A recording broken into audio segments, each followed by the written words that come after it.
of fallen settlements where no souls left to utter voice at what is past. A garrulous jocko was miming buggery behind a young black girl passing on the walk, and she turned on him with hot eyes, and he fled laughing. The gallery of indolence draped among trash cans and curbstones pointed and croaked. "Give it to your mammy," she told them, and the black mummer mimed masturbation at her, 2 hands holding an imagined phallus the size of a light pole, while the watchers hooted and slapped their knees.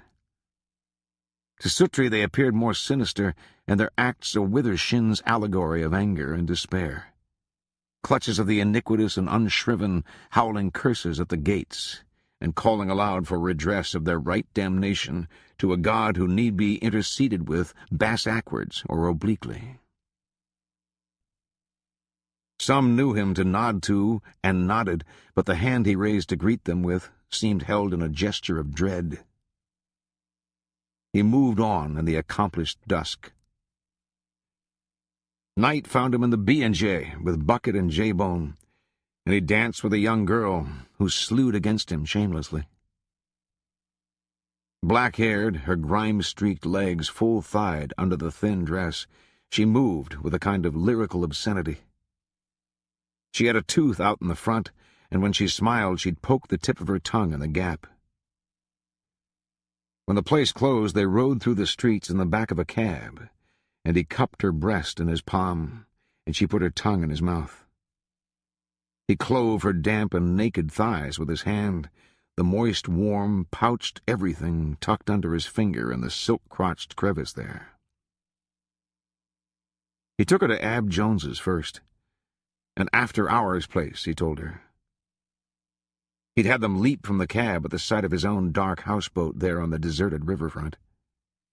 They drank in a corner, and he took her down to his shack and lit the lamp and turned the wick low in the glass. She sat there on the cot in her pale blue drawers while he ran his tongue in her ear. Her drinking her beer, quivering a little. Bitter taste of wax and the weight of her plump young tit naked in his hand. As she lay back, he could see her dull, hypoplastic doll's face, and her full, vapid look for a moment, before her head went under the dark of the wall.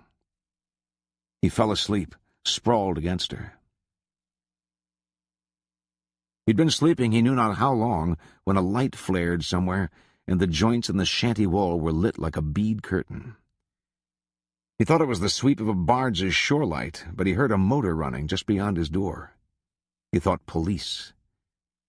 The motor ceased, and the lights dimmed to nothing. He heard a car door slam. He sat up in the cot. "What is it?" she said. "I don't know." Steps on the catwalk, a knock at the door. "Who is it?" said Suttree. "It's me." "Who?" "Me, Leonard." "Mother of God," said Suttree. "Who is it?" said the girl. Suttree rose from the cot and scrabbled about for his breeches.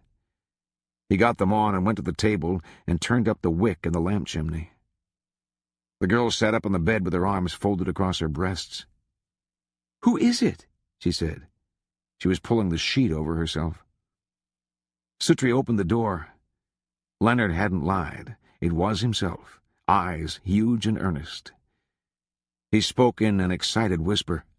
"I got him," he said. "You what?" "I got him. He's in the trunk."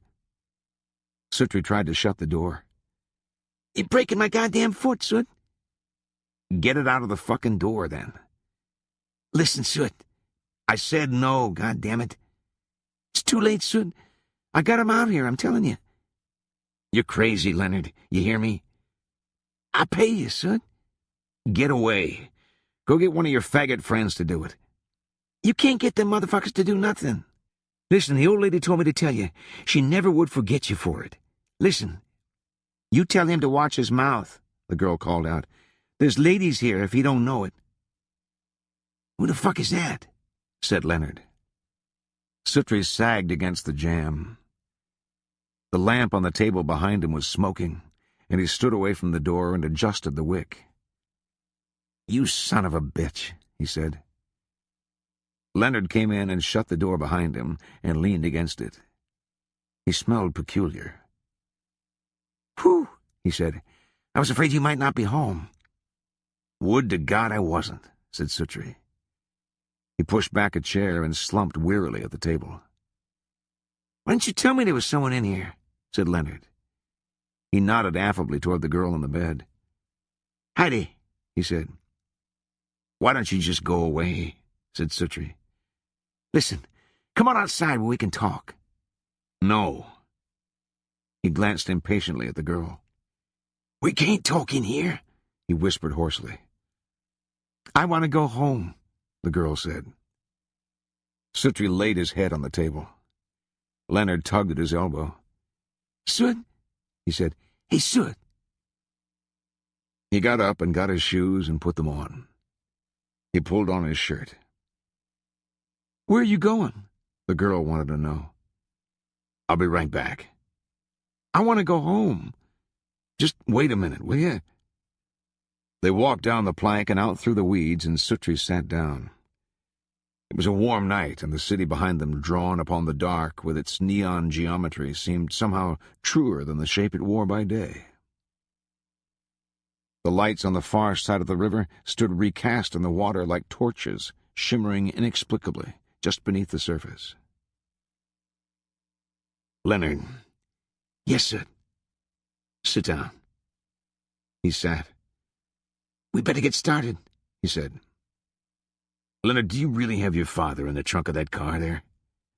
"Hell, Sut, you don't think I'd kid about a thing like that, do you?" Suttree shook his head sadly. He groped about and plucked a handful of weeds and let them fall again. After a while he said, "Whose car is it?" "Whose car?" "Yes." "I don't know. Hell, Sut, it don't make no difference whose car it is." "The car is stolen." "Well, shit, I ain't gonna sell it or nothing. I just borrowed it is all." "Hell, Sut, they'll get their car back. There won't be no heat about the fucking car." "I see." "There ain't nothing to worry about." "No, of course not." They sat in silence. Leonard stirred uneasily. After a while he said, "Are you ready?" "Am I ready?" "Yeah." "No, I'm not ready."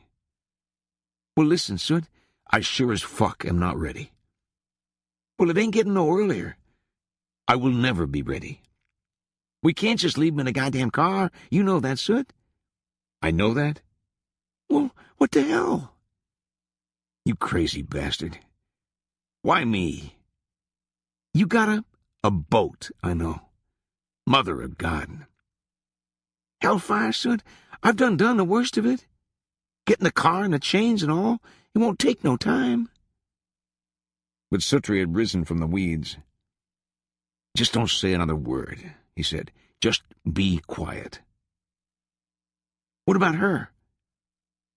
"You get in the car and go down to just above that tree there. There's a landing. I'll get the boat." When he went back in, she was dressed. "I want to go home," she said, "and I mean it." Suttree took up the lamp from the table. "You can wait or you walk," he said. "It's strictly up to you." "I don't know where I'm at," she said petulantly. "I'm sure of that," said Suttree. "You're not alone, either." "You ain't going to leave me in the dark," she called. But Suttree was gone. He got the boat and rowed down to the landing and pulled in sideways. When they raised the trunk lid of the car, a vile stench came flooding out. He stepped back, half gagging. "Great God," he said. "Bad, ain't it?" "Bad?" Suttree looked at the stars. "That's the awfulest stink I ever smelled." "That's the biggest reason we had to get him out of the house." "God, you're a sick bastard." "Well, give me a hand with him." "Just a minute." Suttree pulled off the cotton undershirt he wore and tied it around his lower face. "Okay," said Leonard. Leonard's father was wrapped in the sheets he'd died in months before. Leonard was setting out wheel rims and a pile of chain. He got hold of the body and wrestled part of it over the car bumper. Suttree held the lamp. "Get his feet there, Soot, and I'll haul him his arms." "How'd you get him in there?" "What?" Suttree freed his mouth from the shirt. "I said, how did you get him in there?" "Me and the old lady done it. He ain't all that heavy." Suttree took hold of the limbs beneath the sheet with sick loathing. They dragged the body out, and it slumped to the ground with a nauseating limberness. Leonard's father lay like a dead clansman. By the light of the lamp on the bare ground, they could see strange brown stains seeping through the sheets. Suttree turned away and went to sit on the bank for a while. They dragged the remains down to the boat, and Suttree stood on the transom and hauled the thing aboard, goggle-headed under the thin cotton, against his naked chest. Leonard bearing up behind with a lamp, chains clanking. They rowed far downstream, Leonard saying, "Hell, Soot, any place is good," and Suttree rowing on. They looked like old jack-light poachers, their faces yellow masks in the night. The corpse lay slumped on the floor of the skiff. The lamp, standing on the stern seat with its thin spout of insects, caught in its light the wet sweep of the oars, the beads of water running on the underblades like liquid glass, and the dimples of the oar strokes coiled out through the city lights, where they lay fixed among the deeper shapes of stars and galaxies fast in the silent river. Coming about below the railway bridge, Suttree shipped the oars. Leonard was at wrapping his father in chains, fastening them with dime-store locks, chaining up the wheel rims through the center holes. One of the old man's legs lay twisted in the floor of the skiff, and Suttree could see the stained flannel pajamas that he wore. "I think that'll get it, Soot," said Leonard. "Think it will?" "Yeah, shit, this'll take his ass to the bottom like a fucking rocket." "Are you going to say a few words?" "Do what?" "Say a few words." Leonard gave a sort of nervous little grin. "Say a few words?" "Aren't you? I mean, you're not going to bury your father without anything at all." "I ain't burying him." "The hell you're not." "I'm just putting him in the river." "It's the same thing. It's the same as burial at sea." "Well, goddamn, Suttree." "Well?" "This old son of a bitch never went to church in his life." "All the more reason." "Well, I don't know no goddamn service or nothing." "Shit. You say it." "The only words I know are the Catholic ones." "Catholic?" "Catholic." Leonard regarded his chained and hooded father on the floor of the skiff. "Hellfire? He sure wasn't no Catholic." "What about that part that goes through the shadow of the Valley of Death? You know any of that?" Suttree stood up in the skiff. The river about them was black and calm, and the bridge lights rigid where they lay upstream in the water. "Give me a hand with him."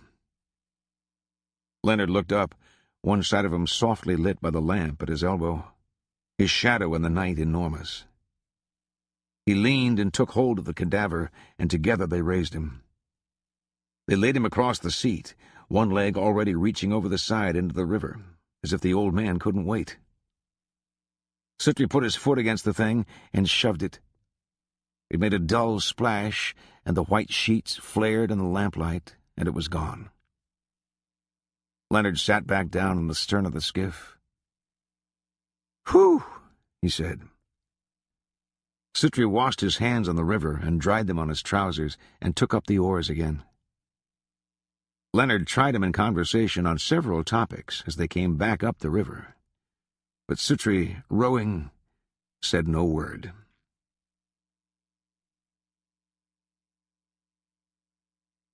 Suttree drunk negotiated with a drunk's meticulousness the wide stone steps of the Church of the Immaculate Conception.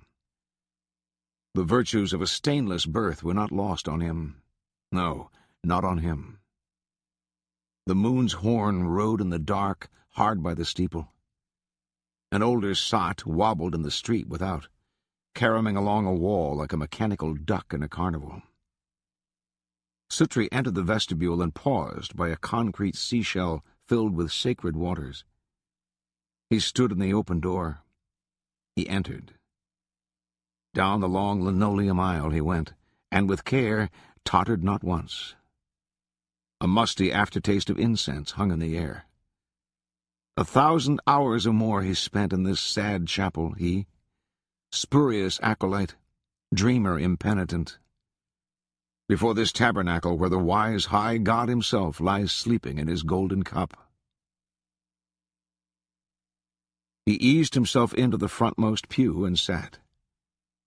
By his knee on the pew back a small brass clasp spring-loaded for the gripping of hat-brims, a little bracket containing literature, long leather-padded knee-benches underfoot, where rows of hemorrhoidal dwarfs convene by night.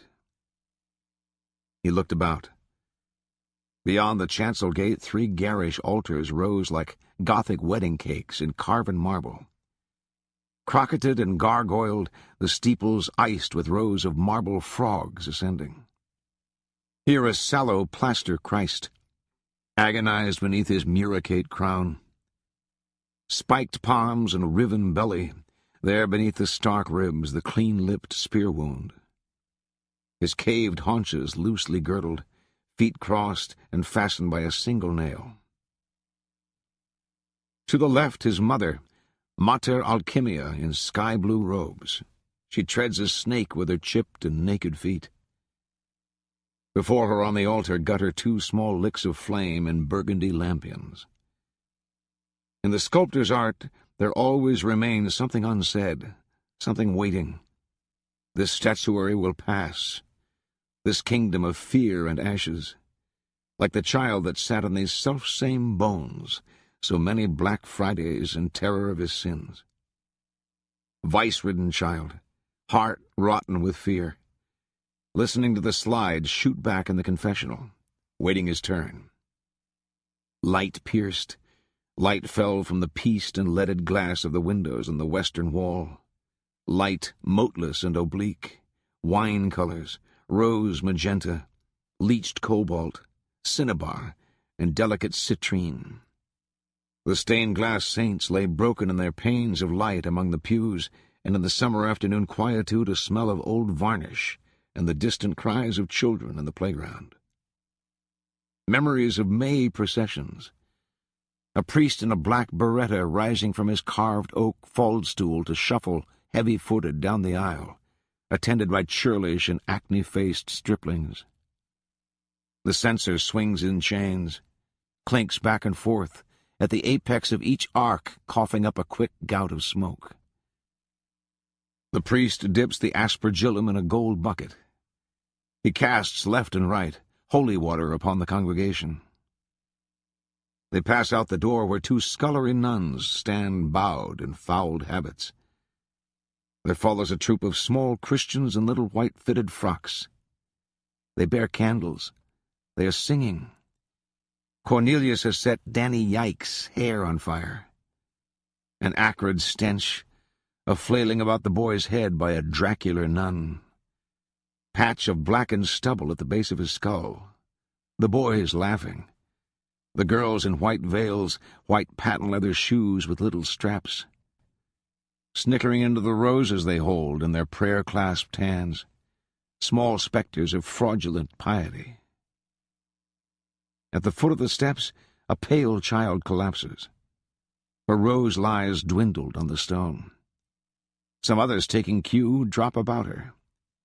They lie on the pavement like patches of melting snow. Folk rush about these spent ones, fanning with folded copies of the Sunday Messenger. Or cold mornings in the market lunch after serving early mass with J-bone. Coffee at the counter, rich smell of brains and eggs frying. Old men in smoky coats and broken boots hunkered over plates. A dead roach beneath a plastic cake bell. Lives proscribed and doom in store. Doom's adumbration in the smoky censer. The faint creak of the tabernacle door. the tasteless bread, and draining the last of the wine from the cruet in a corner, and counting the money in the box. This venture into the world of men rich with vitality, these unwilling churched, ladling cream into their cups, and watching the dawn in the city, enjoying the respite from their black-clad keepers with their neat little boots, their spectacles, the death-reek of the dark and half-scorched muslin that they wore. Grim and tireless in their orthopedic moralizing, filled with tales of sin and unrepentant deaths, and visions of hell, and stories of levitation and possession, and dogmas of Semitic damnation for the tacking up of the Paraclete. After 8 years, a few of their charges could read and write in primitive fashion, and that was all. Suttree looked up at the ceiling, where a patriarchal deity in robes and beard lurched across the cracking plaster, attended by thunder, by fat infants with dove wings grown from their shoulder bones. He lowered his head to his chest. He slept. A priest shook him gently. He looked up into a bland, scented face. "Were you waiting for confession?" "No." The priest looked at him. "Do I know you?" he said. Suttree placed one hand on the pew in front of him. An old woman was going along the altar rail with a dusting rag. He struggled to his feet. "No," he said. "You don't know me." The priest stepped back, inspecting his clothes, his fish-stained shoes. "I just fell asleep a minute. I was resting."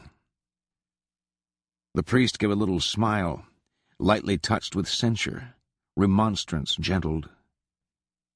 "God's house is not exactly the place to take a nap," he said. "It's not God's house." "I beg your pardon?" "It's not God's house." "Oh?" Suttree waved his hand vaguely and stepped past the priest and went down the aisle. The priest watched him. He smiled sadly, but a smile for that.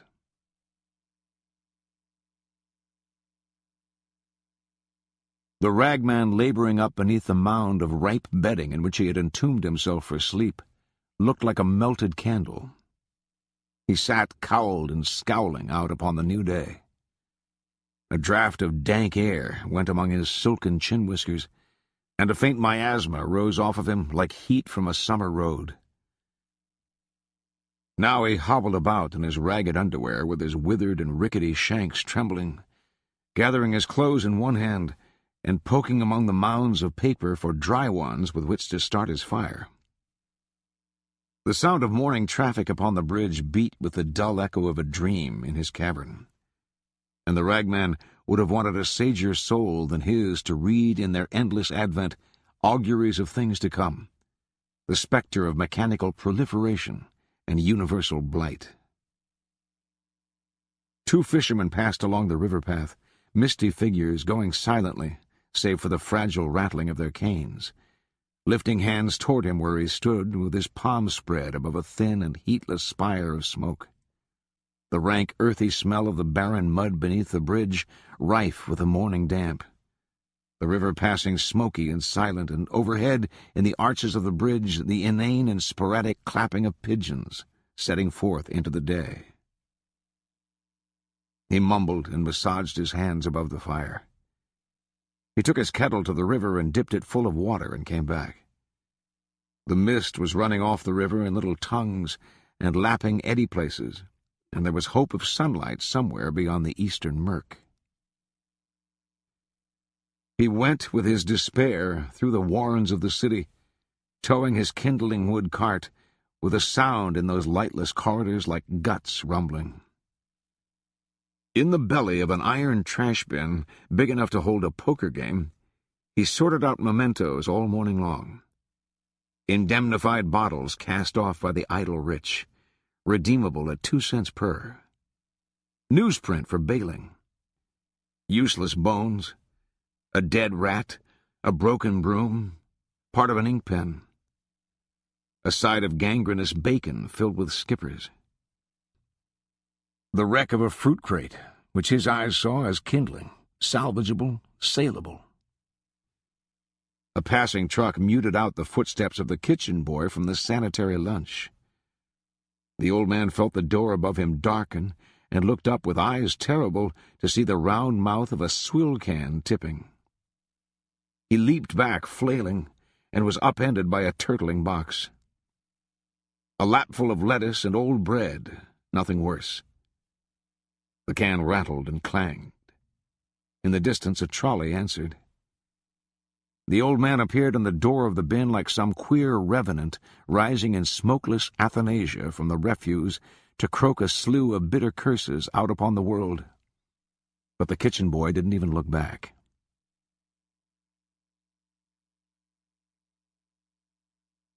I went down this river in the fall of '01 with a carnival. Don't ask me why. I followed it 2 years. I seen street preachers come off the circuit in the early summer and bark and shill with the best of 'em, and go back to preaching in the fall. We went to Tallahassee, Florida. There was a bunch of loggers come off the river at Chattanooga with us, went into town and got drunk. We had to wait the train on 'em. They done chained the locomotive to the rails with log chains. We never left out of there till 5 in the morning. Had 2 boxcars loaded with old carny gear. We seen a fella hung in Rome, Georgia, stood up there on the back of a spring wagon and told 'em all to go to hell. He never done it. They drove that wagon out from under him. He turned black in the face as a nigger. Suttree smiled. Is that where you learned ventriloquism? Where's that? In the carnival. No. I see, said Suttree. I've seen strange things in my time. I seen that cyclone come through here, where it went down to the river, it dipped it dry. You could see the mud and stones on the bottom of it, naked, and fishes laying there. It picked up folks' houses and set 'em down again in places where they'd never meant to live. There was mail addressed in Knoxville, fell in the streets of Ringgold, Georgia. I've seen all I want to see, and know all I want to know. I just look forward to death. He might hear you, Suttree said. I wished he would, said the rag-picker. He glared out across the river with his red-rimmed eyes at the town where dusk was settling in, as if death might be hiding in that quarter. No one wants to die. Shit, said the rag-picker. Here's one that's sick of living. Would you give all you own? The ragman eyed him suspiciously, but he didn't smile. It won't be long, he said. An old man's days are ours. And what happens then? When? After you're dead. Well, nothing happened. You're dead. You told me once you believed in God. The old man waved his hand. Maybe, he said. I got no reason to think he believes in me. Oh, I'd like to see him for a minute if I could. What would you say to him? Well, I think I'd just tell him, I'd say, wait a minute. Wait just 1 minute before you start in on me. Before you say anything, there's just one thing I'd like to know. And he'll say, what's that? And I'm going to ask him, what did you have me in that crap game down there for anyway? I couldn't put any part of it together. Suttree smiled. What do you think he'll say? The rag-picker spat and wiped his mouth. I don't believe he can answer it, he said. I don't believe there is an answer.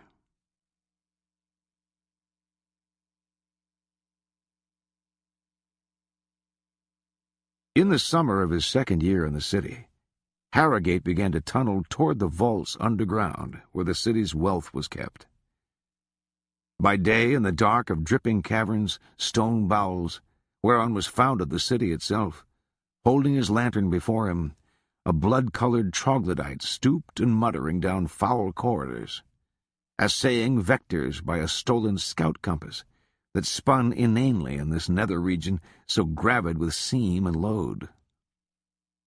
coming from his day's labors, slavered over with a gray paste that on contact with the outer air began to cure up and flake away, leaving on his skin and on his clothing a dull cast of clay dust, so that he looked like something that had been smoked. His eyes collared up in cups of grime, the red rims raw as wounds. Summer was full on, and the nights hot. It was like lying in warm syrup there in the dark under the viaduct, in the steady whine of gnats and night bugs. Coming up Henley Street one morning, he was amazed to see a truck fallen through the paving, settled on an enormous cracked asphalt plate some 5 feet below grade, with a ring of spectators gathered about it, and the driver climbing from the hole, swearing and laughing. "I reckon once a fella got in under there, he could go anywheres he took a notion, right in under the ground there, couldn't he?" "I don't know, Gene. There's lots of cave under there." Suttree was pulling a wire minnow bucket from the bottom of the river by a long cord. He swung it dripping to the rail and opened the top and lifted out 2 beers and let the cage back down. He opened the beers and handed one to Harrogate and leaned back against the houseboat wall. "That goddamn truck like to fell plumb out of sight." "I saw it." "What if a whole goddamn building was to just up and sink?" "What about 2 or 3 buildings?" "What about a whole block?" Harrogate was waving his bottle about. "Goddamn," he said.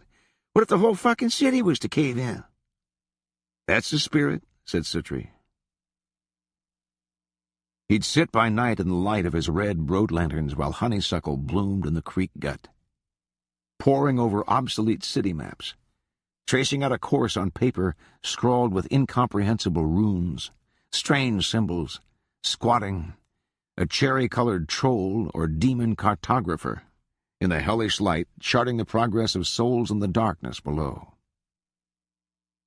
When Suttree came up the little path through the weeds, the city mouse's cat rose and stretched and went out the other side. Harrogate looked up from his work. "How's it going?" said Suttree. "Hey, Soot, come on in." He approached, not without a certain wariness here where enormities proliferated. Harrogate was dragging an old chair over the clay and dusting it off for Suttree to sit in. Suttree bent over the charts laid out on the apple box. "How's it look?" said Harrogate. "How's what look?" "My deal there." He gestured with one hand at the maps. Suttree looked down at the thin pink face, teeth pink and black in the red light. He shook his head and sat in the chair and crossed his legs. Harrogate had taken up one of the charts from the table and was looking at it. "I ain't got no way of knowing how deep I am," he said. "You got no way of knowing how crazy you are." "I'm going to have some help." "You sure are." "I need somebody to tap or something. Where they think I'm at." "Where they think you're at?" "Yeah." Suttree closed his eyes. He pinched the bridge of his nose and shook his head slowly. Harrogate had bent himself once more to the work, wielding a plastic protractor, his tongue out at the corner of his mouth, reinventing plane geometry. Suttree soon enough found himself watching over the city mouse's shoulder. By the time the cat came back, he was sitting at the little crate himself, describing angles, formulas, the small face of the apprentice felon nodding at his elbow. In the damp and alveolar deeps beneath the city, he probed with a torch he'd stolen, sighting courses from stone to stone to reckon by, and charting with his crazed compass a fix of compounded errors. Down old caverns where carbon-colored water leaked from overhead, or treacly sipes of sewage. Through a region of ruptured ducting and old clay drains, and into a dark stone gullet skewered by a jointed cesspipe. Everywhere a liquid dripping, something gone awry in the earth's organs to which this measured bleeding clocked a constantly eluded doom. One afternoon he entered a large vault in which stood from floor to dome and slightly tilted a slender flue of cold white light. Harrogate drew back. There was a scrabbling sound overhead, dirt sifted down. A shadow stained the little figure of light on the stone floor and was snatched away. He advanced cautiously. With the beam of his flashlight, he severed the shaft and watched it knit back again. It was only light, a cool bore of it standing moteless in the dark, like a phosphorescent rope, taut in the black of the sea's deeps. He balanced it on his palm. Through a small hole in the roof, he could see the sky. Harrogate rose by faults and ledges, the torch in his teeth. He hung by his nails from a seam in the rock. He peered out with a cautious eye. A spray of pine needles stirred against the depthless blue. A lizard scuttled, a bird. He listened. Beyond the drone of insects and the sound of the wind, he thought he heard distant traffic, but he wasn't sure. He made his way back down to the floor of the vault and squatted there, tapping his fingers against his knee, the shaft of light terminating in the top of his head without apparent pain or power of inspiration. He unfolded from his pocket the damp and thumb-blacked map of the city, whereon he'd traced with grocer's crayon dead-reckoned reaches, corrected tangents, notes on distance. He held the light above his head and fastened down a mark with his finger. "Shit if I know where I'm at," he said to the silence. "Am at," said a soft stone echo. He folded his chart and rose. He studied the pale, thin probe from the outer world, and he finally climbed up and stopped the hole with his rolled map. He never found it from outside.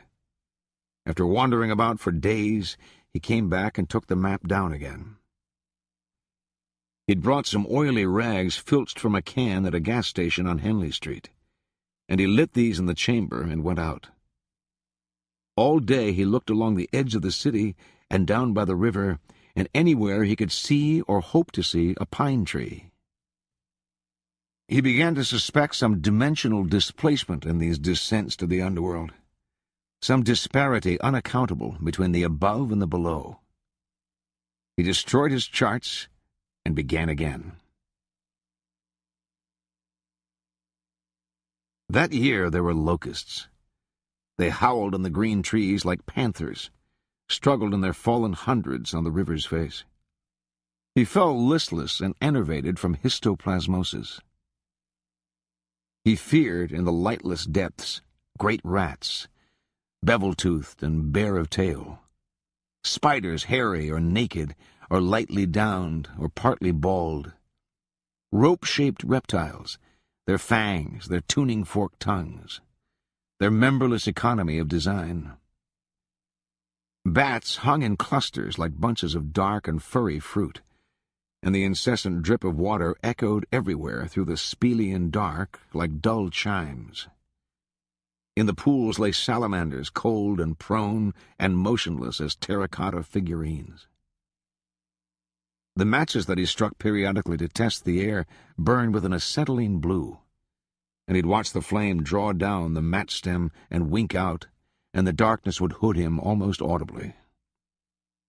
Sitting there with his thumb on the button of the flashlight and listening until the terror rose up in his throat, and then pushing the button and creating again the filthy basilica in which he sat, the bat-clotted arches, the high amorphous convolutions of limestone from which scum dripped. Gray sewage percolating down through faults and bedding plains. Dark leachings from the city's undersides, and speleothems a crest out of some grim slime quietly oozing in the dark. Harrogate stepping from pool to pool of blue sludge in a tunnel where the light of his torch found trace of human work. A few old timbers black with rot, a bucket, a bone. He turned the bone in his hand, inspecting the minute chamfering of mice teeth, vermiculate scrimshaw, the brown and coral-like fluting of the marrowed boar, wherein lay a slick millipede. He dropped it clattering on the rock. The millipede ran like a train. He retrieved the bone and looked it over, holding it for size against various parts of his anatomy. "Bet me," he said softly, "there's somebody down here murdered." He loaded it into a hind pocket and set forth again, his light in one hand and a claw hammer in the other. The channel narrowing, turning. A region of old timbers crossed with chalk, boards laid over the wet red clay of the cave's floor. He was brought up by a wooden wall, against which the corridor terminated neat and flush.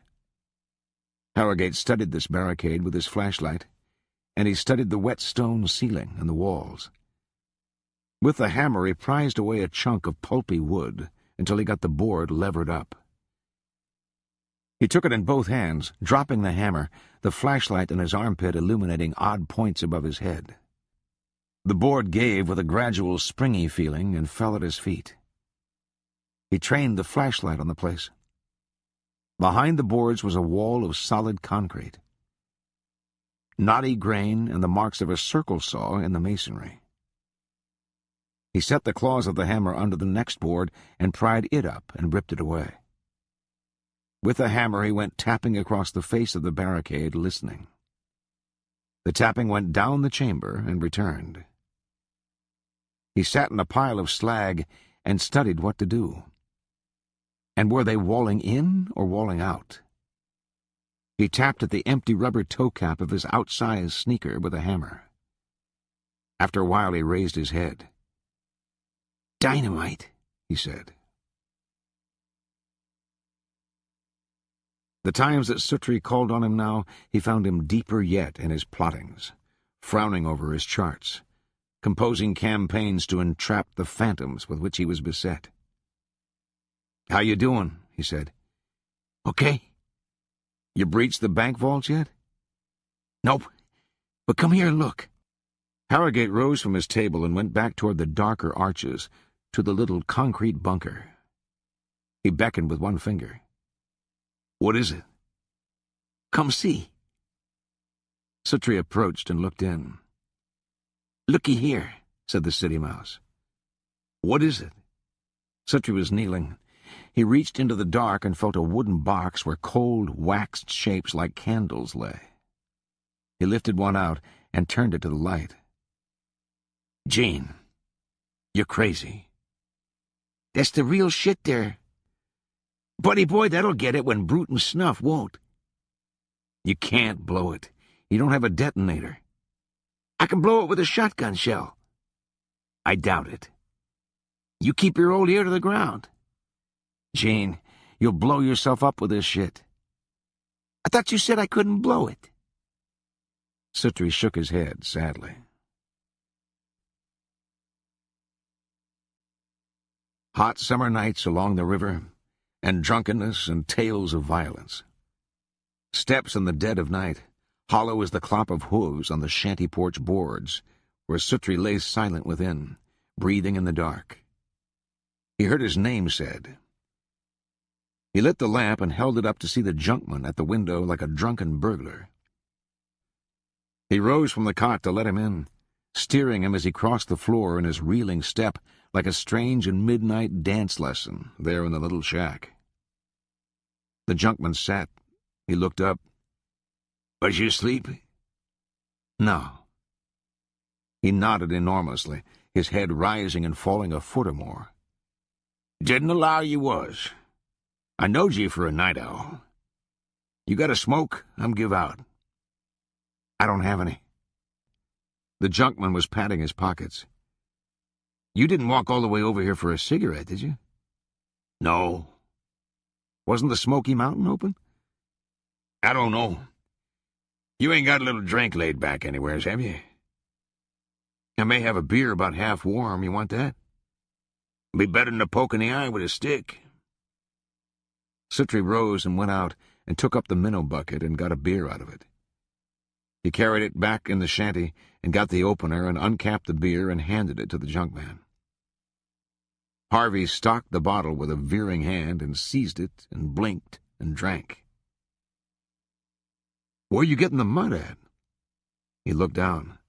He appeared to be wearing puttees, slavered with mud, as he was to his knees. "I'm mired up," he said. "Like to never found your place dark as it is.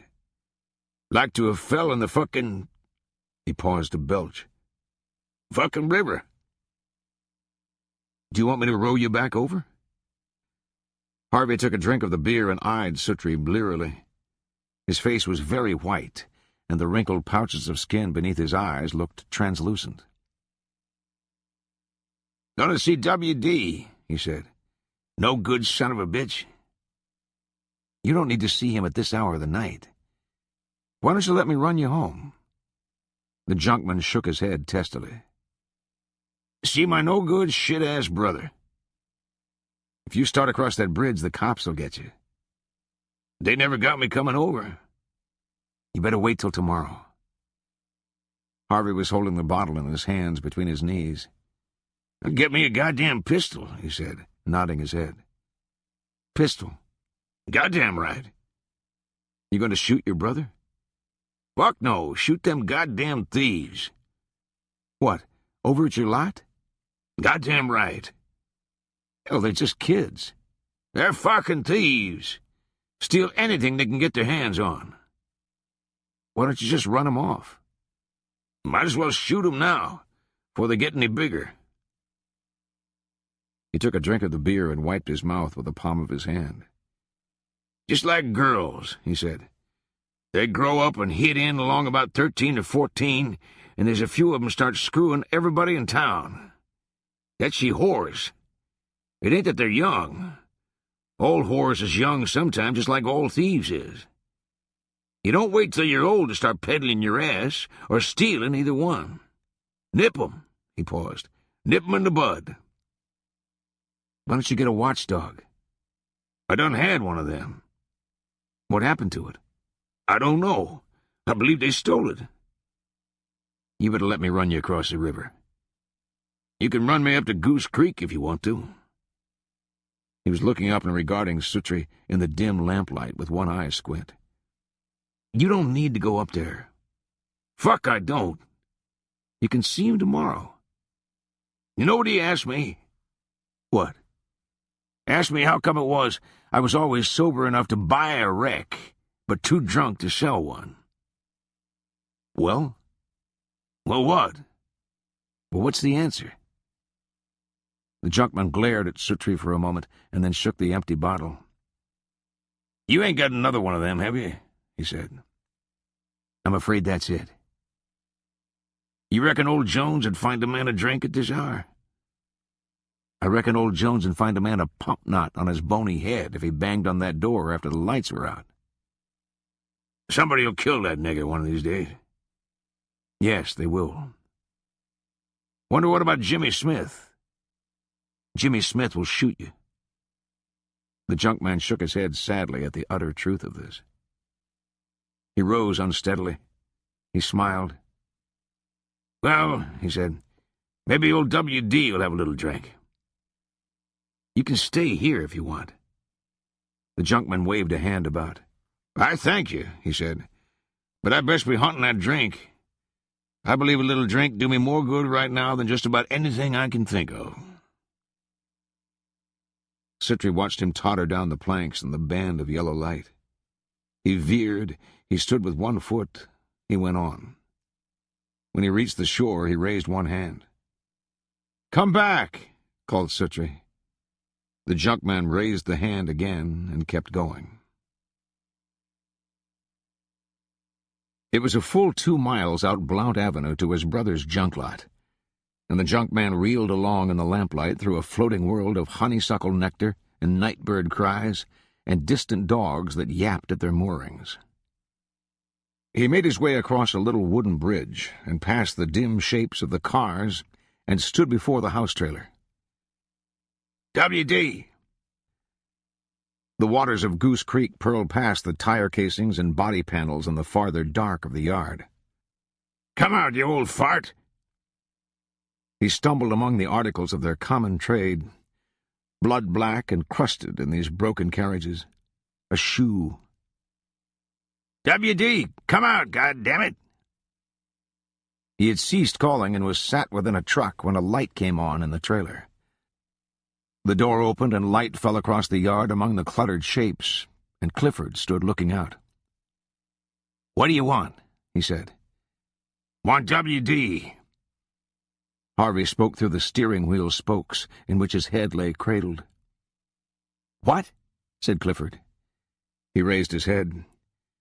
Clifford hung in the white web of the broken windshield. I want WD, he said. He ain't here. Where's he at? He ain't here. He don't live here now. It's just old drunk Uncle Harvey, ain't it? You said it. I never. No, you never, you smug sack of shit. What? I said you're a smug sack of shit. Clifford's head turned in silhouette in the doorframe, as if he'd turned to spit. He ain't here, Harvey. Go on home. He ain't here, Harvey. Go home, Harvey. Where's he live at now? You can't get out there. It's too far. I'll be the judge of that. Where's he live at? Why don't you come up and I'll give you a cup of coffee? Harvey shook his head. Ain't you something, he said. What? I said, you sure are something, Clifford, old buddy. You sure are. Get some coffee in 'em. Clifford, you favor your old man more than a little. Did you know that? You want some coffee, I'll fix you some. Otherwise, I'm going to bed. Lord God, Clifford, don't let me keep you from your sleep. I'd not do it for the world. The figure shored up in the doorway, shifted. You can sleep in the shed if you want. I'll give you the key. You ain't got a drink in there, have you? No. Then you ain't got nothing in there I want. The light withdrew up the path. Then it vanished from the small paned window in the door. Harvey smiled and leaned back in the truck. Clifford! Dogs, hereto sleeping, woke with howls all down the creek. Clifford! The light snapped on again. The door opened. What now, goddammit? You wasn't asleep, was you? I gotta work tomorrow, Harvey. Some of us has got to work for a living yet. Is he paying you now, Clifford? Or are you still just getting your keep? He pays me. Big boy like you. If you don't want nothing, I'm going to bed. I'll tell you what I'm making if you tell me what you are. You ain't making nothing is what you're making, 'cause you don't do nothing but lay drunk. What you are, said Harvey aimlessly. You don't need to know. Don't need to know, don't need to know. You sure you ain't got a little drink in yonder? I told you I'd fix you some coffee if you wanted. Let me tell you about your coffee, Clifford. You want to hear about your coffee? Clifford didn't want to hear. He shut the door again, and the lights went out. What about your daddy? Called Harvey. Want to hear about that thieving son of a bitch? Want to hear how he robbed his own brother blind? Clifford! Lying in his cot in the early hours, Suttree, half asleep, heard a dull concussion somewhere in the city. He opened his eyes and looked out through his small window at the paling stars. The sparse electric jewelry of the bridge lights hung above the river. Perhaps an earthquake, seams shifting deep in the earth, sand sifting for miles down blind faults in eternal dark. It didn't come again, and after a while he slept. Coming back upriver in the hot noon, he kept to the south shore, and passed under the bridge, and past the lumber company and the packing house, and moored the skiff at the foot of the path that led to the junkman's lot and the road beyond. A brief spate of summer rain had fallen in the morning, and the smell of it in the shoreland woods rose rank and steamy, like the air in a hothouse. On the narrow path he met a cluster of deferential blacks who passed sidling, their eyes cutting to and back like horses. A light clank of bait buckets and a bristling of canes. The cars in Harvey's lot lay humped and black in the sun, with visible heat rising from them in the wrinkled air. Suttree passed through a reek of milkweed and oil and hot tin toward the little bedstead gate. He found him senseless and hanging half off the ragged army cot. The little shack smelled of grease and tar paper and filth. Suttree took the junkman up by the arm and elbow and eased him back onto the bed, solicitous yet somewhat loath to touch him in his leprous rags. Harvey rolled a whited eye and muttered and fell back. Suttree looked around the little cabin. Floors strewn with gears, axle shafts, batteries, tottering columns of tires. A cupboard of hubcaps like curious silver, mangled and banged, painted or stamped with loutish New World crests. He stood in the door and looked out over the junkman's lot. Tall hollyhocks by the weighted gate and dockweed blooming, and begonias down along the remnants of the fence. In the corner of the lot a stand of sunflowers like some floral enormity in a child's garden. Suttree sat on the cinder-block steps. The flowers moved in the wind. He couldn't see the river, but there was a barge going upstream through the trees like a great train of wares, ferrying soundlessly by means unknown up the valley floor. On the far shore, a riprap of broken marble. Rough shapes of iron rusting in the sun. In the gloom of the shack, the junkman groaned and turned, one among a mass of twisted shapes discarded here by the river. Suttree turned and saw him fend with his arm some phantom, a gesture of dread such as the mad favor, his anguish no less real. Suttree rose and went out through the gate, and the gate clanged gently shut behind him.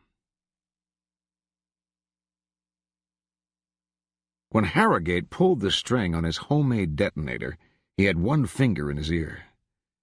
The explosion blew him 20 feet up the tunnel, and slammed him against a wall where he sat in the darkness with chunks of stone clattering everywhere about him, and his eyes enormous against the unbelievable noise in which he found himself.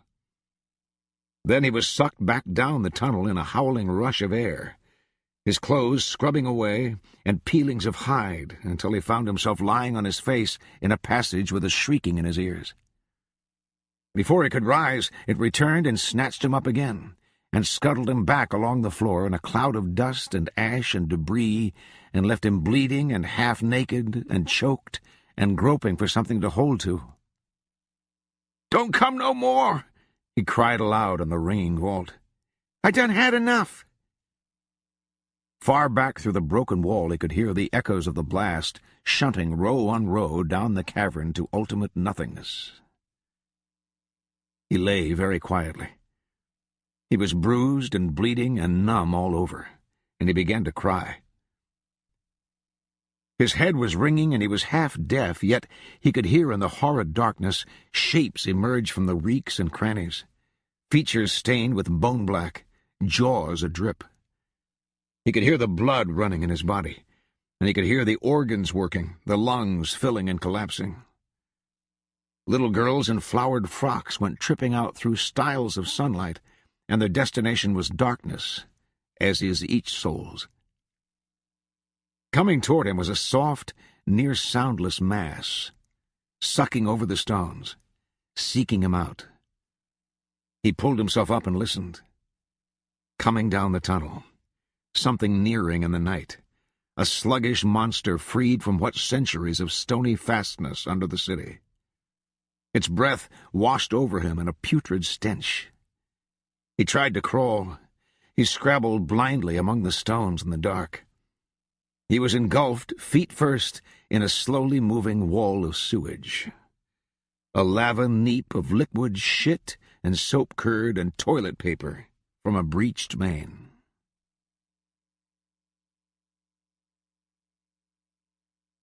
When Suttree saw the piece in the paper that said, "Earthquake," he read and knew. He folded the paper and rose and went out the door and down the steps. At Harrogate's there was no one home, not even the cat. He stirred the cold ashes in the fire pit. He poked among the city rat's belongings. In the afternoon he went about where the rat was known, but no one knew where he could be. It was evening when he came upon Rufus down on Front Street. He was sat in a gutter full of lamplight before the store, as if he were waiting for it to open. He raised up when he saw who it was. "Hey, Soot," he said. "How you making it?" "Just sliding," said Suttree. "What are you doing?" "Oh, just sitting." He pushed back his cap with his thumb and rubbed his head and smiled. Suttree sat beside him on the little stone curb. "You want a drink?" He canted the bottle he held to one side for the light to follow the label. They looked at the bottle together in silence. "Get you a sup. Tastes pretty good." Suttree took the bottle and twirled off the little fluted plastic cap and hooked a good shot of it back. Smoke rose from his nose holes. Gee, he said. "Oh, yes," said Rufus, shaking his head profoundly. "It'll talk to you." "Great God!" Rufus took the bottle from him gently and supped a good sup and stood it carefully in the road before them. Suttree wiped his eyes with the balls of his fingers. The vapors seemed to have risen to his brain. Even the smell of honeysuckle that had choked the air with its hot and winey perfume and memories of summer eve was burned away. He looked at Rufus with watery eyes. "Have you seen Harrogate?" he said. "Harrogate?" Rufus turned and jerked his head back and frowned at Suttree across his shoulder. "The city mouse? Nah, he ain't been round. What you wants with him?" "I think he's all fucked up somewhere." "Wherever he at, he's fucked up. Ain't no news in that." "Did you hear that earthquake last night?" "I did. Rattled the glass of my window sashes. Woke my old lady up. You hear it?" Suttree nodded. "Get you a little old drink there, Soot." "I don't believe I can stand it." "Why, that there's a nice little whiskey." The whiskey stood in the road. "I got an old dog starved up in my slop barrel," said Rufus. Suttree nodded. His lips moved as if he were repeating this to himself. "I can't get near him to fetch him out. He keeps wanting to bite me." "How did he get in there?" "Fell in, I reckon. Eating my slops. I ain't tipping out my slops for no fool-ass dog." "No." "I remember from when I was a boy down in Loudoun County, and I had this uncle used to make whiskey all the time. We went up to his still one evening, and he had 5 barrels of mash sitting around on the ground working, and when we got up there, in every barrel one there was an old hound. They was stopped up in them mash barrels to their neck, and they was drunk and just singing to beat the band. You never seen a more pleasant sight. We sat on the ground and laughed, and the more we laughed, the louder they'd sing. And the more they sung, the louder we'd laugh." "How'd you get 'em out?" "We cut us a green hickory and run it through their collars and got one either end and snaked 'em out. They was some mite too drunk to walk, hardly." "Well, why don't we get this one out of your mash barrel like that?" "He ain't got no collar on." "I see. Well, why don't we get a rope on him and haul him out?" "We might could try it. I hate to go up there at all." "Why's that?" "Old lady's put out with me." "Well, you gotta go sometime." "I know it, but sometimes I just purely hate it." "Come on. You can't sit down here all night." Suttree stood up, and Rufus rose and dusted the sag of his trouser seat with 2 hand swipes, and stooped, tilted, recovered, seized the bottle, and reared upright. "Beat no drink at all, don't you?" he said to the bottle. They labored up the switchback path through the kudzu and came out in a dark little lane. It was a clear night, and they walked slowly, and the black man would pause again before they reached the house to take another drink and restore the bottle to the pocket of his ample trousers. Suttree could smell above the honeysuckle a sour reek from the hog lot, like the smell of vomit. Through the vines stood a window light. Rufus held up one finger, and they paused and consulted. "Let me go get my lantern." "Okay." Suttree crouched in the lane. He heard a door open and close, and then in a moment he heard a high shrieking voice that seemed to speak in a tongue unknown to him. The door opened, and Rufus came from the porch, holding up the lantern and adjusting the wick. They walked out past the shed, and Rufus lifted a nail out of the hasp staple on the smokehouse door and entered and reappeared with a hank of coarse rope. They went on along a fence, patched up from scraps of board and tin. Something scuttled off among the weeds. A hog grunted in the dark.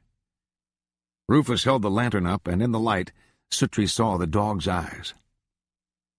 "Yonder he is." Suttree took the lantern and approached the dog. A sodden hound with wet bread hanging from his head, stogged to the neck in a slop drum. He had his forepaws on the rim of the drum, and as Suttree approached, he bared his teeth in the lamplight. "Can't he get out?" said Suttree. "He don't appear able.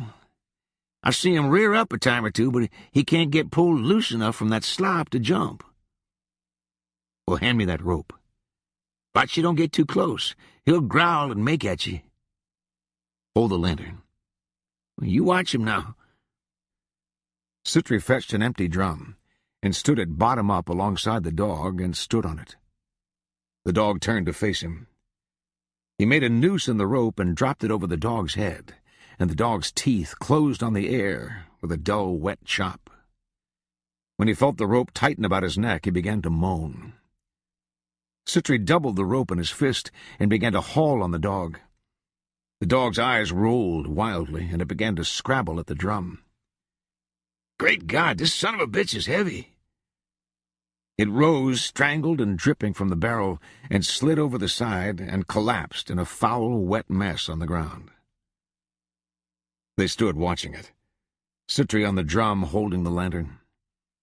It looked like some strange medieval beast lying there, gasping and stinking.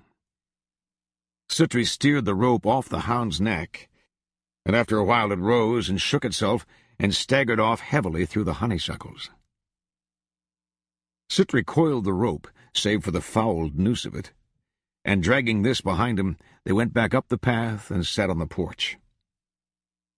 Rufus snuffed the lantern and leaned back against the post and closed his eyes. Then he opened them and patted his pocket where the bottle lay, and then he closed them again. "You can't see his lights now. Growed up like it is," he said. "Whose lights?" "The city mouse. When it's growed up this way, you can't see over yonder. I don't know if he'd been there or not." "I don't believe he was there last night." "He might have got off drunk with Cleo and them. They gives him whiskey all the time." Suttree nodded. Across the gut, the lights of the city lay staggered on the night. "You know any caves around here?" he said. Rufus opened his eyes. "Caves?" he said. "Do you know any?" "There's a big cave yon side of the river, Cherokee Cave." "I mean on this side." "There's caves all in under Knoxville." "Do you know how to get into them?" "You don't want to mess around in no caves. What you wants to mess around in under the ground for?" "If you don't tell me how to get in those caves, I'm going to get that dog and put him back in your slop barrel." Rufus grinned. He straightened out one leg across the porch and reached in his pocket for the bottle. "Shit," he said. "I may get 2 dogs."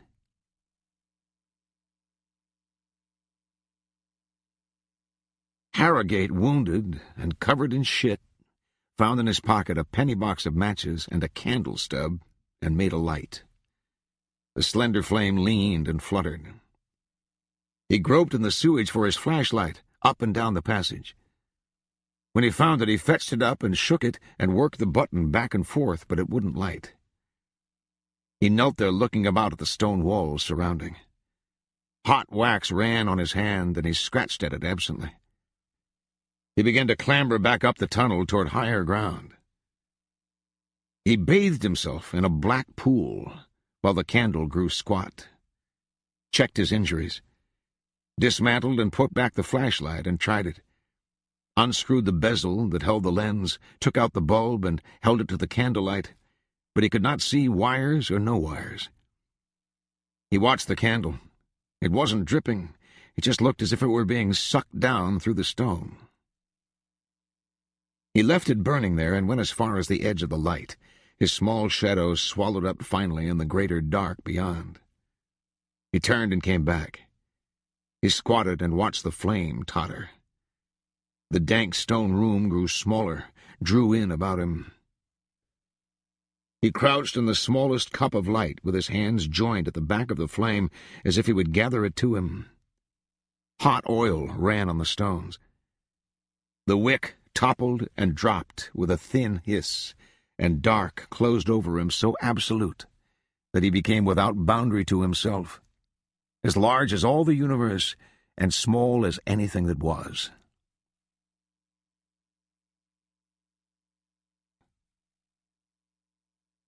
Suttree went by a well rope down a dry brick cistern. Odor of earth and moss, the old brick, dark and crumblesome. The floor of the cistern had fallen in, and he went down a tailing of rubble and broken brick into a hole in the earth. He turned on the flashlight he carried and stepped down into the darkness. He followed a narrow passage where the floor was mud and strewn with old bottle glass. The walls inscribed with names and dates scratched in the soft, wet stone. The corridor narrowed and gave onto a drafty blackness where his light went from wall to far wall, an enormous and slaggy tureen traversed by plumbing. Great jointed runs of sewer pipe and tubes of cable, cold and wet. He entered warily. No sound but a distant, timeless dripping. He listened for any faint sound of traffic in the streets above, but that world seemed gone altogether. The grotto lay like a sea cave, smooth and curving, a thing shaped to hold the wind where no wind was. He turned, his light going along the walls, the muddy flowstone and the high domed roof where hung stone teeth and tongues of wet black slag. He crossed the room, patches of dark sludge in the floor like pools of tar. At the far side a round tunnel went on through the rock, and Suttree, stooping, followed after. He searched the underground until he thought it must be evening, and when he emerged again at the foot of the cistern, he was surprised to find the day hardly half spent. He looked back down the cistern, but he had no heart for going there again. That evening he visited Harrogate's diggings under the bridge, but there was no sign he'd been there. He ran his trot lines before daybreak in the morning, and went again to search for him. He checked out narrow side passages, and he watched the little mud spits in the cave's stone floors for footprints, but there seemed to have been no travelers here for years. The names and dates on the stone grew old. Cimmerians passed on without progeny. Some lack of adventure in the souls of newer folk, or want of the love of darkness. His light ran over the ceilings, the carinated domes, stone scallopings, and random hanging spires. The ribbed palate of a stone monster, comatose, a great uvula dripping rust. Blades of false cuspidine, hematite, deep burgundy and loaded with iron, clotted in the shape of stone offal.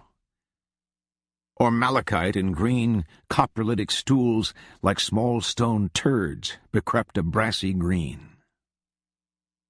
He found pale newts with enormous eyes, and held them cold and quailing in his palm, and watched their tiny hearts hammer under the blue and visible bones of their thimble-sized briskets.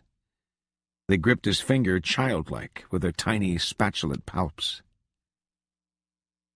At the end of the day he came upon pieces of light in an upper wall of the tunnel, and he squatted and listened, and he thought he heard very faint and far the cries of children. He switched off the light and sat in the dark. He sat there for some time. The children's voices went away. The three shapes of light on the floor of the cavern began to climb the farther wall. After a while he rose and went with his own light back the way he'd come. On the fourth day, he found footprints in a patch of gray loam, tennis shoe tracks, and big ones at that. He set his own shoe inside. A little further he found a fresh candy bar wrapper. He passed through a large cavern where bats lined the roof, their leather elbows jostling in their sleep, a constant reedy murmuring of squeaks, like those numberless cries that Bishop Haddo must have heard in his tower prior to being consumed by mice. Suttree pressed on, down the carious undersides of the city, through black and slaverous cavities where foul liquors seeped. He hadn't known how hollow the city was. The air was becoming more tainted, a rising sulphur reek of sewage.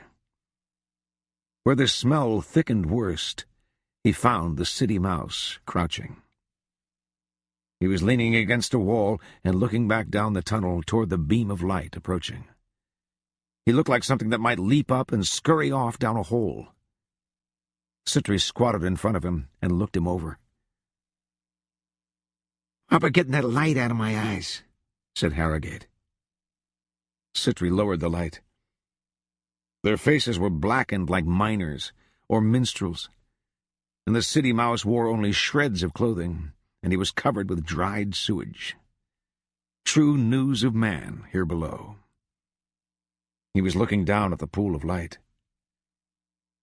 "I thought I was dead. I thought I'd die in this place." "Are you all right?" "There was people down here." "What?" "There was people down here." "You were seeing things." "I talked to them." "Let's go."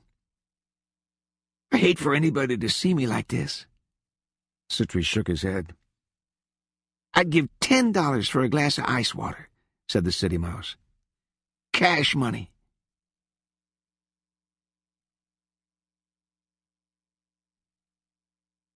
Suttree would see her in the street, dawn hours before the world's about. A hook-backed crone going darkly and bent in a shapeless frock of sacking, dyed dead black with logwood chips and fustic mordant. Her spider hands clutching up a shawl of moorling lamb. Gimpin' grandam hobbling through the gloom with your knobbly cane, go by, go by. Over the bridge in the last hours of night to gather herbs from the bluff on the river's south shore. He saw Jones all these summer evenings. Sat with friends under a caged windscrew the size of a plane's prop, and in the howling wind drank dripping beers and watched the card players in their wet shirts mutter and smoke and deal. Jones spoke no more of the witch.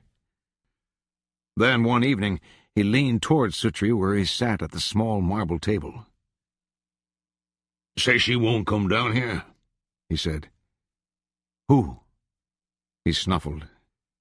His eyes shifted, but he seemed to be watching the card table. "That old nigger witch," he said. "Ah," said Suttree. "That's what she says." The black nodded. "Why don't you go up and see her?" He shrugged. "She said it wasn't yourself you wanted to see her about." He looked at Suttree and looked back to the table again. "Who she say I want to see her about?" "Your enemies."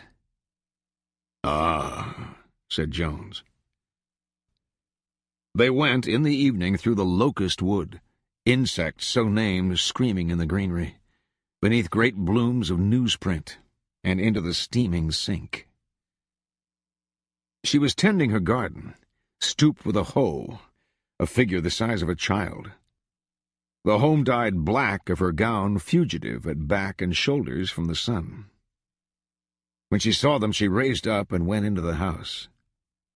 They crossed the yard, past the little rows of tomato plants and late runner beans. Suttree tapped at the door, and they stood looking out at the little glade. After a while he tapped again. When she came to the door, she was bareheaded, and she wore her spectacles. She stood aside for them to enter as if they'd been expected. They followed her down the little hall in all but darkness toward an open door, beyond which stood a table and a lamp burning. Jones stooped to enter. Suttree followed. They stood in the kitchen. Suttree looked about. The walls were hung with pictures, the picture glass all dull with grease. He bent to study a clan of blacks, some 30 or more, all formally aligned. Old patriarchs, and men and women and small children peering out, and in the center, seated and shawled, what appeared to be a scorched rhesus monkey.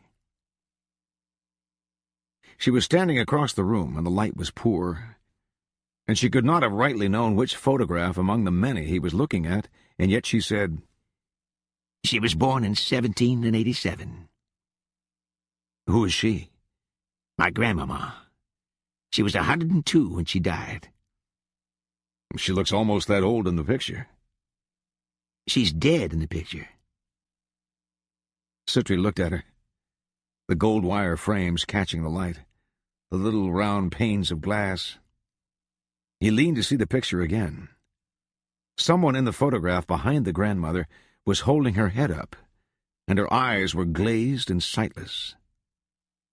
Suttree couldn't stop looking at this cracked and lacquered scene from times so fabled. The hands at the neck of the creature seemed to be forcing her to look at something she had rather not see. And was it Suttree himself these 60-odd years hence? "Are you in the picture?" he said. "I ain't in it. That was in Fayette County, Kentucky. They kept her in a root cellar till they could fetch the man to come and take the picture. Her children sat with her down there of a night with candles." "Was that before you were born?" "No, I was there. I never come out in the picture. I was there when it was took, but I never come out." "Where were you in the picture?" "Right yonder in that dead place." He bent to see. On the far right there was a grayed-out patch, a ghost in the photo among her pelagious predecessors. "Here?"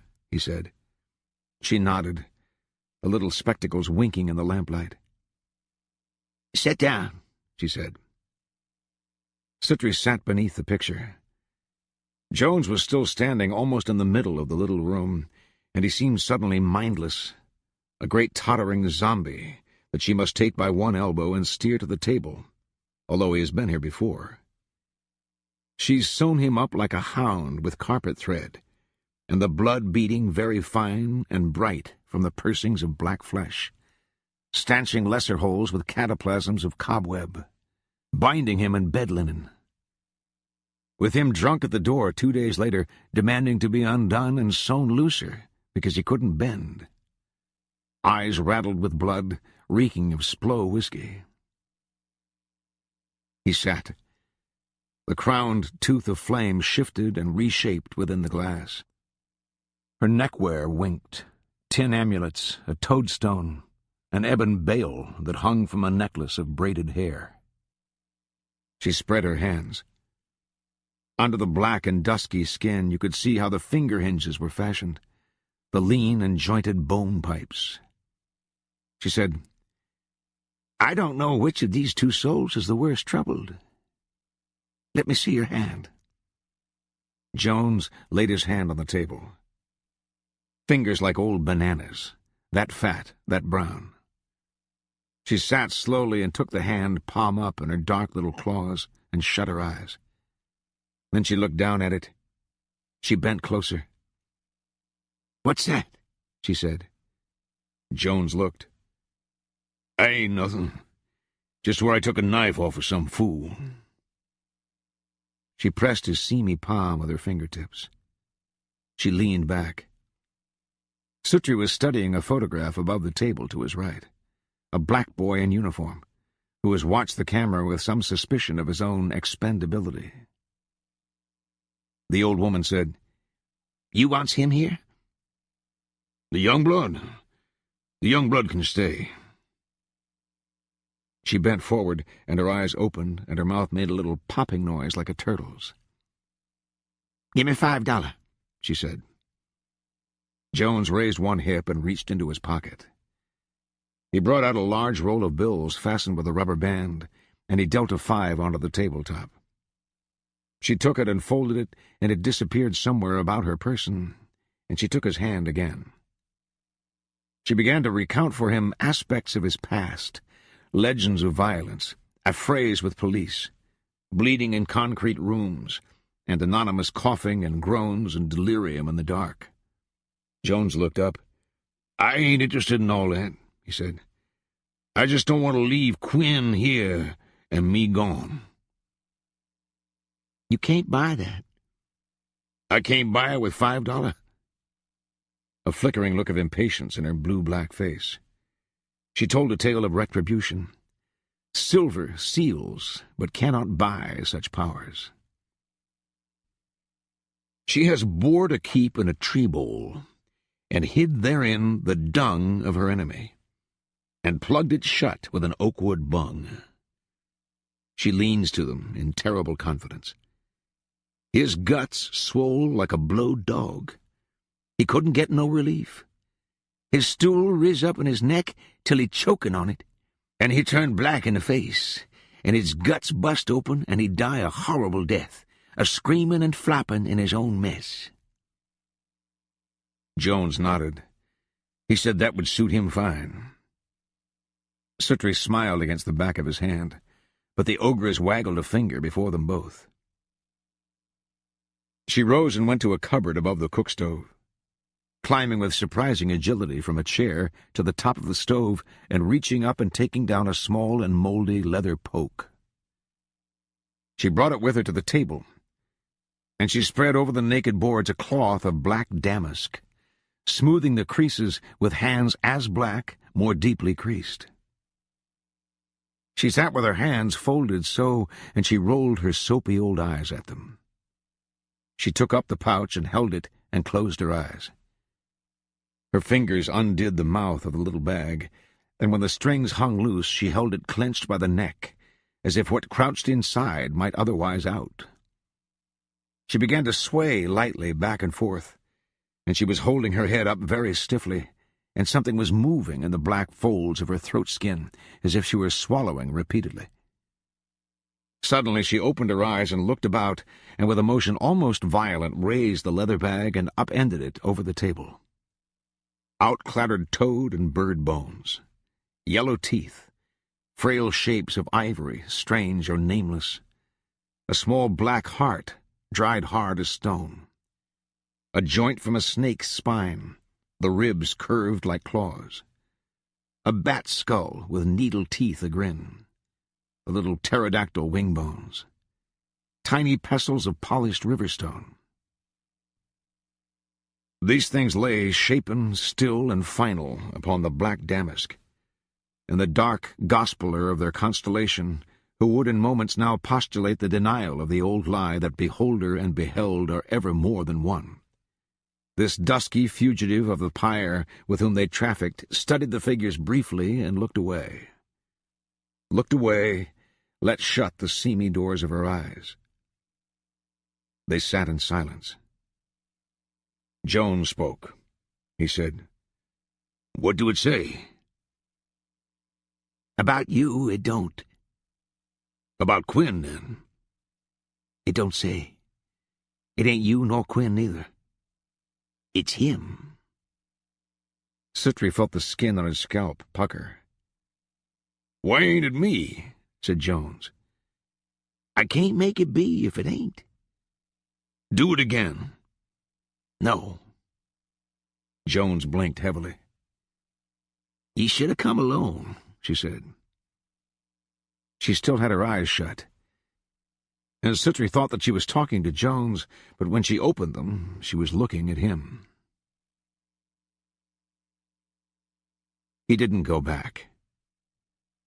He passed her in the street one evening toward the summer's end, but she might have been any black crone at all, stooped and shawled and silent, save for the shuffling of her feet in the gutter.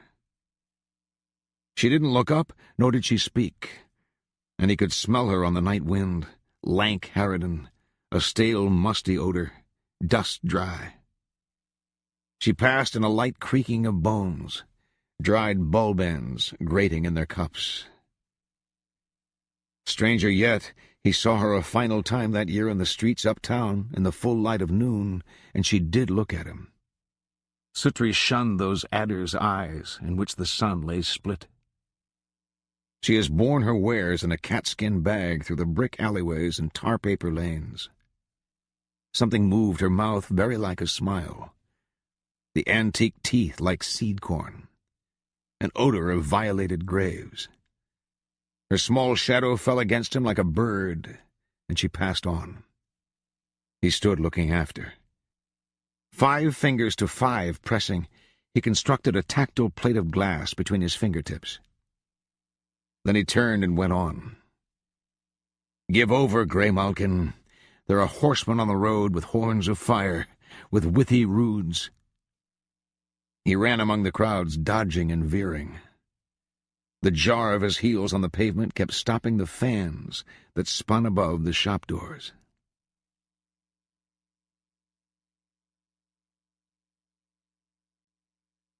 In late October he pulled his lines. Leaves were falling in the river, and the days of windy rain and wood smoke took him back to other times more than he would have liked. He made himself up a pack from old sacking, and rolled his blanket, and with some rice and dried fruit and a fish line he took a bus to Gatlinburg. He hiked up into the mountains. The season had gone before, some trees gone barren, none still green. He spent the night on a ledge above the river, and all night he could hear the ghosts of lumber trains, a liquid clicking and long shunt and clatter and the jargon of old rusted trucks on rails long gone. The first few dawns half made him nauseous. He'd not seen one dead sober for so long. He sat in the cold gray light and watched, mummied up in his blanket. A small wind blew. A rack of clouds troweled across the east, grew mauve and yellow, and the sun came boring up. He was moved by the utter silence of it. He turned his back to the warmth. Yellow leaves were falling all through the forest, and the river was filled with them, shuttling and winking, golden leaves that rushed like poured coins in the tailwater. A perishable currency, forever renewed. In an old grandfather time a ballad transpired here. Some love gone wrong, and a sable-tressed girl drowned in an ice-green pool, where she was found with her hair spreading like ink on the cold and cobbled river floor. Ebbing in her bindings, languorous as a sea dream. Looking up with eyes made huge by the water, at the bellies of trout and the well of the rimpled world beyond. Suttree lay on a warm rock above the river and watched the trout drift and quarter over the cold gray stones. He had baited his small hook with rice grains. The trout stood or sidled or turned among the pouring leaves. Bull trout with rut-warped snouts, pale trout with velvet fins. They would not bite. First he left the roads, then the trails. Small creeks half dry in this late season now the rains have gone. Scrambling up a stone throat, pool to pool, he saw a mink go black and bow-backed, limping over the rocks. Dark, mucrinate droppings steaming on a shale pane, replete with bones, scales, shell shards. At night a high cold wind sucked the fire he squatted by in the eye of the dark. A thin wind, thin air, hard to breathe and bitter cold. In the morning, turning up the frost-veined stones for bait, he uncovered a snake. Soporific, sleek viper with flanged jaw hinges. Fate-ridden snake. Of all stones in the forest, this one to sleep beneath. Suttree couldn't tell if it watched him or not. Little brother Death with his quartz goat's eyes. He lowered the stone with care. That afternoon he crossed the watershed and started down through a dark spruce forest. Ravens flew over the vast high country, the slopes falling away all heather and gray-weather wood into the clouds below. He made a fire beneath a shelf of rock and watched a storm close over the valley down there, ragged hot wires of lightning quaking in the dusk like voltage in some mad chemist's chambers. Rain fell, leaves fell, slantwise and wild, a silver storm blowing down the eaves of the world. He'd found a few wild chestnuts, and he watched them blacken on the coals.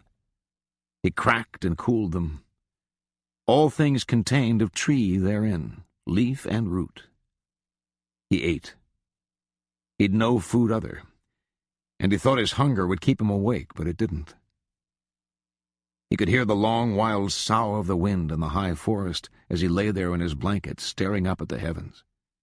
The cold, indifferent dark, the blind stars beaded on their tracks, and mitered satellites, and geared and pinioned planets, all reeling through the black of space.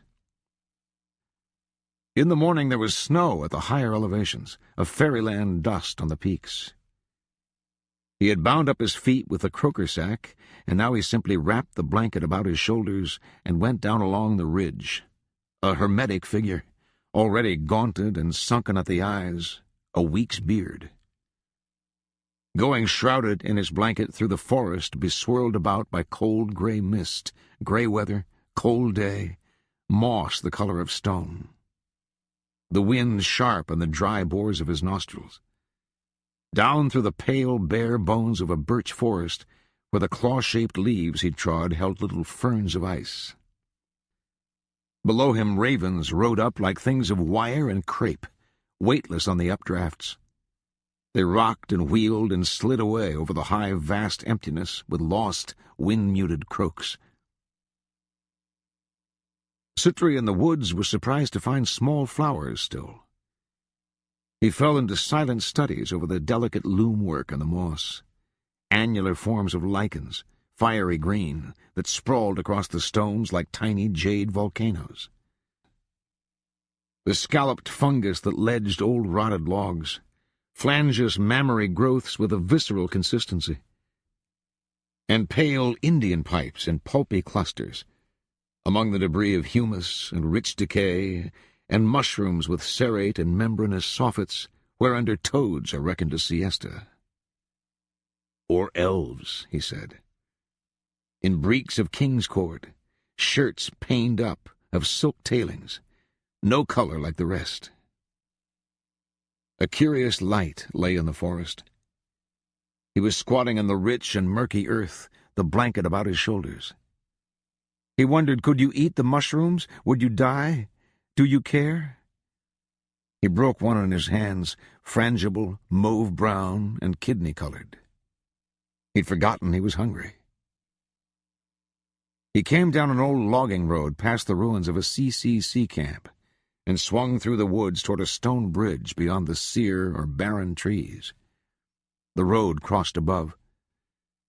The river path went through a low stone arch along a bar of silt, where blackened turds lay by pale, wet clots of tissue paper. When they were building the highway through the mountains, a horseman came this way along the river, the gravel peppering the water behind the horse's heels, and the horse lined out lean and flat, and the rider wide-eyed with the reins clutched. Two boys fishing from the bridge watched him clatter down and pass beneath. They crossed to the other side of the bridge to see him go, but the horse was downriver with the stirrups kicking out loose, and it ran riderless out on the gravel bar and into the river in an explosion of steam, a pale breadth of buckskin flank turning in the cold green pool. The rider did not appear. They found him dangling by his skull from a steel rod that jutted from the new masonry, swinging slightly, his hands at his sides and his eyes slightly crossed, as if he would see what was the nature of this thing that had skewered his brains. Suttree went up the narrow valley and deeper into the mountains, over old dry riverbeds of water-shapen stones that lay on the floor of the wood. His beard grew long, and his clothes fell from him like the leaves. At these high altitudes the trees were stunted spruce, and dark and twisted, and nothing moved save he and the wind and the ravens. The spruce trees stood black and bereaved of dimension in the shadow of the high cloven draws, against the sky processional and nun-like, ascending in the dusk. He had taken to sleeping more, and the walking made him dizzy. He'd watched the fire for hours, the curious incandescent world of settling embers, small orange grottos, and the way the wood looked molten there or half-translucent. He had begun to become accompanied, first in dreams and then in states half-wakeful. One day in the full light of autumn noon, he saw an elvish apparition come from the woods and go down the trail before him half a jog, and worried of aspect. Suttree sat in the moss and rested. The woods looked too green for the season. Before 2 days more had gone, he hardly knew if he dreamt or not. Lying on a gravel bar with the tips of his fingers in the icy water, he could see his face above the sandy creek floor, a shifting visage hard by its own dark shadow. He stretched himself and bowed his lips and sucked from the passing water. Taste of iron and moss and a silken weight on his tongue. A newt, small, olive, paint-spattered, arrowed off downside a rock toward the bubbled green of the deeper pool. The water sang in his head like wine. He sat up. A green and reeling wall of laurel, and the stark trees rising. Articulating in the slight lift of the forest wind some arboreal mute's alphabet. Pins of light near blue were coming off the stones. Suttree felt a deep and chilling lassitude go by nape and shoulder blades. He slumped and crossed his wrists in his lap. He looked at a world of incredible loveliness. Old distaff Celt's blood in some back chamber of his brain moved him to discourse with the birches, with the oaks. A cool green fire kept breaking in the woods, and he could hear the footsteps of the dead. Everything had fallen from him. He scarce could tell where his being ended or the world began, nor did he care. He lay on his back on the gravel, the earth's core sucking his bones. A moment's giddy vertigo with this illusion of falling outward through blue and windy space, over the off-side of the planet, hurtling through the high, thin cirrus. His fingers clutched up wet handfuls from the bar, polished lozenges of slate, small cold and mascled granite teardrops. He let them fall through his fingers in a smooth clatter. He could feel the oilless turning of the earth beneath him, and the cup of water lay in his stomach as cold as when he drank it. That evening he passed through a children's cemetery set in a bench of a hillside and forlorn save by weeds. The stone footings of a church nearby was all the church there was, and leaves fell few and slowly here and here, him reading the names. The naked headboards all but perished in the weathers of seasons past. These tablets tilted or fallen, titles to small plots of earth against all claiming. A storm had followed him for days. He turned in an ashen twilight, crossing this garden of the early dead by weeds the wind has sown. Brown jasmine among the nettles. He saw small figurines composed of dust and light turn in the broken end of a bottle, spider-sized marionettes in some minute ballet there, in the purple glass so lightly strung with strands of cobweb floss. A drop of rain sang on a stone. Bell loud in the wild silence. Harried, mute, and protestant over the darkening windy fields, he saw go with no surprise mauve monks in cobwebbed cowls and sandals hacked from ruined boots, clapping along in a rude shuffle down small cobbled ways into an old stone town. Storm birds rode up dark and chattering and burst away like ash, and mice were going down their homeward furrows like tails shot. He crossed in the twilight a pitch-green wood grown murk with ferns, with rank and steaming plants. An owl flew, bow-winged and soundless. He came upon the bones of a horse, the polished rib-cradle standing among the ferns, pale and greenly phosphorescent, and the wedge-shaped skull grinning in the grass. In these silent, sunless galleries he'd come to feel that another went before him. And each glade he entered seemed just quit by a figure who'd been sitting there and risen and gone on. Some double-goer, some other Suttree, eluded him in these woods, and he feared that should that figure fail to rise and steal away, and were he therefore to come to himself in this obscure wood, he'd be neither mended nor made whole, but rather set mindless to dodder drooling with his ghostly clone from sun to sun across a hostile hemisphere forever. That night he didn't even make a fire. He crouched like an ape in the dark under the eaves of a slate bluff and watched the lightning. Down there in the wood the birch trunks shone palely, and troops of ghost cavalry clashed in an outraged sky. Old spectral revenants armed with rusted tools of war colliding parallactically upon each other, like figures from a mass grave shorn up and girdled and cast with dread import across the clanging night, and down remoter slopes between the dark and darkness yet to come. A vision in lightning and smoke more palpable than whortled bone or plate or pauldron shelled with rot. The storm moved off to the north. Suttree heard laughter and sounds of carnival. He saw with a madman's clarity the perishability of his flesh. Ill-bedowered harlots were calling from small porches in the night, in their gaudy rags like dolls panoplied out of a dirty dream. And along the little ways in the rain and lightning came a troop of squalid merrymakers, bearing a caged wyvern on shoulder poles, and other alchemical game.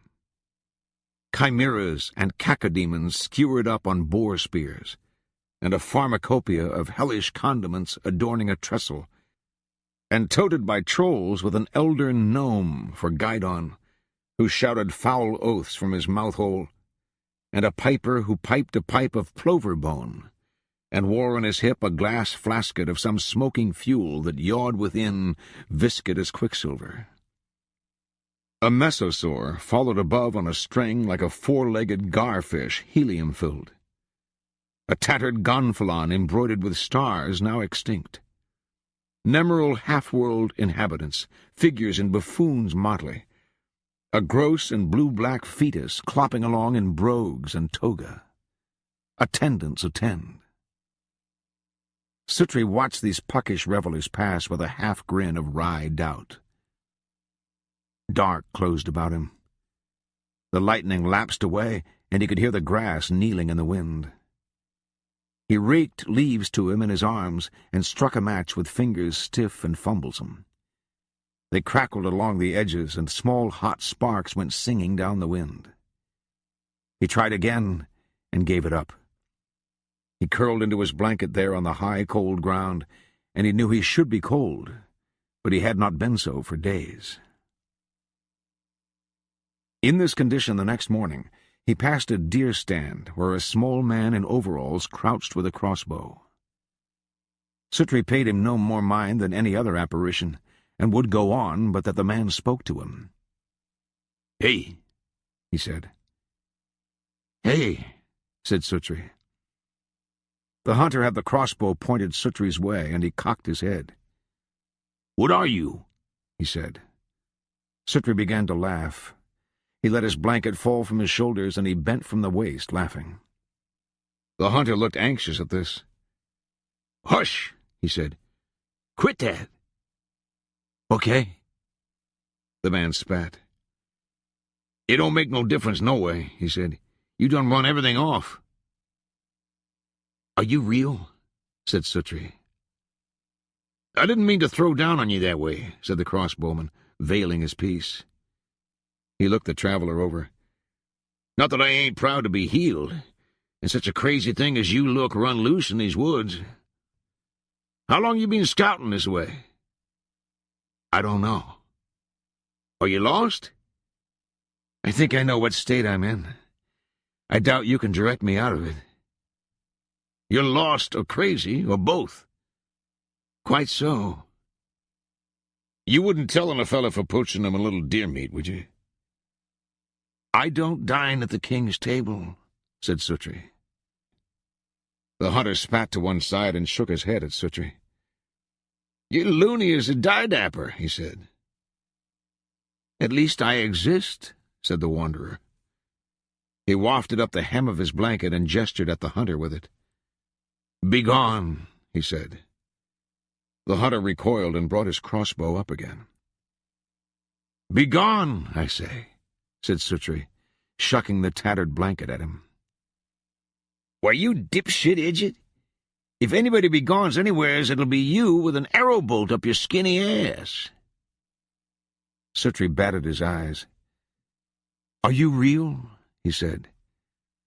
"Damned if you ain't beyond the bend in a queer road. Where'd you up from, anyways?" "From over the mountain." "What are you, a Yankee or something?" "I'll tell you what I'm not." "What's that?" "A figment. I'm not a figment." "A what?" "A figment. A frigging figment." He crooned a weird laugh. The hunter stared at him. "What have you there?" said Suttree. "A little sense, for one thing." "Is that a crossbow?" "I've heard it called that." "How many crosses have you killed with it?" "It's killed more meat than you could bear." "Shoot it." "What for?" "I want to see. You shoot it." "I think I'll just keep it strong and handy." Suttree rose from where he'd squatted. Pale liver spots listed across his vision. The woods had grown dim. "It's snowing," he said. A delicate host expired on his filthy cuff. He pulled the blanket closer. He looked down at himself, at the rags of croaker sack, the spats of knitting that had been his socks, at the twill trousers black with wood ash, the bulbed green knees of them hanging. He had a beard an inch long, and his hair was wild and matted with leaves, and the eyes the hunter watched were black and crazed and smoking. "How do I get out of here?" he said. "Where is it you're headed?" "Out of these mountains." "Well, you're about 9 miles from Cherokee." "Which way?" "Right yon way. You'll come to the road about 2 mile. "Thank you." "You run crazy in these woods regular, do you?" "No," said Suttree. "This is my first time." He didn't come to the road. Coming down a stony draw through green and well-nigh lightless grottos where lay stones and windfall trees alike, anonymous beneath the mantled moss, he saw cross through a bosky glen 2 equine phantoms, pale with purpose, one, the next, and gone in the dark of the forest. Suttree stumbled out of the woods onto a bridle path. Faint smell of stables.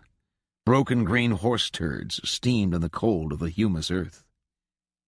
He followed the path until it began to veer back toward the mountains, and then he entered the woods again. Nor was he out of them that evening.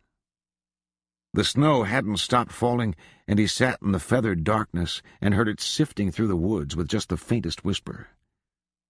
He drowsed and woke and nodded off again. He wondered would he freeze, sitting there under a balsam tree watching the snow encroach toward his toes. The rich smell of the branches and the needles in which he sat carried him back to old Christmases, those sad seasons. He dreamed sad dreams, and woke bitter and rueful. The snow had stopped, and the trees stood stark against a paler sky. With first light he rose and went on. All day this half-mad outcast staggered through the snow, and what a baleful heart he harbored, and how dear to him. In mid-afternoon he came upon a freshet, and he turned downstream, his breath pluming. He could smell the water. Going down through the snow where ice tines hung from boughs above their replicas in gray-green pools, like jaws from fierce Jurassic carnivores. Until late in the day he came out of the snow and crossed through a broad bottomland where the ground gave wet and spongy underneath. In his darker heart a nether self hulked above cruets of ratsbane, a crumbling old grimoire to hand, androleptic vengeances afoot for the wrongs of the world. Suttree muttering along half-mindless, an aberrant journeyman to the trade of wonder. He was wandering in a swampy wood, a landscape of cane and alder where gray reeks swirled. Cognate shapes among the vapors urged him on, and in this sad glen under a pale sun he felt he'd grown improbable of succor, and he began to run. Headlong through the bracken and briars, in whose crushed wake he left small tattered stars of the rags he wore, until at last he washed up in a little glade and fell to his knees gasping. Clouds lay remote and motionless across the evening sky like milt awash in some backwater of the planet's seas, and a white woodcock rose from the ferns before him and dissolved in smoke. A curling bit of down cradled in this green light for the sake of my sanity. Unreal and silent bird albified between the sun and my broken mind, Godspeed.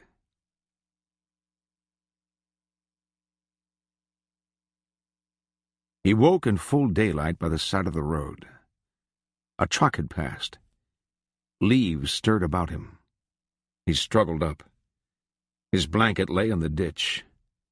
His head was curiously clear. The town that he came to was Bryson City, North Carolina. He passed a shabby tourist court and went down the sidewalk in his blanket, peering about at the sudden tawdry garishness in which he found himself. At the maze of small-town mercenary legend, the dusty shop windows, the glass bulb of a gas pump. Cars slowed in passing him. He entered the first cafe he came to and sat slowly in a booth. Some stark and darker bearded visage peered him back from the shiny black formica of the tabletop. Some alien Suttree there among the carven names and rings and smears of other men's meals. "What for you?" said a leery matron. "The menu. I don't have a menu." The old bird's eyes, honed by past injustices to a glint just between suspicion and outrage, swept over him and to the wall. "Yonder it is." He looked. Chalk script on a slate. "Country steak," he said. "Mashed potatoes and beans. Cornbread. And bring me a cup of coffee." "You get 3 vegetables." He looked again. "Let me have the apples," he said. She finished writing and padded off on her white, wedge-heeled shoes to the rear of the place. In the cameral shutting of the kitchen door, he saw a black hand picking at the seat of a pair of greasy jeans. A dark wood clock above the door told a time of 2:20. Suttree seized the water tumbler she'd left and drank. A long, cold drink laced with chlorine. His head swam. A pall of fried grease hung in the room. He rose from the booth and went to the counter and got a newspaper and came back. He looked in the upper corner for the date, but there was none. "Who ever heard of a newspaper with no date?" he said aloud, tearing open the sheets. "Here, December 3rd. How long is that?" He stared blankly across the empty dining hall. A huge and blackened trout hung bowed on a board above the counter, and knew not, nor the naked leather squirrel with the vitreous eyebulbs.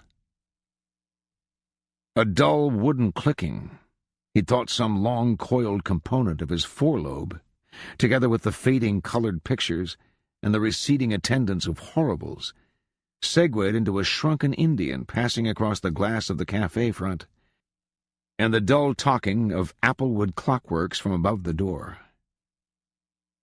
He turned to the paper. A rash of incomprehensible events. He could put no part of it together. The kitchen door swung out, and she came, bearing coffee. A thick-rimmed cup of sepia crockery. Beads of grease veered on the dishing meniscus of inky fluid it held. He poured cream copiously from a tin pitcher and laced in sugar and stirred. The smell of it flooded his brain, and when he sipped it, it seemed like an odd thing to drink. He sipped again. The waitress reared above the rim of the cup. He leaned back. A plate of corn muffins fell before him. A small oblong platter with thick flour gravy, wherein lay a slab of waffled beef and the vegetables. Suttree could hardly lift his fork. He buttered one of the muffins and bit into it. His mouth was filled with a soft, dry sawdust. He tried to chew. His jaws worked the mass slowly. He tried to spit it out and couldn't. He reached in his mouth and fished it forth with his fingers in thick clogs of paste, which he raked off on the side of the platter. He cut away a section of the steak with his fork and eased it past his teeth. His eyes closed. He could taste nothing. His throat pipe seemed grown shut. He mouthed the pieces of meat like an old gummy man, dry smacking sounds. The waitress moved about the room, refilling salt cellars, her eyes on him. He caught her watching from the sideboard. He spat in the plate. "Is there something wrong with me?" he demanded. She looked away. "What is this crap?" "Other people eat it," she said. He stabbed at the potatoes with his fork. "The imago does not eat," he told the plate mutteringly. "Fuck it." He let the fork fall and looked up at the waitress. "Will you take this away and bring me some soup?" "You'll have to pay for it."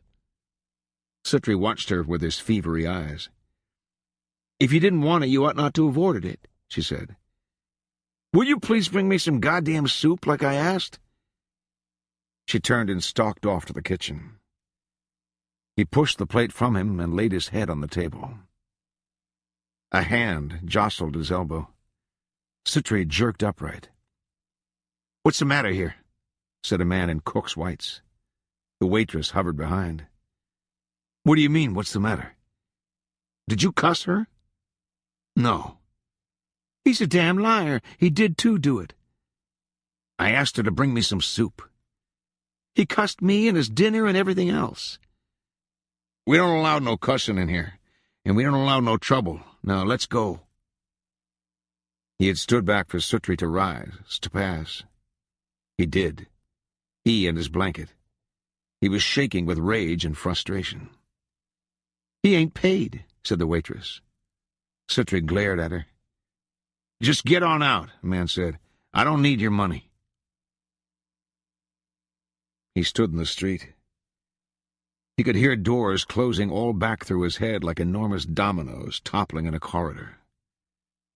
He shouldered the blanket and went on.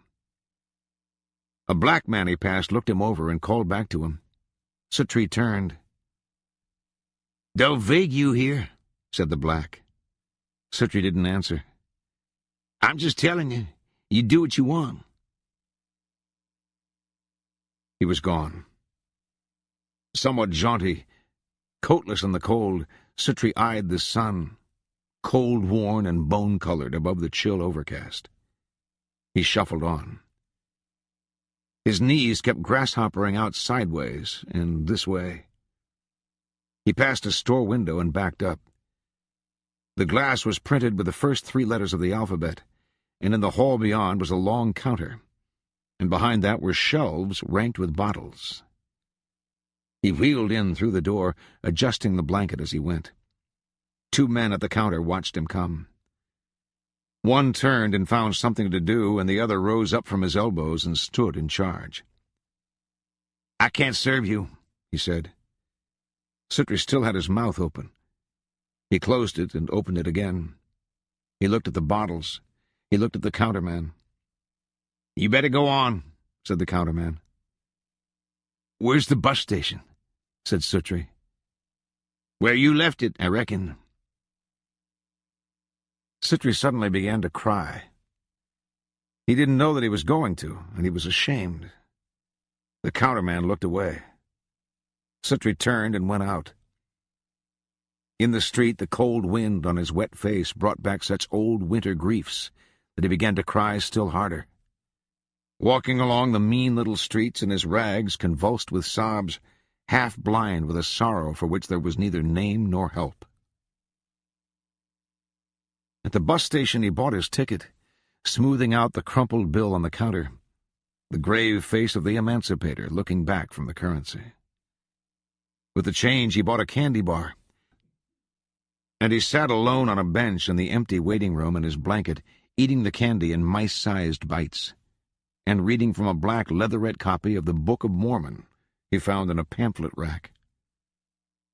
The candy he managed to get down, but the words of the book swam off the page eerily, and he thought he'd never read a stranger tale. The hands on the bald white clock face above the ticket office went by fits and starts. At 10 till 4 he rose and went out, the book in his hand, and his hand at his breast, and the blanket about him like an itinerant Simonist. The baggage man watched warily the shuffling exit of this latter-day crazy man. A driver in a shiny blue suit looked him up and down. "Is this the bus to Knoxville?" Suttree said. He said that it was. Suttree offered his ticket, and the driver drew a punch from its holster and punched the ticket and handed it back, and Suttree mounted the steps into the bus. All the faces that he passed were watching out the windows, but as he went by they turned and followed him with their eyes. A parcel of old ladies, a young man in pressed twill. At the rear of the bus, Suttree swung around, and the faces all turned back. He lay down on the rear seat. When he woke, they were swinging through the mountains, and he was being shifted up and back on the seat as the rear of the bus followed. He sat up. His blanket had fallen to the floor, and he got it and tucked it around him. The coach was filled with stale cigarette smoke, and the windows were weeping. A few small dome lights shone on magazines up the aisle. Beyond the windshield, a pair of red taillights slid away and reappeared and swung back across the front of the bus again. Suttree slept, tottering upright on the seat. It was after 9 o'clock when they reached Knoxville. He clambered down on queasy legs and climbed the steps to the terminal. In the men's room he steadied himself. An unshorn ghost in a black beard peered back from the glass with eyes like old furnace flues. He pulled the blanket from his shoulders and rolled it and tucked it beneath his arm. His jacket hung in ribbons. He touched the sharpened bones of his face. He raked back his hair with his hands. When he glanced down at his shoes, the tiles of the floor seemed to be undulating like the scales of some cold, enormous fish. An eye watched from a partly open toilet door. He staggered out. His feet made no sound in the empty arcade, and he seemed to go for miles toward the lights of the street. At night, in the bed high in the old frame house on Grand, he listened to the engines switching in the yard, the long iron collision of couplings running out in the dark by the warehouse walls until the lamp-lit night echoed with their hammerings like some great forge where arms for a giant's tournament were being beaten out against the sun's rising. And in the light of passing locomotives, the shadows of trees and power poles raced within the cocked sash of the window across the peeling walls to blackness.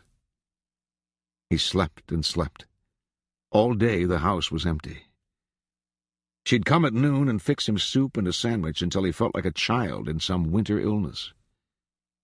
Recurrences of dreams he'd had in the mountains came and went, and the second night he woke from uneasy sleep and lay in the world alone. A dark hand had scooped the spirit from his breast, and a cold wind circled in the hollow there. He sat up. Even the community of the dead had disbanded into ashes. Those shapes wheeling in the earth's crust through a nameless ether, no more men than were the ruins of any other thing once living. Suttree felt the terror coming through the walls. He was seized with a thing he'd never known, a sudden understanding of the mathematical certainty of death. He felt his heart pumping down there under the palm of his hand. Who tells it so? Could a whole man not author his own death with a thought? Shut down the ventricle like the closing of an eye? He got up and went to the window and looked out. The houses stood above the rail yard with a kind of doomed austerity, locked in a sad freeze against the gray midwinter sky. From each chimney, like a tattered rag, a tongue of coal smoke swirled. Beyond the tracks lay the market warehouses, and beyond these the shapeless warrens of McAnally, with its complement of pariahs and endless poverty. He woke in the paler gray of noon to find blind Richard groping toward him from the door. "Bud," he said, standing there on the boards in the barren room like a medicine show clown, casting about in the dead air with his frozen grin. "Hello, Richard." The blind man sat on the bed and lit a cigarette and toyed at the ash with the tip of his little finger. "Well," he said, "I heard you were sick." "I'm all right." "What was it you had?" Suttree eased himself among the sooty sheets. "I don't know," he said. "Something or other." "Mrs. Long look after you good?" "Oh, yeah. She's good." "Good a woman as ever walked. Ask anybody. Don't take my word for it." "How are you getting along?" "I wish McAnally was full of 'em and I care." "Me? I ain't bragging much." "Well." The blind man looked about, dark sockets clogged with bluish gypsum, smoke drawing upward alongside his thin nose. He knit his yellowed fingers in a mime of anxiety and leaned towards Suttree. "You don't have a little drink hid away, do you?" he said. "No, I don't." "Didn't much allow you did." Suttree watched him. "How long have you been blind, Richard?" "What?" "I said, how long have you been blind? Were you always blind?" The blind man grinned sheepishly and fingered his chin. "Oh," he said, "no. I don't remember. I've forgot." "Where'd you get that lump?" He touched a faint yellow swelling above his eye. "Red done that," he said. "Red did?" "Yeah. He comes over, comes over to the house. He sets all the doors about halfway shut. I got in a hurry or I never would have run into it. I know him." "How's everything down at the huddle?" "It's about like you left it." They sat there in silence on the bed. Beyond the bay window lay a deadly and leaden sky, dimpled by the moat-wind glass. A small gray rain had begun. "Well," said Richard, "I better get on." "Don't rush off." "I gotta get on home." "Come back." "You get well now," said the blind man. "You do what Mrs. Long tells you." "I will." He went down the stairwell, holding to the wall. Suttree heard the door close. A few sad birds along the wires watched the rain fall. One had a crooked leg. Gray water was leaking from a rotted length of gutter pipe. As he lay there, the water grew more pale, and the rain fell, and the water grew quite clear. And the water, beaded on the lacquer leaves of the old magnolia tree in the yard, looked bright and clean.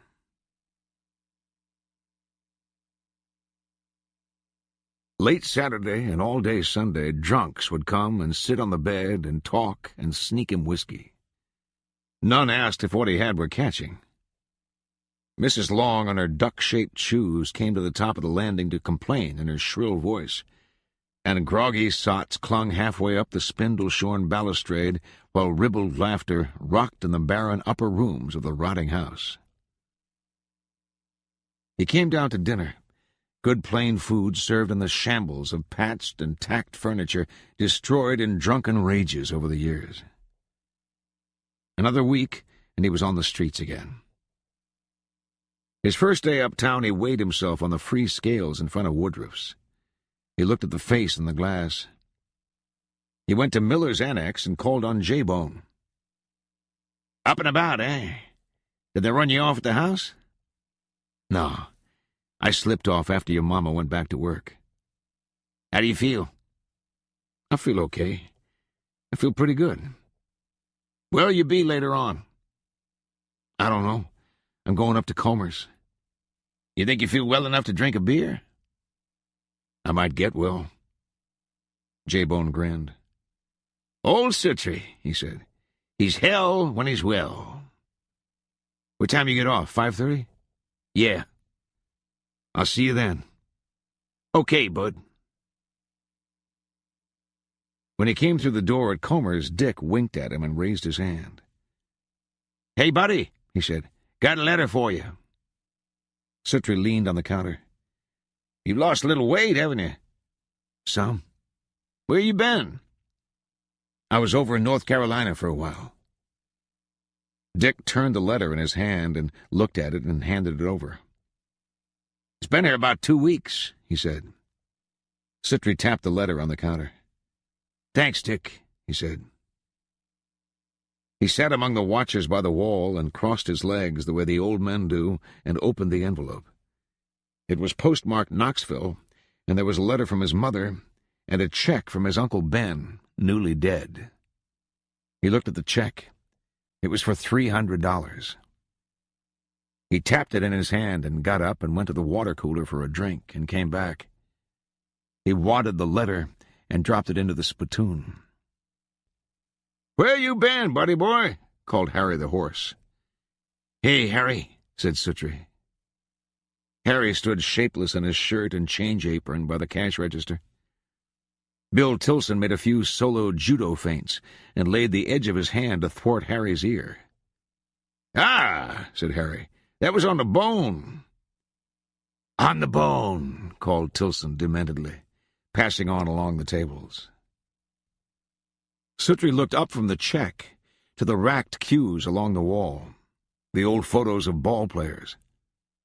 A quiet figure there in the bedlam of ball clack and calling and telephones, the ticker tape unspooling, the sports news. "Fuck it," he said. He rose and went to the front counter. "Can you cash a check for me, Dick?" "Sure, bud." He laid the check on the sill of the cash register and rang open the drawer. He read the check. "Fat City," he said. "How do you want it?" "A couple of hundreds and some 20s. With the money folded in his front pocket, he went down the stairs to the street again. He went to Miller's and bought underwear and socks, and went out through the annex and crossed through the market house. Old Lipner akimbo in his abattoir. By the side door, blind Walter stood sleeping with his dobro, and Suttree touched his sleeve. The blind eyes opened and rolled up. Suttree pressed a folded bill into his palm. "You're the only man I ever saw could sleep standing up." An enormous set of teeth appeared, and a strong black hand gripped his forearm. "Hey, fishman, now you're wrong. Black man taught it to the mule." "You think I could learn it?" "You might if they wouldn't let you sit down nowheres." Suttree smiled. "I'll see you later." The blind man pocketed the bill. "I hope you catches the river out," he said. Suttree crossed the street to Watson's. There in the basement he found his size in a rack of sport coats and selected a pale camel hair and tried it. Faint lines of dirt along the shoulder seams where it had hung. He looked at himself in the mirror. He took a comb from his pocket and combed his hair. He found a pair of black mohair trousers that had a small tri-cornered tear at the rear pocket. Couldn't see it with the jacket on. The slacks and the jacket came to $13.90, and he paid and went upstairs and bought a yellow gabardine shirt with hand-stitched collar and pockets. In a window above Market Street, the old tailor stood peering out through the lettered glass. The dusty ells and bolts of cloth spooled out in the window, easing the repose of dead flies and roaches. Suttree came up the dark and musty wooden stairwell and swung through the door with his package. "Nice trousers, them," said the old man, as he measured the inseam with a tattered yellow tape. He gripped the waistband and tugged at them. He put his arms around Suttree's waist and brought the tape together at his navel. The old man barely came to Suttree's shoulder. "You want some out of the seat, too?" "I think they'll be all right, Mr. Brennan. I've lost some weight." The tailor tugged at the seat of Suttree's new trousers and looked dubious. "Are you going to carry your lunch here?" he said. Suttree smiled. "They're really my size," he said. "I'll fill back out." "How much are you going to fill?" "About 20 pounds.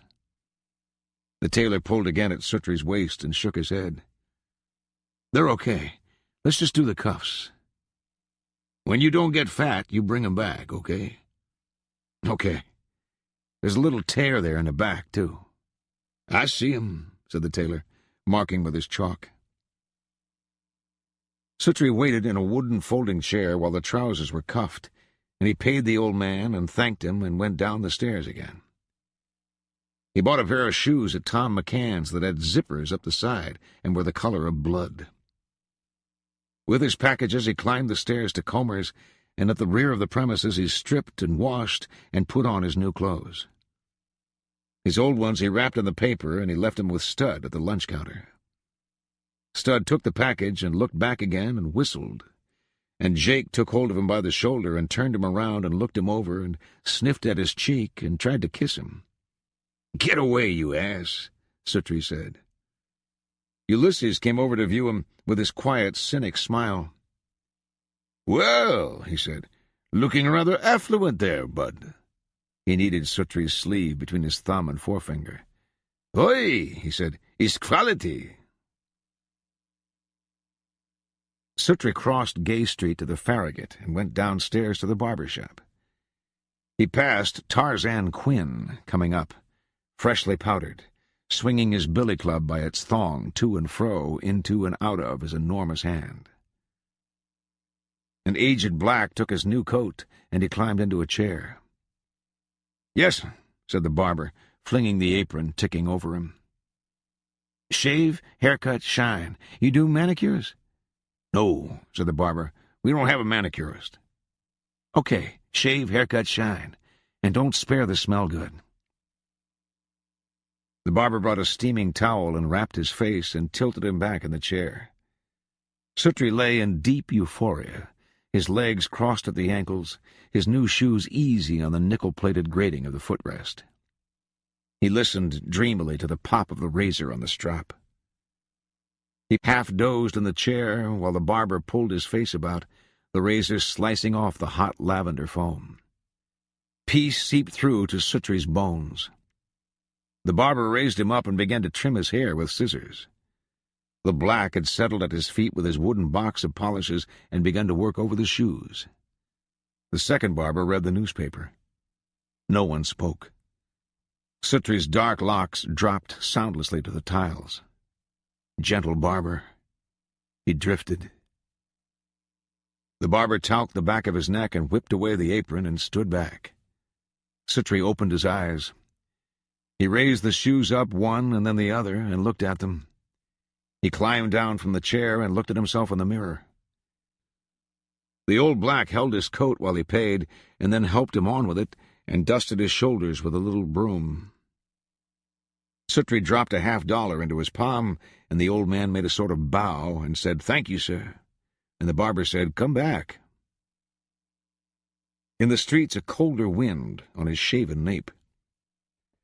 Bobby John stood on the corner with Bucket and Hoghead, and two boys he didn't know. They seized upon him with great joy. Bobby John was offering him $2 for the coat, waving the money about. "Where's your stick?" said Hoghead. "You can't go around looking like that and no stick to beat the women off with." "Old Suttree's caught himself a hell of a fish somewheres." He and J-Bone ate dinner at Regas. Bobby smiled when she brought them the menu. "What are you going for, bud?" "I think I'll go for the large filet steak." "Believe I'll go for the veal cutlet." "Hell, get the steak." "The cutlet's good, bud." "Get the biggest fucking steak they own." The steaks arrived on iron platters sizzling in their own juice, and there was steaming baked potatoes with pithy cores to melt the butter over, and there was sour cream with chives, and hot rolls and coffee. Suttree popped a chunk of steak into his mouth and sat back in the chair and closed his eyes, chewing. "Good, ain't it, bud?" J-Bone dipped a roll into his platter and raised it dripping with dark gravy and loaded it into his jaw. "Lordy," he said. "Where are we going tonight?" "Anywhere suits me. What about the Carnival Club?" "Is this Thursday?" "Sure is," said J-Bone. "The place will be crawling with lovely young cuntlets." "I'm for that," said Suttree. He woke in Woodlawn among the menhirs of the dead. He raised himself onto one elbow and looked out across the ordered landscape of polished stones, the pale winter's grass and black trees. He brushed the chaff from his sleeve. An oxblood stain was seeping up his white socks from his new shoes.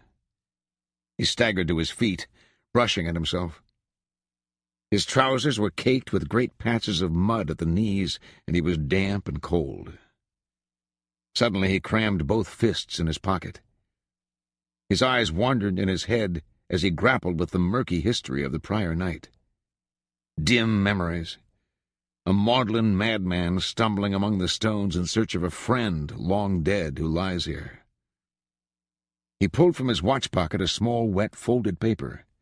It was one of the $100 bills, somehow put by. Suttree crossed the spider-frosted grass of the cemetery toward the fence and the road. The sun was not so high he could not take his bearings by it, and he set off in what he figured to be the direction of the town. A bus passed in a blue stink of diesel smoke, the windows filled with faces. He brushed his hair back and grimaced at the riders. He shaped a curse in the air after them with a lean-boned hand. A half-mile down stood a roadside store. Suttree at the drink box lifted out an orange bottle and opened it and drank. The woman who kept the store watched him from under her wrinkled eyelids. "I'm not loose from the circus," he said. "What?"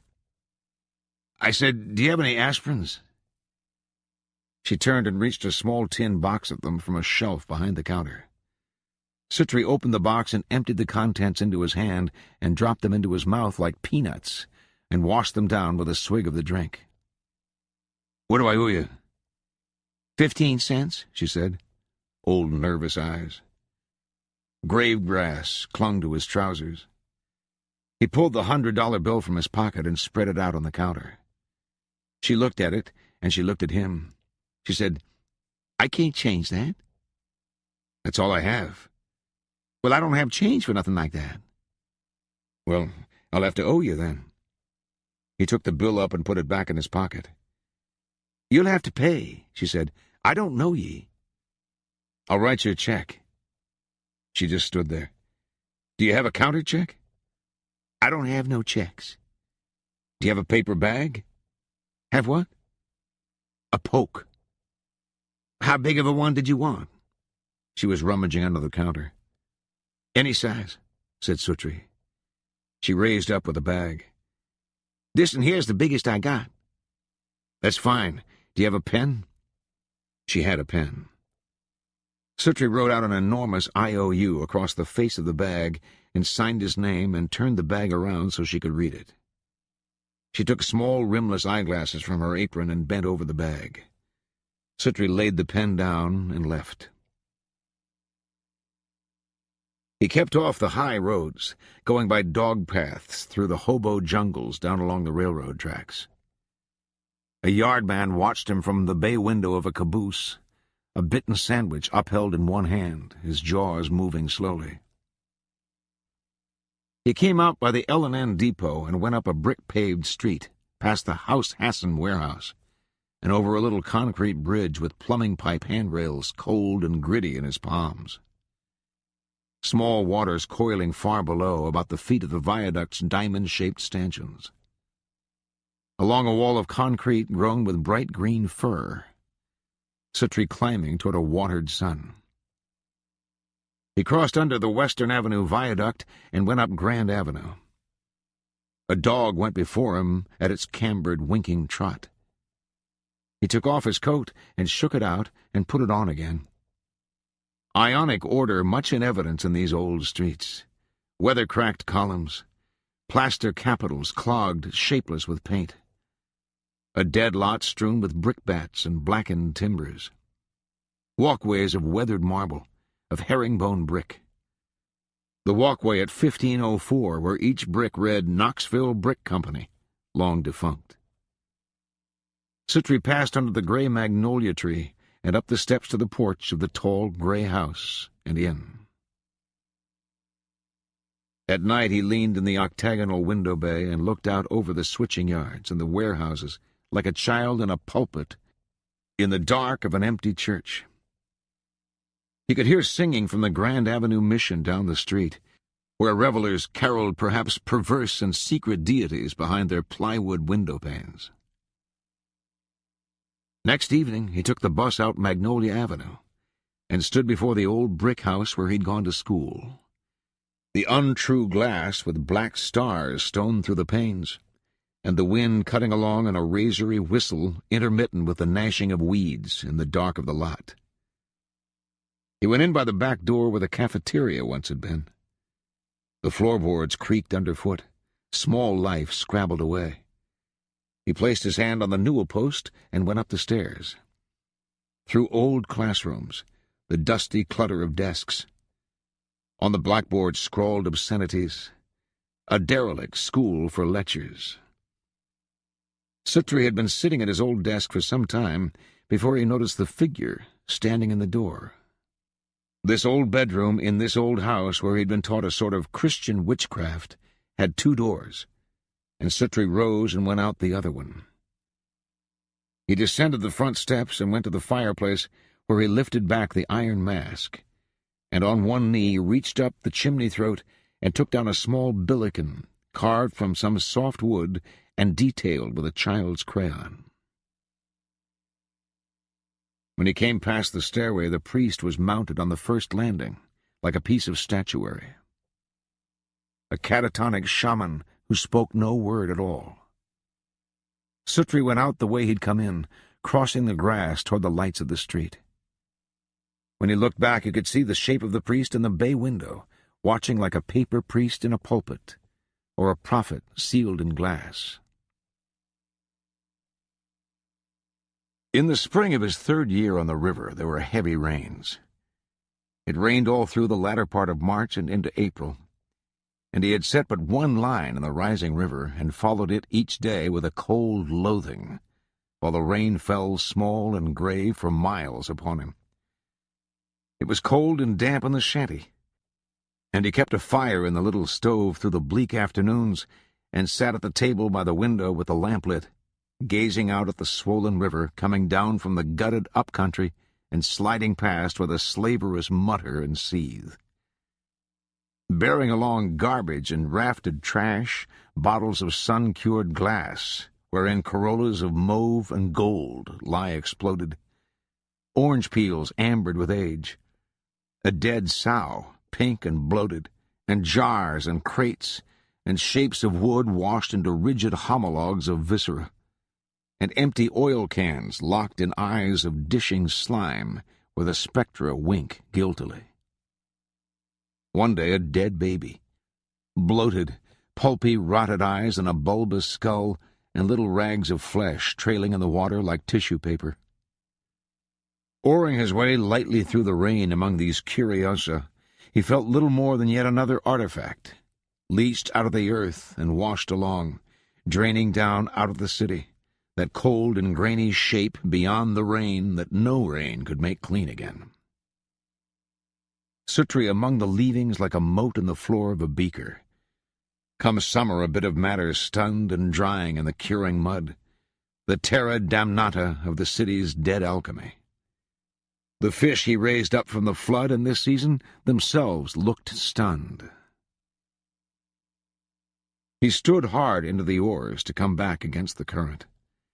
Past the bridge risers where small ugly rips broke on the concrete, and the boat-shaped upstream face rode in a bone of curling froth. Along this clay shoulder where the river gnawed and pulled with her leathery brown waters. In the fluted gullies where the river backed or eddied, spoondrift lay in a coffee-colored foam. A curd that draped the varied flotsam locked and turning there. The driftwood and bottles and floats, and the white bellies of dead fish, all wheeling slowly in the river's suck, and the river spooling past unpawled, with a muted seething freighting seaward her silt and her chattel and her dead. One morning, while he stood on the gallery in the dim early light, watching the river, he saw an empty skiff go by. Next came looming out of the yellow mist a patchwork shack, composed of old slats and tar paper and tin snuff signs, all mounted in wild haphazard upon a derelict barge. And turning with the keyless rotations of a drunken bear, going downriver to faunder cumbrously against a pier, list and halt, sidle and grope past, with the next wall of the shack coming about, and along it, like plaster caryatids, hung there in a stunned frieze above the licking river, the figures of 4 women and 2 men, pale, rigid, deathless, wheeling slowly away below the bridge and gone in the mist. Suttree watched the transit of this foggy apparition with no surprise. 2 days later, when he went downriver, he saw the shanty-boat pulled up under some willows on the south bank, below the Sand and Gravel Company. There was a line of wash hung out, and a small skiff swung at tether below the mooring. Some coon hides were tacked flat to the wall, bleached a pale cream color. You'd have thought them to be wares, but the hides were dry and all but hairless, and seemed forgotten. Suttree oared past while a group of wide faces watched from a window. When he came back in the afternoon, there was a chair on the roof of the shanty, and in it a man sleeping. The wash had been taken down, and smoke was rising from a stovepipe elbowed through one wall. The skiff was gone. As Suttree passed beneath the bridge, he saw the skiff coming down. A thin young boy was rowing it. Suttree let one oar trail and lifted a hand in greeting. The boy nodded at him, one eye blue-black and swollen closed, and went on. In the morning he went down early, and as he passed the houseboat he saw a young girl come out along the little veranda and turn and squat, her skirts gathered in the crooks of her elbows. Through the fog, Suttree was presented with a bony, pointed rump. She pissed loudly into the river, and rose and went in again. He was back before noon with his catch. He came up close by the bank and swung around the houseboat. A woman was peering down at him, a stone-jawed and apparently gravid slattern, resting her belly on the rim of a washtub and regarding him through clotted rags of hair. "Howdy," he said. She nodded. "I saw you all come down the other morning. I live across the river." He rested an oar under his elbow and pointed. She said, "Uh-huh." Suttree smiled. He said, "I figured since we're kind of neighbors, I ought to stop and say hi to you anyway." She reached down into the tub and brought something up from the bottom of it. "He's asleep," she said. "The mister is?" "Yep." He dipped the oars to stay against the current. "You've got a good-sized family, don't you?" She watched down into the tub. How her face must look back from the dead well of blue washwater, rocking and licking in what shapes. "We got 4, she said. 3 girls. She paused and pushed her nose against her arm and snuffled. "And a boy," she said. "I believe I saw him the other day." "You ain't the one hit him in the eye, are you?" "No, ma'am." "Somebody hit him in the eye," she said. With a beetle of soap-softened wood, she subdued the grayish rags that stewed in the pot. She lifted something out and wrung it and lay it on a bench. "Where are you all from?" "We was from up around Mascot." "I see," he said. She glanced down at him and went back to her washing. After a minute, she said, "Looks like you got some fish there." "Yes, ma'am. You all like catfish?" "We eat it some. I got plenty here, if you'd like one for your supper." She looked down into the bottom of the skiff. "What would you have to have for one?" she said. He began to sort among the fish. "I'll just give you one," he told her. "Well, I'd rather just to pay ye." "Here." He stood in the skiff and handed up a sleek 4-pounder. She took it expertly behind the gills and looked it over. "What do I owe you?" she said. "Not anything." Well, let me pay ye. I don't want nothing for it. Well, she said, I run a trot line on down a ways. Well, I got plenty. Well, I better put him in here. He sat down and leaned into the oars, watching her go in with the catfish. Before he had pulled more than a few yards upstream, she was out again. He thought she had come back to her washing, but she called to him across the water. Hey, she said. Yes, ma'am. He's awake now if you wanted to see him. Well, I don't want to bother him. He said to thank you for the catfish. You're welcome. Tell him I'll come by in a day or two. Well, she said, come back when you can. The next day there was no one about, but the day following the man was in his chair again, reading a newspaper. Suttree hailed him as he came alongside, and the man folded the paper and squinted down at him. Hey, he said. How you getting along? Right tolerable. You the fella sent that catfish by the other day? I just had more than I needed. Well, I wanted to thank you. My old lady fried it up and we had it for supper and sure enjoyed it. Good, said Suttree. He turned his head and spoke down a ventilator pipe rising from the roof. Hey, old woman, he said. A muffled snarl came back. You got any coffee fixed? He started to turn back to Suttree, and his face flickered a small annoyance. He leaned to speak into the pipe again. Fix some, he said. Then he looked down to where Suttree sat in his skiff. Come up, he said, and take some coffee with us. I don't want to put you out. Ain't no bother, she's got some ready.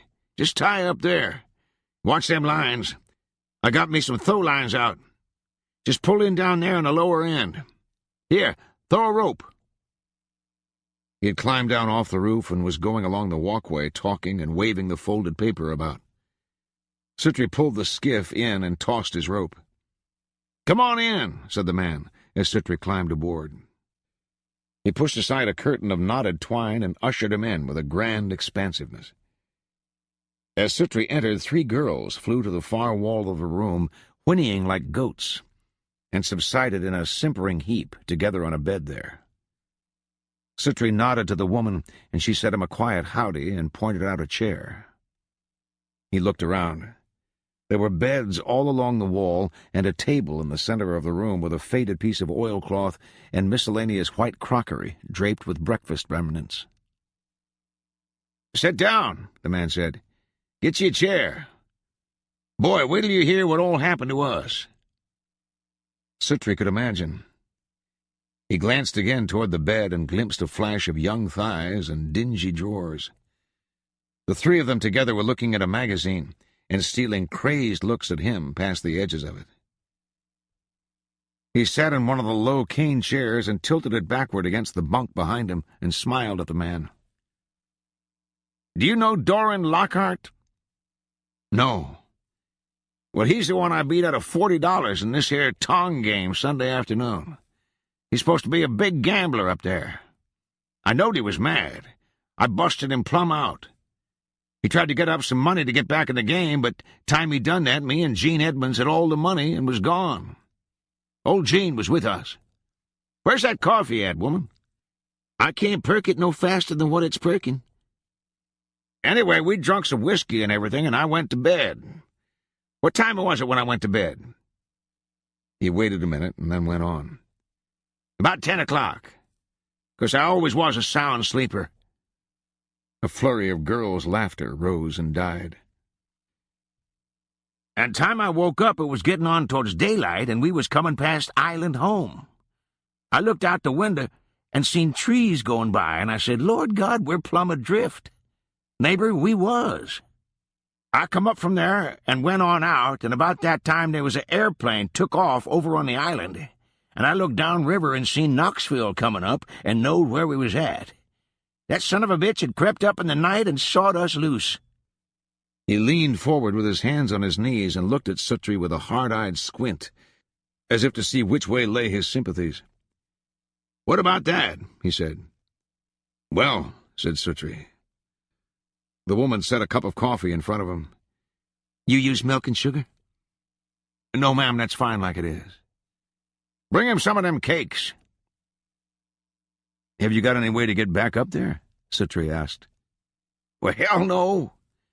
It costs to get a tow if you can get somebody to do it even. What do you think about a son of a bitch who would do that? Suttree regarded him over the rim of the cup. He lowered the cup and cradled it in both hands. Well, he said, I guess I'd call him a poor loser at the least. You daggone right he is, said the man, leaning back. What do you aim to do? Lord, I don't know. I thought about hunting me a job down here. You don't know where there is one, do you? I don't know. You might find something. If you go out Blount Avenue here, there's a woolen mill and a fertilizer plant. Then there's a sand and gravel company right here. You could ask around. Well, much obliged. I just need to get set up back upriver so as to start in muslin come summer. The woman set a plate of cookies on the table. Start what? Suttree said. The man looked at him. He looked behind him at the woman and toward the girls on the bed. Then he leaned towards Suttree again. Muslin, he said. Muslin? Yeah. Suttree looked at him. What's that? He said. The man leaned back and crossed his feet in a chair.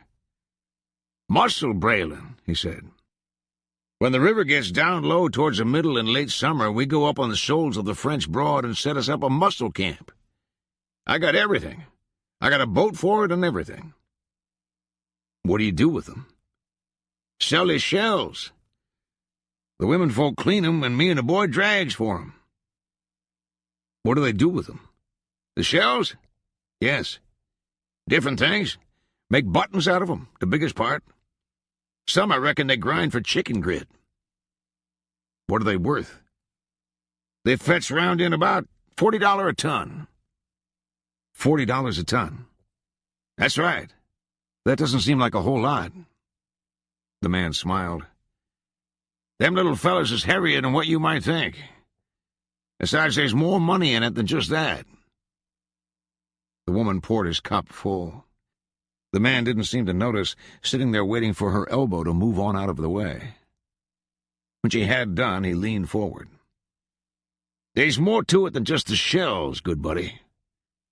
He looked about craftily. More to it than that. He stayed to dinner. By then the old man had told him about the pearls, and even showed him some. Taking from some secret place on his person a small purse, tailored from the scrotum of a tree fox, and setting out the pearls on the oilcloth. Suttree turned one in his hand and held it to the light. If we had another hand, we could run 2 boats, the old man said. Can you make any money in it?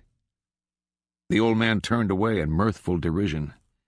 Money? Shit, boy! Why... Suttree stared at the pearls. The little cabinet filled with a rich steam of cookery. Plates were clattering, and the woman and the oldest girl whispered together at the stove. How would you go shares if you was interested? The old man said. Suttree looked up. He looked around the cabin. Shares? He said. There's 6 of us. Everybody works. Let her set the table, Reese, the woman said. Reese raised his elbows. He hadn't taken his eyes off Suttree. Would you go 5ths? Not taking out nothing for your board. Suttree scooped the pearls into his palm and funneled them back into the purse. His voice sounded far away. I might go 4ths, he said. A soft young breast crossed his nape. The girl leaned and dealt from a tray of old and mismatched silver. The man took the purse and hefted it in his hand and eyed Suttree. It's hard work, he said. Suttree nodded. The old man grinned. Make you sleep good of a night. Suttree had started with a question, but the old man suddenly flung his hand across the table. Partner, he said, you're on. When they sat for dinner, it was a tight fit, and Suttree, looking around the table, couldn't help smiling. The boy came in with his swollen eye as they were taking seats, and he studied Suttree without much interest. The two younger girls didn't know where to look at all. This had emboldened the oldest one, who set her shoulders and flung her hair back and passed Suttree a platter of biscuits. She was extraordinarily well put together, with great dark eyes and hair. The head of the house stood to better grapple with a joint of pork before him. The boy was ladling a great load of beans aboard his plate. Suttree buttered one of the buoyant-looking soda biscuits and watched the pale slices of pork fall under the knife, the man turning the roast and finally seizing it in his hands, the white knob of bone coming from its socket with a sucking sound and breaking like a great pearl up through the steaming meat. He forked the greasy slabs of meat onto what plates he could reach and told the woman at the end of the table to pass hers. Suttree ladled thick gravy onto his pork and biscuits and reached for the pepper. Beans were coming down table, and fat sweet potatoes, and coffee was being poured around. He gripped his fork in his fist in the best country manner and fell to. "Don't be shy," called the old man. "Eat a plenty." Suttree nodded and waved his fork. Harrogate saw them going along Blount Avenue Sunday morning. They wore outfits all cut from the same bolt of cloth, and in the church pews, standing 6 across, they looked like a strip of gaudy wallpaper cut into those linked dolls madfolk passed their time in fashioning. People couldn't stop looking. The preacher forewent his station at the door when services were over, and there was no one to shake the hands of these new and startling parishioners. Small boys had gathered outside to jeer, but the emergence of this little group found them unprepared, inert. They filed out in descending order by altitudes, the father first, out through the sunlit doors in a sextet of calico isotropes, and into the street, the elder smiling, along through the crowds and down the road toward the river, still single file, and with deadpan decorum, leaving behind a congregation mute and astounded. He rode out to visit, coming about the end of the shanty-boat in his welded skiff and singing out at the woman where she sat on the porch shelling beans. "Hattie!" he called.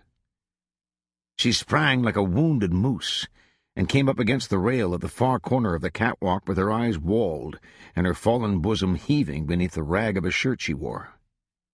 He didn't seem to notice, sitting there with his impassive smile in the center of his suicidal boat with the upside-down Ford in chrome letter across the bow and the homemade paddle laid dripping across his knees. "Right pretty day, ain't it?" he said. "Lord God," she said, "I knowed the law had me. Don't you never come up on me that-a-way, you hear?" "Yes, ma'am," he said, his face a flower in the warm sunshine. She looked down at him. He just sat there smiling. She took her seat on the box she'd vacated and fell to shelling beans again. "I live across the river yonder," he said. "I seen yins at church Sunday." She nodded. "Thought I'd come on down and say hi-de." She looked at him with her caved eyes. "So," he said, toying with the paddle. "So hi-de." "Hi-de," she said. "Where's the rest of the family at today?" "Gone on over in town." "Left you by your lonesome, huh?" She didn't answer. He looked about and he eyed the sun's progress. "Looks like it's going to be another warm one, I'd say." Perhaps she didn't hear. "Wouldn't you?" he said. She looked down at him, flushed, her lank hair matted about her sweating face. "I reckon," she said. "That's the biggest thing about this here boat. It gets hot as a two-pecker. It gets hot as anything. And it's setting in the water where you'd allow it'd cool." "Yes," she said. "I'd like to have drowned in it once." "Uh-huh." "It won't float at all." He took a dip with his paddle to recover the current. "What time you reckon they'll get back?" "I don't know." "Does that boy go to school?" "He does sometime. He ain't now." I just despise the school. What kind of hides is them? Coon hides. Well, they was. Harrogate leaned and spat into the river and raised up again. How old's that boy of yourn, anyway? She looked at him. She looked at the contraption in which he sat. She said, He ain't old enough to ride in that. What, this here? Shoot. Why, you couldn't sink it with dynamite. She tilted a paper of shucked bean pods overboard. Harrogate watched them drift away. Old Suttree's a friend of mine. You know him, don't you? No. He ate with yins here the other evening. Runs trot lines. He said he knowed you. She nodded her head and tilted the beans in the pan and rose and dumped the debris from the folds of her skirt. He's a friend of mine, Harrogate said. She bent and picked up the pan of shelled beans and tossed her hair back from her face. He's rid in it, said Harrogate. In this here boat? Suttree has?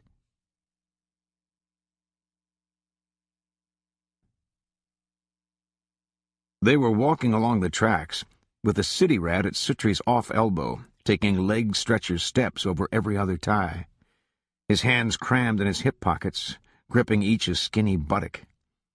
He watched the ground and shook his head. What do you say to him? Say to them. Yeah, say. Hell, say anything. It doesn't matter. They don't listen. Well, you gotta say something. What do you say? Try the direct approach. What's that? Well, like this friend of mine.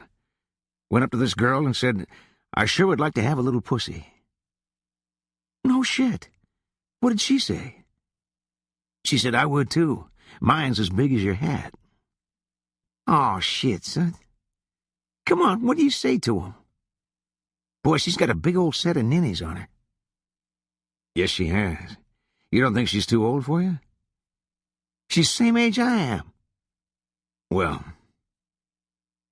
How do you get 'em to take off their clothes? That's what I'd, by God, like to know. You take 'em off. Yeah? Well, what does she do while you're doing that? I mean, hell, does she just look out the window or something? I don't understand it at all, son. The whole thing seems uneasy to me. They swung off the right-of-way and went along a dog path, Suttree grinning. Tell her she sure has got a big old set of ninnies on her, he said. Shit, said Harrogate. She's liable to smack the fire out of me. It was midsummer before they went back up the river. They left the crazy-looking shanty in Knoxville and went by bus, with their bedding and house goods bailed up. Suttree saw them off with promises he'd long regretted. A week later he got a tow to the forks of the river and began rowing up the French Broad. After 9 hours at the oars, he pulled into the bank and crawled out with his blanket and slept like a dead man. He had reason to think of the old Bildad up on the Clinch, who used to flood his skiff and sleep underwater in it to keep the insects off. When he woke in the smoky dawn, he felt alien and tainted, camped there in a wilderness with his little stained boat and his weariness, as if the city had marked him, so that no eldritch demon would speak him secrets in this wood. He ate 2 of the sandwiches he'd packed and drank a grape drink, sitting there on the bank and watching a wood duck that floated on the river like a painted decoy block, mitered to its double on the pewter calm. He rowed on upriver until he came to the landing at Boyd's Creek. His hands were puffy and clawed, and he wished the skiff at the bottom of the river. He went into the store and drank 2 cold drinks and got a 3rd one to sip on. Coming back out into the glaring sunlight, he saw a thermometer hung in a tin cough syrup sign on the storefront. The red line in the glass ran from bottom to top and out of sight. He eyed it with baleful, blood-filled eyes, and turned and spat a grape-stained cloud of mucus at the cooking world. Not even a fly moved. It was early afternoon when he came upon them. He passed a huge and stinking windrow of shells on the south bank and struggled upstream through faster water, towing the boat up shoals with a rope over his shoulder, clutching and fending among the shore bracken, the water very cold and clear. They were camped like gypsies under a slate bluff, and smoke rose among the trees. The skiff at the bank bore a strange rigging of uprights and cross-poles and a Travis bar with lines and hooks hanging from it. The boys squatted on a stump, watching him. The womenfolk were boiling wash in a big galvanized tub, and the old man was asleep under a tree. When she saw Suttree tying up, the woman called, "Reese! Reese!" 2 dry, flat bird notes he'd heard all his life. He didn't move. Suttree came on up the bank. "Howdy," he said. They all nodded. They were shrouded in steam, and they looked limp and half-fainting. The old woman's long white goat's udders hung half out above the tub, and the flesh of her upper arms swung as she wound the water from a pair of jeans. The girl gave him a sort of defeated smile. "Daddy?" she called. Reese opened one eye tentatively from beneath his tree. "Yonder's my partner," he sang out. "Hey," said Suttree. "Come sit down. Boy, we're really into 'em up here. Looky yonder." Suttree looked. A black slag heap of riven shellfish lay along the riverbank, exuding a greenish vapor and quaking gently with flies. "And looky here." The mussel-fisher lifted out a little fox-cod purse and tilted into his palm a single pearl. Suttree picked it up and looked at it. It looked a bit lumpy. "What's it worth?" he said. "Can't tell. There's lots they go by." He took it and rolled it in his palm and dropped it back into the purse. "There ain't no telling what it might be worth," he said. "How many have you found?" "Well, that's the only really good one. I got some others." Suttree stared bleakly at the levee of shells. "We'll really get into 'em now, though, what with 2 boats and all." Suttree turned and looked down at the old man. He was squatting on his heels, having risen that far by way of greeting, smiling, optimistic. A pale and bloated tick hung in his scalp like a pendulous wen. "We got to get your boat rigged. I done hunted up some poles and stuff." "Have you got a hammer and nails?" "I got some nails coming out of them boards yonder, quick as I burn 'em. We'll get some more. There's plenty of old boards got nails in 'em." Suttree was kneading his bloated palms. "How do you aim to drive the nails?" he said. "Just knock 'em in with a rock." Suttree looked at the river. "If you just get in your boat, you can stretch out and sleep, and barring snags, wake up sometime back in Knoxville like you'd never been away." "I guess we'll manage," he said. "Why, hell yes," said the old man. Suttree had wandered off to the skiff to get his blankets and gear. He took the 2 cans of beer he had stowed under the rear seat and tied them to a string and lowered them over the side. The family had put up a rude lean-to against the wall of the bluff. Old roofing tin and random boards and a plywood highway sign that said, "Slow construction ahead." It all looked like it had washed up there in high water. Under the overhang of the bluff were thin, home-sewn ticks and quilts and army blankets. Suttree didn't think it would rain any time soon, so he went on down past the camp with his gear to a little knoll that overlooked the river, and where there were some small pines and a wind to stand the insects off. He fixed a smooth place on the ground and fluffed up the pine needles and spread a blanket and sat down. He lay back and stretched out. The river chattered back a querulous babbling from the limestone shoals below the camp. The trees fell and fell down the lightly clouded summer sky. Reese woke him, kicking his foot. "Hey," he said. Suttree rolled over and shaded his eyes. "What are you doing?" "I was sleeping." The old man squatted and eyed the river through the trees. "We might as well get your boat rigged this afternoon," he said. Suttree rose heavily. He was hot and sweaty and worn out. You aim to bed down out here? If it doesn't rain. You can sleep up in the camp with us. I snore, Suttree said. The old man stood up. Snore, he said. Hellfire, son. You ain't never heard a snore. I'll put my old lady up against any 3 humans or 1 moose. Suttree went on up the bank.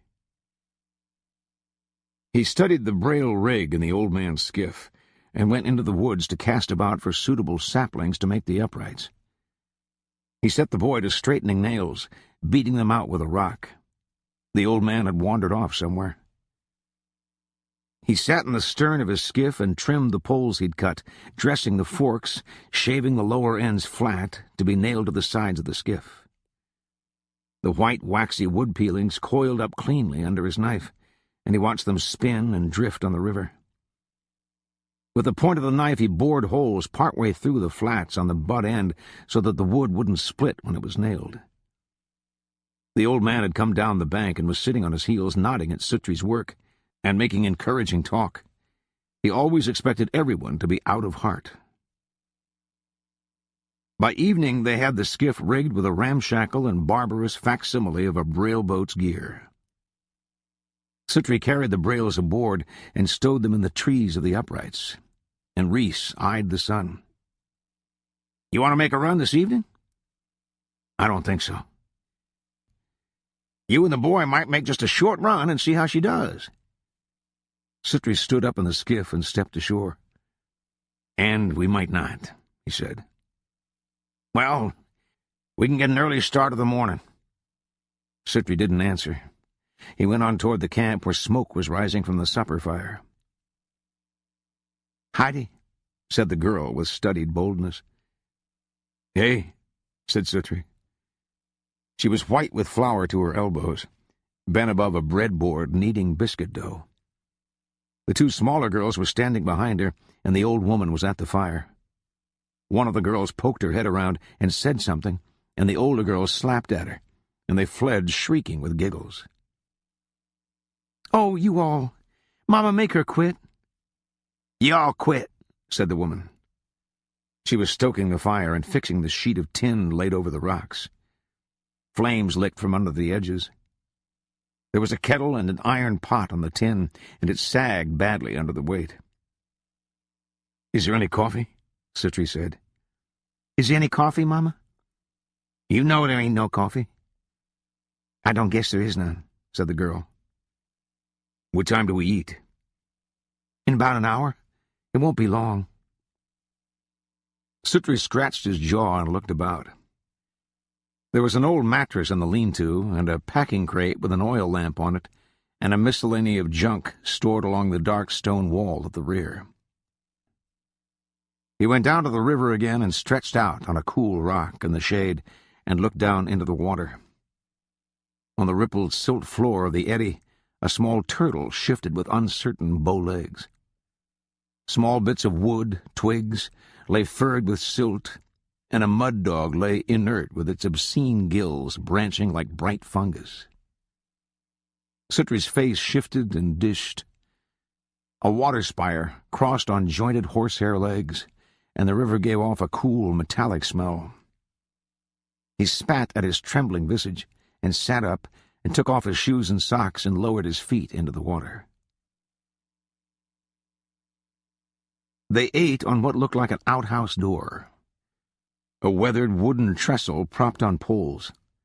Suttree was afraid to lean on it. They sat on planks and cinder blocks, the smallest girl's chin just clearing the boards. Suttree was light-headed with hunger. The iron pot came aboard, and the kettle and pan of biscuits. In the kettle were some rough and hairy greens he'd never met before. In the pot, white beans. He stirred them, but no trace of fat meat turned up. He eyed the boy across the board and began to eat faster. After supper, they sat around the fire while the girls washed the dishes. The old man brought a soft and greasy leather Bible from the lean-to and opened it on his knees. When the dishes were done, the girls gathered around, and the old man commenced to read aloud from the text. Suttree had gone to the river and fetched the 2 cans of beer. He opened them at the table and carried them to the fire and handed one to the old man. His eyes brightened in the firelight when he saw it. "Lord have mercy, looky here," he said. Suttree gestured with his can and drank. The beer was cold and slightly bitter and very good. The old man tilted his beer to drink. "Don't you read Scripture and drink that," the woman said. "What? You heard me. Don't you read Scripture and drink that." "Why, hellfire," said Reese. "Nor cuss neither. You put that up or finish that beer one." He looked around to see if anyone might be on his side. Suttree went off down to his little knoll above the river. They went to sleep like dogs, curling up in their bedding on the ground until they were a scattering of dark, shapeless mounds beneath the bluff. The fire had died. Suttree shucked off shoes and trousers and lay in his blanket. The river talked all night in the shoals. Some dogs in the anonymous distance beyond set up a clamor, but they were far away, and their barking, muted by the river, fell lost and dreamlike on his ears. In the morning they were about and breakfasting almost with the first light. Thin cakes of fried cornmeal with sugar syrup. There was still no coffee. The old man took the girl and went upriver, and left Suttree and the boy to themselves. Suttree bailed the boat and stowed the can back under the seat and looked out downstream. 1,000 smokes stood on the gray face of the river. After a while the boy emerged from the woods, buttoning his trousers, and came down the bank and climbed into the skiff. "You ready?" he said. Suttree looked at him. He was sitting in the bow of the skiff with his hands on his knees. "How about casting off for us?" "Do what?" "How about untying us?" He climbed out and got the rope loose from the stump and threw it into the skiff and knelt in the bow and shoved them off. Suttree let the oars into the river. The skiff nosed downstream through pails of vapor. A small heron rose clacking from the reeds. The boy swung on it with an imaginary gun. "Blam!" he said. "I saw ducks on the river coming up," Suttree said. "Boy, I bet if I had me a gun, I'd kill everything up here." He was watching downriver, picking absently at one of the yellow pustules with which his chin was afflicted. After a while he said, "What was you in the workhouse for?" Suttree leaned on the oars and looked behind him. They were in faster water, and there were little weedy islands in the middle of the river. "I was with some guys got caught breaking into a drugstore." "What did you break in for?" "They were trying to get some drugs, pills. They got some cigarettes and stuff. I was outside in the car." "I guess you was keeping the motor running and lookout and all." "I was drunk." The boy looked at him, but Suttree had turned to study the water. Across the river a tractor was plowing in the black and fallow bottoms, and over the plowed land, rim to rim, lay a serpentine of mist, the course and shape of the river itself, like a ghost river there. The sun was a long time coming. In the gray-green light, the midsummer corn moved with the first wind, and the countryside had a sad and desolate look to it. "Did you go to college?" the boy said. "Why?" "I just wondered. Jean says you're real smart." "Who, Harrogate?" "Yeah." "Well, some people are smarter than others." "You mean Jean ain't real smart?" "No, he's plenty smart. You have to be smart to know who's smart and who's not." "I never figured you to be just extra smart." "There you are," said Suttree. He looked puzzled. "Old Jean used to come sniffing around after Wanda," he said. "Mama run him off." "You got a girl?" "No. I used to have one, but I forgot where I laid her." The boy looked at him dully for a minute, and then slapped his knee and guffawed. "Boy," he said, "that's a good 'un." "How far down do we go?" We'll run to the Gallops first, and then go on down to the Wild Bull Shoals. The Gallops. That's the next shoals down. 'Tain't far. You say you ain't never muscled afore? No. 'Tain't nothing to it. Yonder goes a muskrat. Suttree turned. A dark little shape forded the dawn, a black nose and a wedge of river water. Quick as first primes, I'm going to be back up here with me some traps. Suttree nodded, pulling along easily. The oarlocks creaking, and the lines of the brail swinging behind the boy's head like a bead curtain.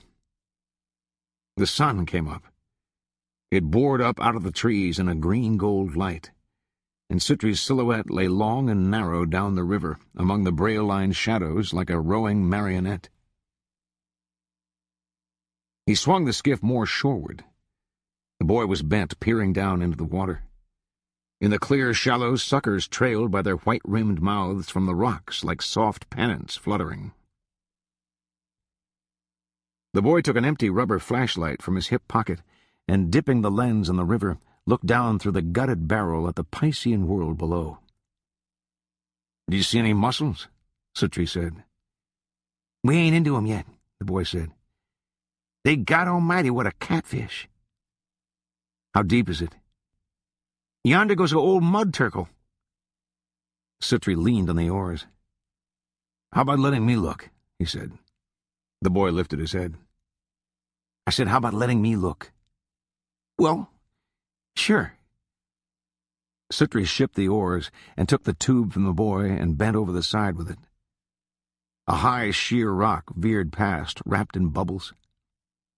Moated panels spun down deeps of dusky jade where dim shoals of fish willowed and flared and drifted back over the cold slate floor of the river. A braided cable among the rocks trailed rags of soft green slime in the current. "I don't see any mussels," he said. The boy looked out downriver. "Keep a-looking," he said. "There'll be some directly." He bent again. A whole tree lay on the bottom of the river, deep in a pool, a murky bowl with filaments of moss swaying, and a heavy black bass that waded on below. A sandy floor sloped away. Fat suckers sculled. A cloud of bubbles rolled up in the glass and cleared, and a green, cold slick fared over paler rocks, round river stones and ledges of slate gently sculpted.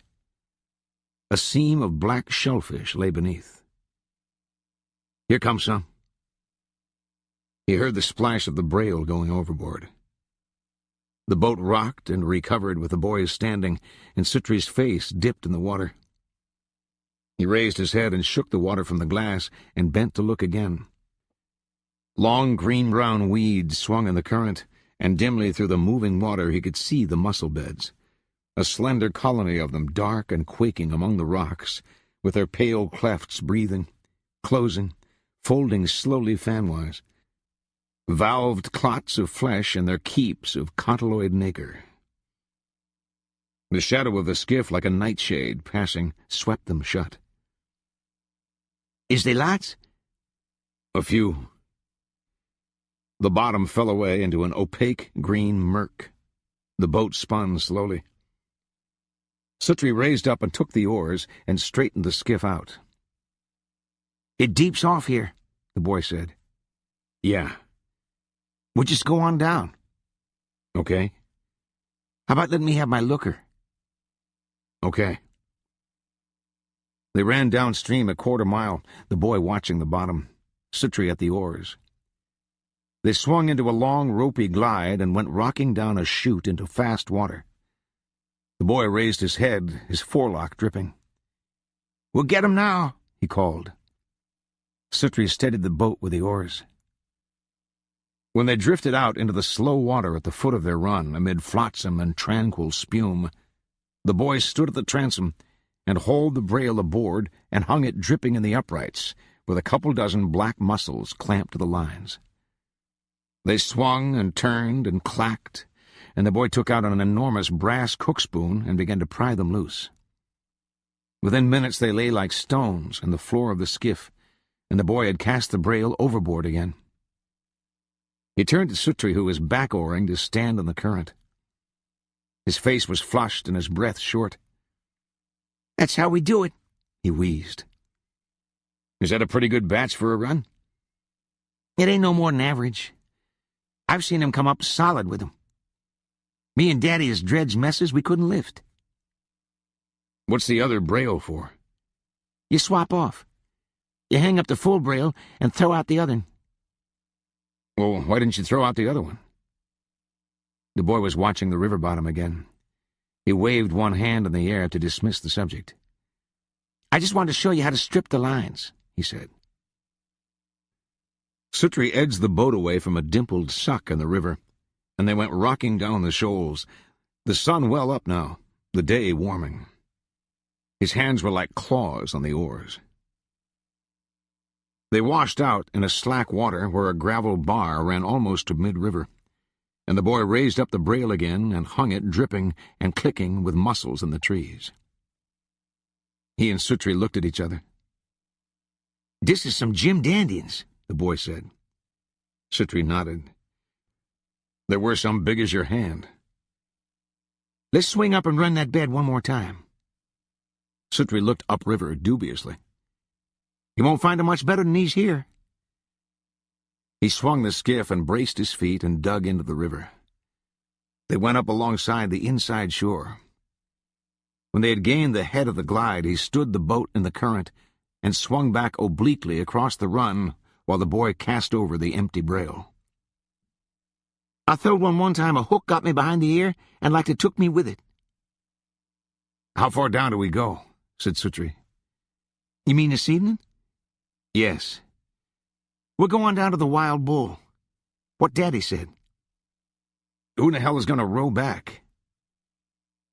The boy squinted at him there in the sunshine, the spoon poised over the mussel in his hand, the mussels on the skiff floor drying in the sun to a gray slate color.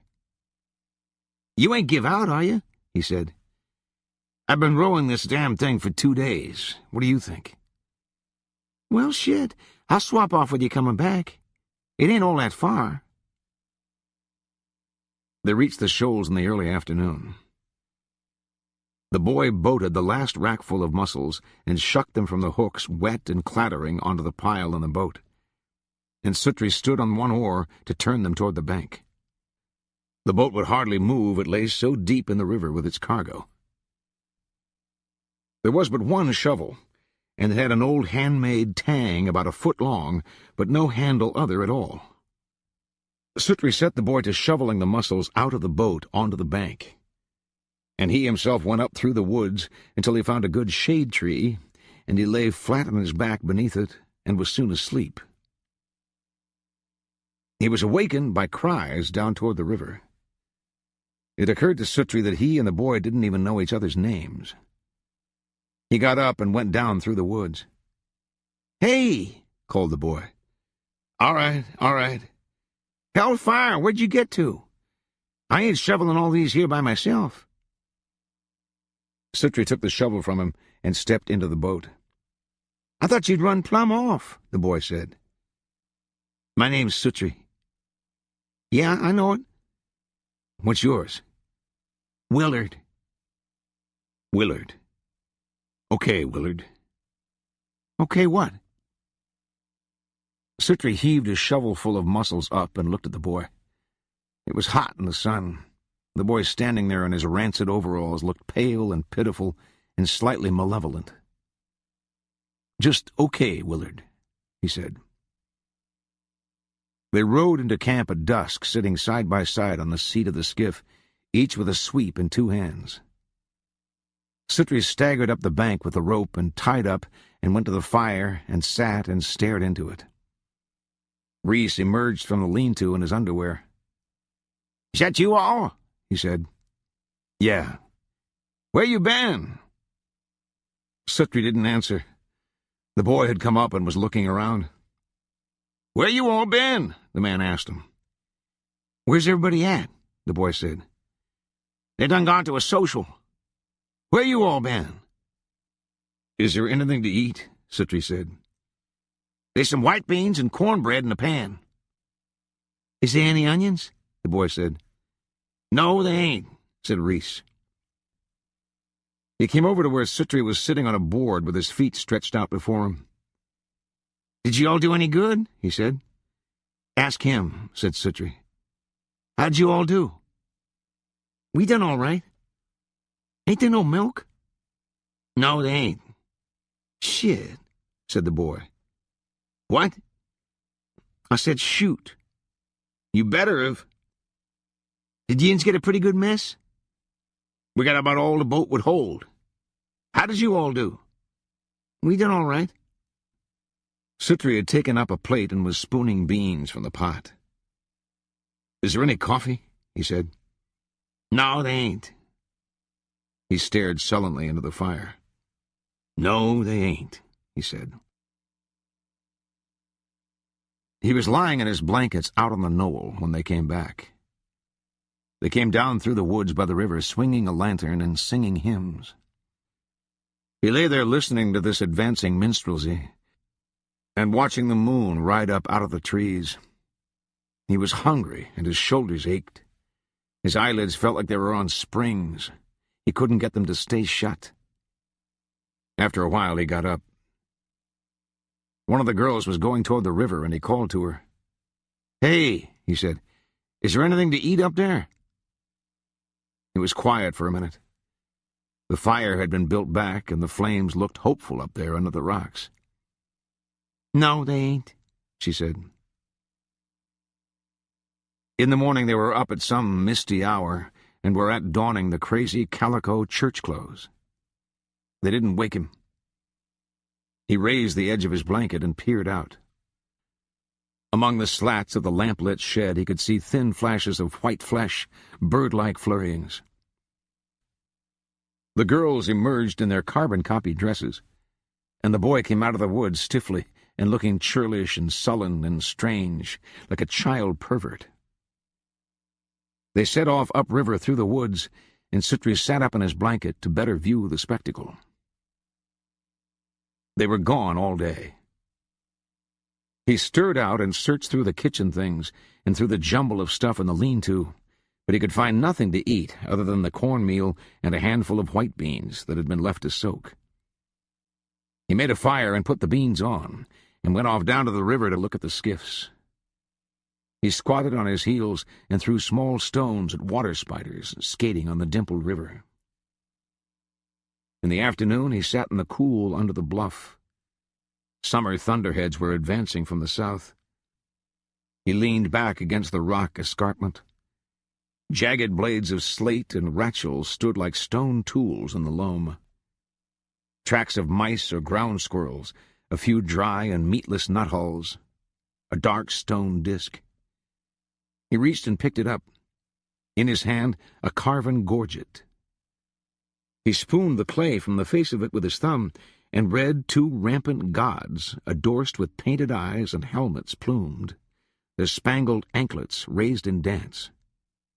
They bore bird-headed scepters each aloft. Suttree spat upon the disk and wiped it on the hip of his jeans and studied it again. Uncanny token of a vanished race. For a cold moment the spirit of an older order moved in the rainy air. With a small twig he cleaned each line and groove, and with spittle and the tail of his shirt he polished the stone, holding it, a cool lens, in the cup of his tongue, drying it with care. A gray and alien stone of a kind he'd never seen. He took off his belt and with his pocket-knife cut a long, thin strip of leather and threaded it through the hole in the gorget and tied the thong and put it around his neck. It lay cool and smooth against his chest, this artifact of dawn where twilight drew across the iron landscape. He was sitting on a log carving a whistle from willow wood when the family returned from service. He watched them come down through the woods, the 6 of them, Indian file. When they had passed and gone on to the camp, he rose and folded away his knife and went after. "Yonder he comes," sang out Reese. "Yeah," said Suttree. "We seen you was asleep when we left out of here this morning. Didn't want to bother you." The women were gone to the shed to change out of their clothes, and Reese had taken a seat under his tree in his suit. Suttree squatted on one knee in front of him and pinned him with a hungry stare. "Look," he said, "I don't want to be a bother to anybody, but when the hell do we eat around here?" "I'm glad you asked me that," said Reese. "Somebody has to go to the store, and I was wondering if you could maybe take the boy and run on over there." "You all just came from over there?" "Yes, we did. But I'll be danged if I didn't get over there and come to find out I didn't have no money on me. I thought of it quick as we got up to the church there. I meant to—" "All right," said Suttree. He was holding out his hand. "Let me have some money." Reese eased himself up a little bit and leaned forward from the tree. He spoke in a low voice. "I wanted to talk to you about that," he said. Suttree stared at him a minute and then rose and stood, looking off toward some brighter landscape beyond them all. "Listen," Reese was saying. He tugged at Suttree's trouser leg. Suttree took a step away. "Listen, what it is, we've had so much expense setting up camp and getting everything ready, you know. We've been up here 2 weeks now, and it had nothing but outgoes. Bound to be a little short. And you a partner, a regular partner, you know. I thought we could share expense a little until we sold us a load and I could settle with you, you know." "What the hell would you have done if I hadn't come up here when I did?" "Well, something would have turned up. Always does. Listen." Suttree had turned out his pockets and was putting together what money he had. A couple of dollars and some change. He dropped it on the ground in front of Reese. "How long do you reckon we can eat on that?" he said. "We can get something." He looked at the crumpled money lying there. He poked at it as if it were something dead. "It ain't a whole lot, is it?" he said. "No," said Suttree. "It sure as hell ain't." "That all you got?" Reese squinting up at Suttree. "That's it." He scratched his head. "Well," he said, "listen." "I'm listening." "Why don't you and the boy go on over there and get us some bread and some lunch meat? There's cornmeal and some beans here. Ask the old lady what all she needs real bad. Get a quart of milk if you can, you know." Suttree stalked off to find the boy. "I just come from there," the boy said. "Well, get your ass up, 'cause you're going again." "There ain't no need to cuss about it," the boy said. "It's Sunday and all." They went off up the path through the woods. She'd written him a list, a pinched scrawl on a piece of paper sack. He balled it in his fist and pitched it into the weeds. They went through the woods for a half-mile and came out onto an old macadam road, half-grown back in patches of grass, small saplings. They followed it, with its tilted slabs of paving, through a countryside warped and bleared in the steamy heat. They passed the ruins of an old motel. A broken, paint-worn sign, a clutch of tiny cabins quietly corroding in an arbor of pines. When they came out onto the highway, Suttree could see the little crossroads community at the top of the rise. A handful of houses and a stuccoed roadside grocery store with a gas pump. He crossed the graveled forebay and entered the store. Old familiar smells. He got a pint of chocolate milk from the cooler and drank it. "You going to set us up to a dope?" the boy said. "Get one." "Let's get us a couple of cakes, too. We won't say nothing about it." Suttree looked at him. He was rummaging among the bottles in the drink case. "These here RC's cold?" he called out. Suttree went on to the meat counter. "What for you?" said the storekeeper, appearing behind the case and taking down an apron from a nail. "Slice me a couple of pounds of that bologna," said Suttree. He hung the apron back. "Slice it thin," said Suttree. He got some cheese and some bread and a drum of oatmeal and 2 quarts of milk and some onions. When the merchant had totted up these purchases, there was 40 cents left. Suttree looked at the rows of coffee in their bags above the merchant's head. The merchant turned to look with him. "What's the cheapest coffee you've got?" "Well, let's see. The cheapest I got is the Slim Jim." "Slim Jim." Slim Jim. How much is it? 39 cents? Let me have it. The merchant lifted down a bag of it from the shelf and set it on the counter.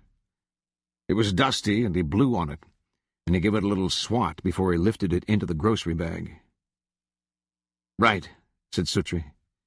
He scooped the bag off the counter and handed it to the boy, and they left. It was evening when they got back. Suttree went down and sat in the dark by the river until supper was ready, the light of the cook fire composing behind him on the high bluff a shadow show of primitive life. He pitched small round pebbles at the river as if he were feeding it. They ate sandwiches of fried bologna and bowls of white beans.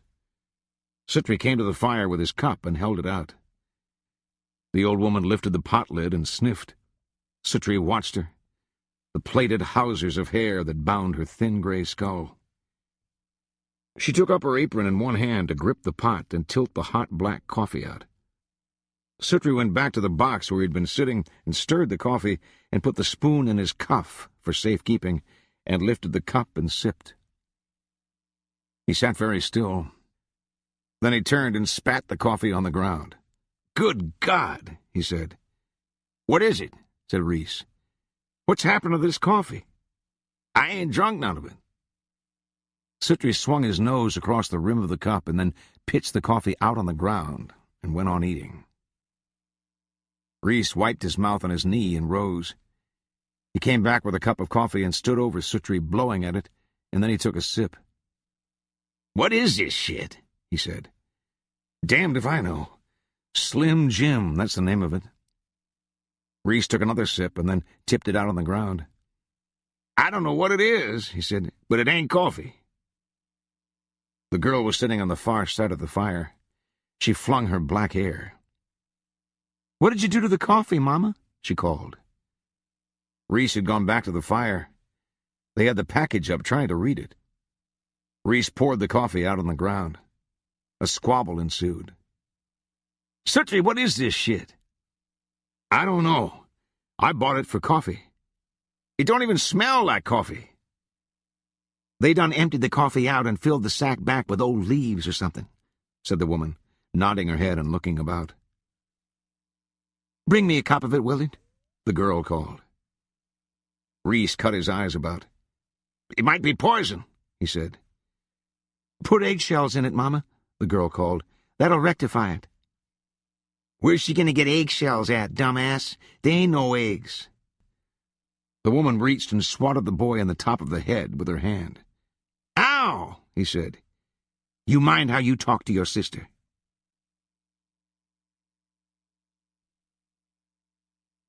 Something woke him in the small hours of the morning. Things moving in the dark. He took his flashlight and trained it out along the trees until it ghosted away in the dark fields downriver. He swept it toward the woods and back again. A dozen hot eyes watched, paired and random in the night. He held the light above his head to try and see the shapes beyond, but nothing showed save eyes, blinking on and off, or eclipsing and reappearing as heads were turned. They were none the same height, and he tried his memory for anything that came in such random sizes. Then a pair of eyes ascended vertically some 5 feet, and another pair sank slowly to the ground. Weird dwarfs with amaurotic eyeballs out there in the dark on a seesaw side saddle. Others began to raise and lower. "Cows," he agreed with himself. "It is cows." He switched off the flashlight and lay back. He could smell them now, on the cool upriver wind, sweet odor of grass and milk. The damp air was weighted with all manner of fragrance. You can see it in a dog's eye that he is sorting such things as he tests the wind. And Suttree could smell the water in the river, and the dew in the grass, and the wet shale of the bluff. It was overcast, and there were no stars to plague him with their mysteries of space and time. He closed his eyes. In the morning they took the womenfolk downriver to shuck the mussels there, the girls giggling, the old woman clutching the sides of the boat nervously and staring with her hooded eyes toward the passing shore. That evening after supper he went down to the river with a bar of soap and sat naked in the water off the gravel bar. He washed his clothes, and he washed himself, and he hung his clothes from a tree, and got his towel and dried himself, and sat among his blankets. After a while, Reese came down through the woods on tiptoe, calling out softly. "Over here," said Suttree. He crouched in front of Suttree. He looked back over his shoulder toward the camp. "What is it?" said Suttree. "We got to go to town." "Okay." "I figure we ought to just go on in the morning and get done with it." Suttree nodded. "I started to let Mama and Wanda go, but you can't depend on no women to do business. What do you think?" "Suits the hell out of me." Reese looked toward the fire and looked back. "It suits the hell out of me, too," he hissed. "If I don't get shit-faced drunk, there ain't a cow in Texas. You ever been to Newport?" "Not lately." "Lord, they got the wildest little old things running around up there. It's a sight in the world." "They have?" "You daggone right." The old man checked the camp again and leaned to Suttree's ear. "We go up there, Soot. We'll run a pair or two down and put the dick to 'em." He winked hugely and set one finger to his lips. They left in the early morning 2 days later. It had rained all night, and the cars came down the long black road like motorboats, and passed and diminished in shrouds of vapor. After a while, an old man stopped in a Model A, and they rode on into Dandridge.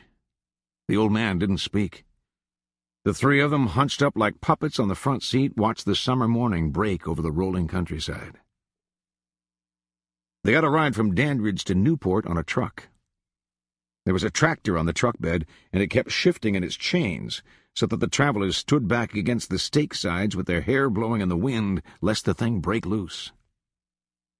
They reached Newport around noon and descended, blinking and disheveled, into the hot street. The jeweler was sitting in a wire cage at the front of the store, and he had what looked like a snuff jar screwed into his eye. The two of them stood there at the window and waited. "Yes," the jeweler said. He didn't look up. Reese laid a pearl on the counter. The jeweler raised his head and sniffed and took the glass from his eye and donned a pair of spectacles. He reached and picked up the pearl.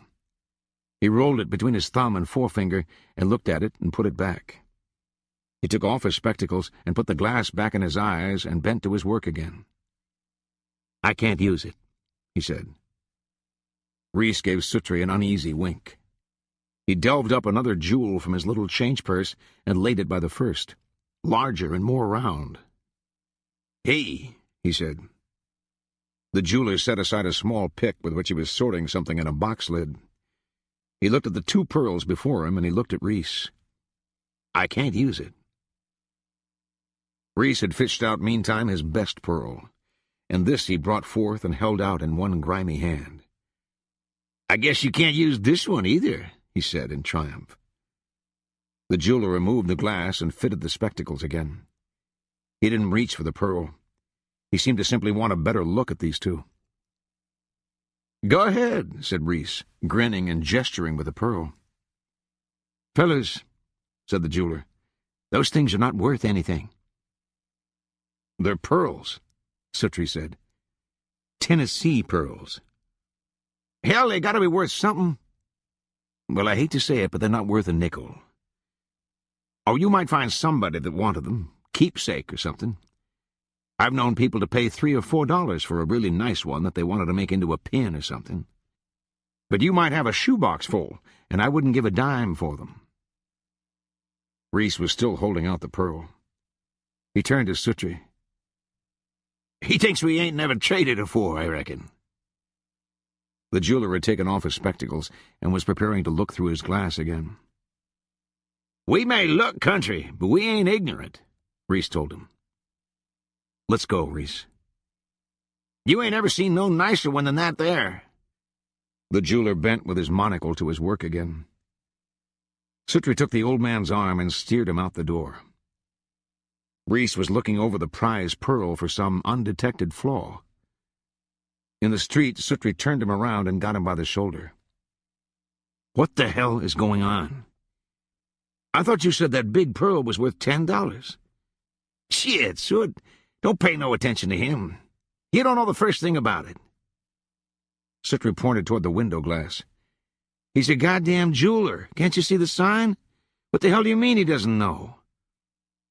He's just out-slicked himself is what he's done. He wants us to give him the goddamn pearls. I've traded with these cute sons of bitches before, Soot. I know. Let me see those things.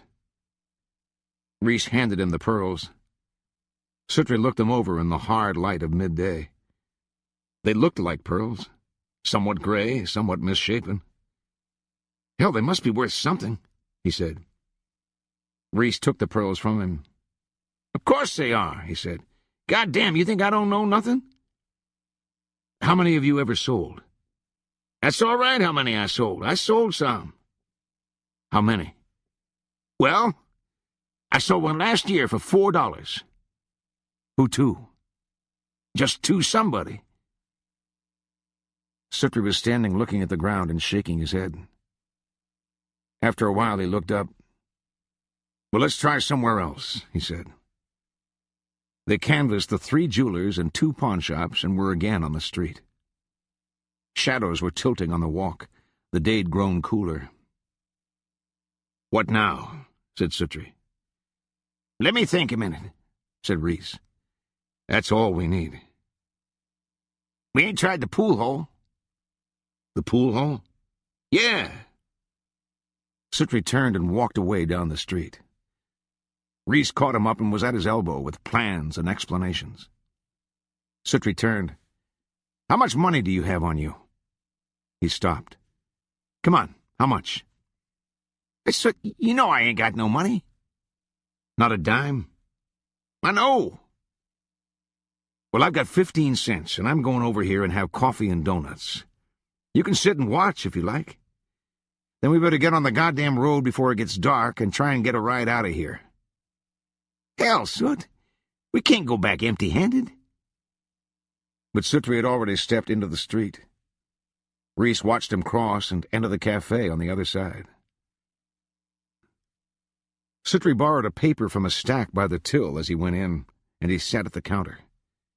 A fat man asked him what he would have. Coffee. He wrote on the ticket. Do you have any donuts? Plain or chocolate? Chocolate. He wrote that. Suttree craned his neck to see the price. The fat man went down the counter, and Suttree opened his paper. He drank 3 cups of coffee and read the paper from front to back. Finally, he folded the paper and went to the front and paid his bill and put the paper back and went out. He stood in the street picking his teeth and looking up and down.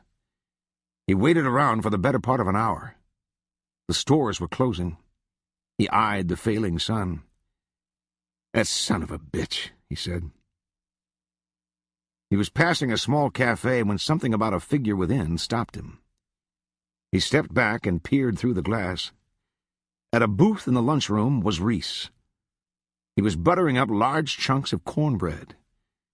Before him sat a platter of steak and gravy with mashed potatoes and beans. A waitress shuffled down the corridor toward him with a tall mug of coffee. Reese looked up to say some pleasantry. His eyes wandered from her to the scowling face at the window, and he gave a sort of little jump in his seat and then grinned and waved. Suttree threw back the door and went down the aisle. Hey, Soot! Where the hell'd you get to? I hunted everywhere for you. Sure you did. Where did you get the money? I thought you were broke. Sit down, honey!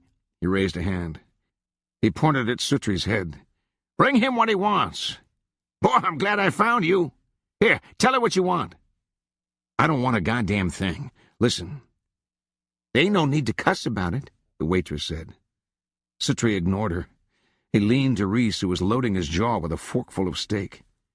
You're driving me crazy, he said. Honey, bring him a cup of coffee. I don't want a cupping fuck of coffee. Look, Reese. Reese lowered his head and gave Suttree a queer clown's wink and nod. Sold him, he whispered. Looky here.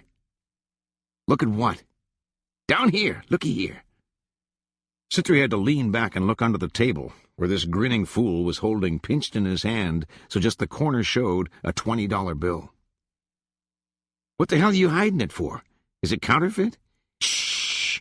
Hell no, son. It's good as gold. Who'd you hit in the head? Oh, buddy, we're going to take this to the Tong games and come off with some real money. We better get our ass down to the bus station is what we better do. Honey, bring him a cup of coffee. He said he didn't want none. Suttree slumped back in the booth. Bring him some, said Reese, waving a piece of cornbread. He'll drink it. They stood in the street under the small lamps. A deathly quiet prevailed over the town. I wished it wasn't summer and we could go to the cockfights, Reese said. He sucked his teeth and looked up and down the street. Gotta find us a goddamn taxi. He patted his little paunch and belched and squinted about. Let me have a nickel and I'll go in and call one. Reese doled the coin easily. Suttree wore a look of dry patience. He went in and called the taxi. When it arrived, Reese opened the front door and hopped in and was whispering loudly to the driver. Suttree climbed in the back and shut the door. Let me just take you fellas on up to the green room, the driver was saying. You can get anything you want up there. What do you say, Sut? Suttree looked at the back of Reese's head, and then he just looked out the window. Of course, you can go anywhere you want, said the driver. Daggone right you can, said Reese. When you got the money to do it with. He turned and favored Suttree with a sleazy grin. What kind of whiskey you boys want? You want bonded or some real good moonshine? Is it real good, sure enough? Bonded, said Suttree from the back. They were going by narrow back streets in the small-town supper-time dark, by curtained window lights where families sat gathered.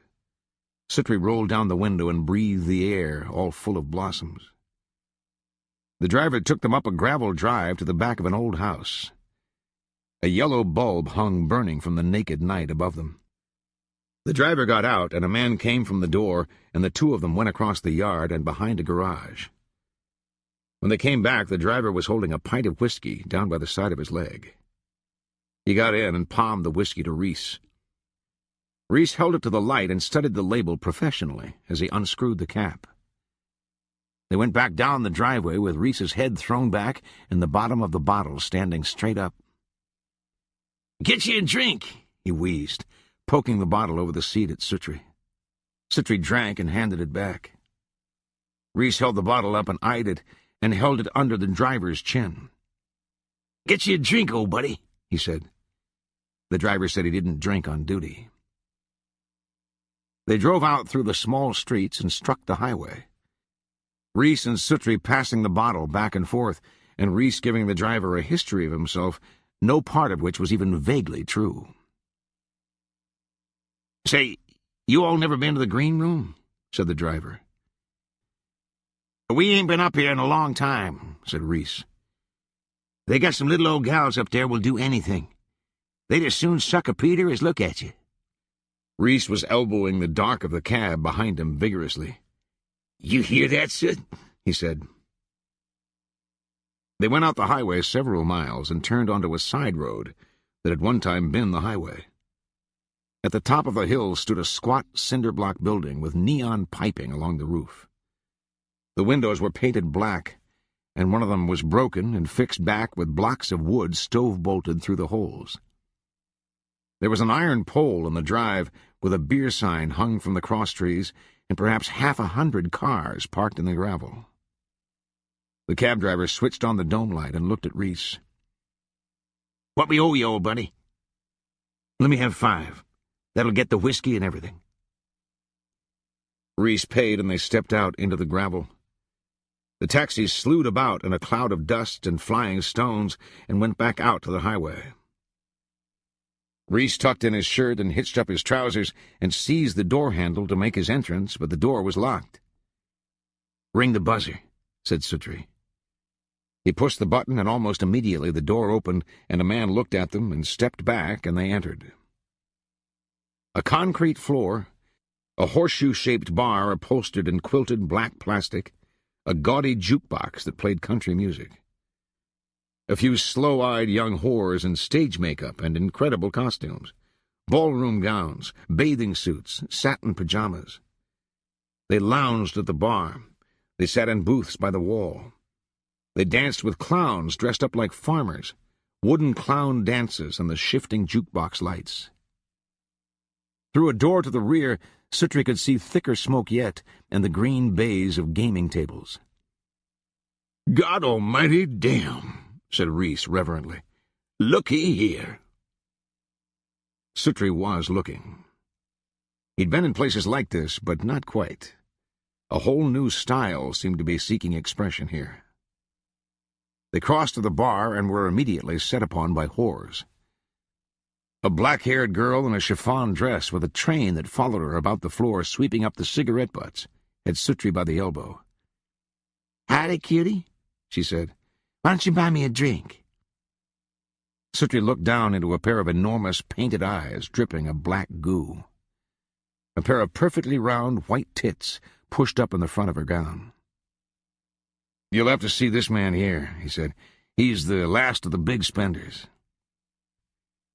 She immediately turned loose with Suttree and got hold of Reese's arm, even though there were two other girls hanging onto him. "Howdy, cutie," she said. "Why don't you buy me a drink?" "I'll buy yous all a drink, quick as I get done at the tong table," cried Reese. The bartender was standing at the ready, and Suttree held up one hand and caught his eye. He raised his chin to know what Soot would have. "Bourbon and ginger ale," said Suttree. "Where you all from, honey?" said a blonde who appeared out of the smoke. Suttree looked at her. "Webb City," he said. "You're a smart son of a bitch, ain't you?"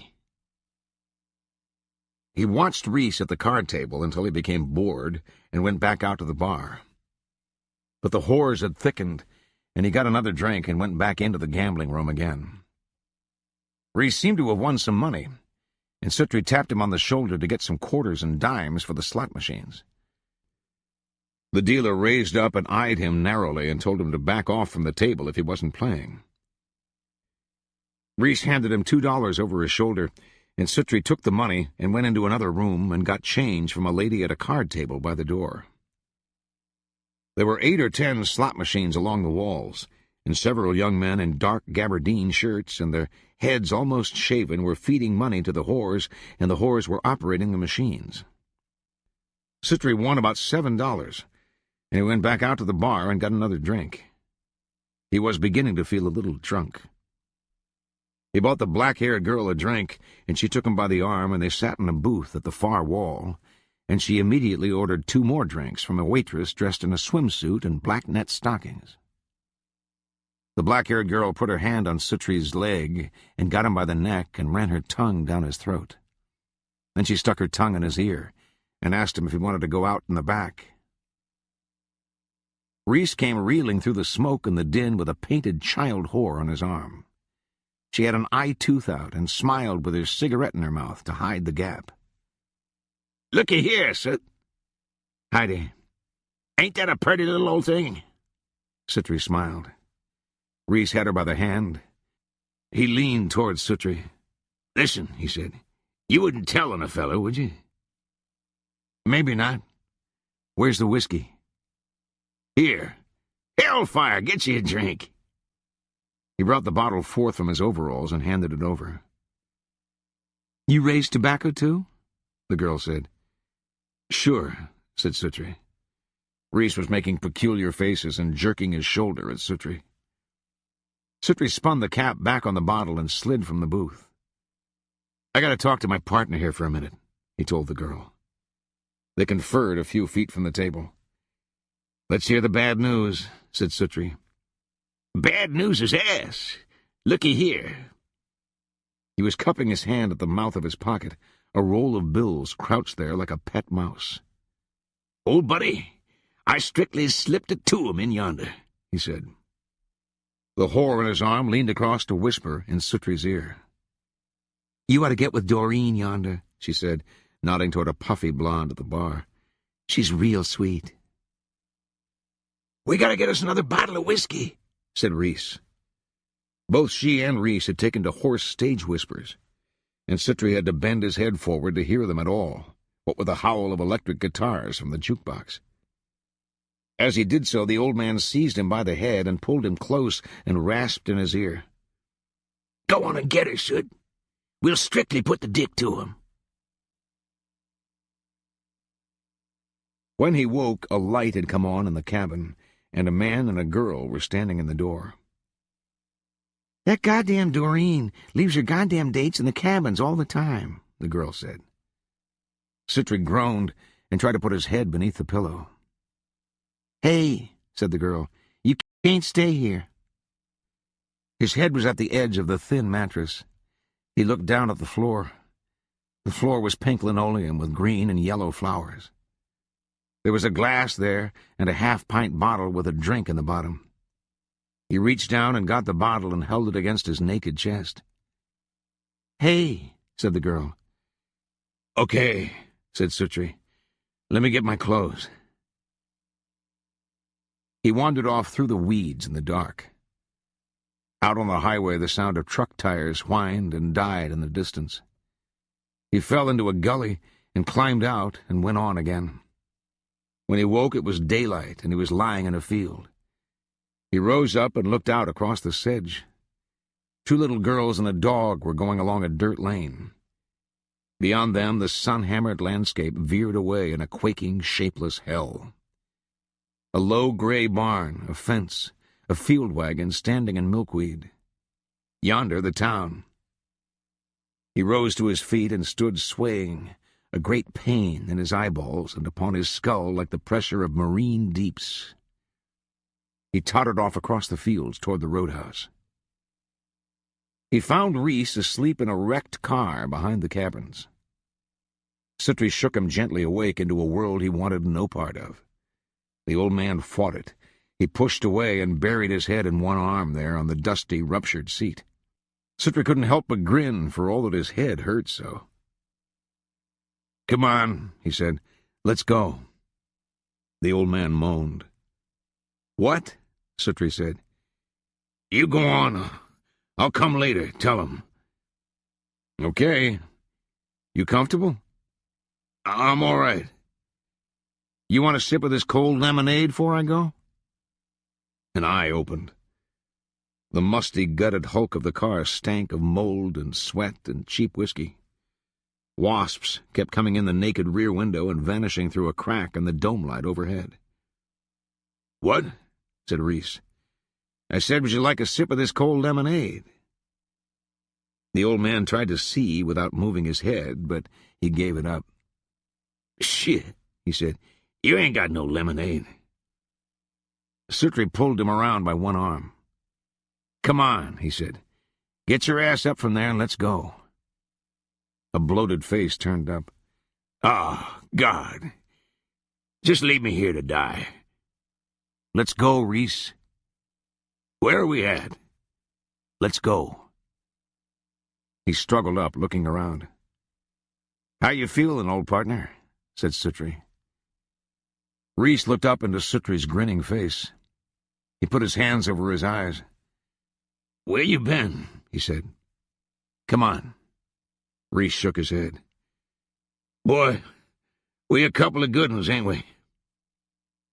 "You don't have a little drink, Hidway, do you?" "Shit." "Here." He lowered his hands. Suttree was holding the almost empty bottle at him. "Why, goddamn, Sut," he said. He reached for the bottle with both hands and twisted off the cap and drank. "Leave me corners," said Suttree. Reese closed his eyes, screwed up his face, and shivered and swallowed. He blew and held the bottle up. "God damn," he said. "I don't remember it being that bad last night." Suttree took the bottle from him and let the little it held fill up one corner, and then he tilted it and drank and pitched the empty bottle out through the open window into the weeds. "Well," he said, "think you can make it now?" "We'll give it a try." He pulled himself painfully from the doorless car and stood squinting in the heat, little pleased with what he saw. "Where do you reckon they sell beer on Sunday up here?" "Right here, probably," Suttree said, nodding toward the roadhouse. They passed among the cabins and staggered across the dusty waste of gravel and trash with their tongues out like dogs. Suttree tapped at the door at the rear of the premises.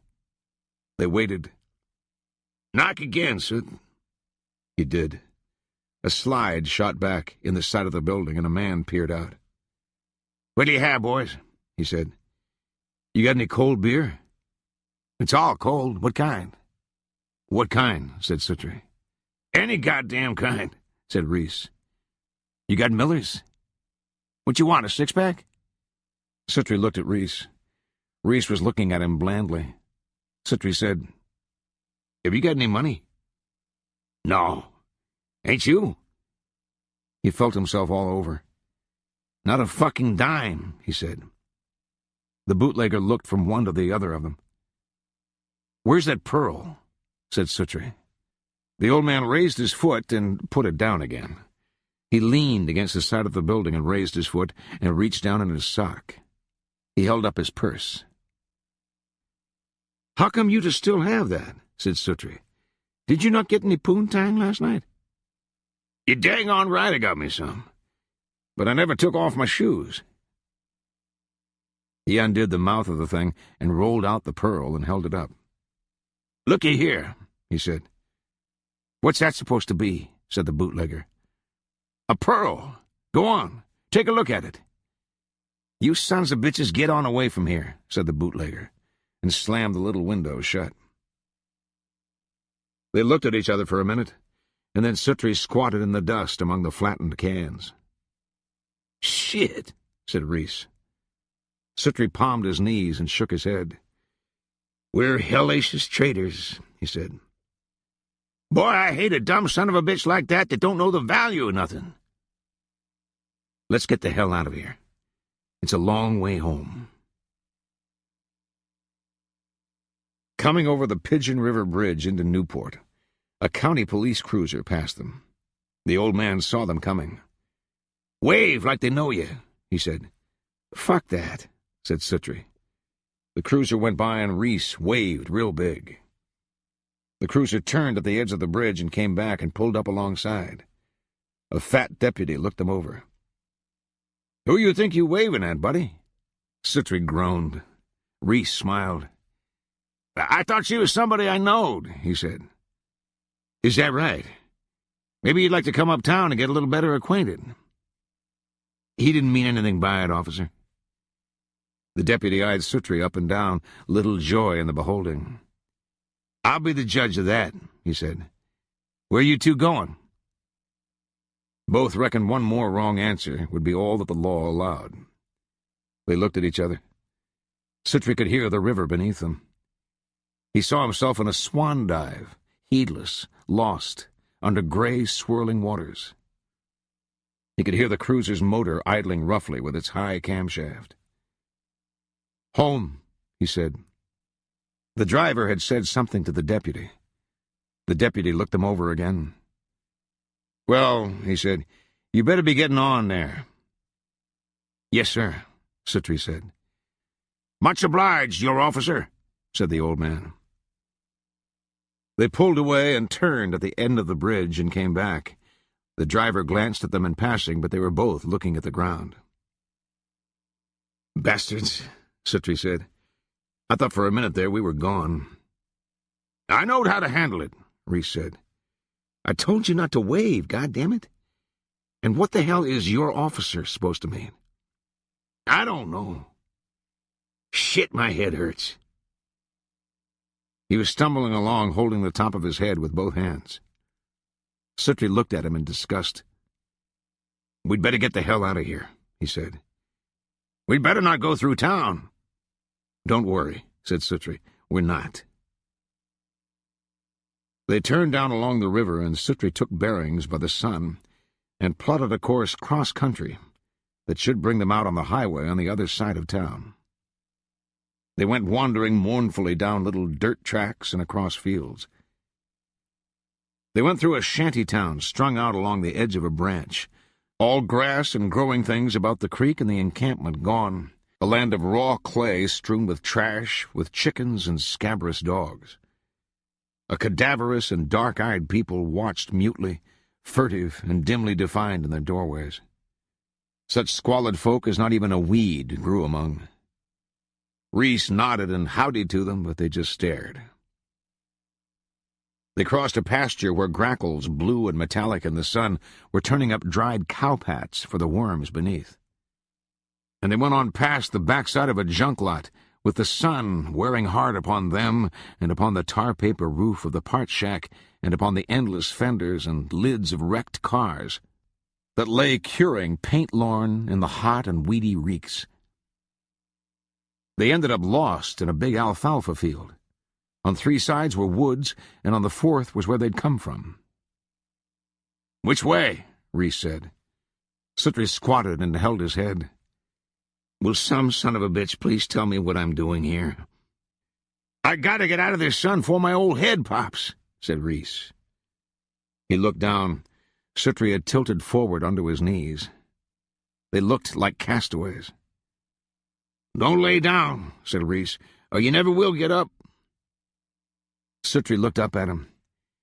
"You would absolutely pull the Pope under," he said. "He probably don't even drink." "Which way do you reckon?" Suttree struggled up and looked around and struck out again. They crossed into heavy woods and began to climb. The ground was covered with random limestone, and there were sinkholes to be fallen into. "You take poison ivy, Soot?" "No. Do you?" "No, thank the Lord. I believe this here must be under cultivation." They went on.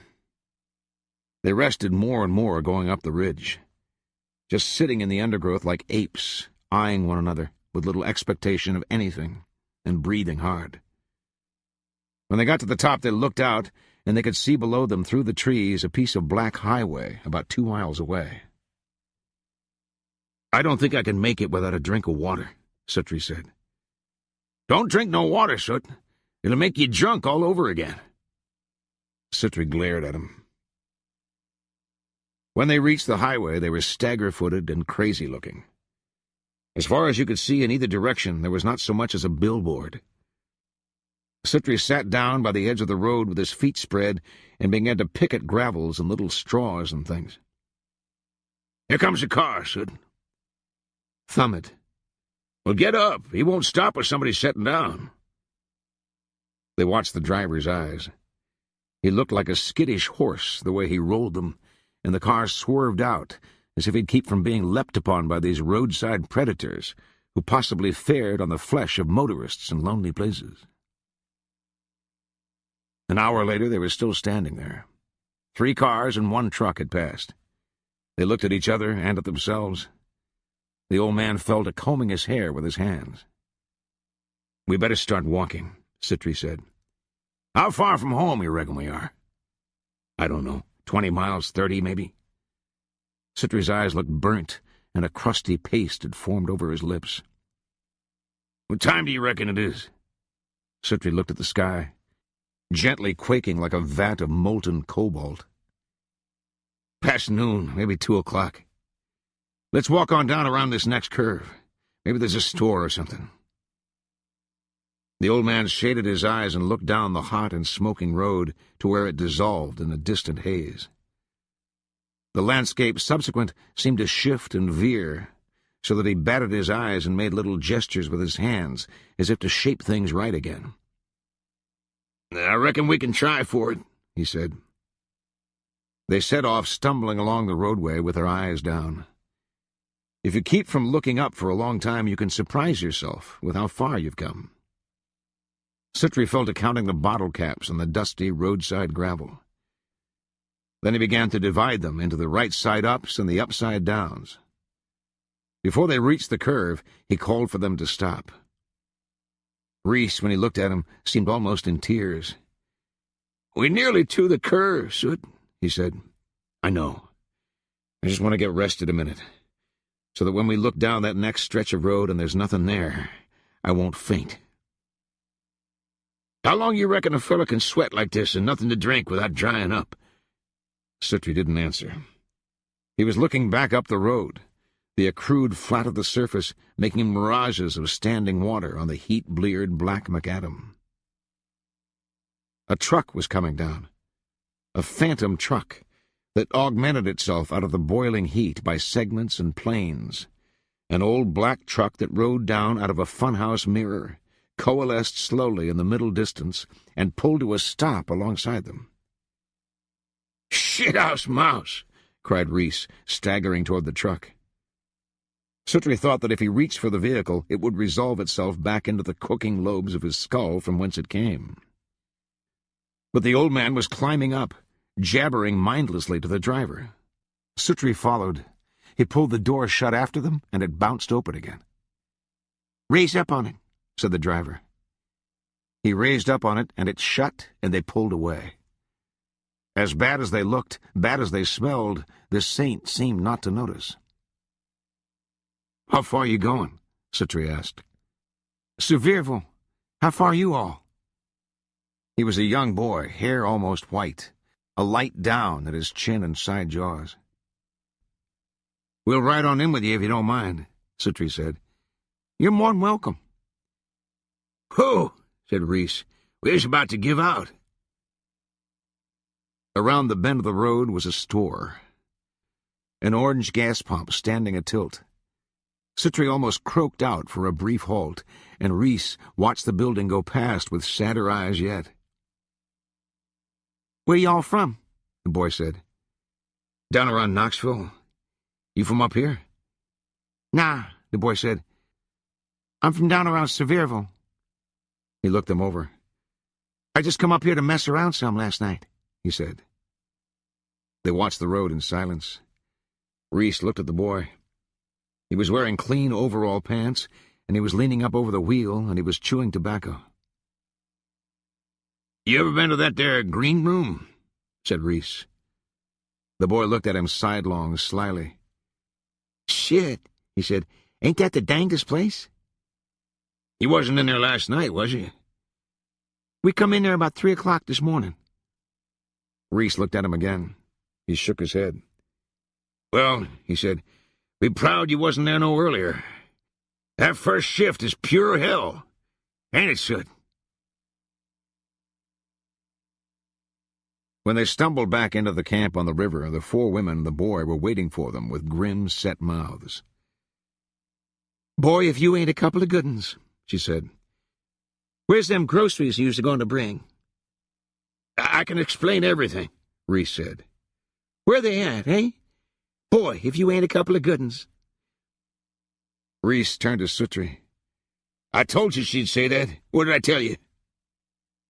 Standing there with her hands on her hips and that stringy hair, and her face a mask of bitterness, she looked fearful, and Suttree turned away.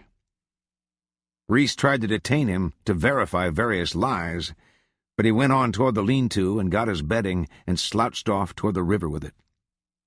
He could hear the debate rising behind him. "Suttree'll tell you. Ask him if you won't believe me." He lay down on his blankets. It was growing dark, long late midsummer twilight in the woods. He wanted to go down to the river to bathe, but he felt too bad. He turned over and looked at the small plot of ground in the crook of his arm. "My life is ghastly," he told the grass.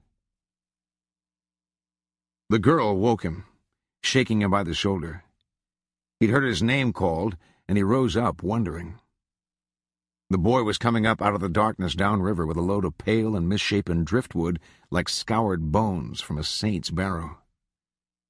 At the fire, the woman bent and stooped and placed the blackened pots about, and the old man squatted on his haunches and rolled one of his limp, wet cigarettes and lit it deftly with a coal and watched. All this with a quality of dark ceremony. Suttree walked with the girl to the fire. One of the younger girls came up from the river with a coffee pot dripping river water and set it on the stones. She gave him a slow look sideways and arranged the pot with a studied domesticity, which in this outlandish setting caused Suttree to smile. They ate almost in silence, a light smacking of chops, eyes furtive in the light of the lantern. The meal consisted of the white beans and cornbread and the boiled chicory coffee. There was about them something subdued beyond their normal reticence. as if order had been forced upon them from without. From time to time the woman awarded to the round dark a look of grim apprehension, like a fugitive. When Suttree had finished, he thanked her and rose from the table, and she nodded, and he went off toward the river. He woke once in the night to the sound of voices, a faint lamentation that might have been hounds beyond the wind, but which to him, as he lay watching the slow procession of lights on a highway far across the river, like the candles of acolytes, seemed more the thin clamor of some company transgressed from a dream, or children who had died going along a road in the dark with lanterns and crying on their way from the world. It was the boy came down with poison ivy, first between his fingers, then up his arms and on his face. He'd rub himself with mud, with anything. "I seen dogs like that," said the old man. "Couldn't get no relief." "His eyes is swole shut," the woman said at breakfast next morning. The boy came to the fire like a sleepwalker, his arms puffed like adders. He tilted his head a bit to one side to favor the eye he could still see from. The skin of his upper arms had cracked in little fissures from which a clear yellow liquid seeped. The old man shook his head in disgust. "I ain't never seen a feller swell up that away with poison ivy. What all do you reckon's the matter with him?" "Just keep him away from me," said Suttree. "I thought you didn't take it, Soot." "I think he's found a new kind." "Shoo," said Wanda. "You're a mess." He came toward her, arms flailing stiffly in a fiend's mime, and she ran screaming. "Well," the old man said, "you won't get it just being in the same boat with him." "I ain't going in no boat," the boy said. "You ain't you?" "I can't bend my arms." Reese had a knife and spoon up in his hands, holding them like candles, waiting for the food. The boy was standing rigidly at the end of the table. "You what?" said Reese. "Can't bend my arms," said the boy loftily. The old man laid down his silver quietly. "Well, hell's bells," he said. He looked at Suttree. "I reckon you and Wanda will have to take it today." "I got a better idea," Suttree said. "What's that?" "You and Wanda." "Well, I thought I'd make the downstream run by myself. I thought I'd let you take the upstream with Wanda on account of she knows it." The woman swung a bucketful of oatmeal onto the table, and the old man seized the ladle and loaded his bowl. Suttree looked down table at the boy. He was still standing with his arms out at his sides. Wanda was sitting at the table across from him. She didn't look up. She seemed to be at grace. Suttree took the ladle and dolloped out the oatmeal. Reese was blowing on his, holding the bowl in both hands and watching Suttree across the rim. "Pass the milk," said Suttree. She sat with her knees together in the stern facing him as he rowed, her hands in her lap, the braille drop swinging behind her from the poles. Suttree seeing new country and asking about things along the shore, which side of an island to take. Her pointing, her young breasts swinging in the light cloth of her dress, turning in the boat, caught up in a childlike enthusiasm, a long flash of white thighs appearing and hiding again. Her bare feet on the silty boards of the skiff's floor crossed one over the top of the other. She said, "Holler when you get tired, and I'll spell you." "That's all right." "I row for Daddy all the time. I can row good." "Okay." "You like to work with Willard?" "He's all right." "I don't. I worked with him last summer some. He's a smart aleck." "I guess you got to practice up on your rowing with him." "Shoot, that thing won't do nothing. You know, he tried to get me to hide out what pearls we found cleaning shells, and we'd skip off and sell them and keep the money." Suttree grinned. "Well," he said, "I guess old Willard probably doesn't have much luck finding pearls. I'd say that everybody else would find about 5 to his 1.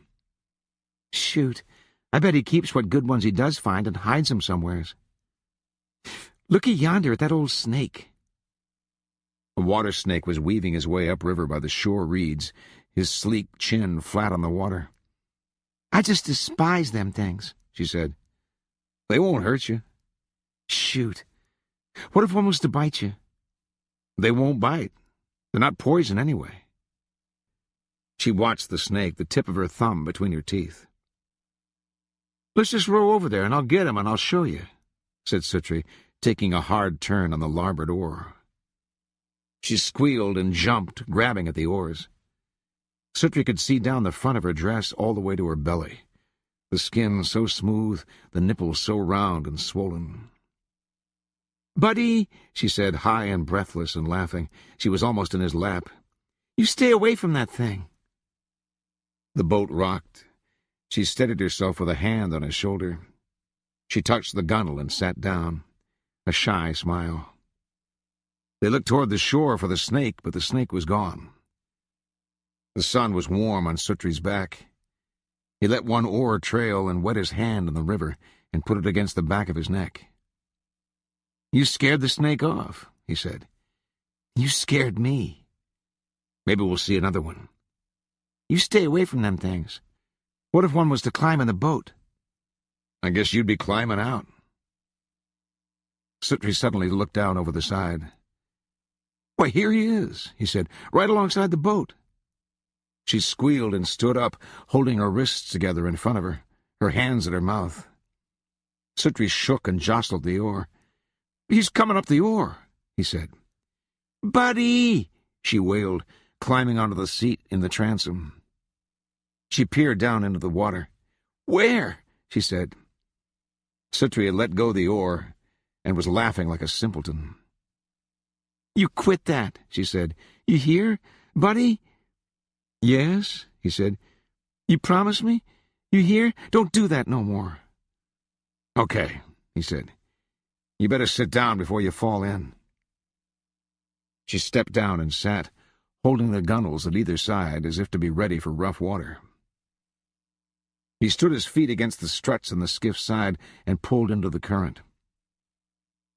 They ate their lunch on a grassy knoll above the river, a cool wind that bore an odor of damp moss coming off the water. Reese had gotten credit at the store, and there were bologna sandwiches on white bread with mayonnaise and little oatmeal cakes. She sat with her bare feet tucked beneath her, and brought these things from a paper grocery sack and laid them out. When they'd eaten, he lay back in the grass with his hands behind his head. He watched the clouds.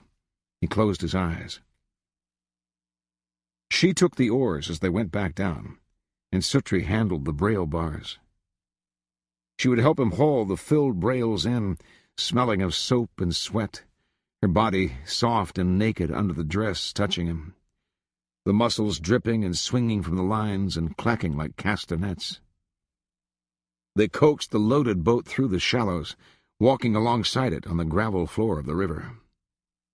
Suttree raised the front of it by the ring in the prow and ran the water to the rear and grounded the bow of the skiff on a rock. Them leaning over the boat from either side, their heads almost touching, scooping out the water with bailing cans. Drifting downriver in the lovely dusk, the river chattering in the rips and bats going to and back over the darkening water. Rocking down black glides and slicks, the gravel bars going past and little islands of rock and tufted grass. When they reached the camp, there was no one about. Suttree took the axe and went for wood while she built the fire back. He came up dragging some dead stumps and found her sitting in front of the fire on a tarpaulin she had spread there. She looked up quickly and smiled. He set one of the stumps in the flames. Hot sparks rose and drifted downward in the dark. "Where is everybody?" he said. "I reckon they're at church." "You think Willard went with them?" "Mama makes him go. She puts him to work if he tries to lay out." Suttree sat down on the tarp alongside her. They could hear the river running on in the dark. He heard her breathing beside him, her breast rising and falling, eyes watching the fire. Suttree rose onto his knees and reached across the flames and jostled the stump forward into a better place. He looked back at her. She had her knees up and her arms locked about them. Her full thighs shone in the firelight, a little wedge of pink rayon that pursed her cleft. He leaned to her and took her face in his hands and kissed her. Child's breath, an odor of raw milk. She opened her mouth. He cupped her breast in his palm, and her eyes fluttered, and she slumped against him. When he put his hand up her dress, her legs fell open bonelessly. "This is nothing but trouble," he said. "I don't care." Her dress was around her waist. Incredible amounts of flesh, naked in the firelight. She was warm and wet and softly furred. She seemed barely conscious. He felt giddy, an obscene delight not untouched by just a little sorrow as he pulled down her drawers, struggling one-handed with buttons. Her thighs were slathered with mucus. She put her arms around his neck. She bowed her back and sucked her breath in sharply. Hers was a tale of bridal lust. He made her tell him everything. Never a living man. When he rose from between her thighs, the fire had died almost to coals. She sat and smoothed her skirt and swept back her hair. She got up and took up her fallen underclothing and went to the lean-to. Suttree saw her go with a basin toward the river, and when she returned she had bathed and changed her dress, and he had mended back the fire, and she came and sat by him, and he took her hand. She came to him again in the night, where he slept above the river, waking him with her hands on him and her warm breath. She wanted to sleep with him, but he sent her away. She came back again toward the morning, and Suttree faced the day on buckling knees. He saw her coming from the river with a pail of water, smiling. He went up to the fire and found Reese squatting there with his arms folded on top of his knees. Hot nights filled with summer thunder. Heat lightning far and thin, and the midnight sky becrazed and mended back again. Suttree moved down to the gravel bar on the river and spread his blanket there under the gauzy star wash, and lay naked with his back pressed to the wheeling earth. The river chattered and sucked past at his elbow. He'd lie awake long after the last dull shapes in the coals of the cook fire died, and he'd go naked into the cool and velvet waters, and submerge like an otter, and come up and blow, the stones smooth as marbles under his cupped toes, and the dark water reeling past his eyes. He'd lie on his back in the shallows, and on these nights he'd see stars come adrift, and rifle hot and dying across the face of the firmament. The enormity of the universe filled him with a strange, sweet woe. She always found him. She'd come pale and naked from the trees into the water, like some dream old prisoners harbor or sailors at sea.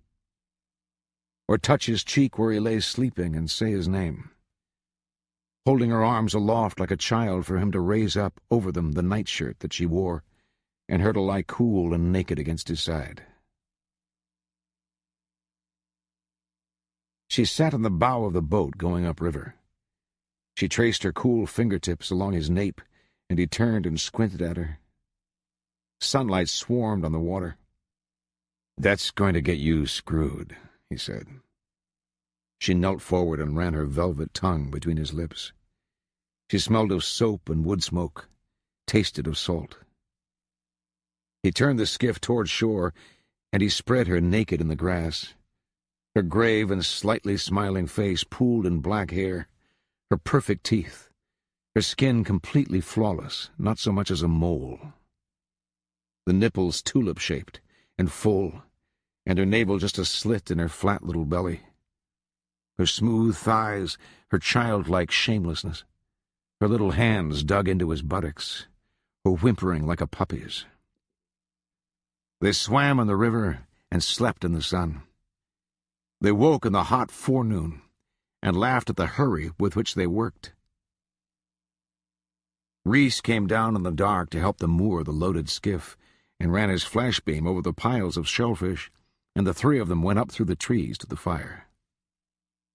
She sat across from him and watched him, and she brought his coffee and pushed a soft young breast against his ear and taking away his empty plate. "I believe that gal's a better cook than her mother," said Reese. "What do you think?" Suttree stopped chewing and looked sideways at Reese, and then went on chewing again. "That little old gal is special to me," Reese said. "She'll just do a man's work." Suttree spat an insoluble wad of gristle at the dark. The women were laboring up the slope with a washtub of water between them, the girl laughing, the water licking over the sides. "You want some more coffee, Soot? Holler there and tell her to bring the pot." And across the fire her hot eyes watched him, and she seemed half-breathless in the things she did. He walked off down by the river with his flashlight, along the path, flicking the light into the dead water by the shore where suckers lay on the bottom, old bottles furred with silt, pale moon-eyed shad and catatonia. He turned off the light and sat in the easy dark and listened to a rip in some rocky shoal, a gentle whispering in the reeds where the river ran. A figure came down from the fire and squatted in the grass and rose and went back. The willows at the far shore cut from the night a prospect of distant mountains, dark against a paler sky. Half-moon incandescent in her black galactic keyway, the heavens locked and wheeling. A sole star to the north, pale and constant, the old wanderer's beacon, burning like a molten spike that tethered fast the small bear to the turning firmament. He closed his eyes and opened them and looked again. He was struck by the fidelity of this earth he inhabited, and he bore it sudden love. In the morning the boy helped them unload the mussels, sullen face filled with suspicion, a potential spy. The woman and the younger girls came up the river path with their shelling tools, the woman with her air of habitual rigidity, and the girls in lockstep behind. At supper that night, Reese said he thought the boy was well enough to work, and the boy glared at Suttree across the table. 2 mornings later, he was looking at Willard in the rear of the skiff. Willard wore a dark blue hat he'd come by somewhere, made of imitation felt and maybe paper. Suttree rowed with his head averted, watching the shore. They hardly spoke all day. By the time they'd uploaded the mussels downstream, it was getting on toward evening. "Daddy's got a hole baited down here," the boy said. "Said for us to run his throw lines." Suttree leaned on his shovel. "You go run them," he said. Willard clambered ashore and disappeared, whistling down the river path. He was gone the better part of an hour, and when he came back he was lugging a good-sized spoonbill catfish, relic of Devonian seas, a thing scaleless and leathery, with a duck's bill, and small eyes harboring eons of night. Suttree shook his head, like some spirit joined beast and captor. "Looky here," called the boy. Suttree sat in the boat with his head in his hands. Darkness settled on them before they'd rowed halfway back to the camp. They spent the last hour rowing upstream with the boy in the bow sounding with a pole, going up shoals where the oars grated on the gravel bottom, and rocks passed along the planks with a slow, dull wrenching, fighting off tree limbs that kept boarding them in the dark. She came down to him at some hour before dawn and lay by him. She put her head against his chest. "We've got to stop this," he said. "Why?" "We'll get caught." "I don't care." "You'll get pregnant." She didn't answer. After a while she said, "We could be careful." "There's nothing careful about us." "What are we going to do?" Suttree lay staring up through the trees at the night sky. "Do you not want me to come any more?" He didn't answer. "Buddy?" "No," he said. His voice sounded strange. She lay there for a long time. They didn't speak. Then she rose and went back up the hill. He thought she would come the next night anyway, but she didn't. He woke once and heard a rustle, night wind, a dog in the dark. One of the girls went down to the river and back. He got up and walked down the path and waded out and crouched there, looking across the dark current to the darker shapes of trees on the farther shore and the faint shoals of mist. In the 3rd week of August it began to rain. He and the boy were on the river when it started, and the rain was very cold, and they tucked their necks against it and put toward shore. Not drops, but whole glycerinous clots of water were falling in the river, raising great bladder-like wheels that exchanged with constant hissing pops. The boy's hat came slowly and darkly down his face like a flower in an ink bottle, until he looked out from a soggy cowl, his back hunched and his eyes planing about in deep suspicion. Suttree at the oars grinned. The boy half grinned back. His whole head was turning pale blue with hat dye. "I ain't never seen it rain no harder, have you?" he said. "What?" "I said, have you?" "No." They sidled into the bank, and Suttree boated the oars and took the rope in his hand and leaped for the bank. He went headlong and slid feet first back into the river, his hands dragging up great clawfuls of mud. When he came up, he was in water to his chest. The first thing he saw was the boy hugging himself dementedly. He slogged over to the boat and hung his elbows over it. "What the fuck are you laughing at?" he said. "Whew!" gasped the boy. "You look like a big spring lizard slipping off into the river." "You simple shit. How about getting that oar and pushing us in?" The boy staggered up, still shaking his head, and took up the oar. They had drifted under some willows, and Suttree was holding to the boat with one elbow and pulling on them. The rain was falling so hard it hurt. He got the boat tied and crawled through the willows and up the bank. There was a thick stand of cedars some little distance up the river, and he made for that, crawling under the trees, driving small birds forth into the weather. Within the copse the day was darker yet, but the thick brown compost under him was almost dry, and he took off his shoes and emptied out the water and fetched the wadded socks from the toes of them and wrung them out. He took off his shirt and twisted the water from it and put it on again. He heard his name called off down by the river. He heard his name called in the woods. Water was beating down through the cedars and dropping all about him. He parted the boughs and saw the boy going up the river path, with his hat hanging about his ears and his face a mottled blue, and his arms flailing like an idiot wandered from a pest house. It rained for 3 days while they sat along the narrow strip of dry earth under the bluff and played cards, and while they mended their clothes, and Reese whittled first a flute from river cane, and then a snake with seed-pearl eyes, and last a basswood bear he stained with shoe-black for the youngest girl.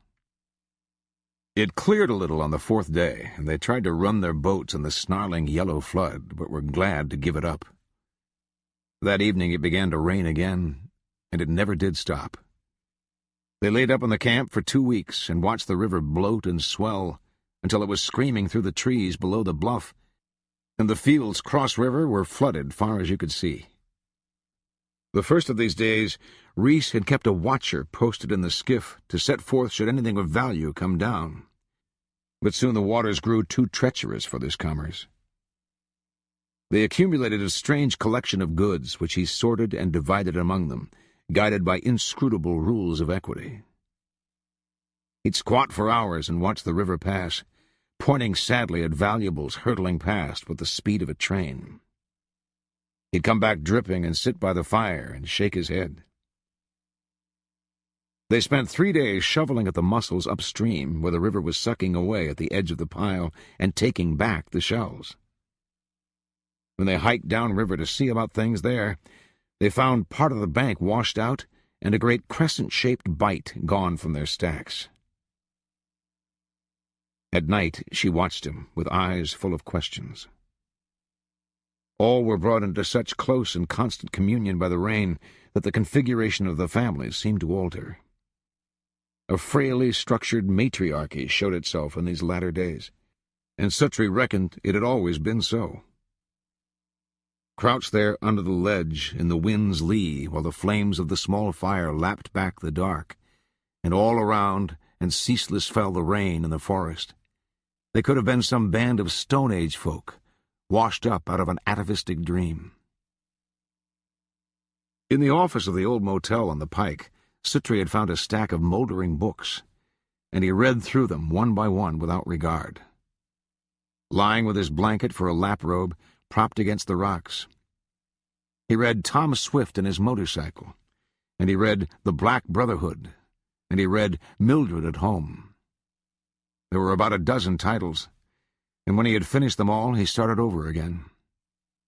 She read Mildred at Home and a story about nurses. She said that she would like to be a nurse. He looked at her. She smiled thinly. When all were asleep in their places, she rose with her blanket folded about her and came from the lean-to and went down the bluff toward the woods. Suttree watched. When she was gone, he raised up and looked around. Then he pushed back his blanket and followed her.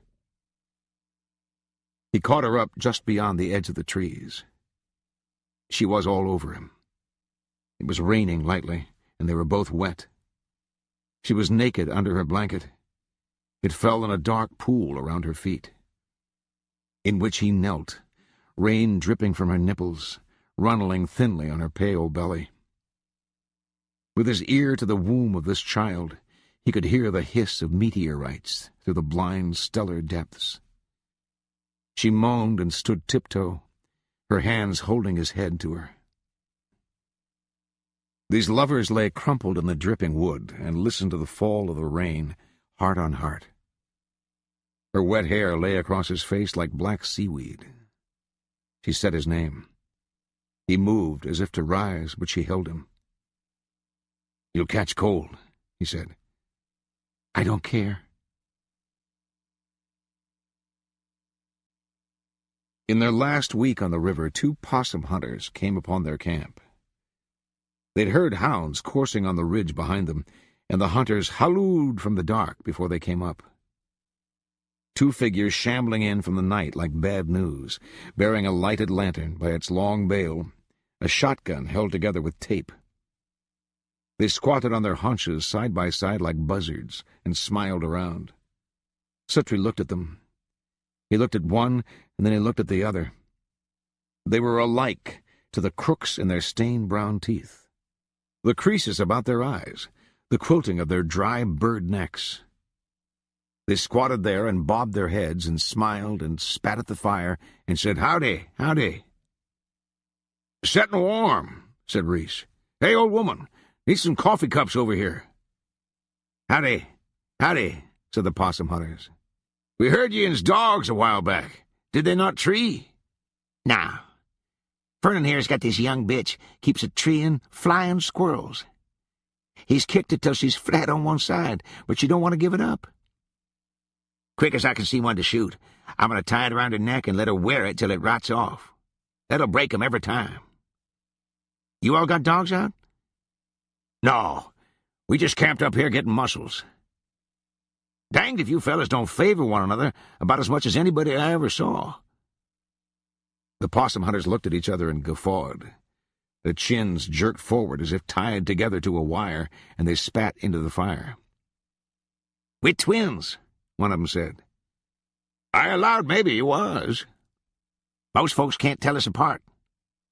Boy, you can pull some capers on folks when you look much alike as me and Vernon does."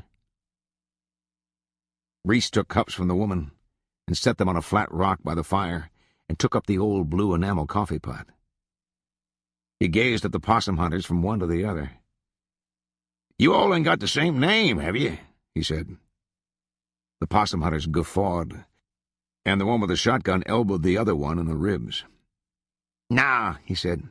"I'm Vernon, and this here is Fernin." Reese grinned.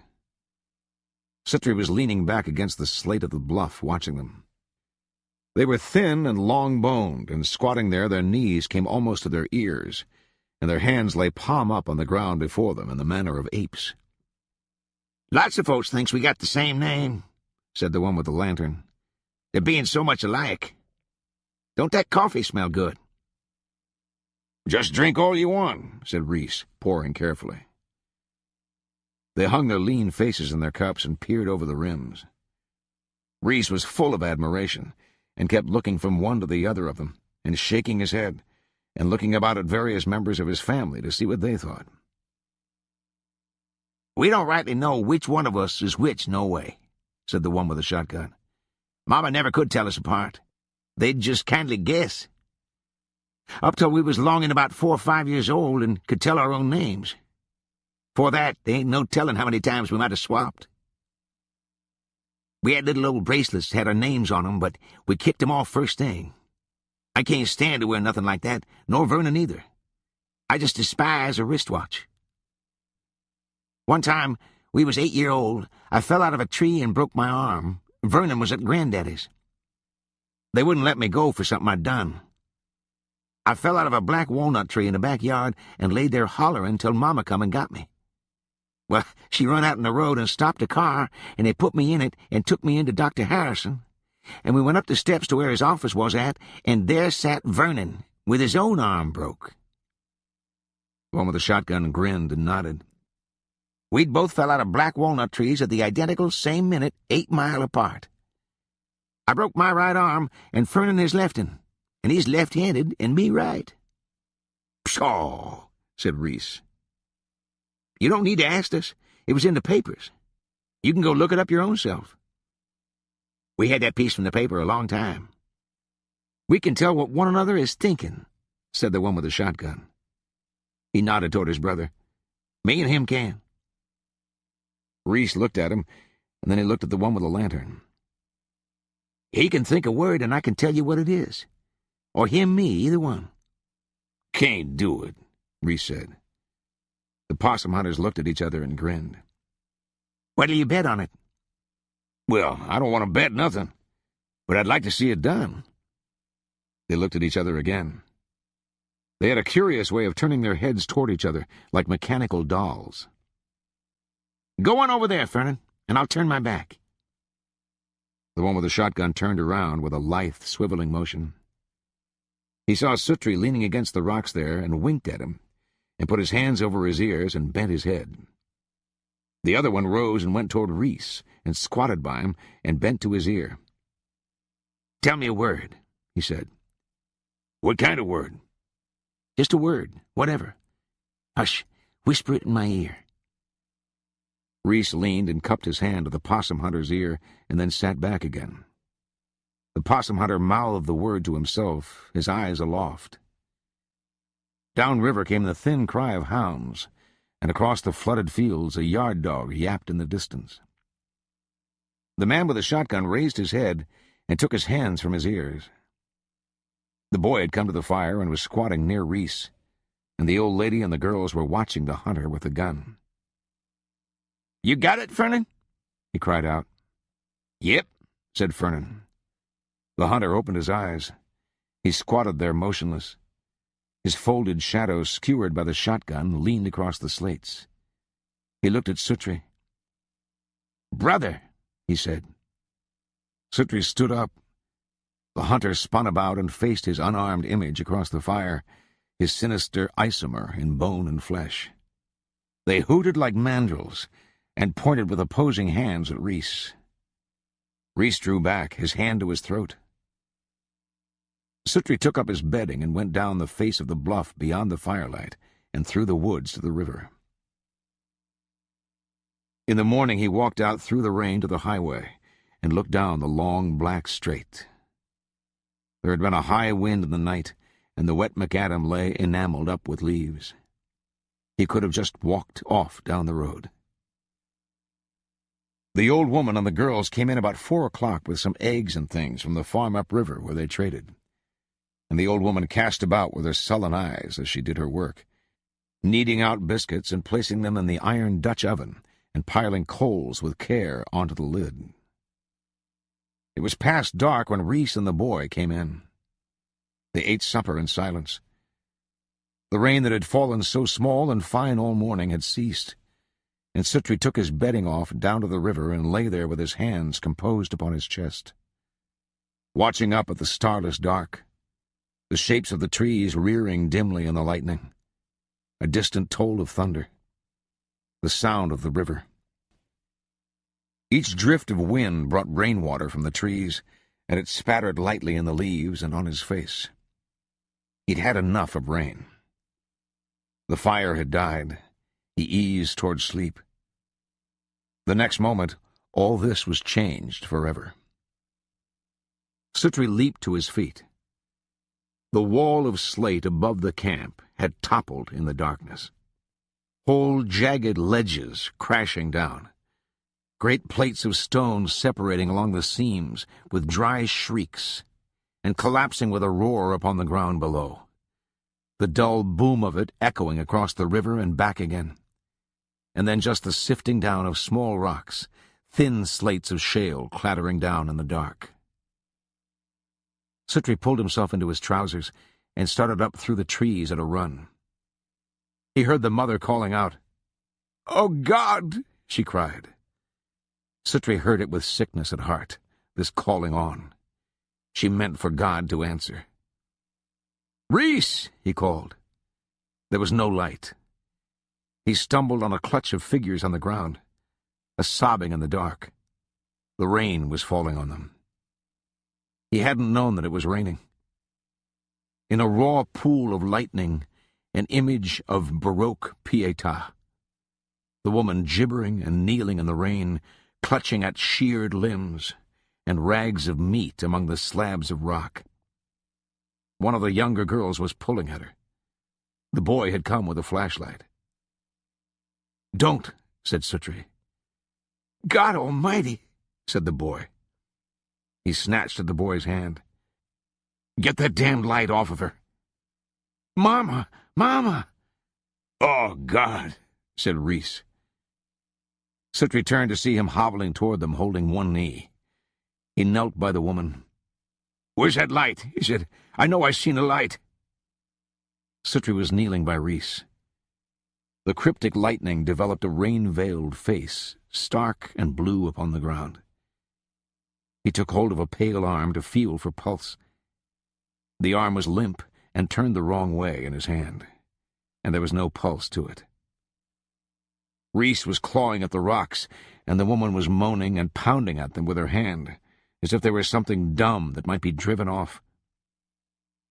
Suttree took the light from the boy and cast it about.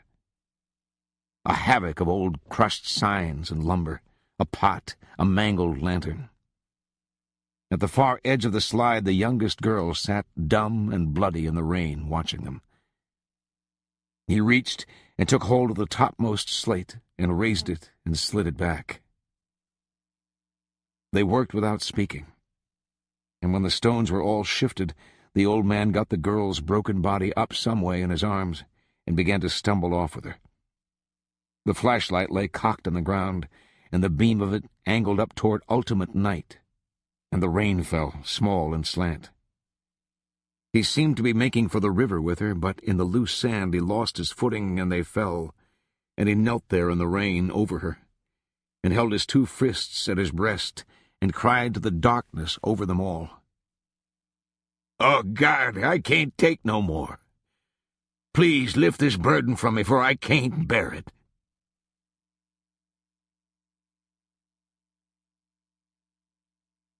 He left downriver in the dark, the oars aboard, turning slowly in the current, jostling over the shoals. The cottonwoods went by like rows of bones. Come sunrise, he was drifting through peaceful farmland upon a river, high and muddy. He went along past grazing cows, their cropping in the grass audible above the clank of their bells. They looked up surprised to see him there. The fields were splatched with beds of silt, and the shoreline brush wore shapes of wood and rags of paper all among the branches. He passed beneath a concrete bridge, and boys fishing called to him, but he didn't look up. He sat in the skiff and held his hands in his lap, with the dark blood crusted on the upturned palms. His eyes beheld the country he was passing through, but did not mark it.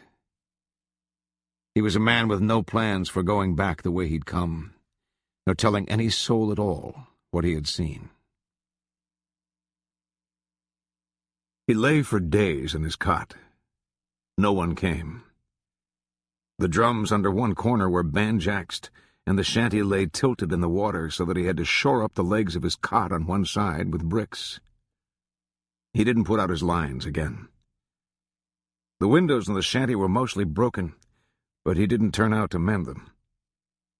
The river filled with leaves, long days of fall, Indian summer. He wandered up the hill one evening to look for Harrogate, but he didn't find him. The musty keep beneath the arches of the viaduct was barren of the city rat's varied furnishings, and there was a dog long dead lay there, whose yellow ribs leered like teeth through the moldy rug of hide. He crossed the iron river bridge and went down the steep bank on the far side and came out on the railroad. Dry weeds among the ties, dead shells of milkweed, sumac, and mimosa. The old locomotive was half swallowed up in kudzu, and enormous lizards lay sunning on the tarred coach roofs. He went past the high-webbed iron wheels, the seized journals and driving rods, and the fat coiled springs, and past the tender and rotting day coach with its sun-peeled paint and painless carriage sashes to the caboose. There was no one about. He climbed the steps and pushed open the door. The place was littered with trash, and the little iron brakeman stove had been kicked over and lay with the rusted sections of stovepipe and a tip of ash and cinder. On the table in the curious little bay window lay a seal of yellow candle wax and 2 burnt matches. The old man's mattress was half off the bunk, and there was little trace of his having ever lived there. Suttree kicked at the trash, the cans and papers and rags, and went back out. He followed the old railway trace downriver until he came to the bridge, and here he called out the rag-picker. "Who is it?" "Suttree." "Come on in." "Come on out." The old man peered from his enormous vault. He came forth with reluctance. They sat on the ground, and the ragman looked at him with his fading eyes. Unkempt baron, he ekes neither tariff nor toll. "Where you been?" he said. "I was up on the French Broad for a while." "What's become of Daddy Watson?" "I don't know. I ain't seen him." "Well, he's not living up here anymore. Don't you know anything about him?" The ragman shook his head. "Here today and gone tomorrow," he said. He pointed vaguely toward the ground, as if perhaps it were responsible. "Is he dead?" "I don't know. I think they come and got him." "Who come and got him?" "I don't know." "Shit," said Suttree. "Shit may be," said the ragman. "I never took him to raise." "Was it the police?" "It might have been any of 'em. I reckon I'll be next. You ain't safe." "I'll agree with that." "What happened to your boat shanty?" "It sprang a leak." "I see it go down some every day. I looked for it to go plumb in under."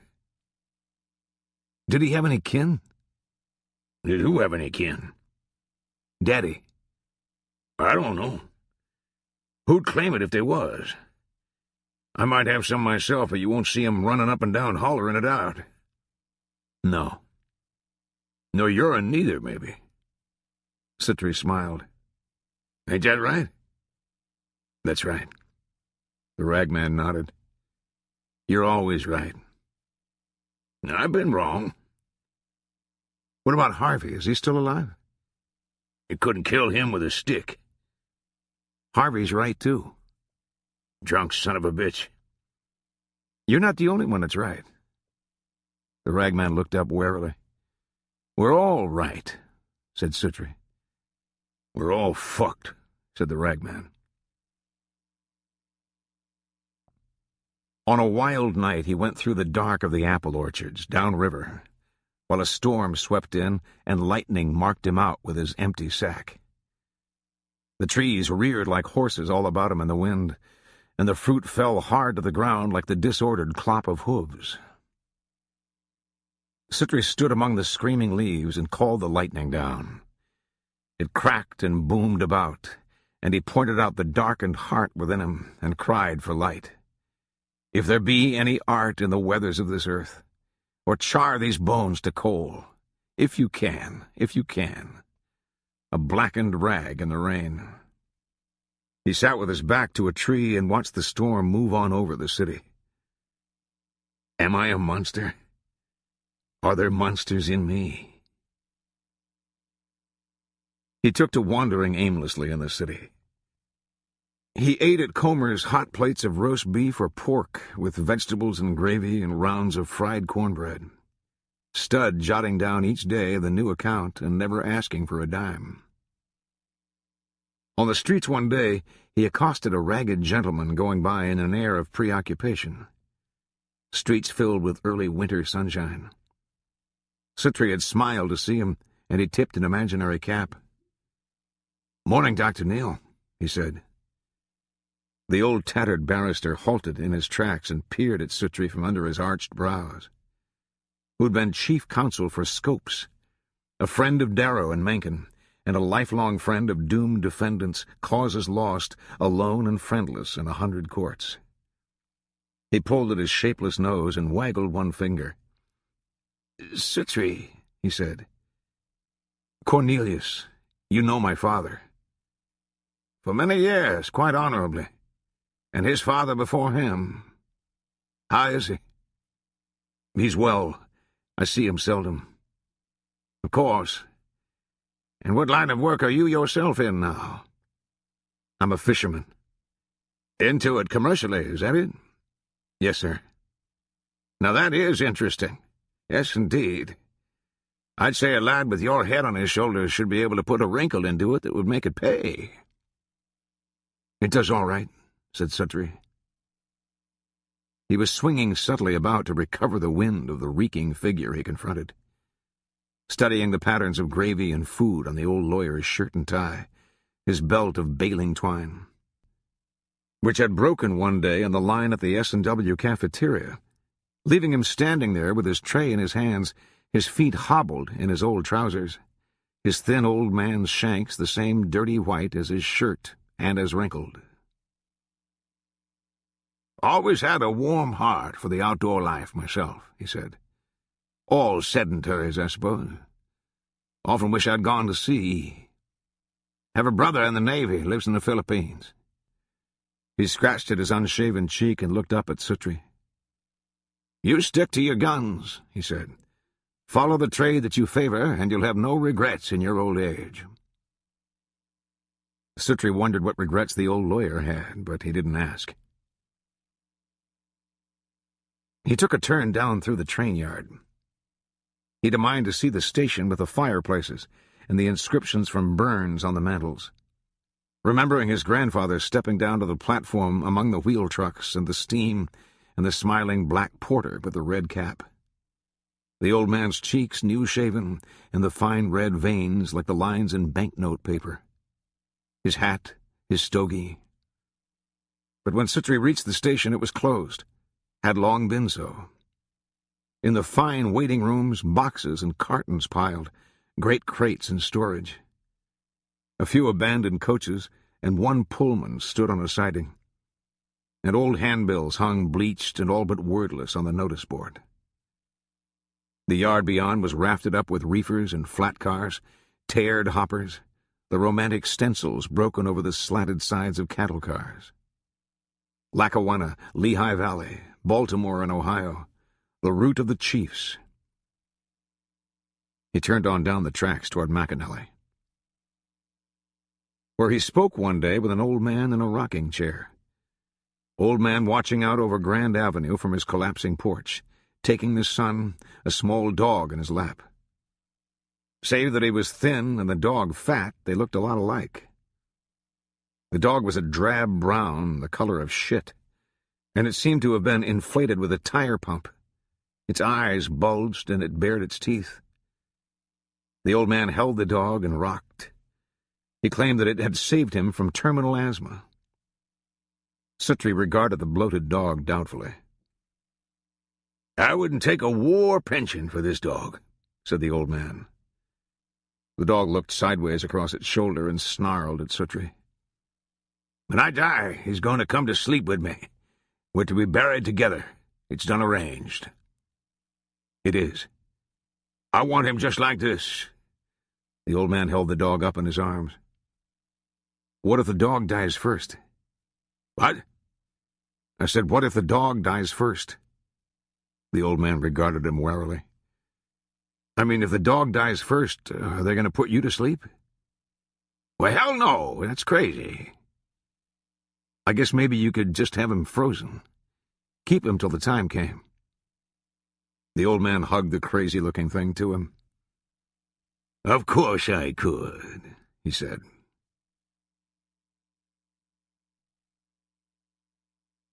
The blind man at Suttree's elbow in the seeping dusk kept close with his mincing blind man's walk, and his hands wove images in the air to prove the things he said. They went down by steep little streets and took a trodden path through the winter fields. The blind man to read his way through the thin soles of his old man's kidskin boots, stepping like a heron among the gravel-strewn ties and down the slight embankment. Inside Jones's shanty he nodded and smiled in the soft, archaic lamplight and the smoke. A scene from some old riverfront doggery where cutthroats' eyes swang in the murk, as if an appeal from their own depravity. Richard tottering woodenly in these strange surroundings, his hands outheld.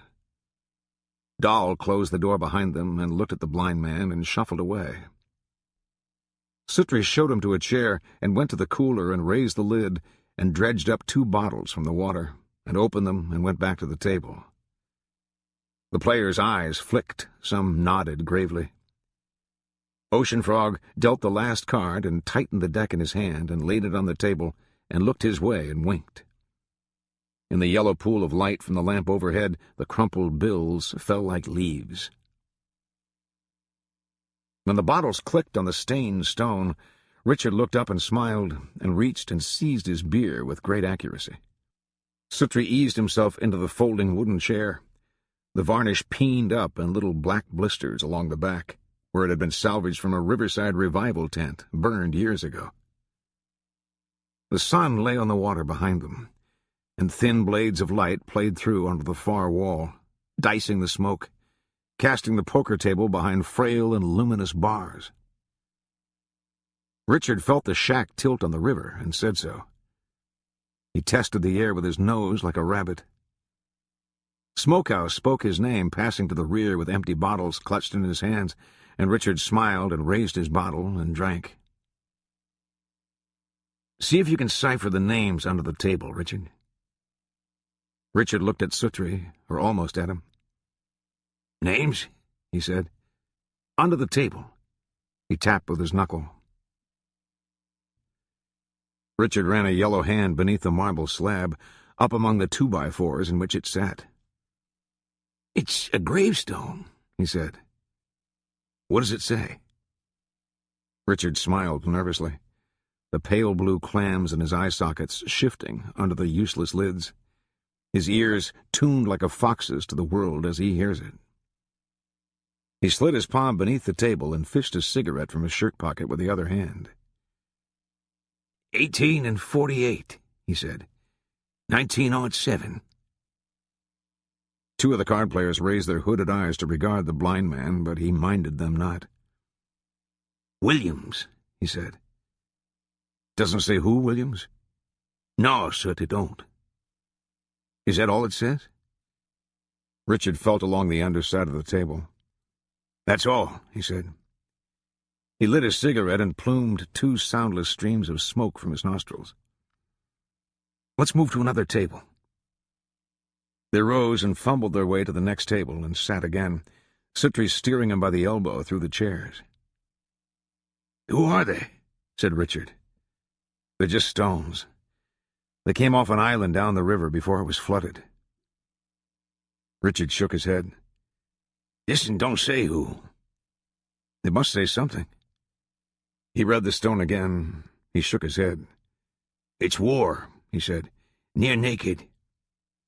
His face wrinkled. "What is it?" "Danged old chewing gum." "Let's try another one." "We ought not to be doing this, drinking off folks' gravestones." "Why not?" "I don't know." "Would you care?" "If it was some of my kin, I would." "What if it was you?" "I ain't dead." "If you were dead, and me and Callahan drank off it, you're stone." "I don't know. I'd be dead. I'd drink off Billy Ray's." "I would too," said Suttree. "I'd drink off it in a minute." Suttree grinned. "'Course maybe if you was dead, you'd think different. I mean, if you're dead and all, why, I expect you gotta be pretty religious." "We drink you a toast. Have a good time." Richard smiled wanly. "Well," he said, "I like a good time well as the next feller." "I'll get us another beer." But Richard was fumbling in his pockets, and he stopped Suttree with his hand. "Let me get 'em, bud," he said.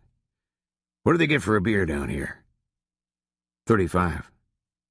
Richard frowned. "He's high, ain't he?" "I reckon it's on account of the gambling." "He doesn't have a license." "For gambling?" "For anything. For living." "I never see him uptown he don't say hidey," said Richard. "They don't make him no whiter." He doled the change into Suttree's palm, and Suttree went to the box and got 2 more beers and came back to a new table. He took the blind man by the hand and led him to it. Doll raised her one eye from where she slept in her shapeless chair, her heavy arms folded across her bosom. One of the poker players jacked his chair back and reached for the stove door and opened it and looked in, and she rose heavily and made her way across the floor to the coal scuttle. When she came back from tending the stove, she wiped the tables that they'd read and eyed them curiously. Richard had his eyes closed, and the smoke from his cigarette rose alongside his thin nose. Something had passed out on the river, and the shanty lifted and settled in the swells.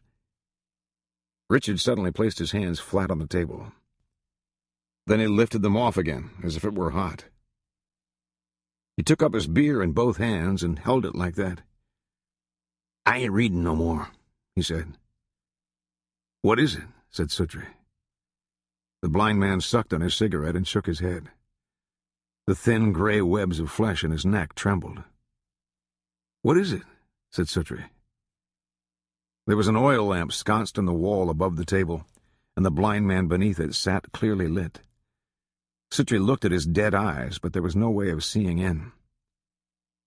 "What is it?" he said again. "You knowed what it was, didn't you?" "No, I don't know." "You ain't done it from meanness?"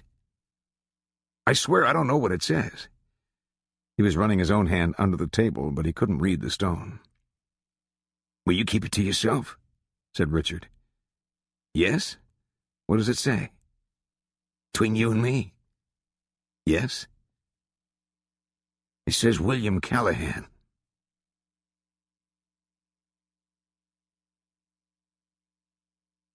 He woke early with the cold and sat in his cot cross-legged, swaddled up in his blanket and looking out the small window. The sun kindled the haze into a salmon-colored drop, against which the brittle trees stood like burnt lace. Charred-looking sparrows japed and chittered on the rail. Suttree parted back the sackcloth curtains to better see downriver, and the birds flew. He was still sitting there when someone came aboard and knocked at his door. He leaned and reached his shirt up from the floor. The knocking came again. Someone called his name softly, as if he ailed. When he went to the door, Reese was standing there. He carried a new cap in his hands and smiled thinly. "Come in," said Suttree. "I ain't got but a minute. I come to give you your shares." "Come in." He stood in the little room holding his cap, 1 foot wide to shore himself against the tilted floor. Suttree sought his shoes under the bed and stepped into them sockless and turned and sat on the couch. "Sit down, Reese," he said. "Sit down." Reese sat at the little table and took his pocketbook from the bib of his overalls and opened it. He lifted out a sheaf of bills tied with a dirty string and laid them on the table and folded the pocketbook and put it away again. "What's that?" said Suttree. "That's your shares. We never got sold till last week. We had an awful lot of trouble." "I don't want it," said Suttree. "Put it back in your pocket."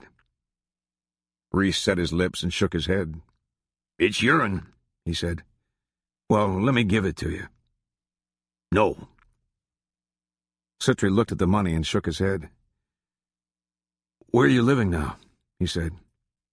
"We're back up in Jefferson County. Willard run off." "How are you?" "I'm okay. I never did understand that boy. I never would just get to where I could talk to him but what he'd up and do some hatefulness. And it not a bit of use in the world in it." Suttree ran his hand through his hair. The old man seemed small and older yet, sitting there. "I never did blame ye for leaving out.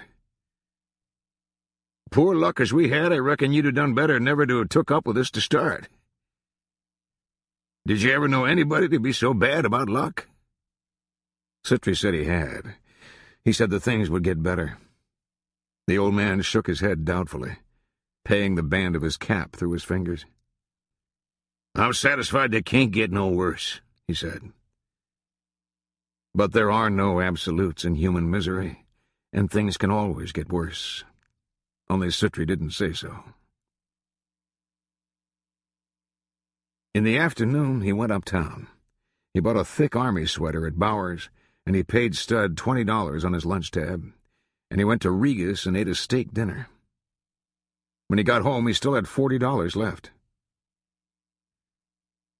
As he let himself in at his door, he thought he heard his name called somewhere, like those sourceless voices that address our dreams.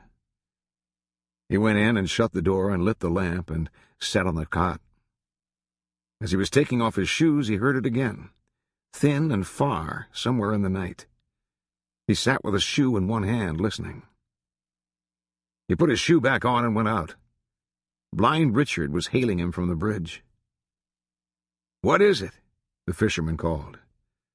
The blind man on the bridge raised his thin arm into the lamplight like a supplicant to the chalice of God's bright mercies. A ghost of a voice fell. Suttree couldn't hear what it said, but he cupped his hand to his mouth. "No!" he called. His name drifted down from the steel span hung in the night. "Go home, Richard. It's late." The blind man called again, but he couldn't find his way down to the river, and Suttree turned his back on him and his cries and went in and shut the door.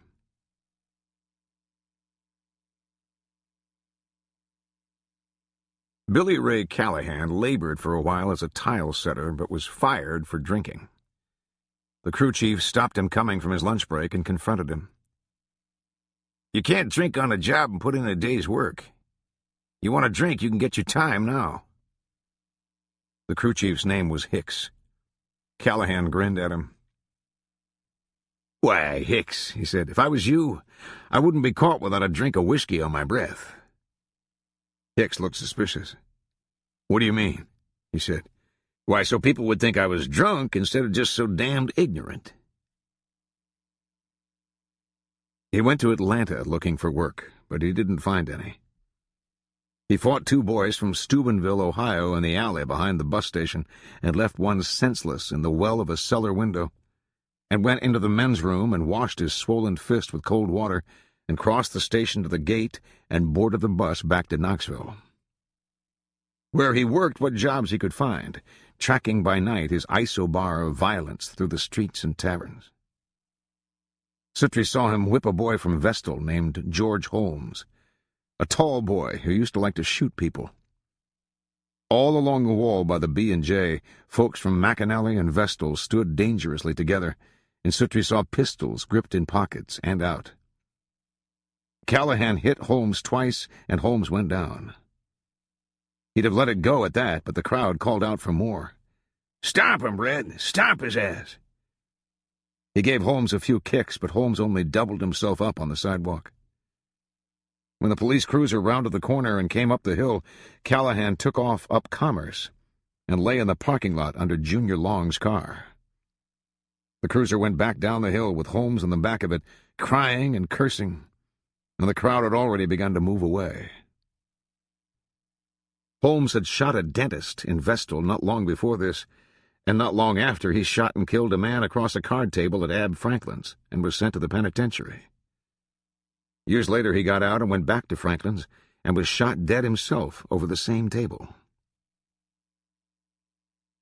The last job Callahan had was running a bootleg joint for a man named Cotton down off Ayler Avenue.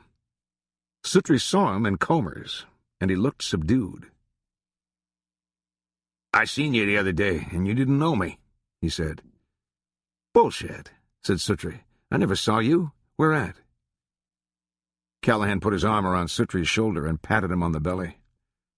"These old summer rabbits," he said. "You can set on 'em, and they won't hardly even squeal." At the woodshed in McAnally, they bought whiskey and rolled lightless out of the far end of the alley, passing the bottle about in the brown paper bag. They drove up Gay Street, where Comer's was closing, and the hustlers stood about the stairwell, Callahan leaning from the window of the car to hoot at them. And they drove past the little cafes and restaurants where dishwashers were cleaning up in the dim back light. And they passed folks coming from the last movie who seemed almost unhinged by what they'd seen or were seeing. At the West Inn, Callahan routed an outland troop from the premises. "And ain't they got no beer joints where you come from? And don't let the door hit you in the ass going out." Suttree in the washroom stood slightly drunk and read the legends on the weeping wall. Advised that he was pissing on his shoes. Untrue. Wanted to trade 2 blind crabs for one with no teeth. He looked up at the clotted bulb overhead. He buttoned and pushed open the plywood door and went out. It ended on the Clinton Highway at the Moonlight Diner. Billy Ray smiling and going among the tables while the band played country music. He had his hands in his pockets when the barman confronted him. Small, vicious, quiet. He said, "Red, you've been stealing money out of them girls' purses." Callahan rocked back on his heels with his hooligan smile and looked down at his assassin. His pockets were full of the stolen change spoken. He'd drunk their drinks. "You're a damn liar," he said good-naturedly. In the act is wedded the interior man, and the man as seen. When he was shot, he had his hands in his pockets. The last word came out, lie. The roar of the pistol in his face chopped it off, and the size of the silence that followed was enormous. Billy Ray was standing there with a small discolored hole alongside his ruined nose. A trickle of thin blood started down his face. The band had finished their set, and the people going to the tables paused and looked toward the bar, where a small cloud of pale smoke hovered above Billy Ray's shaggy head. They saw him lurch and topple. Curious the small and lesser fates that joined to lead a man to this. The 1,000 brawls and stoven jaws, the clubbings and the broken bottles, and the little knives that come from nowhere. For him, perhaps, it was all done in silence. Or how would it sound? The shot that fired the bullet that lay already in his brain. These small enigmas of time and space and death. He was lying on his back with one leg doubled under him. He was bleeding from the ears and from the nose and from the hole in his face. And he was breathing deeply and regular. And he was looking up at the ceiling. The murderer had put the gun back in his pocket and stood looking on like any other spectator. A number of people had already started for the door, and when Suttree came up, Gary was squatting down looking at Billy Ray as if he didn't know what to make of his lying there like that. "Oh, my God," said Suttree. Callahan's eyes closed slowly. His whole face was blue, and he closed his eyes so that you couldn't see death come up in them, like a face at a window. Suttree pushed through the people and ran for the telephone at the back wall. They pulled a blanket over him, but Suttree drew it back from his face. "Cover him up," said the ambulance attendant. "He's not dead." They gave Suttree a look much like a shrug and lifted the gurney into the rear of the ambulance. And Suttree climbed in and sat on the little banquette at the side, and the door closed after him. Shrieking through the streets of Knoxville, the red dome lights sweeping the near walls and narrow places, the windows, faces, and cars. Billy Ray turned his head once and arched his neck. The pad beneath him grew black with blood. All through the town tonight our folks lie dying. Sirens in the city like the shriek of jackal-birds. They wheeled him through the emergency room door and into a small white room. There was a steel lamp on the ceiling and a steel table beneath it, and there were steel cabinets along one wall. The orderlies lifted Callahan onto the table and wheeled the gurney out again. A nurse looked at him lying there, his chest rising and falling. Someone had put a patch of gauze over the hole in his head, and the blood around his ears had blackened and dried. A great, rug-headed lout lying there with his heavy hands composed alongside him. She shook her head and closed the door. Later an orderly came in and looked at him and went out again. He returned with a doctor. The doctor carried a clipboard under his arm, and he entered the room and pulled the gauze away from Callahan's face and looked at the hole. He lifted the eyelids and looked in, and he lifted the shaggy head and let it back again. The orderly was watching the doctor. The doctor pursed his lips and made a little casual gesture with one hand. He felt Billy Ray's pulse and looked at his watch and raised his eyebrows. He said something to the orderly and then went out again, the orderly behind him, the orderly closing the door. Suttree and Callahan's older brother, Charlie, rose from their chairs. "There's nothing we can do for that man," said the doctor. "He's not dead," said Suttree. "No," said the doctor, "he's not dead." The last visitor was an old black orderly, a gentleman who washed the stricken and the dead. He pulled back the gauze and unscrewed the top from a bottle of alcohol and poured it slowly down the hole into Billy Ray's brain. He lived another 5 hours and died sometime before daybreak unattended. They hadn't even taken off his shoes.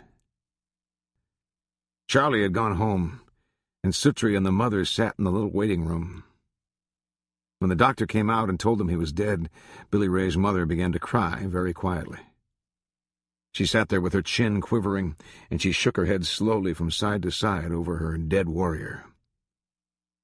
Suttree touched her shoulder, but she waved him away, and she didn't look up. He walked out of the hospital and across the wet grass toward the road. Very slowly the lights of the city were going out, the billboards, the street lamps.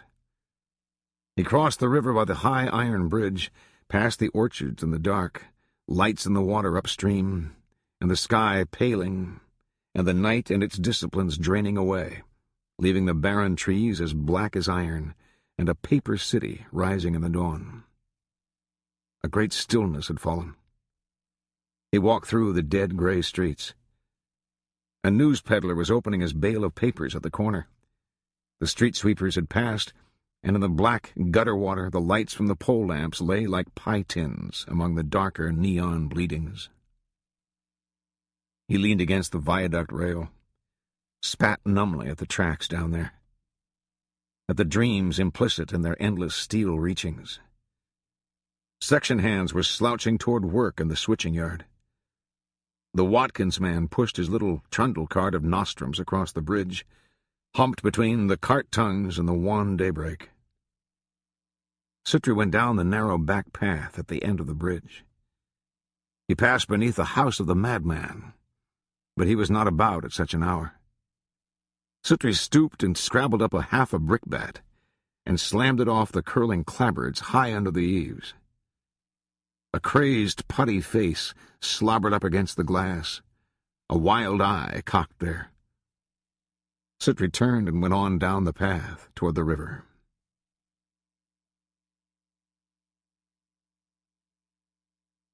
He spent his days in the poorer quarters of the town, seeking out some place with steam heat where he could winter cheaply. The season had grown cold and sunless, and a mean wind was in the streets.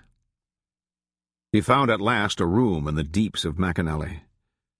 A gray-looking woman regarded him sourly through the screen door. "I came to see about the room," he said. She sorted a key from among clotted tissues in her apron pocket and unlatched the screen door and handed it out. "It's around the back," she said. "How much is it?" $5 a week." He thanked her and went around the house by a brick walkway, past old gray bushes clogged with leaves, and down steps into an unpaved alley. The door was open, and he walked in and stood in a dim and musty cellar. A furnace with upflung ductwork like a fat and rusty Medusa, a dead iron grin in the door grate.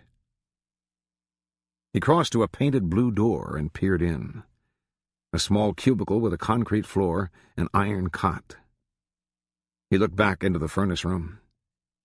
Some stairs materialized out of the deeper gloom, and he crossed to them and mounted upward to a door at the top. Long nailed too. A dead light bulb hung from a fly-specked cord.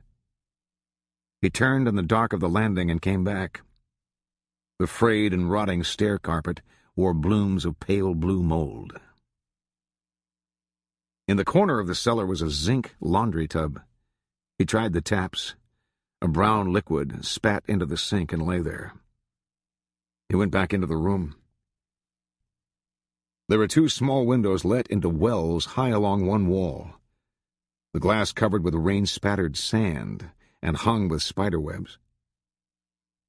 Suttree looked out at the brambly undercarriage of a hedge, some white-stalked grass, perhaps wild onions. In the wells, dry leaves and papers. A weathered wooden fire truck. He sat on the cot and looked around, but there wasn't much to look at. And after a while he went back out and around the house to the front door again. She stood veiled behind the screen, holding out her hand for the key. "I'll take it," he said. "Is it just yourself?" "Yes, ma'am." "That'll be $5. He had his money out, crossing the serried palm with wilted green. "Is that everything there is? I mean, you don't have an extra rug or something, do you?" "I'll see if I do." She folded the bill into her apron pocket and faded away down the lightless hall. He brought his blankets over and things for coffee. He lay in the little room in the dark a long time, listening to the noises, and he woke all night to the passing of cars in the street. In the gray dawn he felt alien and not unhappy, and lay staring up at the pipes and their hangers on the ceiling, wrapped in burlap or canvas and leaking kapok or a white plaster-like substance. What woke him was a clanging of iron from the outer chamber, and when he went to the door and looked out, there was a small black hunchback with enormous orange teeth gleaming in the firelight at the furnace door. "Hey," said Suttree. When the black saw him, he turned and began to bow and smile and shuffle and make mouths until Suttree thought he dealt here with a wandered idiot. "Are you the furnace man?" "Yassa, yassa, yassa," said the black, removing his coachman's hat with the lacquered black wickerwork vents. "Shit," said Suttree. "Yassa. What time is it? What's your name?" The furnace man was winching up a watch enormous from the pocket of his trousers. "10 o'clock. Nelson," he said, holding the face of the watch toward Suttree should there be any question. "Okay, Nelson. Thanks." "Yassa, yassa," said Nelson. Suttree pushed the door shut. He held his hand to the ventilator overhead. A faint breath there. He lit his little kerosene stove and took his kettle out to the sink. Nelson was loading scoops of coal through the iron door into the furnace, where a sulphurous smoke swirled. He turned and offered up his ape's grimace, all teeth and eyes, wedged shut, and Suttree nodded at him and turned the tap. The water coughed and spattered clots of iron scale into the sink, and finally cleared to a silty dun color, not unlike the rivers. And Suttree filled his kettle and clopped in sockless shoes back across the gritty concrete floor to his room again. The only piece of furniture other than the cot was a small table with thread spool pulls to the one drawer. It was painted blue, and in the drawer lay last year's Someday News, already foxed and yellow. A few silverfish scuttled away. Suttree had set his little burner on the table, and he sat on the bed and read the lacy scrap of newsprint while the water boiled. It was dark enough to want a light of some kind, but there was no bulb in the ceiling. He heard the fireman clank shut the door and leave, and he poured the coffee and stirred in milk from a can and sipped and blew and read of wildness and violence across the cup's rim. As it was then, is now, and ever shall. He was dressed and out by 11 o'clock, feeling very much a resident of the city, which made him smile to himself, as might Harrogate, on whom his thoughts ran this brisk November morn. He carried off scouring powder and soap and brushes from the men's rooms of restaurants, a broom and a mop from a back porch. Get the bucket, too. He swept and scrubbed, and in the afternoon went into town and bought cheap muslin for curtains and a wall lamp from the dime store.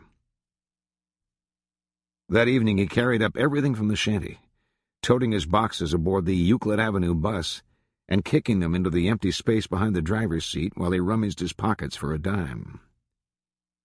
And went a figure among the figures through the chill and broken lamplight over the old streets, down Ayler Avenue to the Live and Let Live grocery, where he bought eggs and sausage and bread for a late-night breakfast. Anybody seeing him all that forewinter long, going about the sadder verges of the city, might have rightly wondered what his trade was, this refugee, reprieved from the river and its fishes, haunting the streets in a cast-off peacoat, among old men in cubbyhole lunchrooms where life's vagaries were discussed, where things would never be as they had been. In Market Street, the flowers were gone, and the bells chimed cold and lonely, and the old vendors nodded and agreed that joy seemed gone from these days, none knew where. In their faces, signature of the soul's remoteness. Suttree felt their looming doom, the humming in the wires. No news is good. Old friends in the street that he met, some just from jail, some taken to trades. Earl Solomon studying to be a steamfitter, so he said. They look through his books and manuals there in the cold wind, and Earl seems uncertain, smiling sadly at it all. He'd sit on the front bench at Comer's and watch through the window the commerce in the street below, the couples moving toward the box office of the theater in the rainy evening, the lights of the marquee slurred and burning in the wet street. There was a letter for him, the stamp canceled by a vicious slash of dried birdlime. He read a few lines backward, candled against the light at the window, and wadded it and put it in the trash. One day, coming up Market, he caught sight of a crowd among which the maddest man of God yet seen had appeared electrically out of the carbonic fog. He was some 2/3 of a man tall, and heavily set and red all over, this preacher. He had red curly hair on the back of his balding and boiled-looking head, and his skin was pale red and splotched with huge blood-colored freckles. And he was delivering the word in such fashion as even the oldest codgers on this street, long jaded to the crop with crazed gospelarity, could scarcely credit. Hucksters left their carts and vans untended. The pencil vendor, crouched in his corner, came crawling and growling through the crowd. The Red Reverend had hardly begun. He tore out of his coat and rolled his sleeves. "This ain't going to get it," he said. "No!" He made a sweeping gesture down Market and toward the market house. "No! This just ain't going to get it. Friends, this ain't where it's at." The water truck had passed on Union, and a creek came curling down the gutter, black and choked with refuse. The preacher scooped a bobbing turnip from the flood and held it aloft. "He provideth," he said. He knelt, oblivious to all, offering up the turnip, the water boiling about his thighs and sucking down the storm sewer. He washed the turnip like a raccoon and took a great bite. "Here's where it's at," he said, spewing chewed turnip. "On your knees in the streets. That's where it's at." An old man, mad as he, knelt beside. The preacher passed him the turnip. "He gave out the loaves and the fishes," he howled. "Therefore ask not, what shall I put on?" The turnip was going from hand to hand in search of communicants. The old man had crawled into the flooded gutter among the sewage and was demanding baptism. But the preacher had risen with his red hands joined in a demented mudra above his glowing skull and begun a dance of exorcism. "In the marketplace," he screamed, "but not this buying and selling." He had begun to rotate with arms outspread and his small feet mincing like a revolving parody of the crucifixion. His eyes had swiveled back in his head and his lips worked feverishly. He went faster. The old man had arisen dripping, and he tried to emulate this new and rufous prophet, but he tilted and fell, and the preacher had begun to rotate with such speed that the crowd dropped back, and some just stayed their hands from clapping. Suttree went on. A mute and shapeless derelict would stop him with a puffy hand run forth from the cavernous sleeve of an army coat. Woad-scriven, a paling heart that holds a name half gone in grime. Suttree looked into the ruined eyes where they burned in their tunnels of disaster. The lower face hung in sagging wattles like a great scrotum. Some mumbled word of beggary, to make your heart more desolate. In the evening he would cross Vine Avenue Hill on his way homeward, past the old school he'd attended in his infancy, morgue-like with its archives of bitterness, past the church with her pawnshop globes of milk glass, lightly decked each with a doily of coal soot, and past old brick apartments where in upper window corners a white hand might wipe the glass and glazed in the sash a painted face appear, some wizened whore clown. Will you come up? Do you dare? He never. Maybe once. Crossing the Western Avenue viaduct, he'd stop and lean upon the concrete balustrade where polished river stones lay in the cracks, and gaze down at the broad sprawl of tracks in the yard and the tarred roofs of rail cars, a lonely figure framed against the gray pales of the city's edges where the smokestacks reared against the squalid winter sky like Gothic organ pipes, and black and tuneless flags of soot stood down the wind. One night he came upon a house aflame and took a seat beyond harm's way to watch. People coming to the front door like ants out of a burning log, carrying their effects. One struggled with an old man in a nightcap who seemed bent on incineration, tottering about and mouthing gummed curses backward at the fates so long familiar. Lights appeared up and down the street. Neighbors in their flannel robes came out to watch. An upper window sagged and buckled and collapsed. Sheets of flame ran up the clapboards, and they blistered and curled in the heat. A hot blue light crackled through the orange smoke. "How'd it start?" Suttree looked down. A little man was leaning to him with a question. "I don't know," said Suttree. "How all things start." He rose and went on. A police cruiser must ask his name, where he is going. Suttree proper and well spoke, bridling the malice in his heart. Pass on. Down alleyways where cats couple, rows of ash cans and dark low doors. This pane of dusty light. Suttree stood in a kitchen among fugitives and mistried felons. A stout woman doled beers from a cooler and made change out of an apron pocket in which hung the shape of a small automatic pistol. An emaciated whore eyed him as he entered, a stringy, slow-eyed cunt with false teeth and a razorous pelvis beneath the thin dress she wore. Wallace Humphrey stood in one corner with his eyes half closed and his hands dangling. In his old-fashioned suit, he looked like one of those Western bad men photographed hanging from barn doors or propped up in shop windows, shot full of holes. "Let me have a red top," Suttree said. She handed him a bottle and held out her wet red hand. Suttree placed a $50 in it and got his change and went past the whore toward the living room. "Hey, sweetie," she said. "Hey," said Suttree. Through the smoke he saw friends among the drinkers, and he made his way toward them. "Here's old Suttree," called Hoghead. "Welcome to the Buffalo Room," said Bucket. "Where's old J-Bone, Sut?" "He's still up in Cleveland." "When's he coming back?" "I don't know. I had a letter from him, said he was working as an assembler. He said every morning he assembles his ass in a corner and watches the proceedings for 8 hours. "Old Richard Harper's back from Chicago, him and Junior. Harper was supposed to get him staked up there, and Junior said he'd like to got him burned at the stake. Junior said the Windy City wasn't ready for Harper. He said they had enough wind as it was. Get you a drink here, Sut." Bucket pulled a pint bottle from behind him and handed it to Suttree, and he unscrewed the cap and drank. "Bobby John's old crazy uncle was in here a while ago, Bud.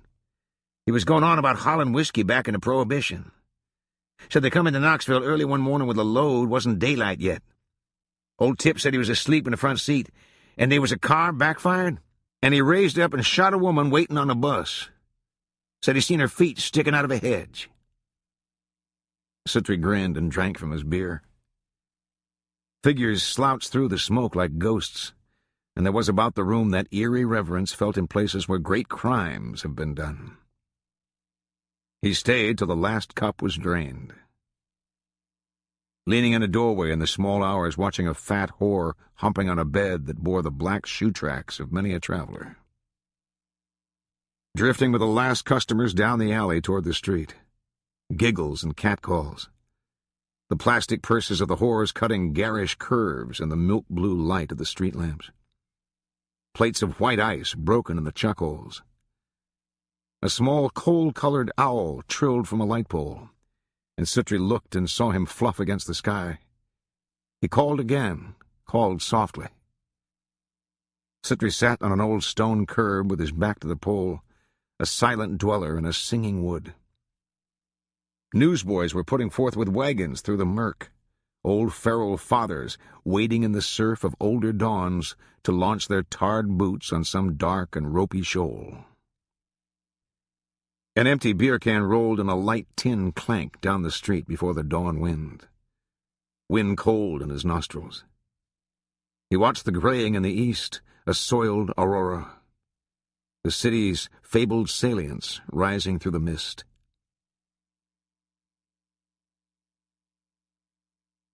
Sunday morning, Suttree shuffled down a dim stairwell in the clothes in which he'd slept. Across the street, the market house stood gaunt and dark in the easy rain. Hunched in front of the hotel in an uncanny silence, he sucked his coated teeth. Old awnings covered the barren truck beds and barrows. You could hear the small heel taps of an idle whore receding in the streets. Claustral landscape of building faces, even to the sky. The heel clicks sing with a stinging sound. Suttree looked upward. The Baroque hotel front flaking a pea-green paint. A church clock tolling. Pigeons reel and flap in the bell peal. In the gutted rooms, sad quaking sots are waking to the problem of the Sunday morning drink. It seemed to rain all that winter. The few snowfalls turned soon to a gray slush, but the brief white quietude among the Christmas bunting and soft-lit shop windows seemed a childhood dream of the season. And the snow in its soft falling, sifting down, evoked in the city a surcease nigh to silence. Silent the few strays that entered the huddle, dusting their shoulders and brushing from their hair this winter night's benediction. Suttree by the window watched through the frosted glass. how the snow fell cherry red in the soft neon flush of the beer sign like the slow dropping of blood. The clerks and the curious are absent tonight. Blind Richard sits with his wife. The junk man drunk, his mouth working mutely and his neck awry like a hangman's. A young homosexual alone in the corner, crying. Suttree, among others, sad children of the fates, whose home is the world, all gathered here a little while to forestall the going there. He spent a lot of time in the library reading magazines. An assortment of wild-eyed freaks used to frequent the upstairs reading room, glancing furtively about, their cocks hanging out of their trousers beneath the tables, eyeing the schoolboys. One evening, coming out of May's Cafe and heading toward the B&J, he passed two women sailing along in the other direction. He turned around and followed them back in. They spoke with Yankee accents, a jivey kind of talk he thought he'd listened to, and he took the booth behind them and ordered a beer.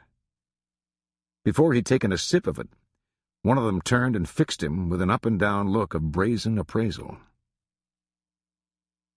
"What's happening in this town?" she said.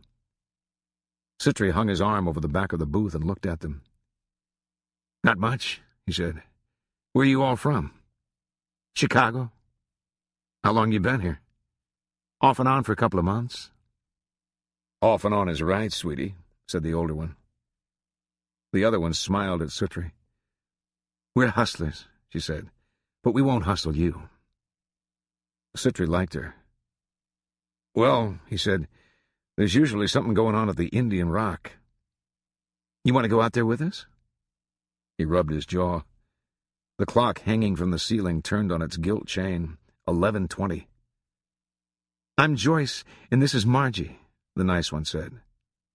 "Hi, Joyce. I'm Margie." "What do you think?" "Okay," he said. "I guess so." They went in a cab, the three of them in the back and him in the middle. They were all a little drunk. She pulled out a handful of money to pay the cab with, but he pushed it back and paid himself. The cab driver hissed at him to bend and hear. "Them old gals is hustlers." Suttree patted him on the arm. When he danced with her, she pressed her thigh between his legs and breathed against his neck. Hard impress of her pubic bone. She smelled very good. The older one kept cutting in on them, and Suttree would have to dance with her. He saw no one he knew except Roop the drummer, who kept winking huge hobgoblin winks at him. "You never told me your name," she said. "Bud." "Bud?" "Yeah." "Okay, Bud." They'd been drinking whiskey, and he found the floor a bit unmanageable, but she didn't seem to notice. She nibbled his jugular with crimped lips. "I like you, Bud," she said. "How do you know?" "I can tell." "Can you feel it in the marrow of your bones?" "That's not exactly the spot." "How long are you going to be around?" "I don't know. A while. I can't go back to Chicago." "Why not?" "A little indictment." "Ah." "I travel around. I'm in and out of Knoxville." "In and out and off and on." She bit his neck. "Do you want another drink?" "I'd love one. Let me get them." "I've got 'em." He walked her back to the table and called the waitress. "That girl was here said to tell you she had to go," the waitress said. They looked at each other. Suttree ordered ice and drinks, and the waitress moved away, writing on her pad, her lips moving. "You didn't say anything to her, did you?" said Suttree. "No, you know I didn't." They watched each other over the rims of their half-empty glasses. They started giggling. When they pulled up in the mouth of the alley, she put her hand on his leg, apprehensive as a young girl. "It's all right," he said. "What's here?" "I live here." "There's no lights." "It's all right." "Why don't we go to my hotel?" Suttree was already out. He had one hand extended to help her out, and the other lay on the cold steel top of the taxi.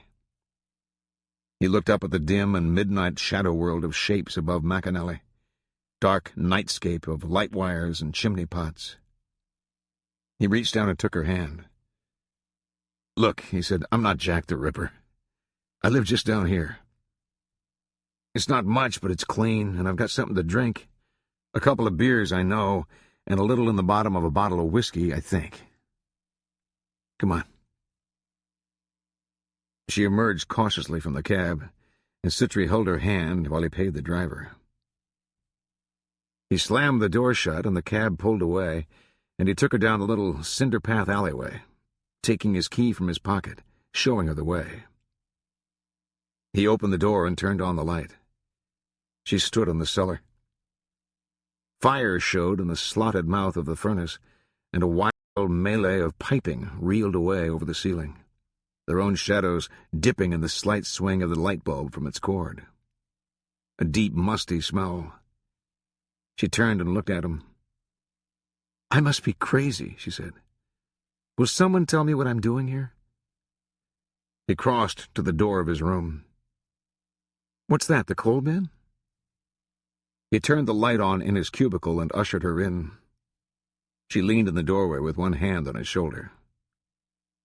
"Well," she said. "Go ahead." He closed the door. They sat on the bed and kissed. They fumbled with each other. She said. She leaned and licked his ear and whispered in. "What you don't do right," she said, "you're going to have to do over." Winter sunlight parried from an upper wall, fell over them from the high window. He lay awake in the narrow cot, one hand dangling on the floor. He turned to look at her. Pull back these covers from her chin. Is she gross? Is she horrid? Is she old? She lay slack-mouthed in sleep and not unlovely. He laid his face against her full breasts and slept again. When he woke, she was sitting on the edge of the bed in one of his shirts, smiling down at him. Her ash-blonde hair tumbled about her face. She was holding a cup of coffee for him. "Hi," he said. "Hello, lover. Are you ready for liquids?" "Yes, I know. Just sit up a bit." She fluffed the pillow with one hand and then held the cup to his lips. "What time is it?" "Noon." "Do you have to go?" "Yes." She brushed back his hair. He drank the coffee. "I copped one of your shirts," she said. "You won't leave those bumps in it, will you?" "No," she said, taking the cup. She leaned over him. "I won't leave anything messed up or marked on except you." She kissed him. She tasted of mint. She ran her hand down his belly. "Oh, my," she said. "What do you want?" said Suttree, grinning. When he woke again, she was dressed and sitting at the table combing her hair. He watched her. She put the comb in her purse and snapped it shut and turned around and came over to the bed. "I've got to go, baby." "Well?" "Is that laundry tub what you bathe in?" "Yes, such as it is." "I was stripped off out there washing my pussy when some spade came in. An old guy. He almost fainted." "Marvelous," said Suttree. "What did he say?" "Well, he had on this crazy hat, and he took it off and began to bow and to back out the door, saying, 'Excuse me, ma'am, excuse me, ma'am.'" "God help him. He'll be more peculiar than ever." She brushed his hair back. "When will I see you?" "I don't know." "What are you doing tonight?" "Nothing." "Are you asking for a date?" "Do you mind?" "No." "May I see you this evening?" "It'll have to be someplace cheap." "I've got some money." "Baby, don't. I've really got to go." "Baby." She left in mid-afternoon. He lay in the bed, a depleted potentate. He felt very good. A wan midwinter sun hung low and oblong under the leeward fish-shaped clouds. A sun hot-jowled and squat in the seeping lavender dusk. Down this narrow street, where the Chinese sign glows green, she is waiting, cupboarded in one of the high booths, a congenial Oriental to bid good evening. Suttree saw her smile from a far corner. "No, with a young lady there." The waitress smiled. "Hello, baby." "Hello." He slid into the seat opposite, but she took his hand. "Come sit by me." He stood up again. "Come over here," he said, "so we don't bump elbows." "You're a southpaw." "Yes." She rubbed past him. "Nice," she said. She was wearing a pale yellow knit dress that fit her all over, and she looked very good. They sat and looked at each other, and she leaned and kissed him. "How long have you been here?" he said. "I don't know. Half hour." "I didn't know I was so late." "I don't care. I don't mind waiting for you as long as you come." "Did you get wet?" "No, I got a cab. Is it still raining out?" "No." "What shall we eat?" "Do you want me to make a suggestion?" She was smiling at him, and she had taken his elbow in both hands. "No," he said. They sat together in the booth looking over the newspaper-size menu. "The butterfly shrimp are good." "Why don't you order for us?" "Okay. What about the combination platter?" "That sounds good.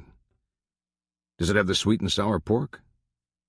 "Yes, and let's get some egg rolls." "With hot mustard?" "You like hot mustard?" "Yes, do you?" "I love it. They have some here that will completely remove your sinuses." "I'm hip." There was no one else in the restaurant. It grew dark outside the window, and she held his arm, and they sipped tea and waited for the food to come. They went to a movie. He smiled at the memories induced, sitting rigid and frightened alongside some girl child, trying to muster the courage to take her hand. The two of them whispering sexual slanders concerning the actors into each other's ear, vying to elaborate the most outrageous perversions. They had coffee at the Farragut coffee shop, and they walked through the streets in the small rain and muted lights and looked in the shop windows, wrapped in their coats and huddled close, and the smell of her good perfume and her hair. And she, who had not stopped smiling like a happy cat the evening long, took him by the arm down Gay Street to her hotel, and through the steamed glass doors into the lobby, the old white tiles and potted plants and polished brasswork. She sauntered to the desk and got her key, and came back and took him by the arm, and they went to the elevator with a small tan-colored bellhop who had been reading the paper at a table in the lobby. The old brass lattice door clicked shut, and they began to rise. A dim hum of mechanisms, cables that slithered in a steep brick well. "You getting any of this white pussy, James?" she said. James shook his head that he wasn't. She held Suttree's arm. They got off at the 5th floor and went down a long corridor, a black rubber rug. Past door and door alike with metal numbers nailed on them, or missing, or askew. She put the key in her door and opened it and held out her hand for him to enter. "Go ahead," he said. He followed her in, and she shut the door and took off her coat and hung it on the back of the door, and turned to him and began to unbutton his peacoat. The room was neat and orderly, with a great sprawl of cosmetics across the dressing table and bureau top, and a portable hairdryer and curlers and some expensive-looking clothes hung from the walls. A great stuffed ape with long arms and orange hair sat on the bed. "That's Og," she said. "Who named him that, you?" "My girlfriend. She gave him to me." "Margie?" "No. Chick in Chicago." "Christ, this thing weighs a ton." "Let me get it." "I've got it." You're not wet, are you? Your head's wet. It's all right. She had a towel and was tousling his hair with it. You look like a little boy, she said. Here, sit down. Let me see if there's any music on the radio.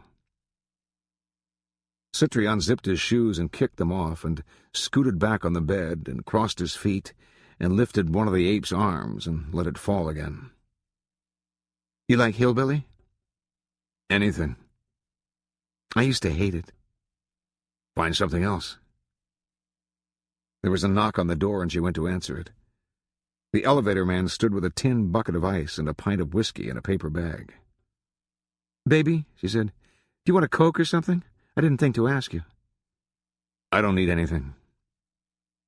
She paid the stolid yellow James and shoved the change back at him and shut the door with her elbow.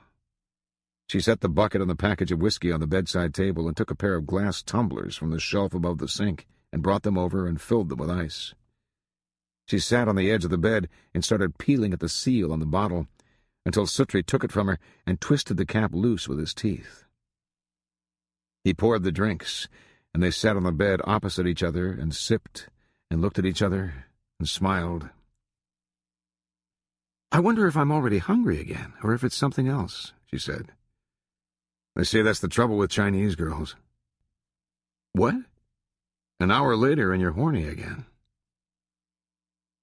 She smiled and sipped from her glass. There was altogether too much of her sitting there. The broad expanse of thigh cradled in the insubstantial stocking, and the garters with the pale flesh pursed, and her full breasts, and the soot-black piping of her eyelids. A gaudish rake of metal dust in Prussian blue, where cerulean moths had fluttered her awake from some outlandish dream. Suttree gradually going awash in the sheer, outrageous sentience of her. Their glasses clicked on the tabletop. Her hot, spiced tongue fat in his mouth, and her hands all over him, like the very witch of fuck. He woke later in the night alone in the bed. She was sitting at the dressing table, engaged in alchemic rituals with creams and lotions. She was at brushing her hair. In the dark window and partly obscured by the old lace drapes, a red pulse of watered light bloomed and faded, and the sound of the rain and the traffic in the wet streets made him sprawl deliciously in the sheets. She was watching him in the glass. She winked. Hi, lover, she said. Hello, baby. What time is it? She bent to see her watch. It's 1:45, she said. Did you have a good nap? Would you like a drink? Yes, I can get it. No. She rose and came over to the bed.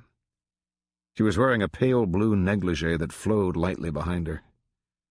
She came and bent and kissed him, and he stroked her breasts, and she propped him up with both pillows and fixed the drink and sat on the bed for a moment. What was all that racket a while ago? Goddamn Ralph came up here trying to get room rent. You wouldn't believe it. Said you were supposed to be in the date room. Did you get him straightened out?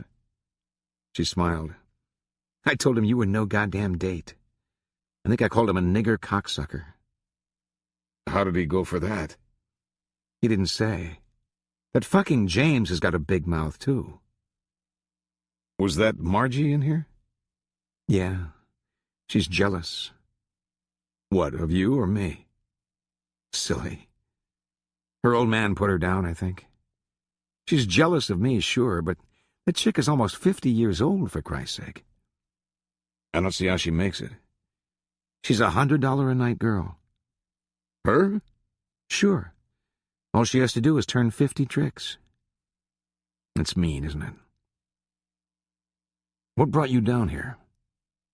Money? What else? Anyway, I can't go back to Chicago for a while. You said you were under indictment. What for? Selling my pussy.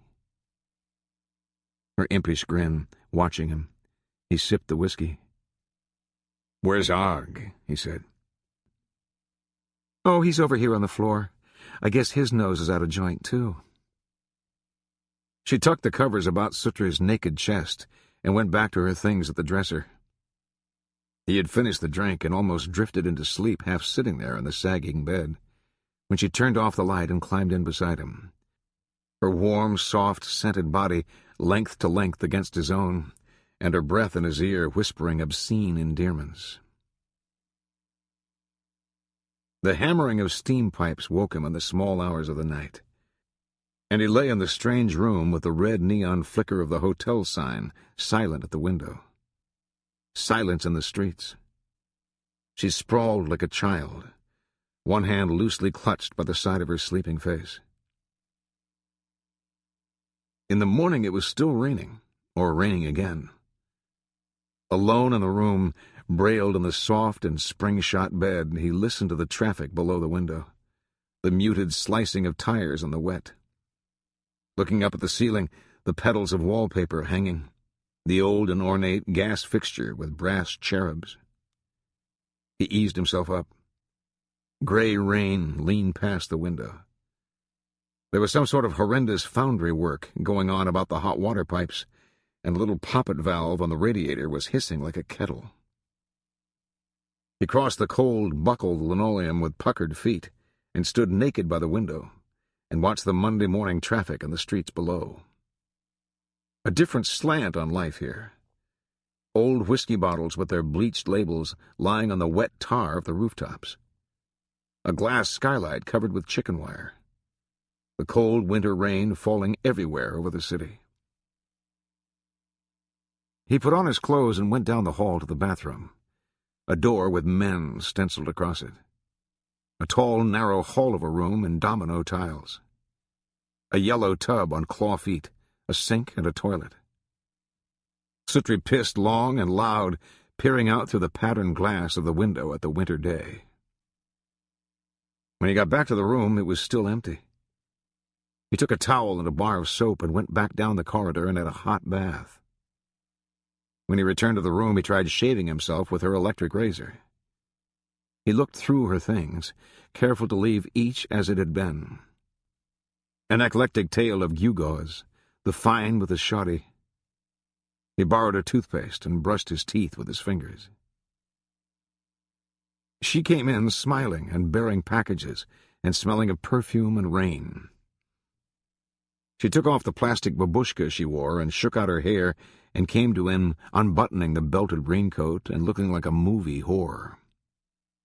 She kissed him and said hello. "You haven't eaten? I brought you some coffee and the paper." "What time is it?" "It's about 11. Why don't we go over to Regas and have lunch?" "Okay." "I'm starving, aren't you?" "I'm about to faint." "What time did you stir out this morning?" "I don't know. 9. Here, be careful, it's hot." "Thanks." She took off the coat and shook it and laid it on the bed and went to the dressing table to repair her makeup. She seemed ladylike and efficient in her spike-heeled shoes and her tweed suit. Suttree sat on the bed and sipped the coffee and looked at the paper. She watched him in the mirror. She gave him a big, sexy wink. They went down in the elevator with a young black who kept his eyes averted, and she made obscene signals above the back of his small, neat head. They crossed the lobby arm in arm like a honeymoon couple, and she spoke cheerily to the lolling porter and turned up her collar, and they crossed the wet street and ducked into Regas. The next day, they got thrown out of the hotel. Suttree hadn't been back to his room in McAnally, and they had bought him new clothes to wear, and she had picked out a pigskin shaving bag for him and fitted it with all manner of things that he hardly knew the use of, the powders and colognes and lotions and little chrome tools for the care of the nails. They packed all their things down and into a cab, and went to the other end of Gay Street, where she talked and gestured by the desk with the black bell captain, and he sat in the back of the cab, half buried in dresses and boxes. "She's waving you on in," the driver said. Suttree got out of the cab and entered the little dingy lobby that he'd passed 100 times or more. The cadaverous keeper of the place knew him from the huddle across the street. Suttree nodded to him and went over to the bell captain. "Bud, this is Jessie," she said. "Hello, Jessie." Jessie's head moved very slightly. "Listen, baby, do you want to stay here?" "What do you mean?" "I mean, move out of that cellar and stay here." "Look, Jesse is an old friend. He knows me, and he knows I'm not interested in turning $5 tricks with these broken-down whores he runs in here. He's got a room up on the top floor we can have if you want. I think I'm going to Athens tomorrow." "Athens?" "Yeah. I talked to the guy down there this morning. He said I could come for 2 weeks at least. Maybe I could come away from there with $1,000 if I had someone to take care of it for me." Suttree, who wasn't all that sure what she was talking about, said that he would. She was very businesslike. She gave him $5, and he went out, and he and the cab driver carried in their things and stacked them on chairs and on the desk and draped clothes over the banister rail. The driver fumbled around for change, but she waved him off, and they went up the stairs with armloads of varied finery. "This place is a real rat trap," she said, wheezing back at him from the third landing. "But they don't hassle you." Suttree muttered into a mound of perfumed garments. They were going past gaping fist holes in the stairwell walls and places on the balustrade ripped bare and mended back with raw 2x4s. Down a narrow, ill-lit hall to a door where she leaned and held the key for him to take. It looked like the room they'd left, somewhat smaller, a bit more shabby. They piled everything on the bed and went down to get the rest of it. They strung a piece of wire across a corner of the room to hang the clothes on, fastening one end to the door hinge and the other to the curtain rod bracket above the window. Suttree looked out on the street below. She woke him in the cold dark of morning, among the pipe clang and the stridence of whores passing in the hallway drunk, and she was whimpering with fright. He stroked her naked back while she breathed out a dream in the darkness. "We were in a car, and they dragged you out. They were taking you away. It was awful." "You don't have any little friends I should know about, do you?" She stroked his face. "It was just a dream, baby." In the morning he put her on the bus, kissing her there at the steps where the driver stood with his tickets and his puncher, and the diesel smoke swirled in the cold. Suttree smiling to himself at this emulation of some domestic trial, or lovers parted by fate, and will they meet again. She went along the aisle with her overnight bag and sat by the window and made elaborate gestures of enticement at him through the glass, like a whore mute, or in such outland port as Christians recked no word of speech there. Until he blew her a kiss and hunched his shoulders to say that it was cold, and went up the steps. Now at noon each day he wakes to the gray light leaking in past the gray rags of lace at the window, and the sound of country music seeping through the water-stained and flowered walls. Walls decked with random flattened roaches in little corollas of oil stain, some framed with a print of a shoe sole. In the rooms, the few tenants huddle over the radiators, flogging them with mop handles, cooking ladles. They hiss sullenly. The cold licks at the window. In the bathrobe and slippers she has brought for him, and carrying his pigskin shaving case, he goes along the corridor like a ghost through ruins, nodding at times to chance farm boys or old recluses with skittish eyes emerging from assignations in the rooms he passes. To the bathroom at the end of the hall that no one used save him. The yellow bowl spidered with cracks, the paint-stained tub, the diamond panes in the window looking out on a ledge where pigeons crouched in their feathers lee of the wind. A gravel roof where a rubber ball lay rotting. The city a collage of grim cubes under a sky the color of wet steel in the winter noon. Down the half-wrecked stairs to the lobby, where he'd get the morning paper from a rack and nod to the day clerk, and with his coat collar up step into the brisk street with the wind cool on his shaven cheek, and down to the Tennessee Cafe, where for 30 cents you could get a stack of hot cakes and coffee cup on cup. J-Bone was still in Cleveland. Others from McAnally gone north to the factories. Old friends dispersed, perhaps none coming back, or few, them changed. Tennessee wetbacks drifting north in bent and smoking autos in search of wages. The rumors sifted down from Detroit. Chicago. Jobs paying $2.20 an hour.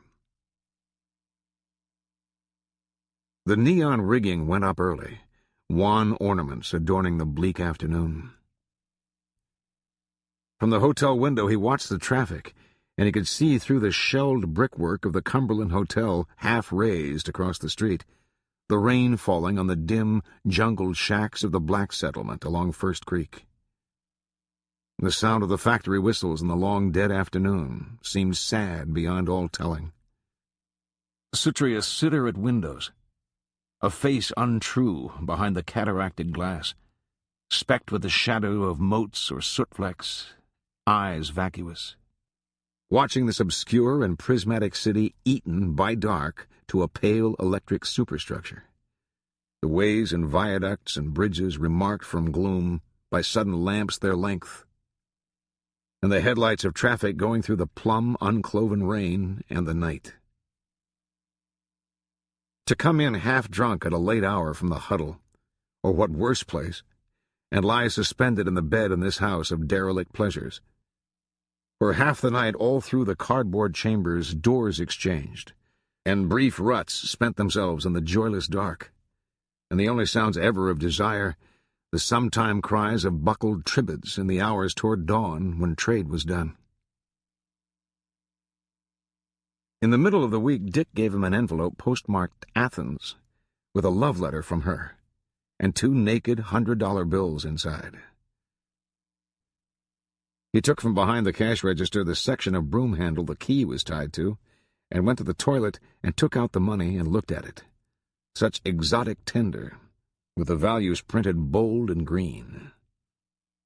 He folded them and put them in his pocket. Tuesday she sent 3 more. He would lay out the 5 bills on the bed, and he and the stuffed ape would look at them, without really understanding them at all. She arrived in the dark of early Sunday morning in a taxi she had taken from Athens, and she was wearing a pair of flannel pajamas and a trench coat, and she had the plastic overnight bag filled with money. She was slightly drunk. She pushed open the door and stood there framed against the orange and burnt-looking hallway in a classic hooker's pose and said, "Hey, big boy." Suttree rolled over in the bed to see what was happening, and she said, "How would you like to get fucked?" "Not tonight, honey. I'm expecting her back." She came across the room, shedding her raincoat as she went. "You son of a bitch," she said, laughing. "Watch out, you'll bend the tent pole." "You'll think tent pole when I get through with you." "Young lady, try to control yourself." "Hello, baby." "Hi." They talked all morning. She told him everything. She was from Kentucky, which surprised him. She liked girls, which didn't. And all the towns and cheap hotels and a couple of lockups and a few sadistic pimps and tricks and the cops and the jails and the nigger bellhops. While beyond the window dawn unlocked the city in paling increments of gray.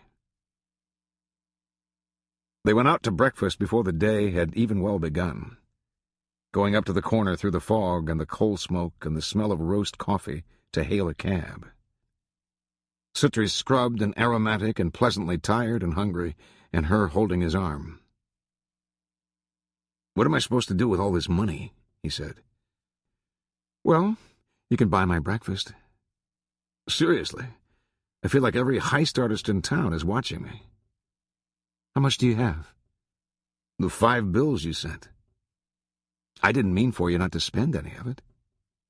"I had some money." "Well, put it in the bank. I've got another 3-something. I thought maybe, I don't know, get an apartment. What do you think?" "It's up to you." "No, it's not." "Well..." They took a cab to Gatlinburg and stopped at a service station to have chains put on the tires. Suttree got 2 paper cups of ice and poured the ice from the cups into the glasses she had brought and poured the whiskey over the ice, and they settled back with a blanket over their laps and drove into the winter mountains. The silent cabman carried them through a white, silent forest, by caves and the roadside cliffs all toothed with ice, and the only sound the trudge of the shackled tires in the dry snow of the road. Suttree cozied up with his trollop and his toddy, she looking out with child's eyes at this wonderland. "It's fucking beautiful," she said. They stopped for icicles to cool their drinks. Suttree clambered over a low stone wall and dropped into deep snow. Down the slope the firs stood black and brambly in their white shrouds, and a fine mist of snow was blowing with a faint hiss like sand. He pissed a slushy yellow flower in the landscape, standing there with his drink in one hand, looking out on a wild, white upland world as old as anything that was, and not unlike it might have looked 1,000,000 years ago. Just when he would have said that nothing lived in these frozen altitudes, 2 small gray birds flew. They came from a clump of snow-broken heather below, and crossed the slope in a loping flight like carnival birds on wires, and vanished in the forest. He walked up the road, his shoes crunching in the packed snow. Under an overhang of ice-bound rock, where sheer palisades of opaque crystal walled up the black forests above, and he could hear the wind suck and moan in the trees. He reached to pluck small icicles from the rocks until he'd filled his glass with them. Back in the cab, she covered him with a blanket and rubbed his hands. "You're icy cold," she said. At Newfound Gap there were skiers, a bright group bristling with their poles and skis about the parked cars. They pulled in to watch them, goggled madmen and clouds of powder dropping down through the fir forests at breakneck speed. She clutched his arm, them standing there with their drinks and their breath swirling in the cold. They went back in the early blue twilight, ghosting down the mountain with frames of snowy woodland, veering inverted across the glass. They made love under the blankets in the back seat like schoolchildren. And later she sat up and talked into the silent cabman's ear and made him promise not to tell what they had done, and he said that he would not. In the morning she took him shopping. Suttree in gray tweeds being fitted. "I love this," she said. "What, shopping?" "For men's things. It's sexy." They selected shirts and ties and cufflinks.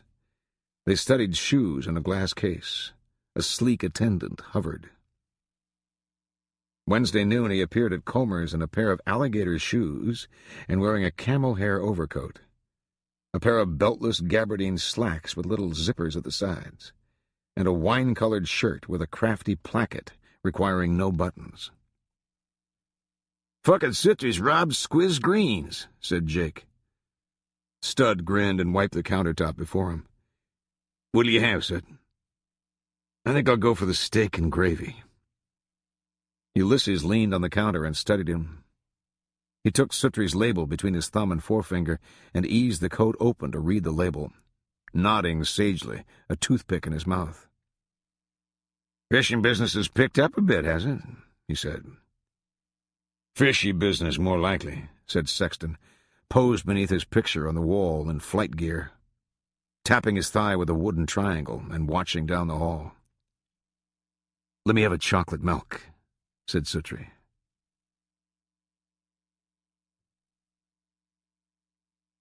She was gone to Asheville for 10 days. He had a radio in the room now and a rug for the floor by the side of the bed for stepping out onto.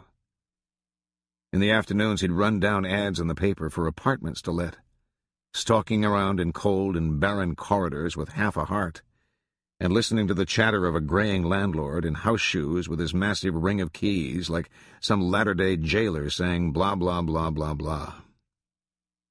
When she came back, he was still at the hotel. He showed her the bank book. It was in her name, and there was $1,100 in the account.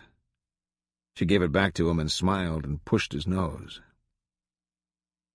He watched her while she sat at the mirror and dried and set her hair, himself consumed in woomy lassitude there on the sagging bed, watching her scoop great daubs of cream from a pot and slab it onto her arms and her breasts, Her eyes turned to his in the mirror where he lay sipping his drink. She had smeared her face with a size-like caulking that set up a clown's alabaster mask, crumbling gently on the lines of her smile, a white powder sifting from the cracks. In this theatrical cosmetic she came to the bed and sat lotus-like, clad only in her panties, and dressed her heels with a stone. Her full thigh arched. She bent intently. He bathed and dressed in his new suit and shoes and the neatly folded silk tie. And Suttree and his soiled dove descended the shabby stairwell and stepped into a cab at the curbside to take them to dinner. Later they went out to the American Legion, and she won over $100 at the crap table, and put it in the top of her stocking, giving him a big horror's wink, while the patrons goggled at that outrageous expanse of flesh. She got a little drunk, and they danced, and she told him she wanted to make love right there on the floor, whispering in his ear and rubbing her cunt on his thigh until he had to take her home. In the morning she came up with the papers, still in her nightwear under the raincoat, a jug of cold orange juice and a bottle of aspirin. They sat up in bed together and read the paper and went through the rentals with a pencil.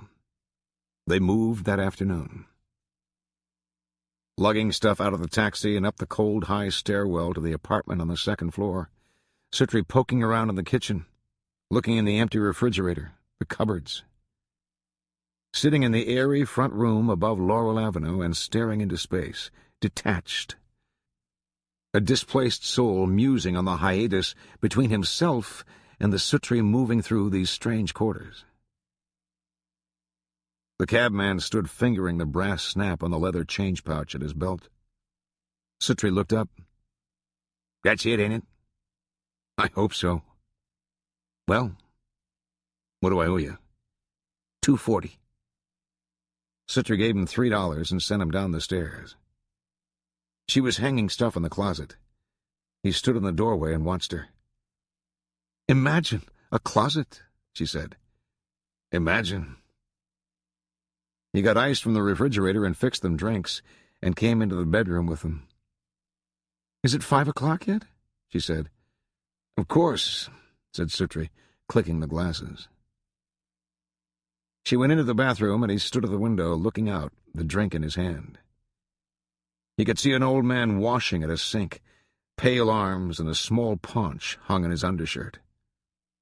Suttree toasted him a mute toast, a shrug of the glass, a gesture indifferent and almost cynical, that as he made it caused him something close to shame.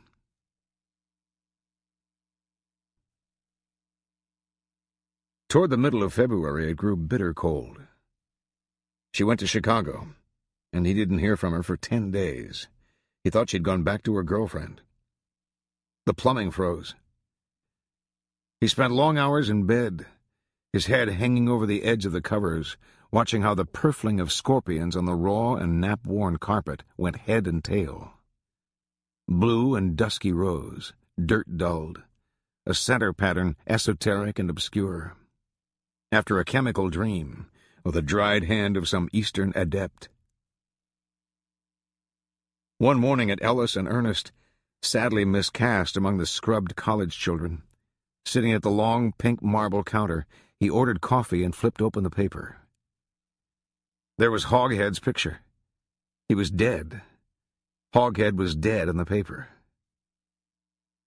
Suttree laid the paper down and stared out at the traffic on Cumberland Avenue, this cold, bleak forenoon. After a while, he read the piece. His name was James Henry. In the old school photo, he appeared childlike and puckish, a composition of spots in black and white and gray. How very like the man. He had been shot through the head with a .32 caliber pistol, and he was 21 years old forever.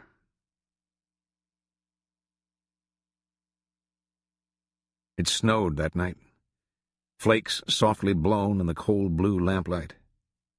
Snow lay in pale boas along the black tree limbs down Forest Avenue, and the snow in the street bore bands of branch and twig, dark fissures that would not snow full. He trudged home in a light fog of alcohol. A thin and distant bell was sounding, and he stopped to listen. Something flew, nameless bird. Suttree turned his face up to the night. The snowflakes came dodging out of the blackness beyond the lamps to settle on his lashes. Snow falling on Knoxville, sifting down over McAnally, hiding the rents in the roofing, draping the sashwork, frosting the coal piles and the crabbed dooryards.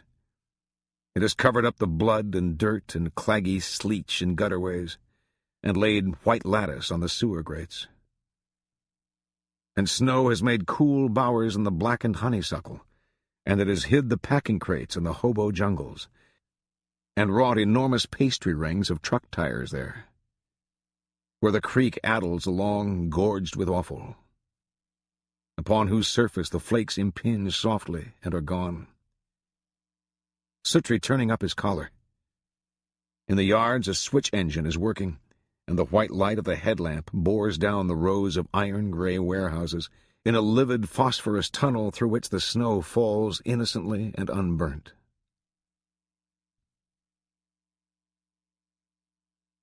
The Indians' used shoes creaked in the dry snow like chalk. Over his shoulders he wore a greasy tarpaulin stolen from a donkey engine at a worksite, and his skin was gray with the cold. The snow he stopped to knock from his shoes fell in 2 broken casts on the hallway floor, with the print of the heels and the holes in the shoe soles intact. Leached lines of salt rimed the uppers like creeping frost. He shrugged up the tarp and mounted the dim stairs, a shadow bat-like on the flowered wall. A muted creak and cry of tread, a thin clatter of teeth. At the door he breathed on his knuckles and tapped and bent to hear. He tapped again. "Suttree," he said. But his voice was timid, and the sleeper within slept deeply, and after a while he descended the stairs and went away in the winter night. Spring that year came early. There were sunny mornings sitting in the little kitchen drinking coffee and reading the papers. There were flowers in the dooryard, yellow jonquils tottering up through the cinders and loam. She was arrested in New Orleans in early May, and he had to wire her $500. She came back fat and unchastened. She said that if she ever started to work anywhere bigger than Knoxville, would he please kick her ass. And little as he liked to promise things, he said he would. He woke in the light of various hours to find her gone, or going, just returned. Sprawled in the heat with her heavy thighs agawp, and sweat lightly beaded on her forehead like the dew of fevered dreams. Light tracery of old razor scars on her inner wrists. Her scarred paunch and peltlet of coiled black kid's hair. He tried the weight of her softly coupled rosebud teat in his palm, and she shifted languorously, one foot trapped in a tourniquet of bedsheet. Lying on his back, he watched the day's shadows lengthen in the room, the blinds drawn, the muted perplex of traffic in the street below fading slowly. He'd rise from the bed and sit by the window like a fugitive, and watch through the dusty slats the deepening eve and the wand-like colored lights come up. He'd shave and dress and go down for the paper, a walk in the streets, to come back and lie on the bed because this room was cooler. Reading the paper mindlessly and listening to the radio with its inane announcements. She seemed always bearing her douchebag about, with the hose bobbling obscenely and the bag flapping like a great bladder. Her ablutions were endless. In her bright metal hair curlers she looked like the subject of bizarre experiments upon the human brain. And she was growing fatter. She said, "How'd you like to live in a whorehouse? You'd eat, too." He'd go for walks, be gone for hours, come back to eyes huge and tearful or speckled with rage. Follow now days of drunkenness and small drama, of cheap tears and recrimination, and half-so testaments of love renewed. In the second-best restaurants of the small metropolis, and beer taverns dim and rank with musk as brewery cellars, where others kept their own counsel, and nothing short of mayhem raised an eyebrow ever. He surveyed the face in the mirror, letting the jaw go slack, eyes vacant. How would he look in death? For there were days this man so wanted for some end to things that he'd have taken up his membership among the dead, all souls that ever were, eyes bound with night. Climbing again these stairs with their tacked runners of worn carpet, dark varnished wainscot panels finely veined like old paintings, the flowered paper, the light in the ceiling 30 feet above like some dim nebula viewed from the pit. An inexplicable picture in a gilt frame. 2 birds composed of actual feathers, dyed bizarrely like hats, and defying forever the orders of taxonomy. Down the hallway to the door with no name where he lived. He passed the car almost every day, going to and from town. It sat on the front row of Ben Clark's lot, and it looked vicious and barbaric and feline, crouched there among the family sedans. These warm days they had the top down, and leaning on the wooden sill you could hang your head over the cockpit and drink in a heady smell of rich leather, and admire the cluster of black dial faces in the dashboard like an aircraft, and the fine red carpeting to match the hide of the seats, and the polished burl walnut, and the silver jaguar's head snarling from the center of the steering wheel. "Let me fix you up with that today," said the smiling salesman. Suttree stood up and stepped back and ran his eye along the sleek, cream lacquer flank of the thing. "What year is it?" he said. 1950. Just got 22,000 on her. Spare's never been on the ground." Suttree felt himself being slowly anesthetized. The silver wire wheels gleamed in the good spring sun. "Look here," said the salesman, lifting the deck lid. Inside, the pristine tire, so told, and little tools in a fitted case. Next he had the long bonnet raised, and they walked around it looking in at the polished aluminum camshaft covers and the neat little pots that housed the carburetor dampers. "Crank it up," called the salesman, holding open the little door. Suttree, deep in the leather cockpit, turned the key. The fuel pump ticked. He put the gear stick in neutral and pulled the starter. It sounded like a motorboat.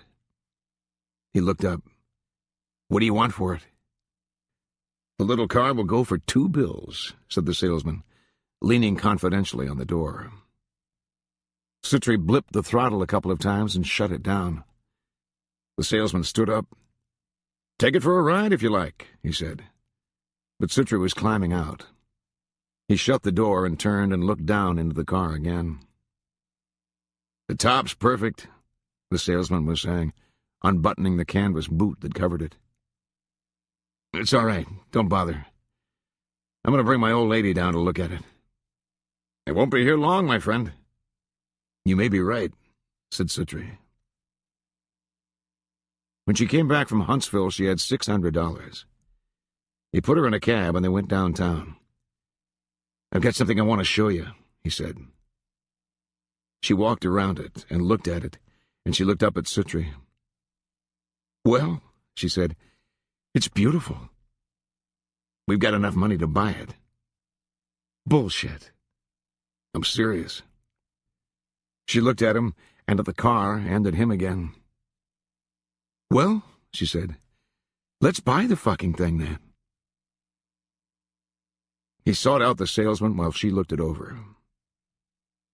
He found him in the little wooden box of an office, where a fan stirred the humid air about. He was shuffling through papers and talking on the telephone. He nodded to Suttree and held up a finger. Suttree leaned in the door. "Right," said the salesman, hanging up the telephone. "Okay. You ready to take the little car today?" Suttree eased himself into a chair. "Look," he said, "I've got a little over $1,800. Can we do business?" "How much over?" Maybe 18 and a half? 18 and a half. Yes. You want the car? Yes. My friend, the little car is yours. They drove to Asheville, North Carolina, and spent 4 days at the Grove Park Inn, a cool room high in the old rough pile of rocks, and lunch each noon on the sunny tiled terrace overlooking the golf course and the mountains beyond in range on range of hazy blue. They went about the premises leisurely, these apprentice impostors, or sat by the pool where she told outrageous lies to the other guests.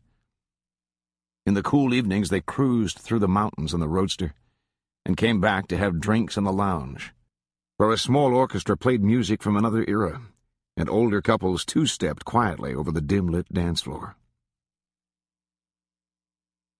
The summer passed in monotone, days run on days.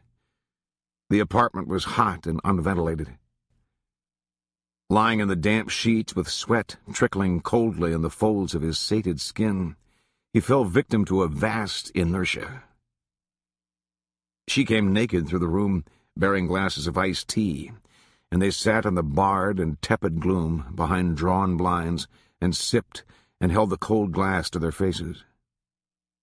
She lay there pale and streaked with sweat, wearing a dreamy cat's look, one leg cocked obscenely, the dark foiled hair below her belly matted, dew beads nesting there. She placed a cool hand across the nape of his neck. A car started up in the street below and pulled away. In the distance, a radio. They lay like fallen statuary. Suttree held a piece of ice against his tongue till it was numb with cold, then leaned and licked her nipple. "You son of a bitch," she said, smiling down at him. Sunday they drove down to Concord, walked by the lake, scaled slates over the brown water. They came upon a fisherman who showed him his small catch of sauger. The water before him floated with amorphic patches of ambergris where he'd spat. They spoke of fish and weather, and the old man looked them over and slyly brought forth a whiskey jar and offered it. Suttree wiped the rim with his sleeve cuff and drank. The fisherman looked at her and gestured slightly with the jar, but she smiled no. He nodded gravely, spat and shifted his chaw, and drank, and hid the jar back beneath his raincoat. "I like a drink," he said. "I ain't no drunkard." Suttree nodded. "I was married to one would suck the bottom out of the jar. Looky here." He showed them a limp photograph of a bureau in a cheap room where 5 empty fifth bottles stood. "I carry it daily," he said.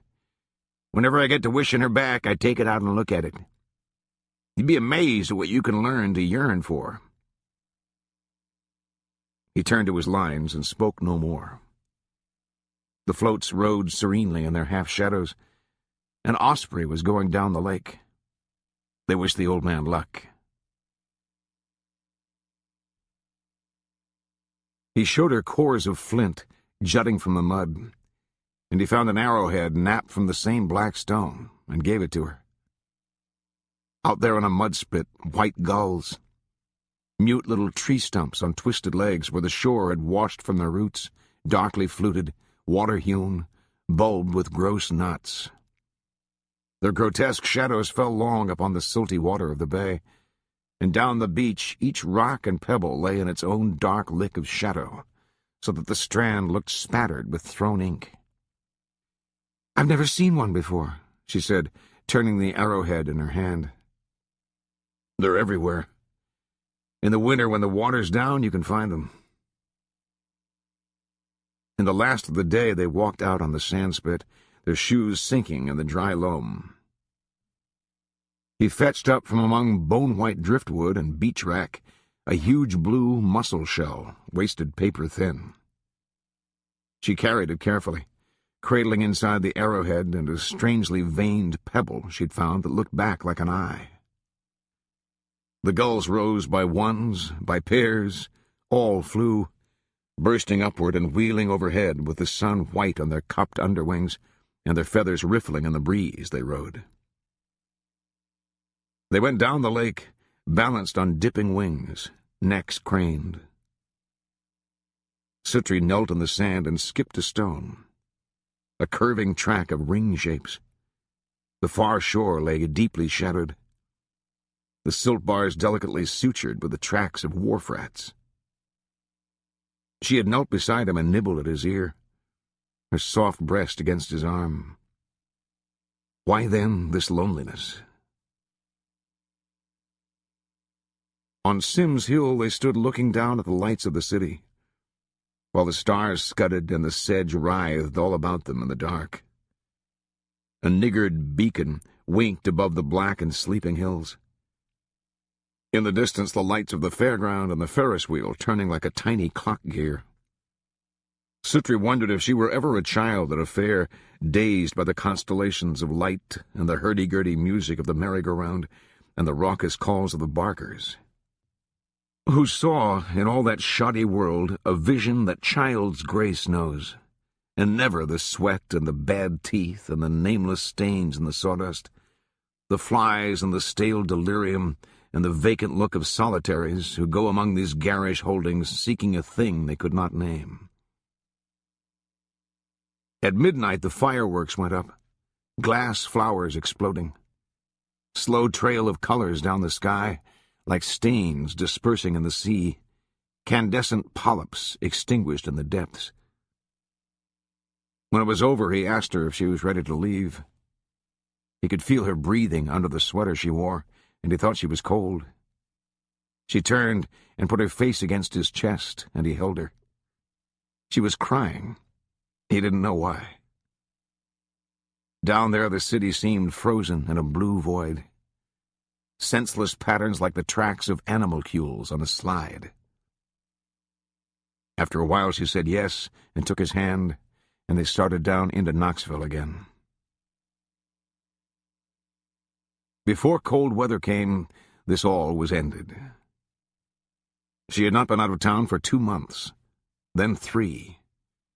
The figures in the savings account book began to unreel backwards. She spoke of getting a job. She drank. They argued. One drunken Sunday morning at Floyd Fox's, a bootleg shack on a deserted stretch of Redbud Drive, she was taken with what seemed a kind of fit. She screamed at him, half-coherently, and made weird gestures in the air, some threatening, some absurd. He tried to get her into the car. It had rained, and they slid about and fainted in the slick red clay, while drinkers from McAnally or Vestal sat on crates or rusty metal chairs and watched. "I didn't know they had dancing out here at the Redbud Room," called out a wit from the crowd. He got her into the car, feet globed with mud. They swerved out of the driveway through deep ribbons of mud and onto the mud-stained blacktop road. She sat silent and sullen, an occasional eerie smile crossing her lips. They were driving up Island Home Pike toward town when she grabbed the gear stick and tried to force it into reverse. The motor whined, gears ratcheted unmeshed with a thin squawk. Suttree grabbed her wrist and held it, and she raised one foot and kicked the knobs off the radio. "You crazy bitch," he said. But now she slumped on the seat for leverage and kicked out with both feet. The right-hand windshield went blind white. She kicked again, and it fell out onto the hood and slid off into the street. He wheeled into the curb. She was screaming at him something senseless. "You dizzy cunt," he said. She looked at him almost soberly. "It's just a car," she said. "It can be fixed." Across the street, old faces at windows watching. Suttree stared at the windshield wiper hanging inside across the dashboard, the twisted stumps of the radio knobs. He looked at her. "You're a pain in the ass," he said. She raised her foot, a huge petulant child, and kicked the rearview mirror askew. He grabbed her ankle. "Quit it," he said. She was sobbing drunkenly. "You son of a bitch," she said. "You couldn't say, 'It's okay, honey,' or say, Or say, I guess you're so fucking perfect. God damn you anyway. A police car pulled up without a sound. 2 officers got out, one from either side. "What's the trouble here?" said Suttree to himself as they approached, wishing a fissure to open beneath them and swallow all. The officers looked down at Suttree and his horror. "What's the trouble here?" Suttree gestured helplessly. She got mad and kicked out the windshield, he said. One of the officers was leaning on the roof. Suttree could see the shape of the elbow and the canvas inches above his head. The other was standing with his arms folded. They didn't say anything. Nor Suttree. All seemed to be waiting for another party to arrive. Finally, the officer leaning on the roof said, "You got papers on this car?" Suttree leaned and opened the little wooden glove box door. He shuffled through papers and handed the title to the policeman. The policeman said, "Let me see your license." He got out his billfold and offered the little card up. The officer inspected these documents and handed them back and straightened up. "Is that the windshield back there?" Suttree stuck his head out of the window. "Yes, sir," he said. "Well, get it out of the street. Then you'd better get off the street yourself." "Yes, sir, I will." They glanced at the car again and shook their heads and got into the cruiser and pulled away.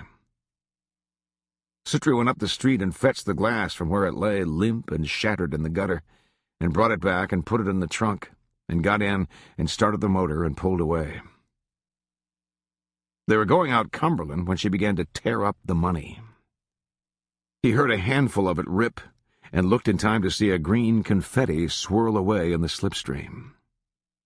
"Shit," he said. He cut the wheel and went gliding into a filling station. There, in the Sunday morning boredom, old men were watching out through the plate-glass window for something to occur.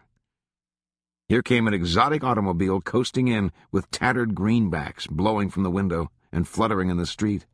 Whole handfuls of it. Who knows what denominations? She was sitting there ripping it up and crying and saying that this money would never do anybody any good. The old faces were pressed against the glass, flat, bloodless noses. 2 small boys were coming across the street at a dead run. Suttree was out and gathering up pieces of 10s and 20s from the paving. She had climbed from the car and stood with her hair disarranged, swaying slightly, smiling. The boys were scrabbling in the gutter and watching him like cats. Suttree went around and took the keys out of the car and started to close the door, and then he stopped and put the keys back in the car and walked on out across the tarmac to the street. She was shouting at him some half-drunken imprecations. All he could make out was his name. He seemed to have heard it all before, and he kept on going.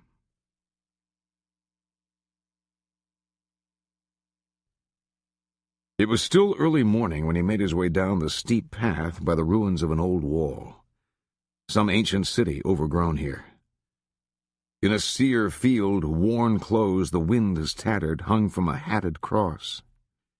Down there the littoral of silt-stained rocks, old plates of paving and chunks of concrete sprouting growths of rusted iron rod.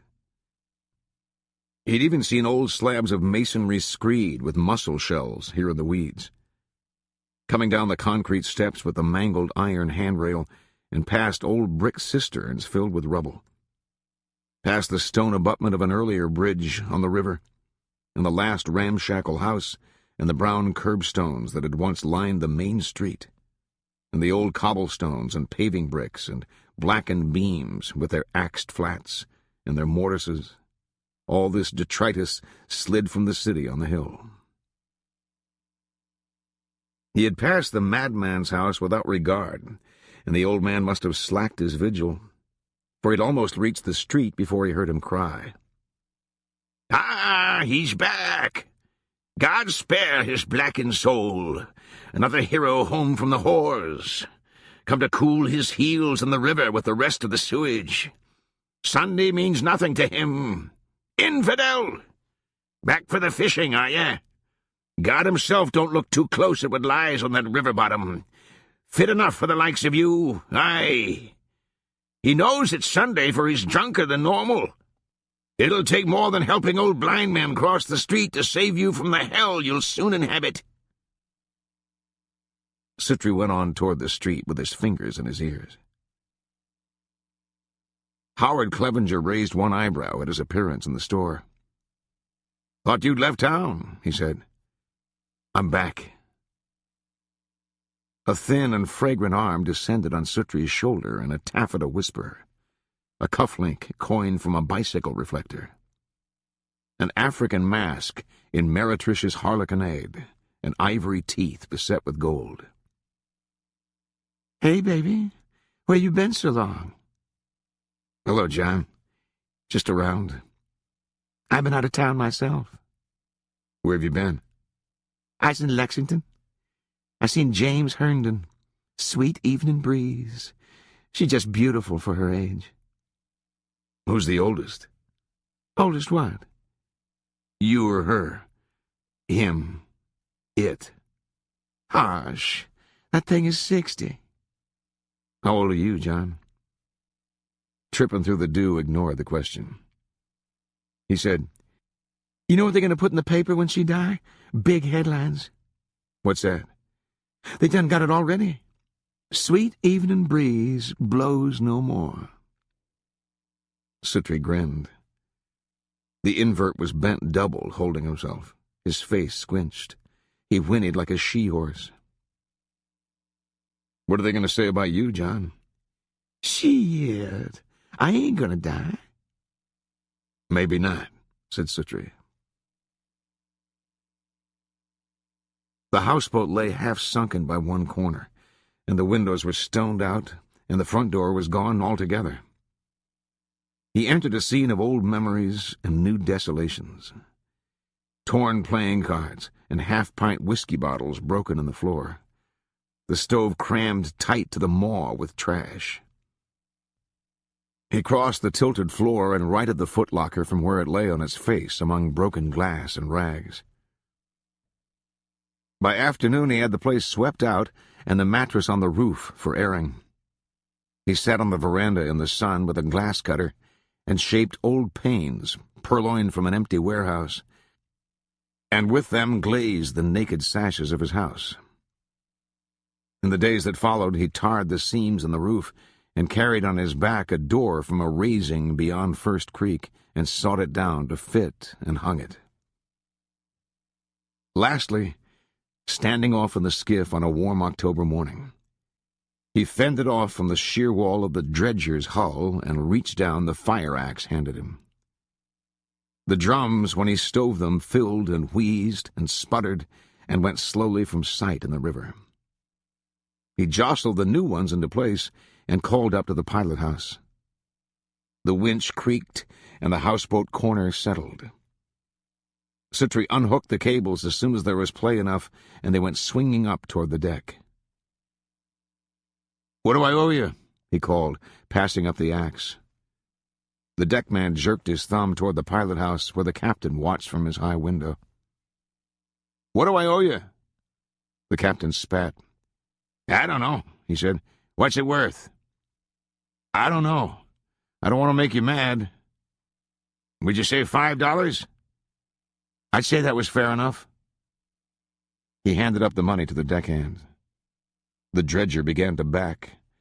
Great boils of muddy water churned and broke. Suttree raised a hand, and the old pilot rang a small bell. Rafts of straw rose and fell, and the rat-holes in the bank sucked and popped, and the dredger moved out, the deckhand leaning on the rail smoking a cigarette and watching toward the shore. He bought 3 500-yard spools of nylon trot line and spent 2 days piecing them with their droppers and leads and hooks. The third day he put out his lines, and that night in his shanty with the oil lamp lit and his supper eaten, he sat in the chair listening to the river, the newspaper open across his lap, and an uneasy peace came over him, a strange kind of contentment. Small, gray-looking moths orbited the hot cone of glass before him. He set back the plate with the dime store silver and folded his hands on the table. A beetle kept crashing into the window screen and dropping to the deck below to whir and rise and crash again. A clear night over South Knoxville.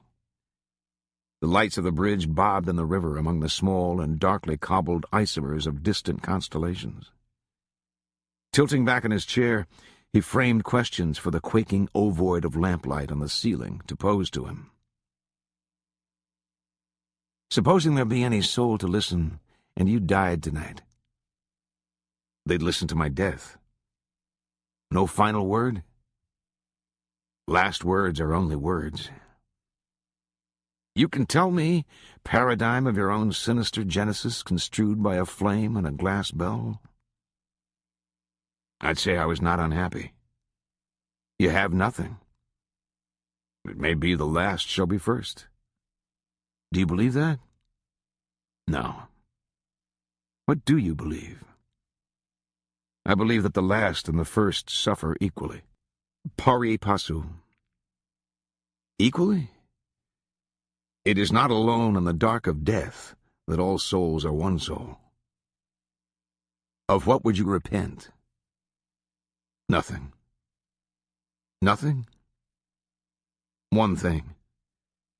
I spoke with bitterness about my life, and I said that I would take my own part against the slander of oblivion and against the monstrous facelessness of it, and that I would stand a stone in the very void where all would read my name.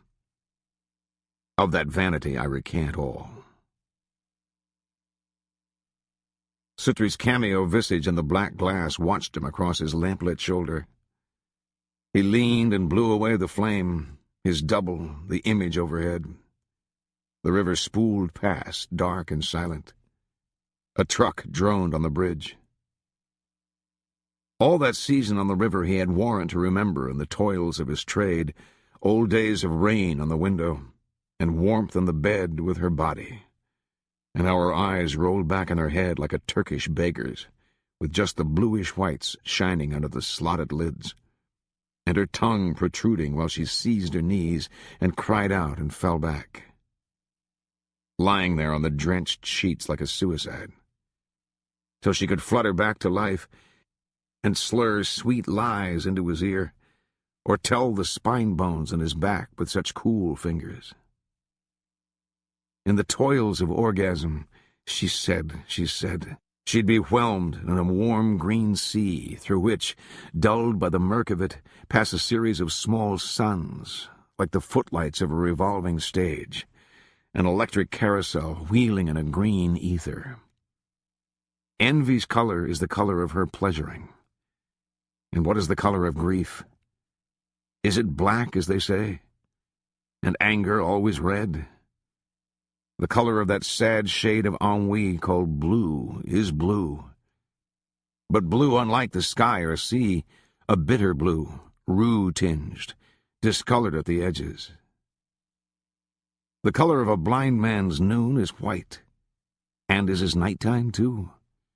And does he feel it with his skin like a fish? Does he have blues? Are they bridal and serene? Or yellows, sun-like or Uranus? Does he remember? Neural colors like the fleeting tones of dreams. The color of this life is water. In the morning he set off down the river to run his lines. A cool morning with mist still rising. Cross river the cries of hogs in the slaughterhouse chutes like the cries of lepers without the gates. He sat in the back of the skiff and sculled it slowly down beneath the bridge. As he passed under, he raised his head and howled at the high black nave, and pigeons unfolded fanwise from the arches and clattered toward the sun. A season of death and epidemic violence.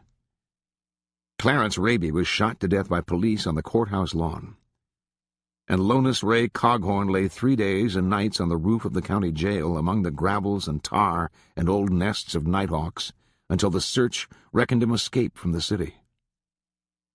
What dreams did he have of the Lady Catherine? Suttree saw her one evening in the huddle with Worm Hazelwood.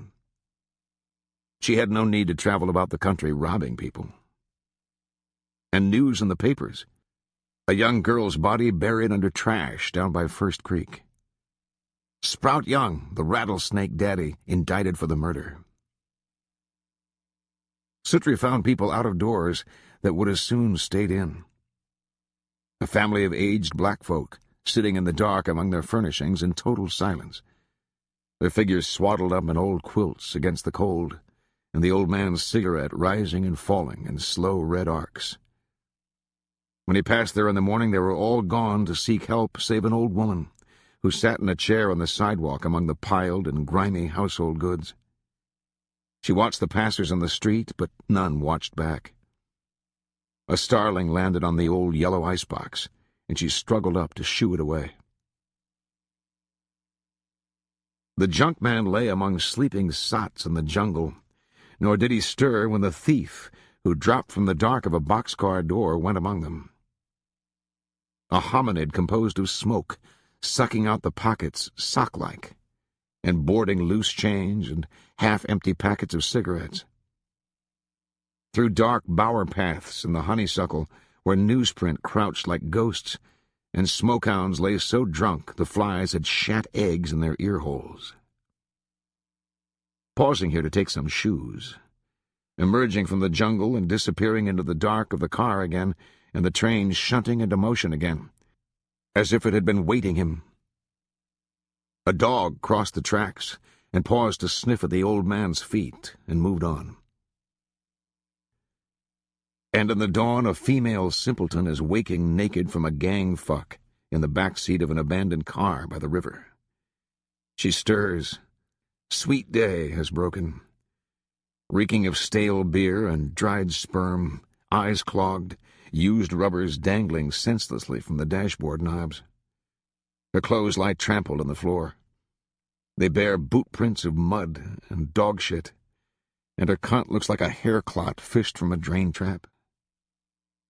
She sees on rising two black boys crouched on the car fenders like gibbons, purloined from the architraves of an old-world cathedral. She folds her hands across her breasts, and they leap to the ground and scamper, hooting through the weeds. In the distance, cars are rifling along a highway. She bends, moaning, to sort among her clothes. Uptown one evening in the huddle, Suttree found Leonard fresh from the workhouse. Leonard had a job as a dishwasher, and he had gonorrhea of the colon and was otherwise covered with carbuncles. He hobbled over to Suttree's table and sat uneasily. He told how he had seen the lies run down the lawyer's tongue, vague but of a substance that came down like mice, and looked about a moment before scuttling off. Leaning over Leonard and wagging a long finger, "And is it not true that you sought to conceal the death of your father, for the purpose of extorting moneys unlawfully from the state?" Wild in the eye, thrusting his sweating face into Leonard's smaller one, and fixing him with a lidless look of triumph, until Leonard, half rising from his chair, seized the lawyer's cold skull in his two hands and pulled his face down and parted those thin lips with a smoking kiss. "He come up, Soot, dragging all them chains with him." "Fathers will do that," said Suttree. "I hunted you everywheres." Suttree didn't ask what for. The catamite tucked his chair closer and leaned in confidence. "I need to ask you something, Soot." "Okay." "If you buy something and don't pay for it, can they take it back?" "Sure. Of course they can. I mean, no matter what it is." "Well, I don't know. I guess there are some things that'd be hard to repossess." "What is it?" "Well, this guy's been coming to the house." "Okay." "Well, you know, after they found the old man and we had all that trouble with the law." "Okay." "Well, the old lady went and bought this plot out in Woodlawn, so they wouldn't bury him down here in the whatever thing it is here. And she bought this whole deal. This guy came out to the house and he sold her this deal, this plot with another alongside of it for her, and it had this pet... Perpetual care? Perpetual care. And got her to sign for it all, and she didn't have to pay nothing down, nor for the first 60 days, I think it was. And now she's 3 months behind in her payments, and she owes him $62.50. Leonard. Yeah. Are you trying to tell me they're going to repossess your old man's grave plot? Can they, Soot? I don't know. Well, I know a guy one time they come and got his teeth. He never made the payments. I'll check on it for you. Did they really say they were going to repossess it? What they tell me, Soot? If she don't make a payment by the 10th, up he comes. Suttree looked at the earnest, pinched face. He shook his head in wonder.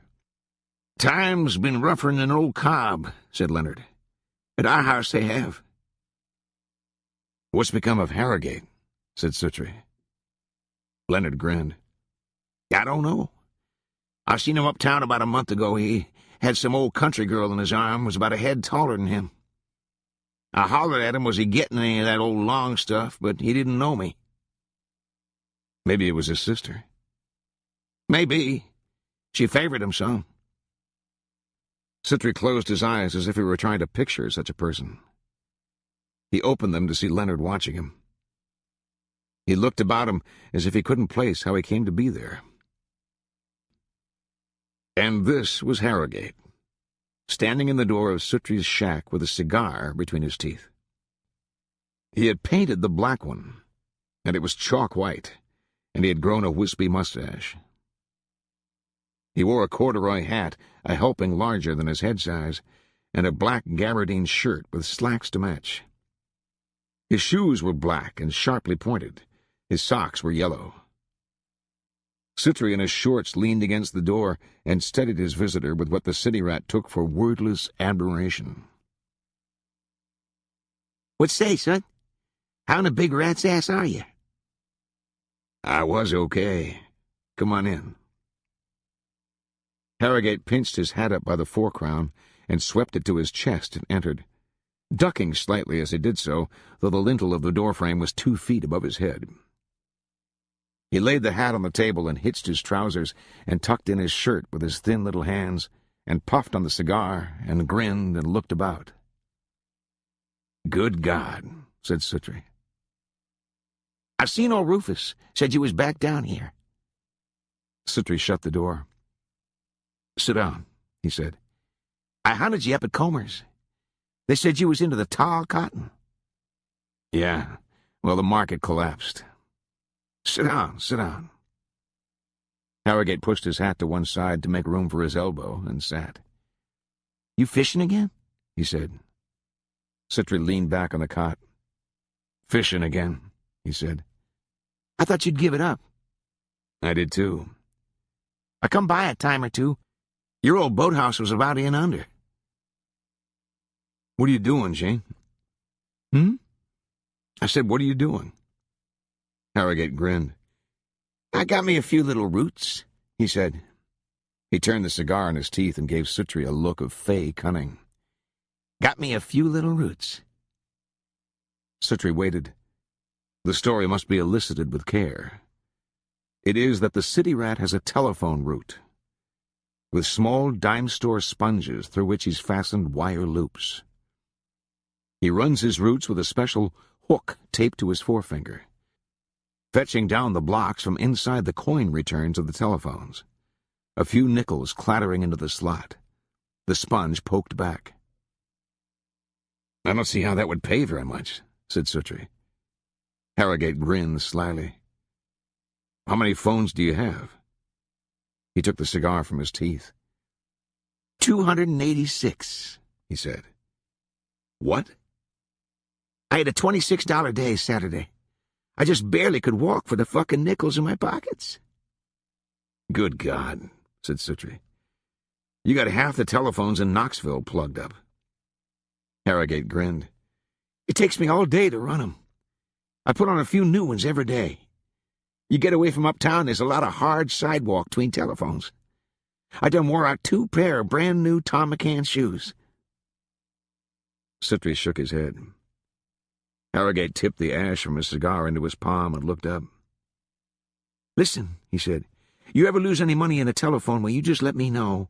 I'll make it back to you, you hear? Okay, said Suttree. Or anybody you know. You just tell me. All right. You're the only other son of the bits in the world I'd tell. I mean, anybody could get on my route and run it if they knowed about it. There ain't no way for me to protect myself. No.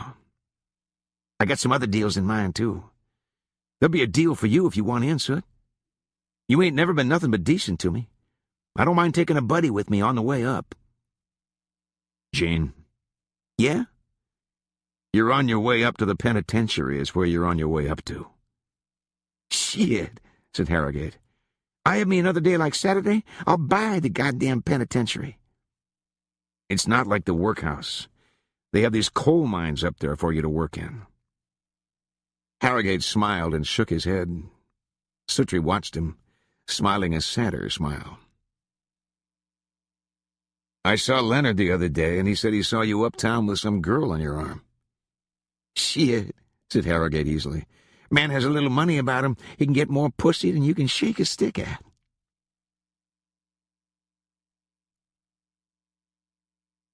Suttree tapped at the doss house door. The keeper shuffled along the hall and unlatched the door and peered out. He shut one eye. He shook his head. No ragman here. Suttree thanked him and descended into the street again. It was still raining a cold gray rain when he eased himself down the narrow path at the south end of the bridge and made his way over the rocks to the ragman's home. As he came about the abutment and entered the gloom beneath the bridge, 3 boys darted out the far side and clambered over the rocks and disappeared in the woods by the river. Suttree entered the dim vault beneath the arches. Water ran from a clay drain tile and went down a stone gully. Water gushed from a broken pipe down the near wall, and water dripped and spattered everywhere from the dark reaches overhead. "Hello?" called Suttree. An echo echoed in the emptiness. He shaded his eyes to see. "Hey!" he called. He could make out the shape of the old man's bed dimly in the cool dank. He stood at the foot of the rag-picker's mattress and looked down at him. The old man lay with his eyes shut and his mouth set, and his hands lay clenched at either side. He looked as if he had forced himself to death.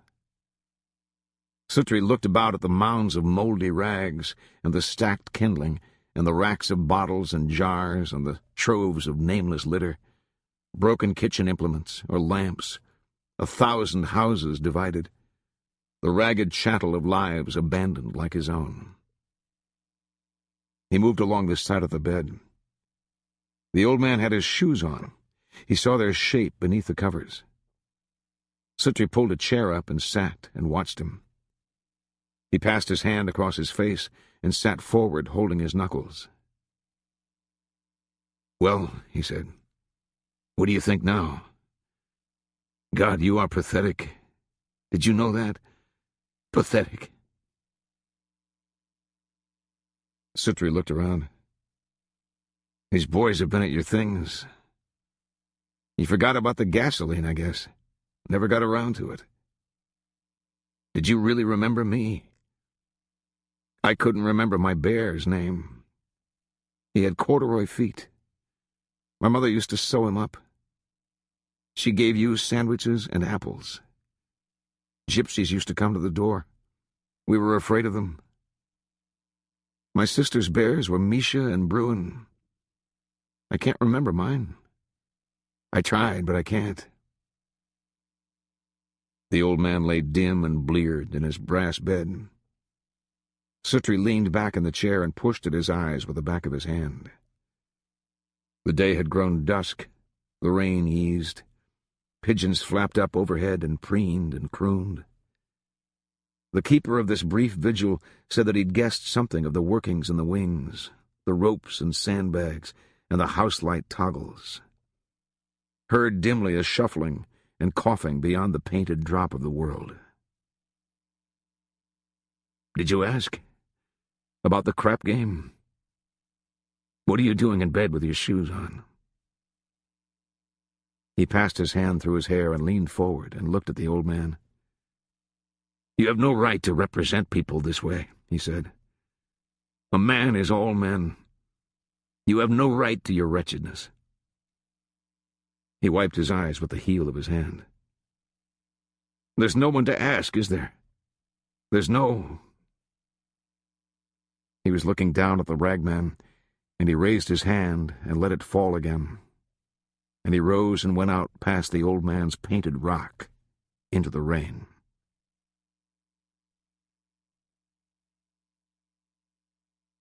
She unscrewed the threaded halves of a wooden darning egg and took from inside a single piece of pale brown bone.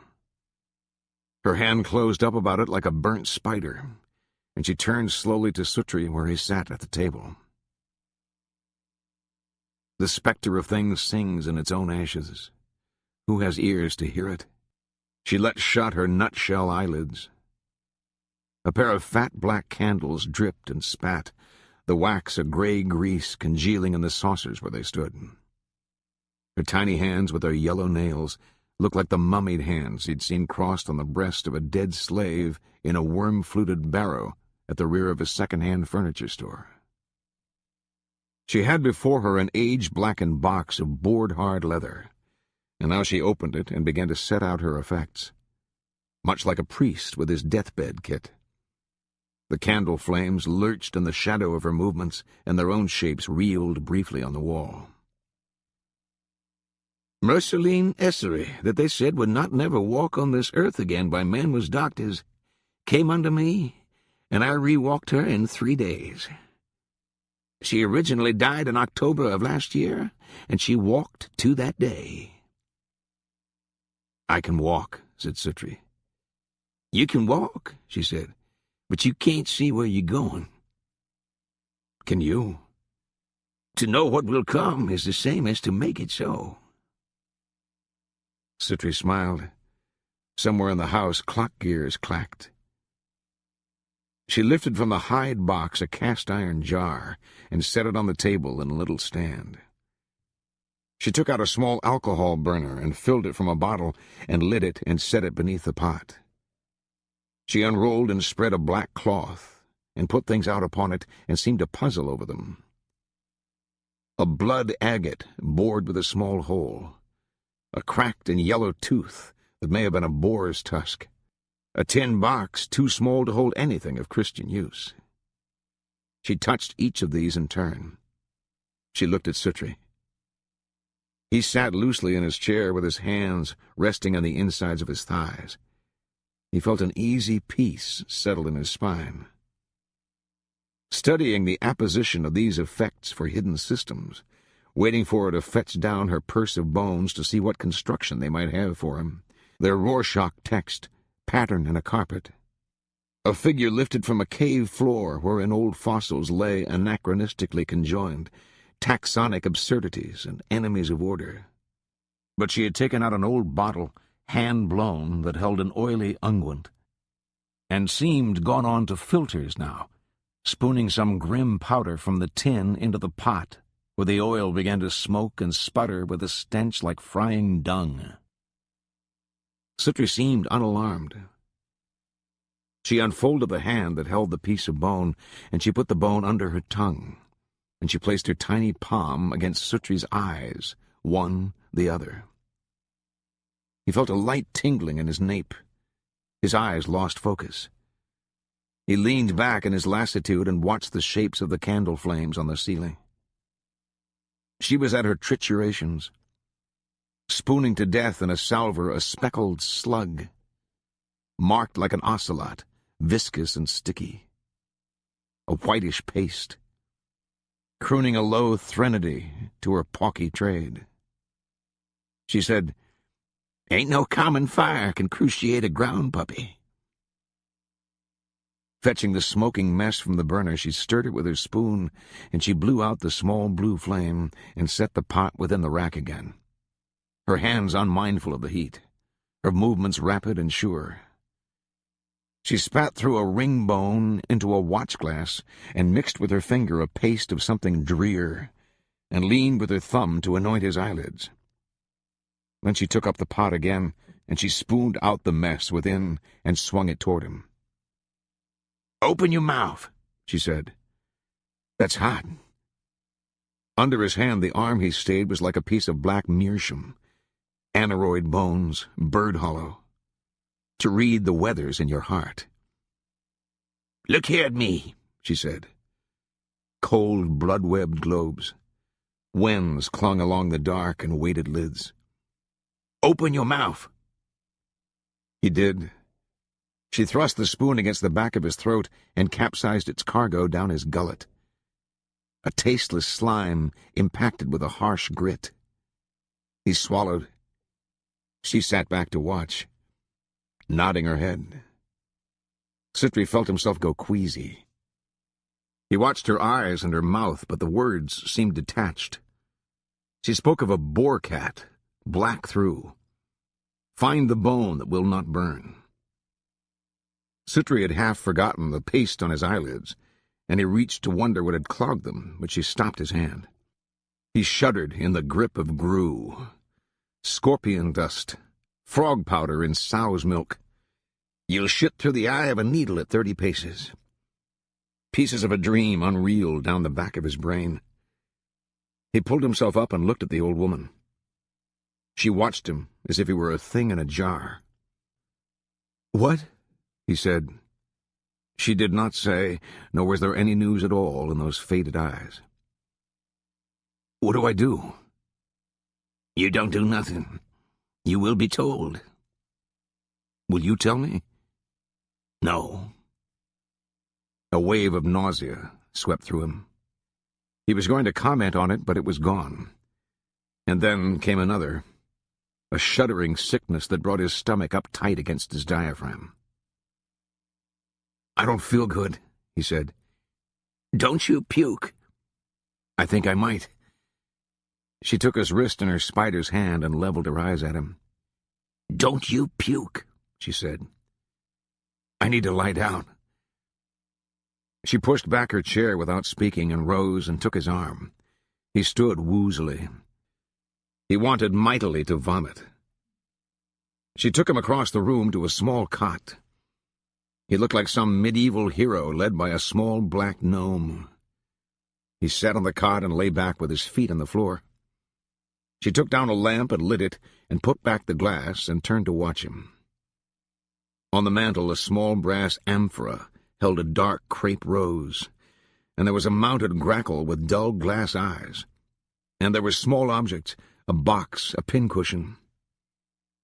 In the lamplight, the glass of the mirror in which these things lay doubled was the color of Rhenish wine, and it was streaked with mauve and metal blue, with petals of peeling spectra. She stepped from the hearth and crossed the room and went out. In the corner stood a coat tree hung with celluloid birds, green and yellow, and when the door closed they turned silently in the wind, and dark flowers in the old coal scuttle swayed like paper cobras. Suttree stared at the fire within the iron teeth of the grate. She was gone for a long time. When she came back, she stooped to look at him. He lay as before. The nausea had passed, and he felt more and more removed from all that was. He said, "Should I go home?" It don't make no difference where you go. He went to raise himself up from the cot, but when he was half sitting, he became unsure as to whether he should walk about. There seemed no purpose to it. He lay back down. After a while, he lifted his feet into the cot and stretched out his legs. The shifting of the flames in the coal grate bloomed on the wall like the pulse of distant lightning. Suddenly the fire seemed to be far away, and he seemed to be in another room. He seemed to be somewhere else. He looked at the old black woman. Her eyes were closed, but when he looked at her, she opened them. She was whispering something silently to herself, like one in prayer, but it was not prayer.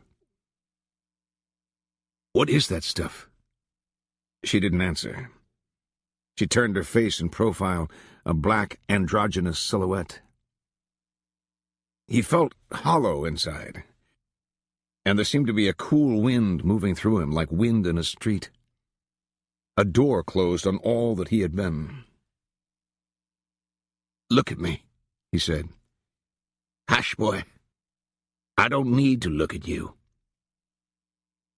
Suddenly he realized that this scene was past, and he was looking at its fading reality like a watcher from another room. Then he was watching the watcher. He was aware of the light in the room and his hands on the iron of the cot under his thighs, but he could not determine where he was. And then he was somewhere else. He had begun to move. He was wheeling in a vast brown circle, and he was moving in a helix outward, and each few minutes he would pass again the place where he had been. The shape of the fire in the grate would wheel past, and the twin cups of light from the black candles on the table in the corner, and the old hag's sere and shrunken face, and pass again. He felt a laying on of hands, dry claws divesting him. A clammy fear clogged his heart, unknowing if his eyes saw or saw not. They seemed lidless, and opened or closed beheld things all the same. His own hand put out to save him seemed to sink in a nameless mucilage, and he lay like a moth in a web. Dust fell from her.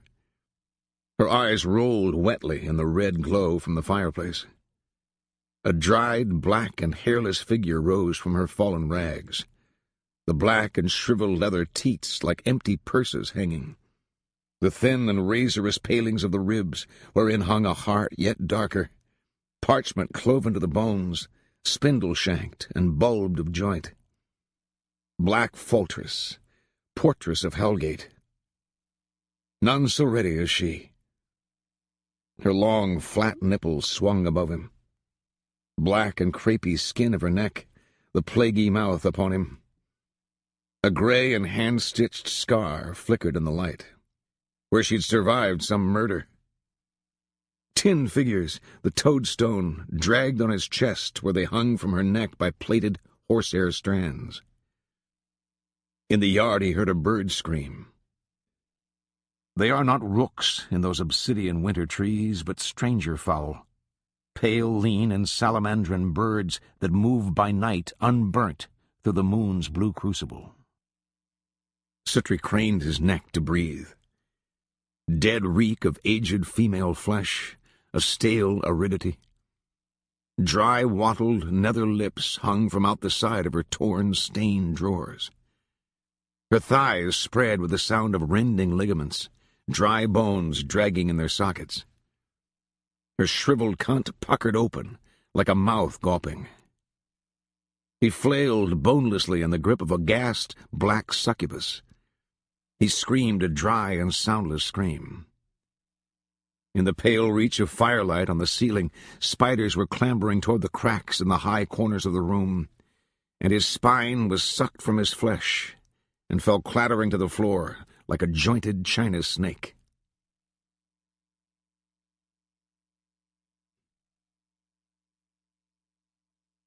The fire had died in the room. The candles burned pools of grease in their dishes. Suttree saw with perfect clarity a parade he'd watched through the legs of the crowd, like a thing that passed in a forest. The floats of colored crepe, and the band with its drum and horns, and the polished wine broadcloth and gold braid, and the majordomo in a stained shako, wielding a baton and prancing and farting like a brewery horse.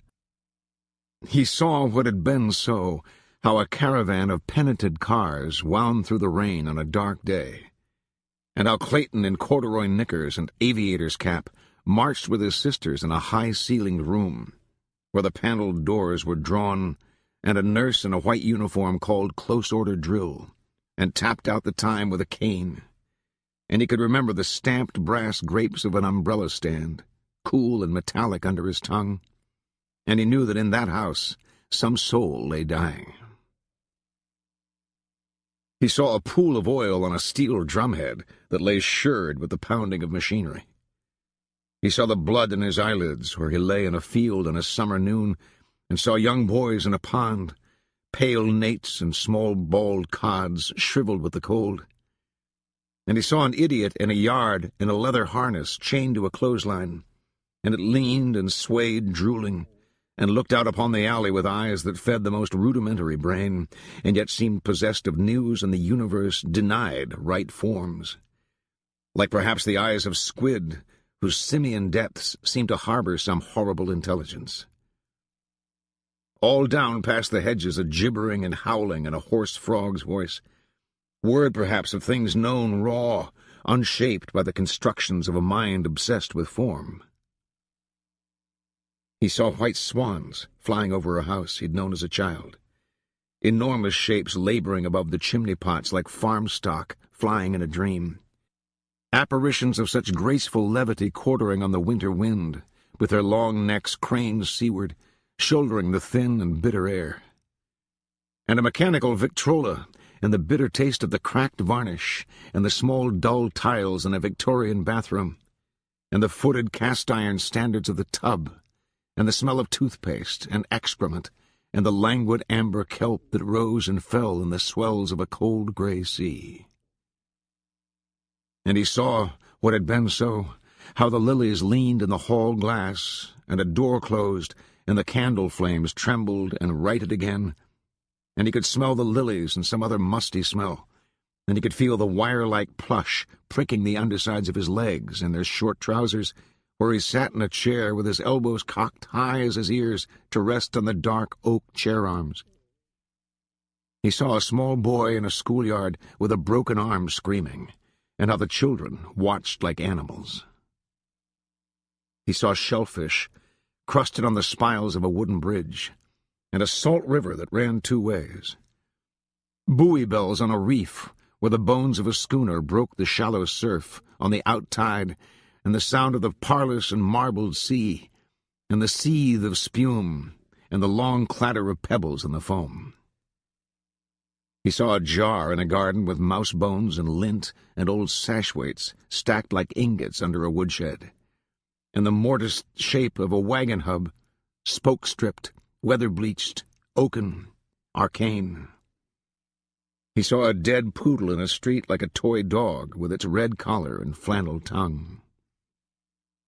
He saw what was so, how his sisters came down the steps in their black patent-leather shoes, and he rode in the car with his mouth on the molding of the rear window, and how the cold metal tasted of salt and hummed against his lips. And he remembered the attar of rose and candle wax, and the facets of a glass doorknob cold and smooth on his tongue. And he saw old bottles and jars in a row on a board propped up with bricks in a field of sedge, and the mixtures of mud and diced weeds within, and round white pebbles wherein lay basilisks incubating, and secret paths through the sedge, and a little clearing with broken bricks, an old lime-crusted mortar box, dry white dog turds. He saw a mooncalf dead in a wet road. You could see through it. You could see its bones where it lay pale and blue and naked, with eyes as barren as light bulbs. And he saw what had been, how that old lady who had sat in the stained and cracked photograph like a fierce bird lay cold in state, white satin tucked or quilted, and the parched claws that came out of the black stuff of her burial dress looked like the bony hands of some grimmer being crossed at her throat. Black lacquer beer trestled up in a draughty hall, and how the rain swung from the rims of the pallbearers' hats. The coals in the grate had died to the faintest pulse, and he lay staring at the ceiling in almost total darkness. He listened for some sound in the house, but there was none. He could hear organ music trammeled up out of an old black record on a gramophone somewhere, and the slow shuffle of feet over the polished floors, and he could see how the wind from the open door raised the figured runner in the hall, and he was lifted in his father's arms to see how quietly the dead lay. Suddenly Suttree sat upright. He saw in a small alcove among flowers the sleeping doll, the white bonnet, the lace, the candlelight, come upon in their wanderings through the vast funeral hall. And the little girl took the thing from its cradle and held it and rocked it in her arms. And Clayton said, "You better put that thing up." She took it through the halls crooning it a lullaby, the long lace burial dress trailing behind her to the floor, and Suttree following, and a woman saw them pass in the hall and called softly upon God before she ran from the room. and someone cried out, "You bring that thing here!" And they ran down the hall, and the little girl fell with it, and it rolled on the floor. And a man came out and took it away. And the little girl was crying, and she said that it was just lying in there by itself, and the little boy was much afraid. Suttree rose from the cot and stumbled from the room. He went down the hall in the dark and unlatched the door at the end of it and stepped outside. The rind of a moon lay cocked in the sky, and the world looked cold and blue. He could see the stalks of dockweed dead in the yard, and beyond them the barren and pestilential locust wood, and the trash papers and newsprint among the boughs like varied birds, ill-shapen, pale, and restless in the wind. He wandered through the wood as if he meant to read the old bleached news spiked there, the artless felonies, the murder in the streets. His tongue lay swollen in his mouth, and his skull vised his brain. He could see figures moving in the woods, greenly phosphorescent. He thought he might hear singing, and he stood in the dark a long time listening, but there was no sound. Not even a dog barked. He made his way through a world unreal, through causeways in a darkened town, a gray light moving in the east, past dark brick walls and windows kept by steel grates, their panes opaque with soot. He wandered in the night murk by the river, in the cold damp of dead weeds, the lights on the far shore marking orders he had never seen before. He lay in his bed, half waking. He knew what would come to be, that the fiddler, little Robert, would kill Tarzan Quinn. A barge passed on the river. He lay with his feet together and his arms at his sides like a dead king on an altar. He rocked in the swells, floating like the first germ of life adrift on the earth's cooling seas. Formless macule of plasm, trapped in a vapor drop, and all creation yet to come.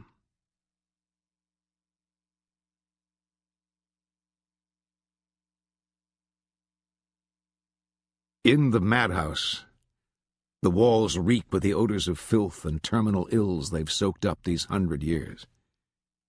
Stains from the rusted plumbing, the ordure slung by irate imbeciles.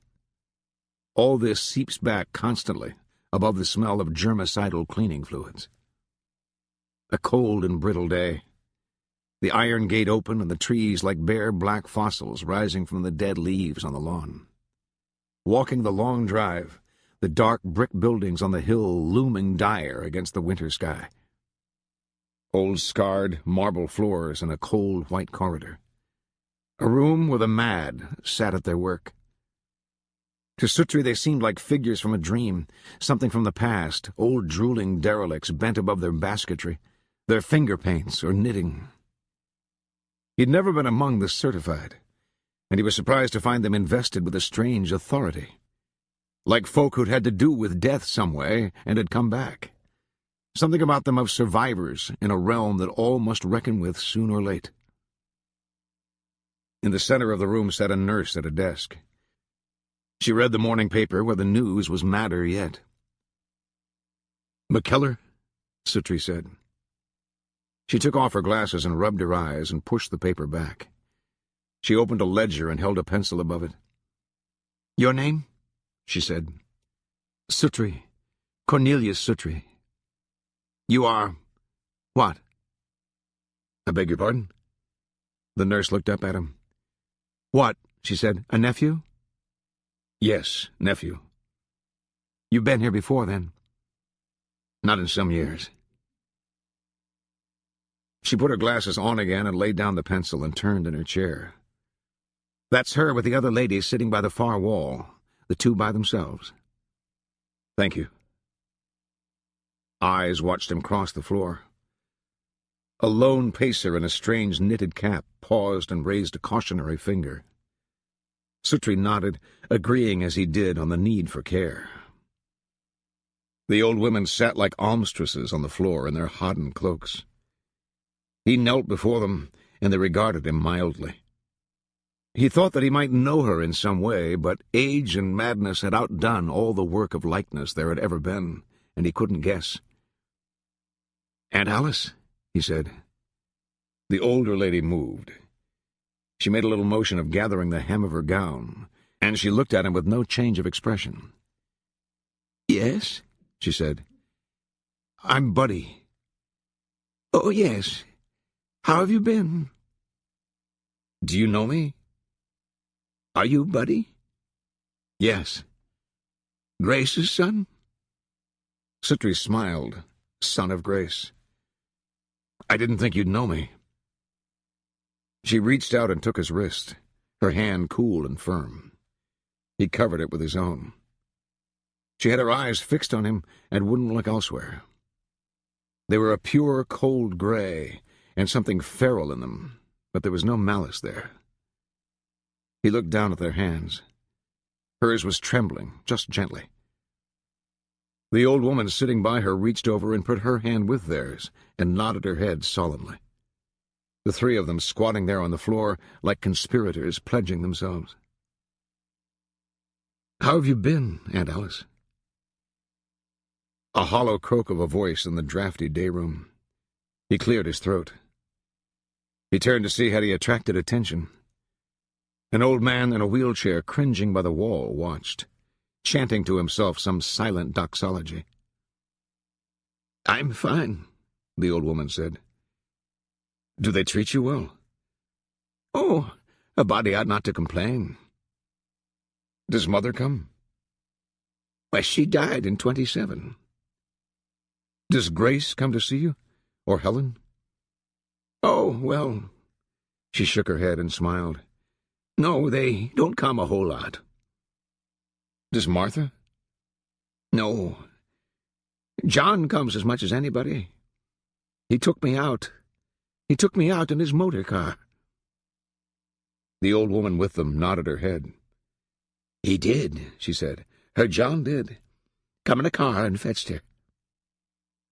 The aunt leaned towards Suttree in confidence.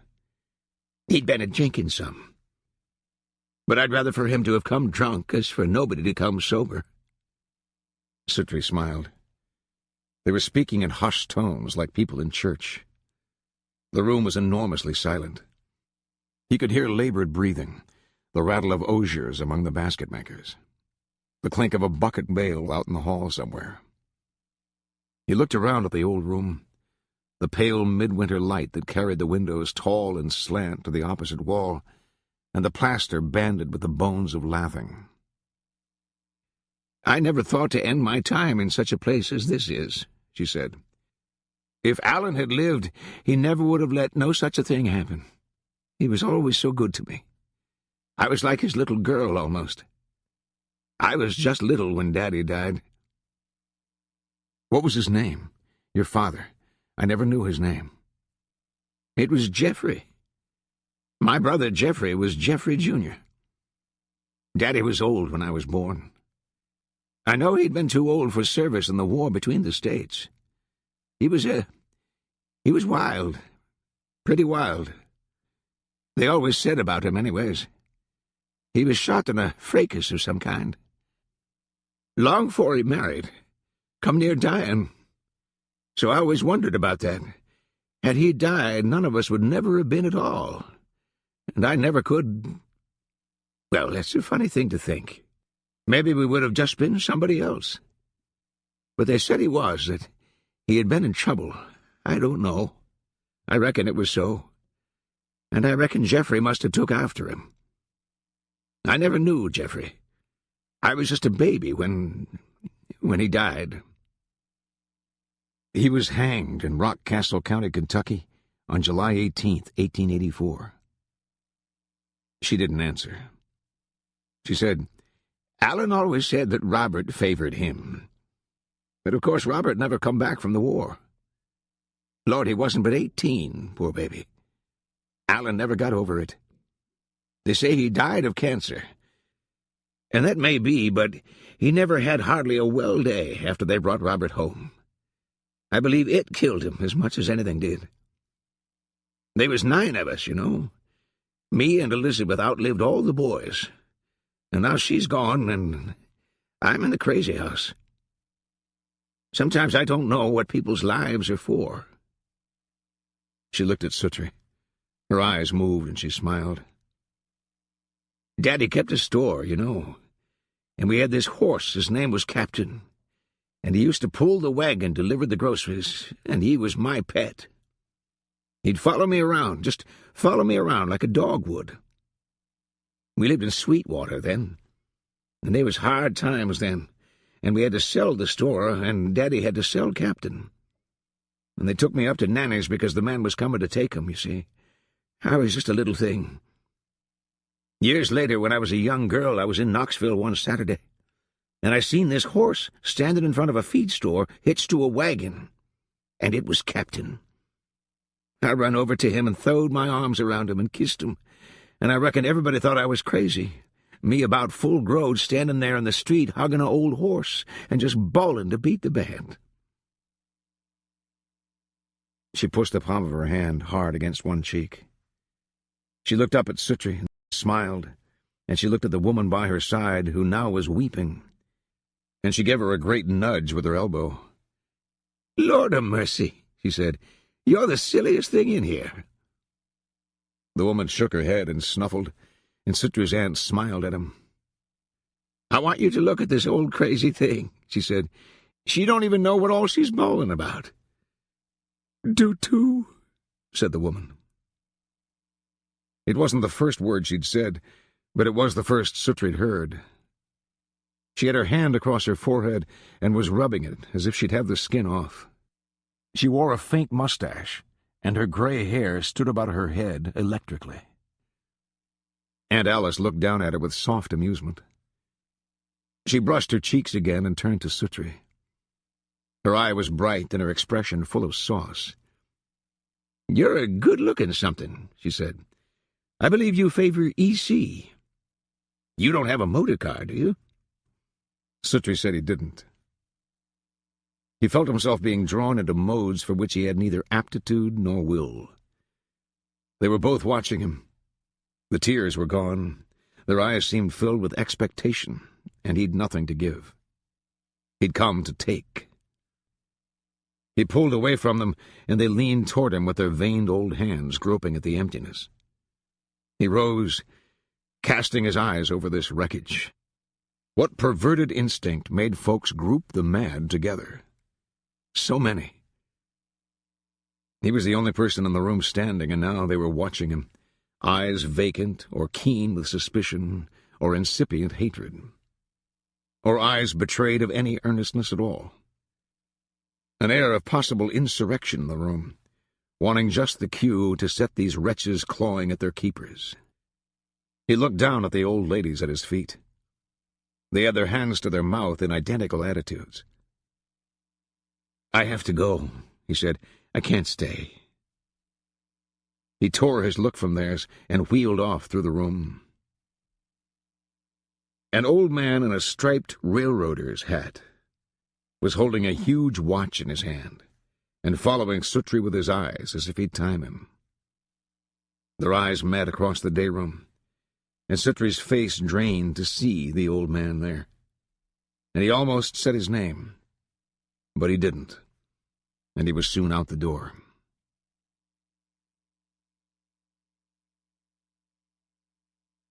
He was going from phone to phone in the booths of the Park National Bank, and he was whistling to himself when a heavy hand dropped across his shoulder. He stopped and looked down, placing the nearest black wingtip shoe. He leaped up and came down on the shoe with his heel, his knee locked.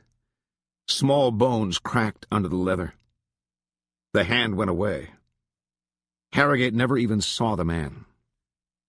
He crossed Gay Street in the noon traffic over the actual hoods and deck lids of idling cars, faces white behind the glass, sounds of buckling sheet metal.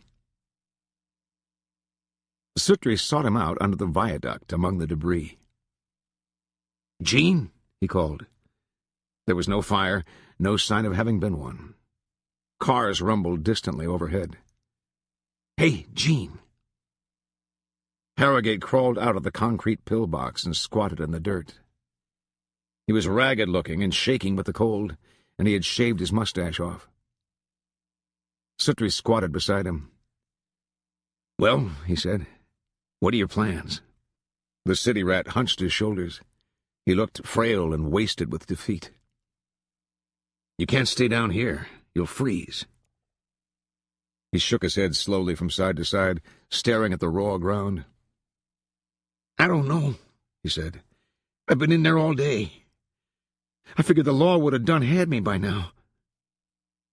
Suttree stirred the dust with his forefinger. "They will," he said. "This is no place to hide out."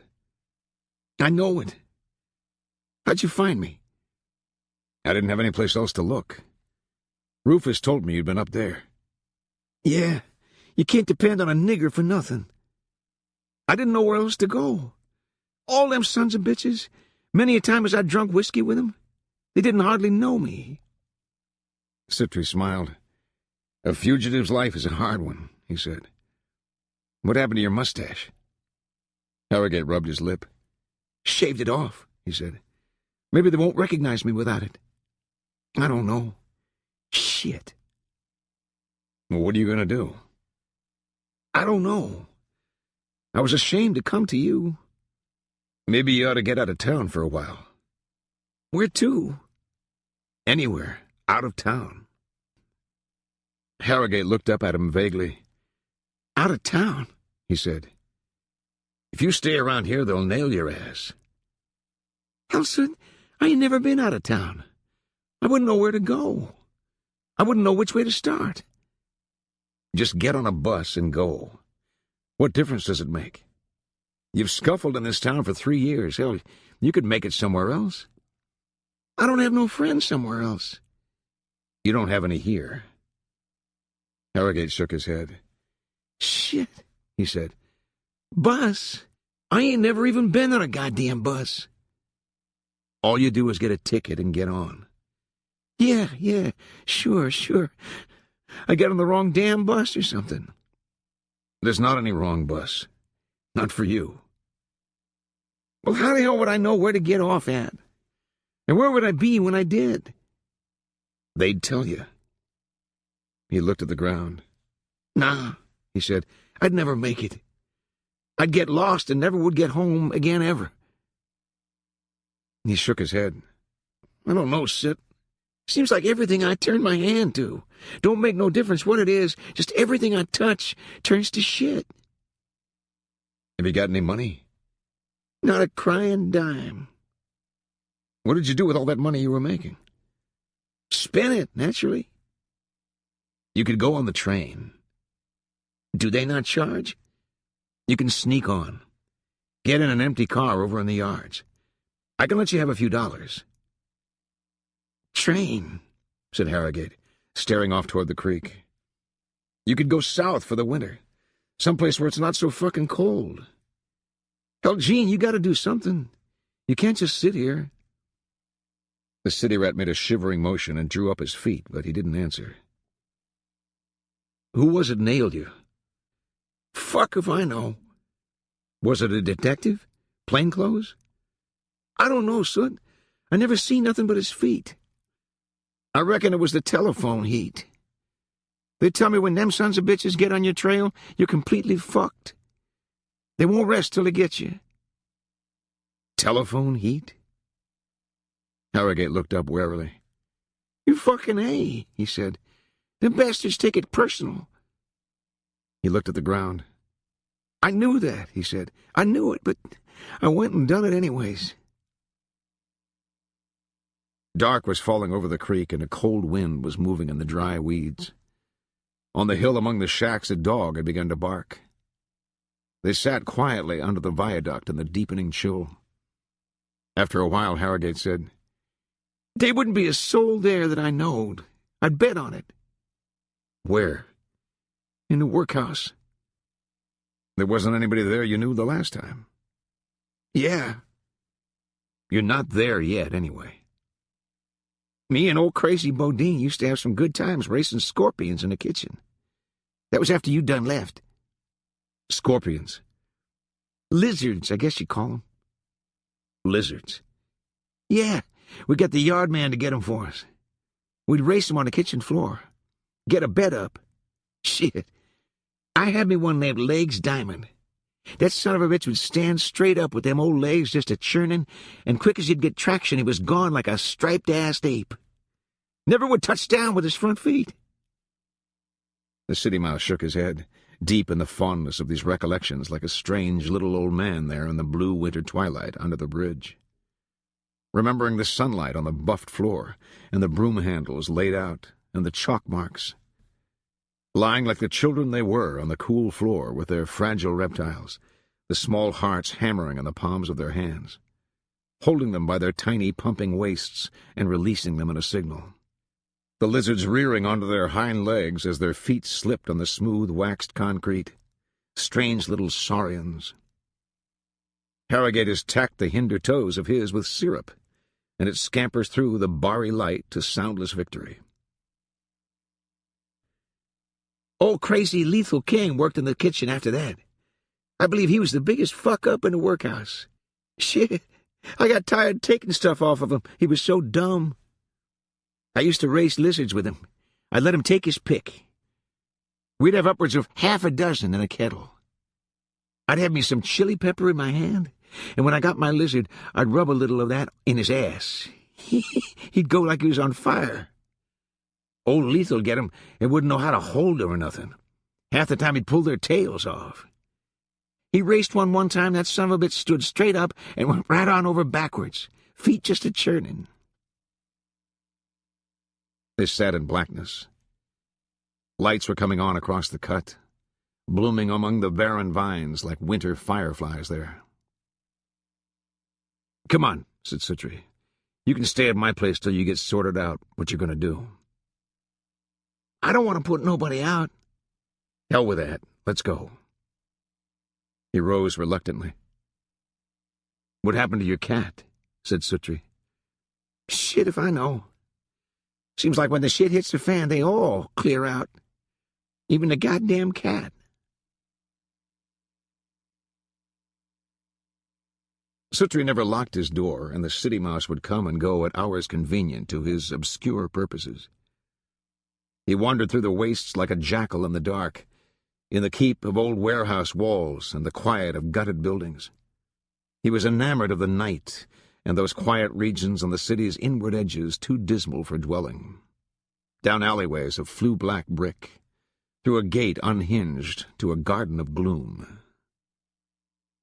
In the dawn, when cold trucks cough and lumber over the cobbles, and black men in frayed and partly eaten greatcoats of their country service stand about the fires and empty trash drums, and spit and speculate and nod, there'd shoulder in among them a paler derelict, who held his small hands to the flames without a word. At night sometimes he'd sit by the right-of-way where the rails go so surgically in the slack gloss of the quarter moon, curving away to some better land where strangers sit freely without being asked. Among alien shapes in the honeysuckles, watching the train pass, chuffing and clacking down the cut between the high banks, leaving in the smoke and leaf swirl such utter loneliness that he, who'd come from hiding to see it go, knelt sobbing on the cross-ties among the lightly whispered collisions of the leaves, with a hot and salty sorrow in his throat, his hands dangling and his stained face wretched, watching the barn-red hinder carriage shuttle gently from sight beyond the curve. He was caught at his first robbery.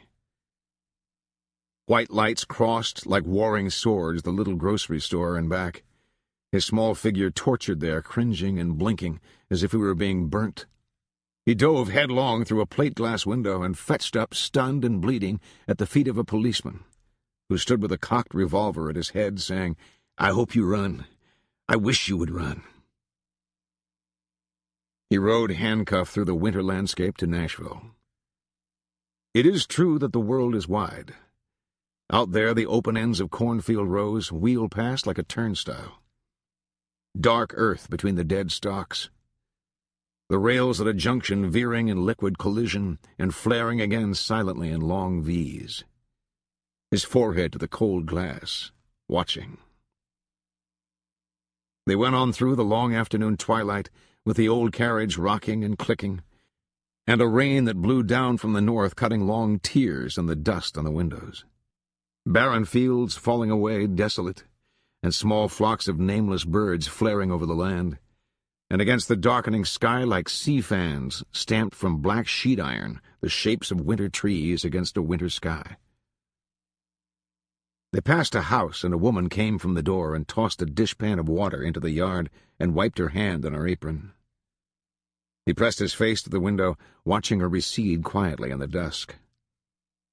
The train hooted for a crossing, and they passed a little store squatting in the coke and dust beyond the yard, and they passed a row of empty coaches, the dead windows clocking by and dicing the scene beyond, and the long wail of the engine hanging over the country like a thing damned of all deliverance. Harrogate eased the steel bracelet on his wrist and rested his head against the harsh nap of the seat and slept. He woke in the night with the train slowing. Stale smell of smoke and an antique mustiness from the old woodwork of the carriage. The man he was manacled to slept slack-jawed. He looked out the window. A long row of lighted hen-houses on a hill went by like a passing train itself, row on row of yellow windows backing down the night and drawing off into the darkness. They went through a small town in the mountains, a midnight cafe, empty stools, a dead clock on the wall. As they moved on into the country again, the windows became black mirrors, and the city rat could see his pinched face watching him back from the cold glass, out there racing among the wires and the bitter trees, and he closed his eyes.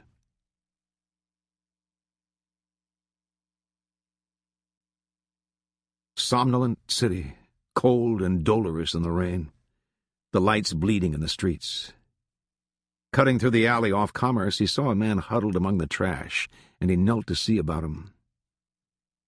The face came up and the eyes closed, an oiled mask in black against the bricks. Suttree took him by one arm. "Ab," he said, "can you get me home?" A voice from the void, dead and flat and divested of every vanity. Suttree raised up one of the great arms and got it across his shoulder and braced his feet to rise. Sweat stood on his forehead. "Ab," he said, "come on." He opened his eyes and looked about. "Are they hunting me?" he said. "I don't know. Come on." He lurched to his feet and stood there reeling while Suttree steadied him by one arm. The shadows cast by the lamp at the end of the alley fell long and narrow to darkness. As they tottered out of the mouth of the alley, a prowl car passed. Ab sagged, swung back, and slammed against the building. "God damn it, Ab! Straighten up now! Ab!" The cruiser had stopped and was backing slowly. The spotlight came on and sliced about and pinned them against the wall. "Go on, young blood." "No." "I ain't going." "You'll be all right in a minute." "With them, I ain't going. Go on." "No, damn it, Ab, I'll talk to them." But the black had begun to come erect with a strength and grace contrived out of absolute nothingness. And Suttree said, "Ab," and the black said, "Go on." "All right," said the officer. "What's this?" "I'm just getting him home," said Suttree. "He's all right." "Is that so? You don't look so all right to me. What are you doing with him? He your daddy?" "Fuck you," said Ab. "What?" There were two of them now. Suttree could hear the steady guttering of the cruiser's exhaust in the empty street. "What?" said the officer. The black turned to Suttree. "Go on now," he said. "Go on while you can."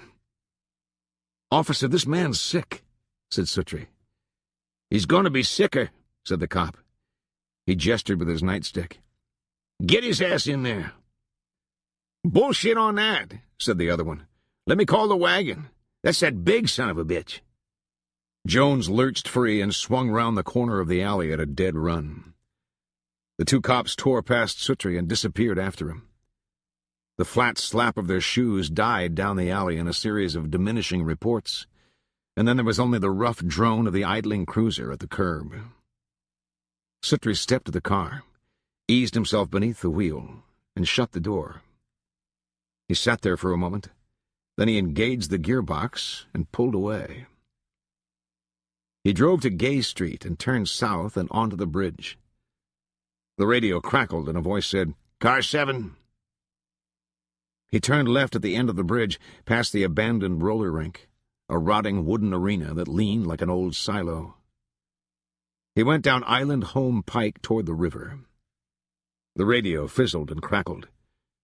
"Calling any car in Area B. Area B, come in. We've got a report of some kind of disturbance at Commerce and Market."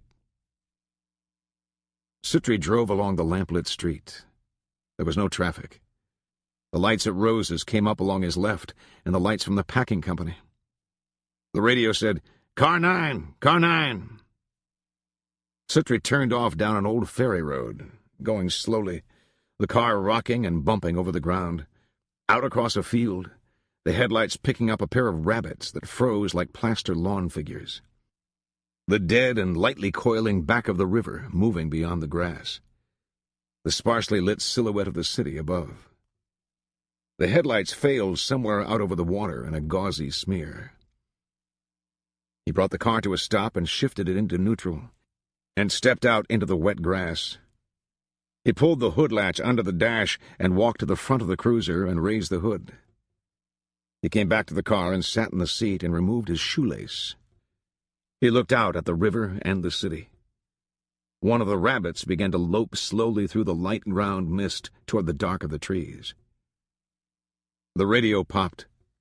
"Wagner, what's the story down there?" Suttree got out and walked around to the front of the car and bent into the motor compartment and pulled back the throttle linkage. The motor rose to a howl, and he tied the linkage back with the shoelace, fastening it to the fuel line where it entered the pump. Live flame was licking from the end of the tailpipe. He climbed in and pushed the clutch to the floor and shifted the lever hard up into second in a squawk of gear teeth. The rabbits were both gone. He eased off the seat and stood with one foot on the ground and the other on the clutch. Then he leaped back and slapped the door shut. For a moment, it didn't move. The tires cried in the grass, and smoking clods went rifling off through the dark. Then it settled slightly sideways, dished back again, and then a shower of mud and grass moved out across the field. It went low and fast, the headlights rigid and tilting. It tore across the field and ripped through the willows at the river's edge, and went planing out over the water in two great wings of spray that seemed pure white and fanned upward 20 feet into the air. When it came to rest, it was far out in the river. The headlights began to wheel about downstream. Then they went out. For a while he could see the dark hump of it in the river, and then it slowly subsided and was gone. He squatted in the damp grass and looked out. There was no sound anywhere along the river. After a while he rose and started home. Jones came to bay with his back to a brick wall, standing wide-footed and gasping while the officers approached. A bloody dumb show and no word spoken. The first policeman swung at him with his club, and Jones slapped at it, a dead smack of meat in his palm. He swung again, and this time the black's hand folded over the club. The policeman had the leather lanyard looped about his wrist, and Jones swung him sideways and slammed him against the bricks. Then he jerked him to his knees and was strangling him when the other officer fell upon him and forced him to give it up. Jones kicked them back, and the first officer staggered toward the center of the alley and dropped to his knees, groaning. A cry of sirens was nearing in the streets. The able officer stepped back in alarm, but Jones seized him like some huge black pervert. He struggled to reach for his revolver. By now a patrol car was coming down the alley in a blinding spray of lights. The seized officer gave up trying to loosen his pistol and was hammering away with his billy at the cropped skull above him, and his hand and arm were slick with blood. Men were running in the alley. Jones turned and started off lumbering and huge in the lights like a movie monster. The revolvers in that narrow space crashed like mortars, and the bullets caromed and whined and skittered. But before they could get a true aim, his knees went under him, and he collapsed, flailing among the trash cans at the alley's mouth. The officer who opened the rear door of the paddy wagon just closed his eyes. He had no time to fend or hide. Jones's boot caught him in the throat, and he went to the pavement without a cry. The other officers received him with billies and slapsticks, his eyes huge and crazed, and his jacket spongy with blood, launching himself upon them like some unshackled wild man, and taking them to the ground with him. They dragged him bleeding and senseless down the corridor to the tank, his feet scuffing behind. His bearers were bleeding and torn, and they cursed every step they took. They pulled him into an empty iron cage and let him fall face down on the concrete. Tarzan Quinn came from the day room with a cup of coffee in one hand. The jailer was locking back the hall door, a great ring of keys fastened to him with a chain. "Doc," said Tarzan. The jailer turned. "Yeah," he said. "You let me know when that son of a bitch wakes up." "Sure will, Tarzan." Tarzan nodded and sipped his coffee. He worked his right fist open and shut and rubbed his palm on the side of his trousers.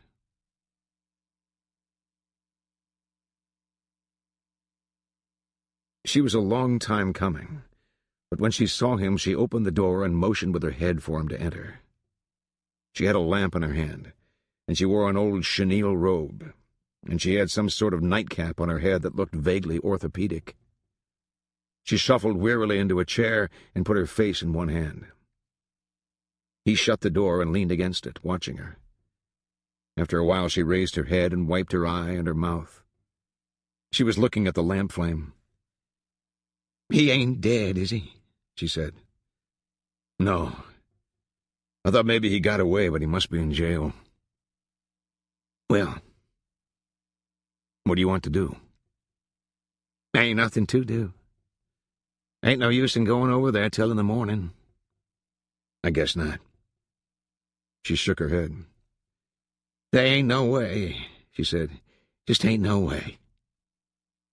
"Do you have any money?" "Some. I don't know.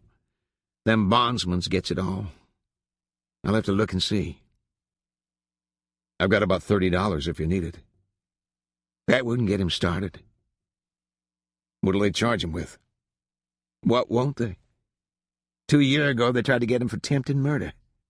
It costed me $1,400. "I can't go down there with you." "You don't need to go down there." "They may be looking for me." "Don't let 'em get on you," she said. "They never will get off."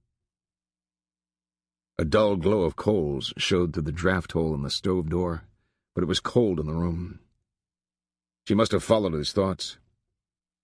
"Come over here by the stove and warm," she said. "You want a beer?" "No, I gotta go. I've got to figure out what to do." She shook her head and looked up. Black, shining face, those lunettes of flesh ridging the skin, and the one webbed and blinking eye. "He's 56-year-old, she said. "You know that?" "I knew he was something like that." "He can't carry on like this. They'll kill him. You can't tell him." Suttree looked at the floor. "Well," she said, "I thank you for stopping." "Do you want me to try and get a hold of Ocean Frog?" "No, I'll see him." "Well, I'll come by tomorrow." She rose from the chair and put both hands on the table. Then she sat down again. Suttree opened the door and went out. He crossed the cold white tiles of the lobby floor and leaned at the desk. There was no one about. He palmed the little bell, brass through the nickel plate. After a while, Jessie came from the rear and nodded with that expression of constrained contempt with which he beheld all life forms not midnight in color. "He'll be out in a minute." The clerk came out and went through the little gate and stood facing Suttree. "You got a room?" said Suttree. He reached and took a card from a slot and slid it across the marble counter and laid a pen across it. Suttree wrote his name and pushed the card back. The clerk didn't look at it. "Is it just you?" he said. "Just me." "How long?" "I don't know. Couple of weeks." He laid out a key on its fiberboard fob. $12, he said. "For a week?" "Right. I only paid 14 for a double last time I was here." "It's $12. Suttree counted out the money and took the key and crossed the lobby to the stairs and climbed upward into the gloom. He found the room and went to put the key in the door, but it was already ajar. He pushed it open.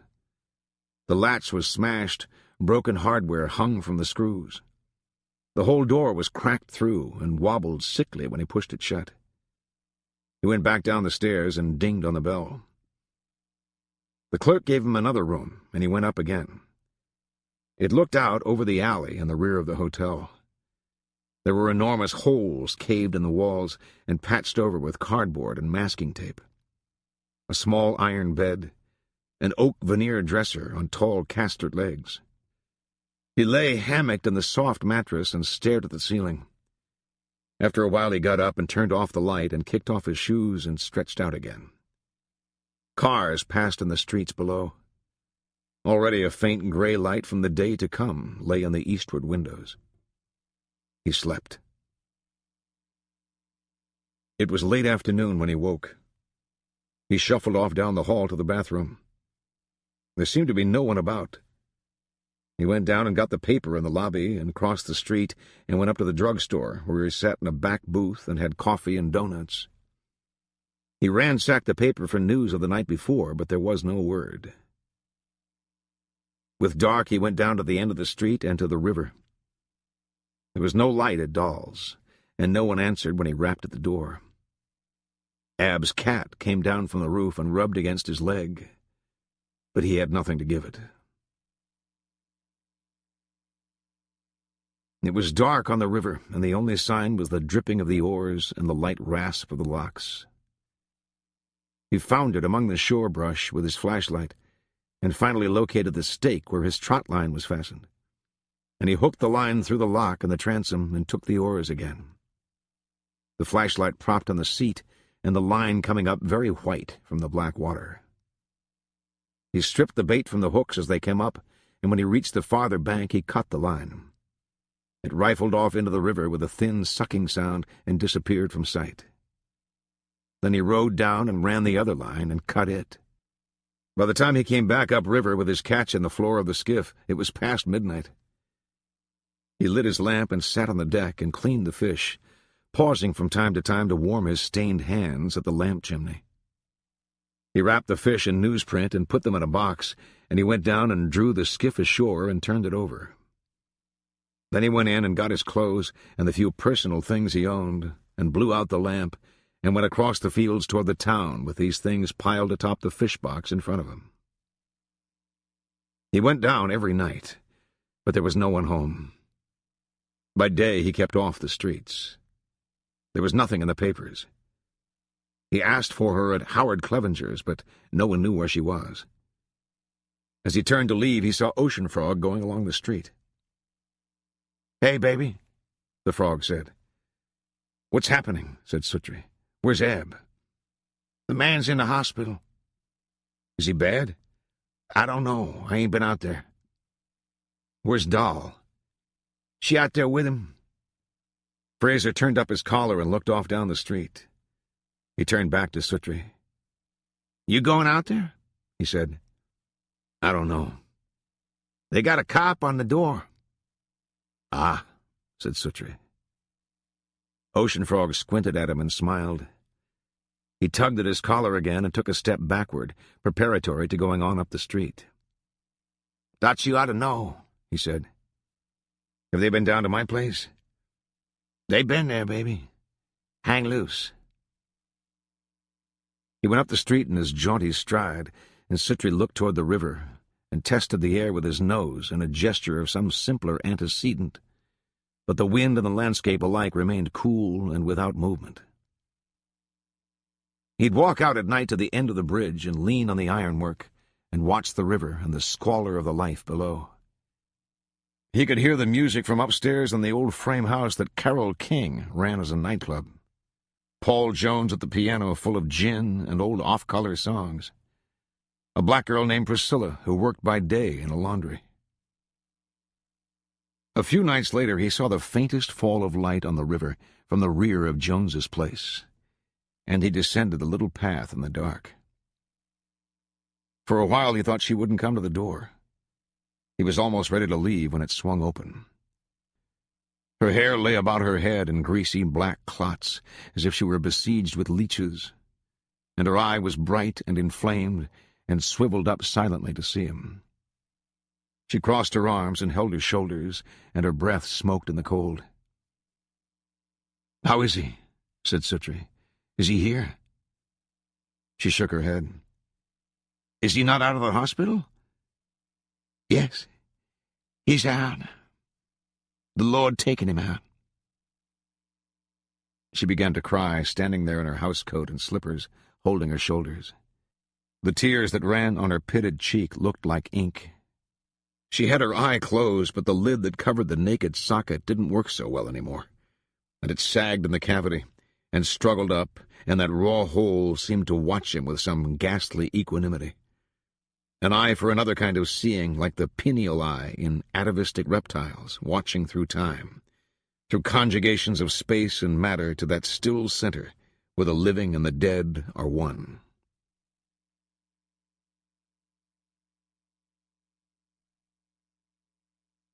That spring he did not go to the river. The shadows of the buildings still harbored a gray chill, and the sun sulked, smoked and baleful somewhere above the city. And in the sparsely weeded clay barrens wasting on the city's perimeter, first flowers erupted drunkenly through glass and cinder and came slowly to bloom. The days grew warm, and grackles returned, hordes of blue tin birds that wayed the shrieking trees. Small bodies that the cold has kept went soft with rot. A cat's balding hide that tautened and dried clove into the meatless ribs. An upturned eye socket filled with rainwater, and for all weathers this lipless grin, these bleaching teeth. He went out seldomer, his money dribbled away. The days grew long, and he lay hour-long on his cot. The clerk came and tapped at the door and went away again. One day came an eviction notice. Then he fell sick. First his nose began to bleed, nor could he stop it. The floor lay strewn with wads of wet toilet paper stained with watered blood. The clerk came and rapped again, shadow of his shoes in the threshold light, and went away. Things had begun to go peculiar, grainy underwater singing sounds in his head. He lay on his cot and watched the barren vinework of cracks in the ceiling. Old rags of lace lifted at the window. Cries of children at noon on the Bell House school grounds. Suttree lay naked in fever. Even his eyes were hot. He slept some of the afternoon, waking out of a dream fraught with the odor of a long-forgotten blanket, whose satin selvage bore blue ducks. His father's weight tilting the bed. "How do you feel, son?" "I don't feel so pretty good." Under the slant ceiling, close by the eaves. He opened his eyes. The room had a warped look to it. He watched arcana uncoil from out of the rough plaster. Something unseen possessed the trowler's hand. Shapes grimacing in a calcimine moonscape. Record of an old mason, long dead it may be. He closed his eyes again. A huge and pulsing thumb whorl hovered above his swollen lids. He steadied himself with one hand to the wall like a drunk. The day expired in rose and ashen light. Blue dusk cooled in the room. He lay in darkness. After a long time he staggered to the wall and threw the switch. Under the stark bulb light, he groped for a towel to wrap his loins and reeled out and down the corridor to the bathroom. There he knelt on the cold white tiles and vomited blood into the toilet. When he came back to his room, he sat on the bed and looked at his toes. "Well," he said, "you're sick." A shoe salesman named Thomas E. Warren found him shortly after midnight. He thought him drunk. Kneeling, he stirred him by the shoulder. "Hey, bud," he said. Suttree was lying naked on the bathroom floor where he'd come for the cool. Warren got him to his feet, and Suttree stared back without comprehension, not having expected anyone from the world of the quick. Down a far wall of his smoking brain withdrew a ghastly company. He disengaged himself from the grip of the living Thomas and tottered to the toilet and sat. "You okay, man?" "Yes," said Suttree. He was alone in the narrow room. Water sluiced down a black pipe past his ear. His head had sagged forward and he was clutching his stomach. He shat a loose and bloody stool. At the sink, he laved cold water over his head. "Ah," he told the drain hole. "I know you're in there," said the clerk from beyond the door. Suttree opened his eyes. He was lying on his cot, and it was day. The door rapping faded. Footsteps in a corridor. He looked toward the window. Are there parades in the street? What is this roaring? Who is this other body? I am no other body. He sat. The room reeled. He fell back and laughed briefly into the musty bedding. All day he lay in a quaintly fevered world, nothing in the room but the sun and himself, making what construction he could of the sounds that carried to him. The hammering of a roofer, the long farting of air brakes from a truck in the streets, screen doors banging, children called. A blank wall against which to elaborate his pantomimes. A less virulent cast of the grim had come to occupy his mind, and there was a time in the early noon when he had hope of his own recovery. But the sounds he heard began to coalesce and rush, and he no longer knew if he dreamt or woke. In the long afternoon he fell prey to strange cravings of the flesh. Out of a pinwheel of brown taffy his Medusa beckoned. A gross dancer with a sallow, puckered belly, hands cupping a pudendum grown with moss-green hair. A virid merkin out of which her wet mauve petals smiled, and bared from hiding little rows of rubber teeth like the serried jaws of conch shells. Suttree groaned in his sleep. He lay in a sexual nightmare, an enormous wattled fundament lowering slowly over his head. In the center, a withered brown pig's eye crusted shut and hung with puffy blue and swollen lobes. A white gruel welled. He pressed his face against the cool wall. And who is this Mr. Bones rising wreathed in pale and blue-green gas? He comes about tottering and wooden like a dummy on a track and goes past with a slight smile at a bow. Lights run over his wet-looking bones, and the feet of small rodents grip from within the chamfers of his eye sockets, and in his pale blue teeth are cores of blackened silver packed. In a rattle and clang of wheels and pulleys, Father Bones tilts out through saloon doors and is gone, old varnished funhouse skeleton. Suttree in his sleep smiled at such child's fancies. A gray crust broke at his mouth corners. His eyes snapped open. He sat and reached for the towel.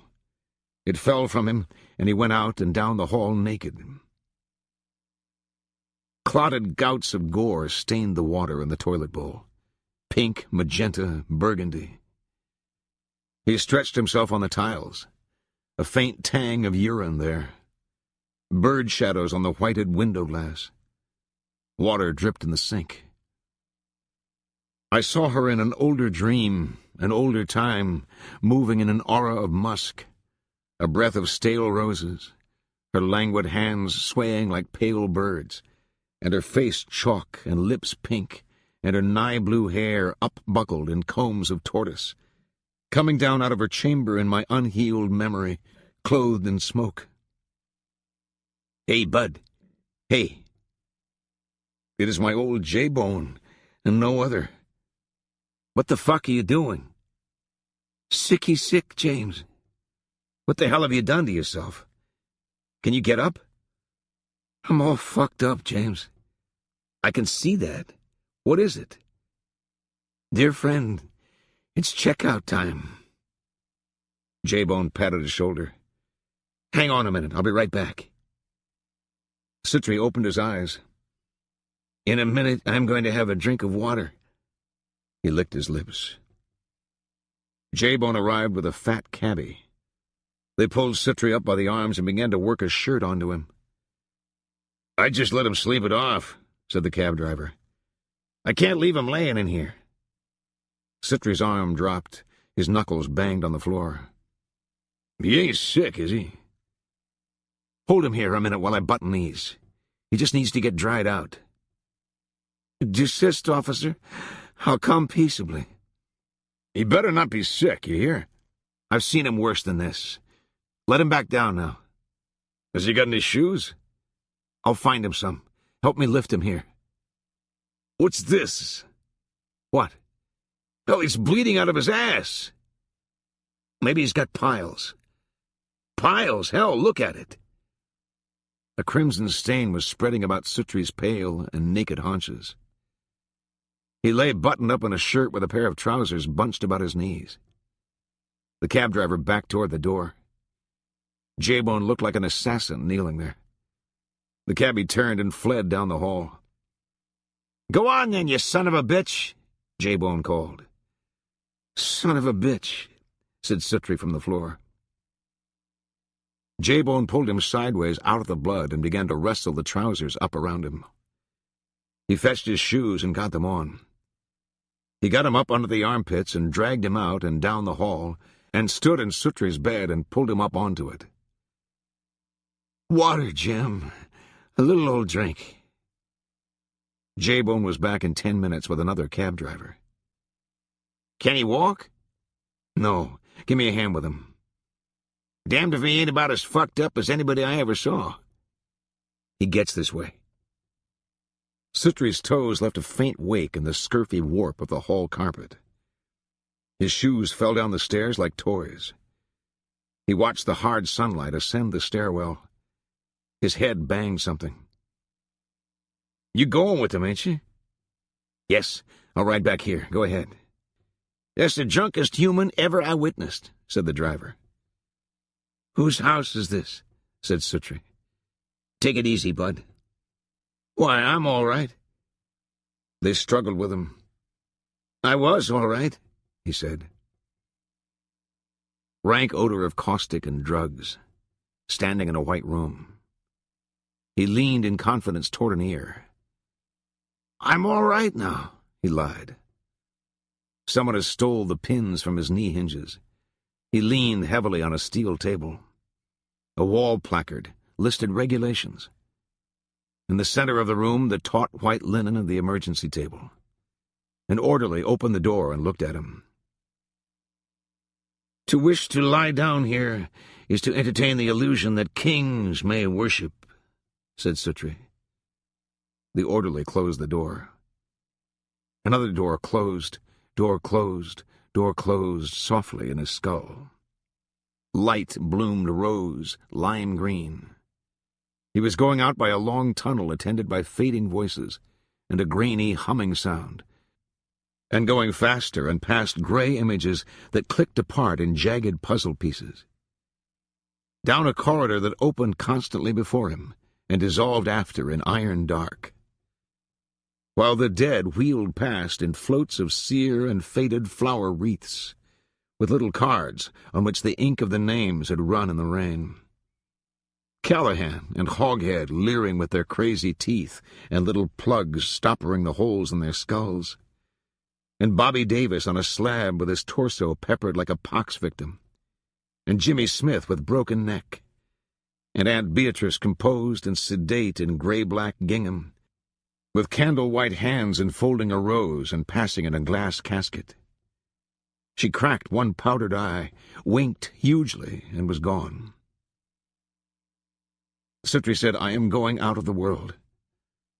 A long silent scream on rails down the dark nether slope of the hemisphere that is death's prelude.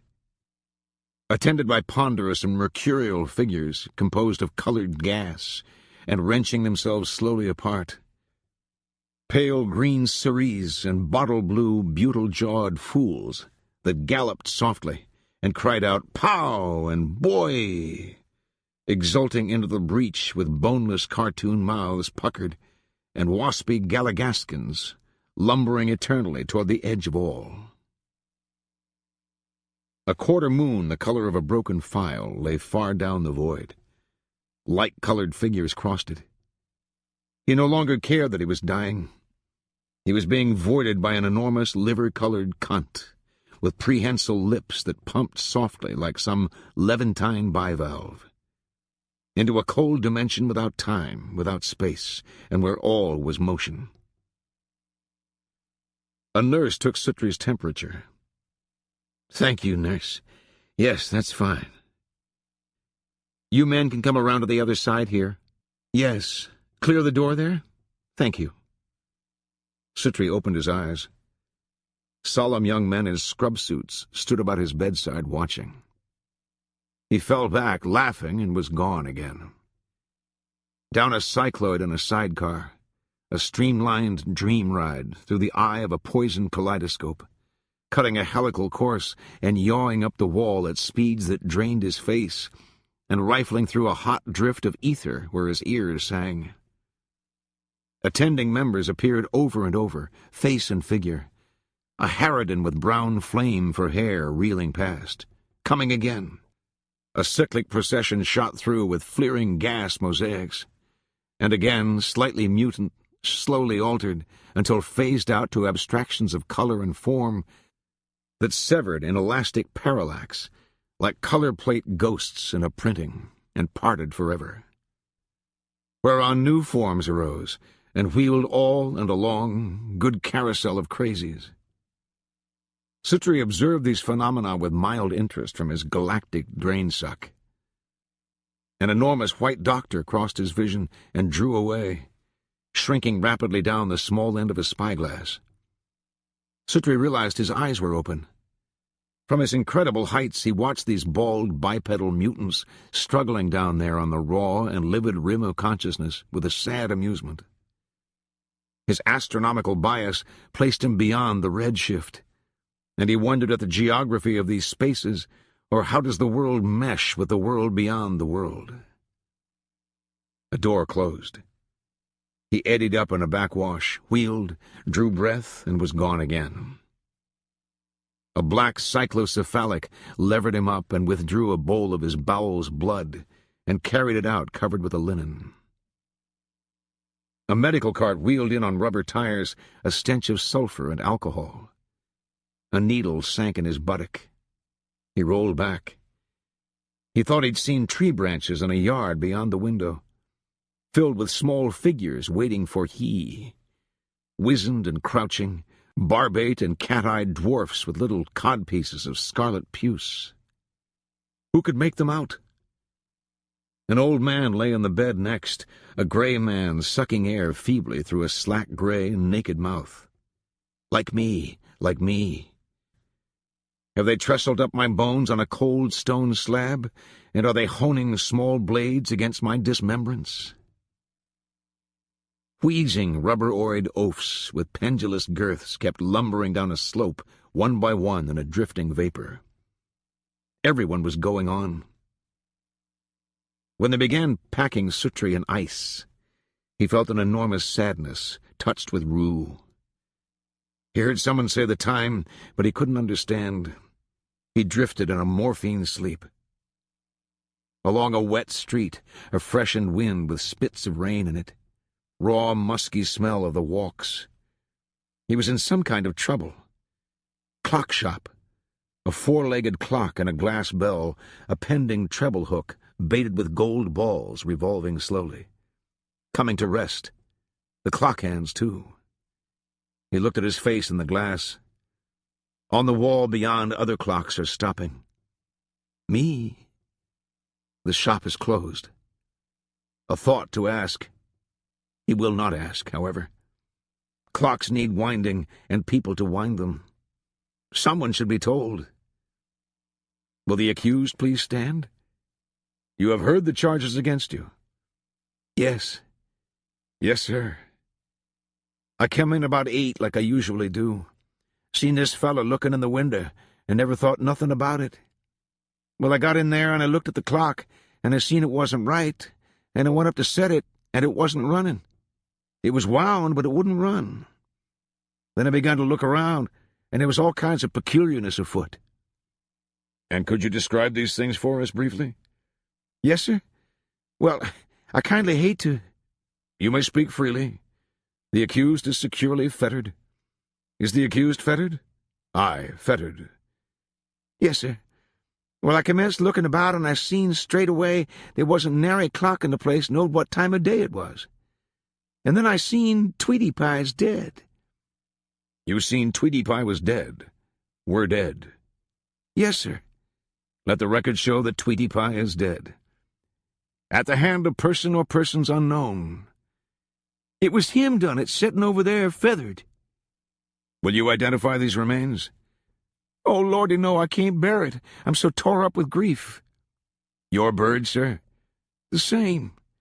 Let the record show that the bird is the same bird. Of course the bird is the same bird, called Suttree, lying thin, white, soft, in a tray of ice, curious tetrapod cooling. Mr. Suttree, in what year did your great-uncle Geoffrey pass away? It was in 1884. Did he die by natural causes? No, sir. And what were the circumstances surrounding his death? He was taking part in a public function when the platform gave way.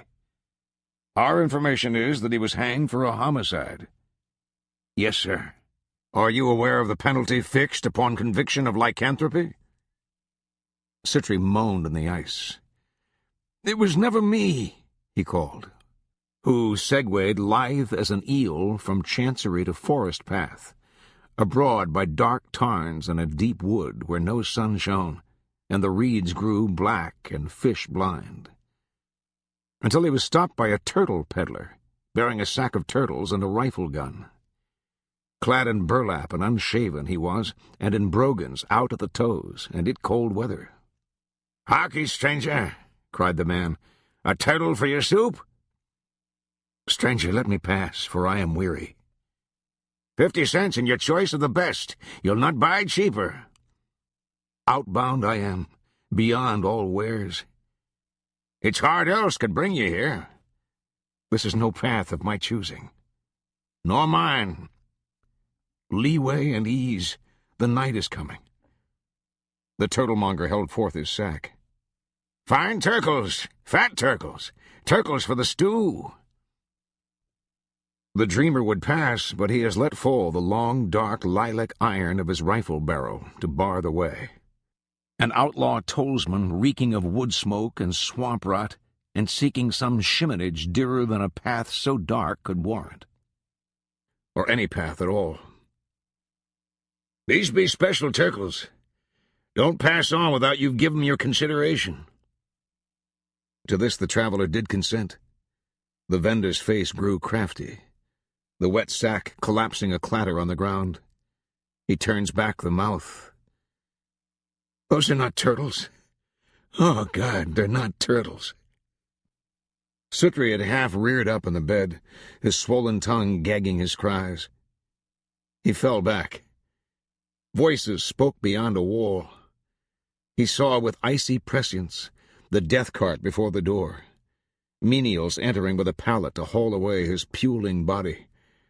And surely the stink of the unshriven dead is a dire stench, rising to affront the nostrils of God. Impenitent snatched from the midst of their leprous revels, hard justice. Suttree saw the general pass atop his coal wagon, a paler horse in the traces. He lifted a hand. No fingers to the glove he wore. His cart made no sound. They receded into the vapors, till there was just the orange light from the lantern where it swung by its bail from the tailboard. Down Front Street, street lamps marked the way with measured rings of chrome-blue light. The sleep-fast shacks lay rotting. Dusky sleepers lay within. The dooryard flowers half awake in the lamplight, and the city's neon constellations emerging on the night. A pastel alpenglow in which the dust of demolition rose from the jagged ruins of the Cumberland Hotel, the Lyric Theater. At the door of the huddle, folk from the looms of McAnally are convened. First among these is a beardless Celt with spattled skin and rebate teeth. 3 eyes in his head he has, and he is covered over all with orange hair, like unto a Cathay ape. At his elbow a stripling, with a small and foxy face let into the lower part of a bulbous skull. His tow-colored hair is cropped, and stands wispily erect, and seen from behind he most resembles an enormous dandelion. Suttree smiles to see such friends. The murdered are first to embrace him, Callahan's heavy arm about his shoulder, grinding the scapulae. He speaks through the flary air holes of his boneless nose to the silver-haired and senatorial-looking barman. "Hey, Hatmaker, tell Hoghead and Donald and Bird and Bobby and Hugh and Conrad and all of them that they ain't barred. They're dead." Whoops of laughter among the watchers at the door. "Well, you wouldn't bar a dead man, would you?" The tavern-keeper folded his towel and wiped the long mahogany bar. He said that he would not. Suttree among the rabble entered in. Outside, the junkman stood alone. "Coin of the realm, coin of the realm," muttered Mr. Hatmaker, unmaddened by mercurial blood-leans. "Coin," called Big Frigg. "Are you holding, fender vendor?" Harvey shuffles forward, tugging at his change purse. A few pieces of Denver silver, avowing blind faith in deaf deities. He takes a stool at the bar. "A fishbowl," he orders. Big Frigg nudges the junkman and leans with a huge horse wink. "And make it light on the fish."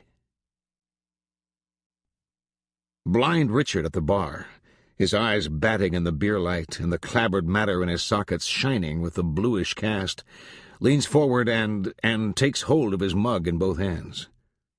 His ears remark the voices in his shoreless void. Alice is eyeing the room with contempt. "When the moon shines down upon my Wabash, then you'll recognize your Indiana home."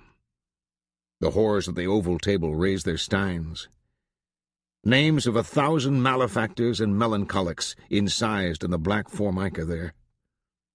Fay wears in her garter a glass syringe. "I'd give a hog a rim job to get high," she says. "And have," says Shirley. "On film," says Rosie. The queers in the corner booth turn one to the other in shocked amusement. Their spectacles wink small semaphores. Above them, in the gutted cage of an electric fan, and trapped in a bias of smoke-gorged light, the execrator crouches and drools and turns to and back. "I didn't do it, they only said I did. 'Twas a little Jew doctor come in the night with tailor's shears." "Oh, do hush," says a languorous faggot, glancing upward. Foul perverts one and sundry. Silk-bedizened pizzle-lickers, roaming the world, slaking their hideous gorges with jism. Oh, I shall not be loath to tell. I'll bewray the tribe of them to the high almighty God, who ledgers up our deeds in a leather-bound daybook, with marbled end papers, I'm told. Harrogate in morning coat stands easily upon the decked and buntinged bar. He wears a small flag in his lapel. "Friends," he says, "I come from humble circumstance, and rose up in the world by my own efforts. And if I'm to leave my footprints in the sands of time, let it be with a pair of work shoes." Someone was tugging at Suttree's sleeve. A small nun with a bitten face, a smell of scorched black muslin, and her dead breasts brailed up in the knitted vest she wore. She tugged with little soracine claws at the bones in his elbow. "Cornelius, you come away from here this minute." "Mr. Suttree, it is our understanding that at curfew, rightly decreed by law, and in that hour wherein night draws to its proper close and the new day commences, and contrary to conduct befitting a person of your station, you betook yourself to various low places within the shire of Macanelly, and there did squander several ensuing years in the company of thieves, derelicts, miscreants, pariahs, poltroons, spalpeens, curmudgeons, clotpoles, murderers, gamblers, bawds, whores, trolls, brigands, topers, tosspots, sots and archsots, lobcocks, smell-smocks, runagates, rakes, and other assorted and felonious debauchees." "I was drunk," cried Suttree. Seized in a vision of the archetypal patriarch himself unlocking with enormous keys the gates of Hades.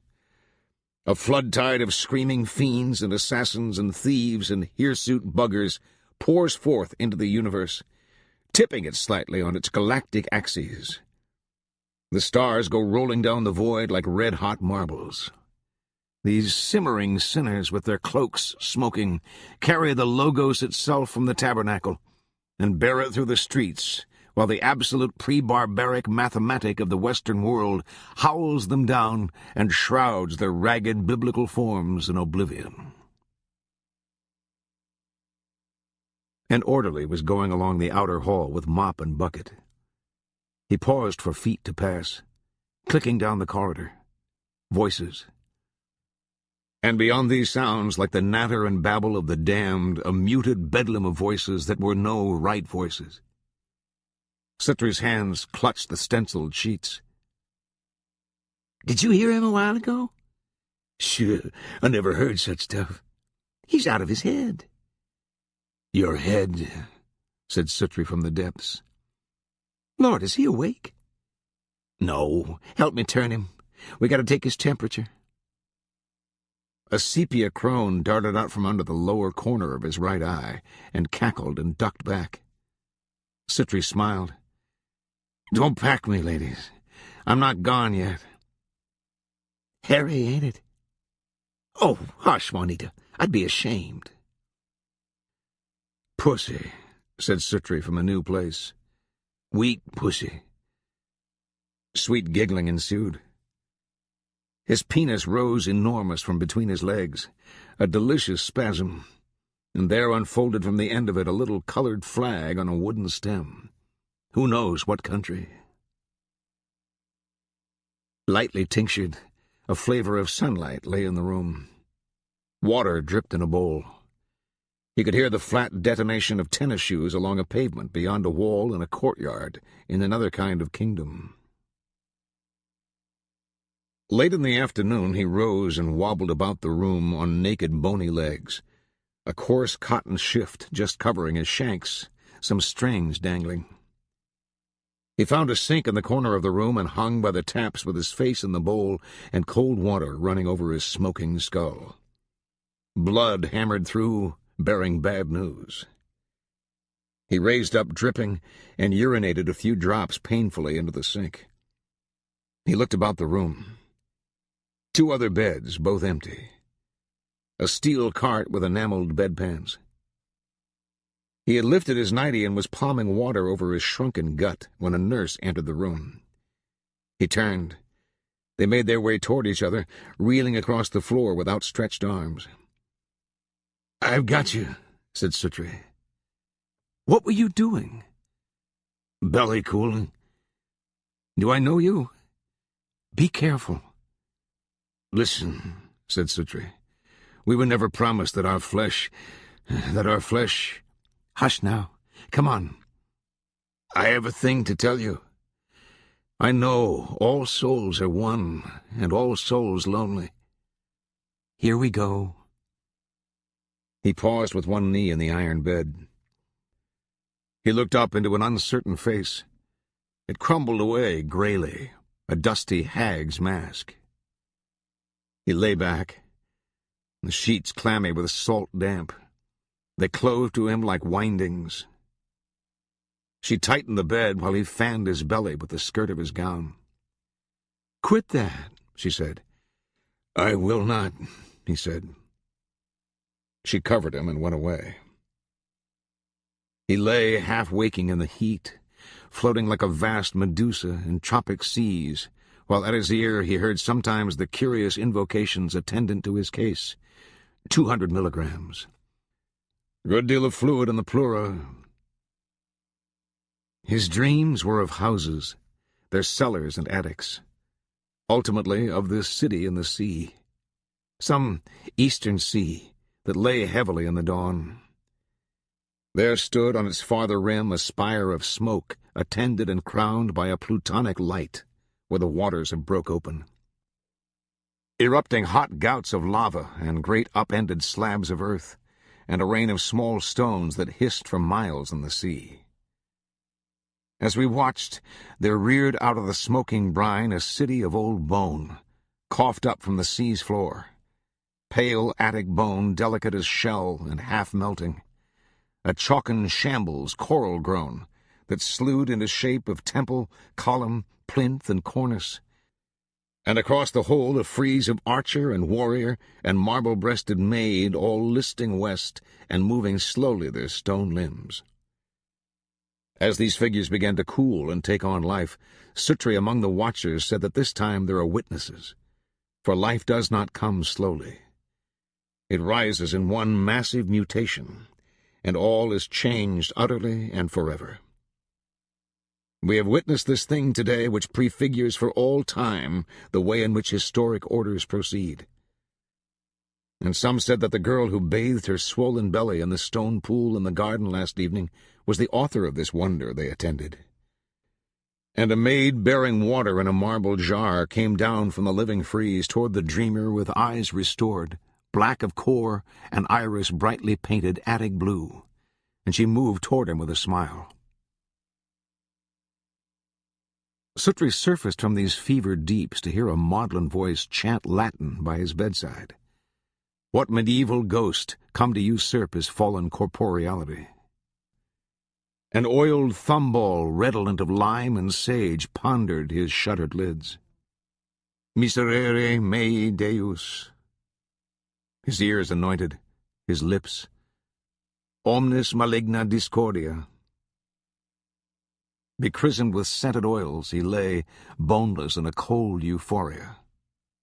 Japheth, when you left your father's house, the birds had flown. You were not prepared for such weathers. You'd spoke too lightly of the winter in your father's heart. We saw you in the streets, sad.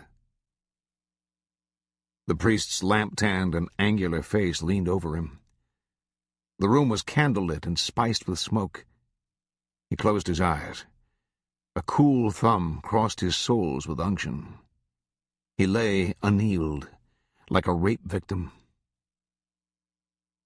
I am familiar with the burial rites of the nameless and the unclaimed.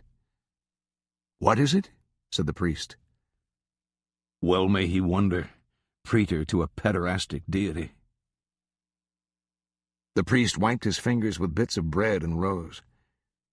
By candlelight he put away his effects in a little fitted case, and left bearing the candle, and followed by a nun, and Suttree alone in the dark with his death, and who will come to weep the grave of an alias, or lay one flower down. He dreamed of a race at the polls, who rode on sleds of walrus hide and rucked up horn and ivory, all drawn by dogs and bristling with lances and harpoon spears, the hunters shrouded in fur, slow caravans against the late-noon winter sunset, against the rim of the world, whispering over the blue snow with their sled-loads of piled meat and skins and viscera. Small blood-stained hunters, drifting like spores above the frozen chlorine void, from flower to flower of bright vermilion gore across the vast boreal plain. Down the night world of his starved mind cool scarves of fishes went veering, winnowing the salt shot that rose columnar toward rifts in the ice overhead. Sinking in a cold jade sea where bubbles shuttled toward the polar sun. Shoals of char ribboned off brightly, and the ocean swell heaved with the world's turning, and he could see the sun go bleared and fade beyond the wind-swept panes of ice. Under a waste more mute than the moon's face, where alabaster sea bears cruise the salt and ice-green deeps.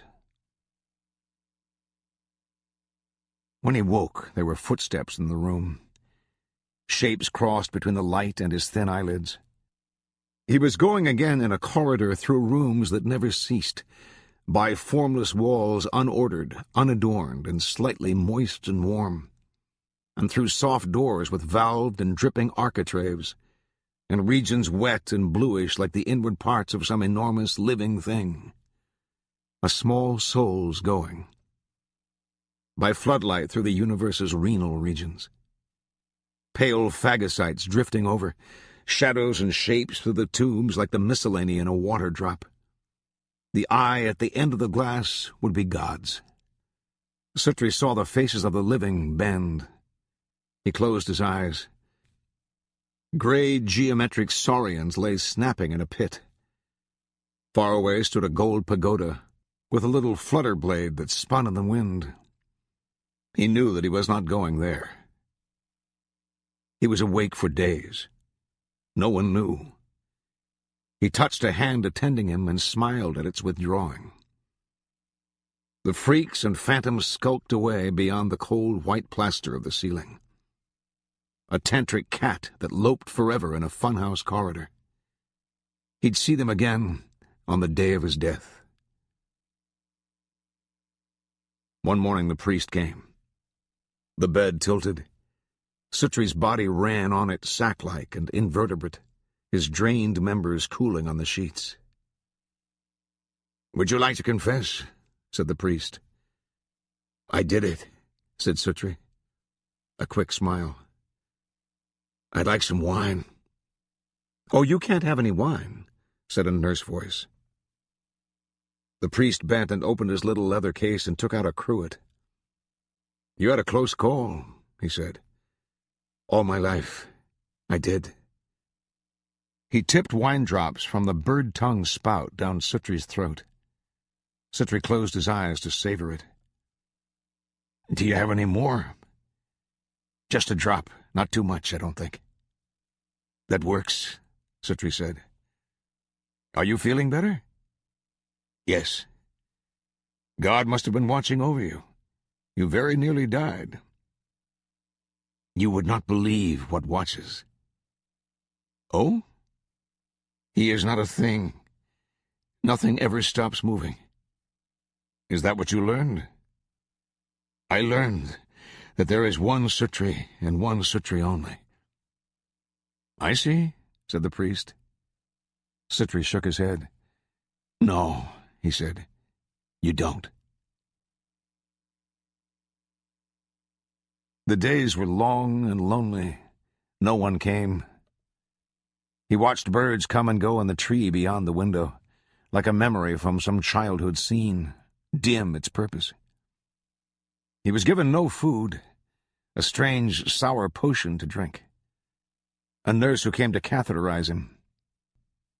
He'd lain for hours with his cock hanging down the cool throat of a battered tin pitcher. "Catheterina," he said.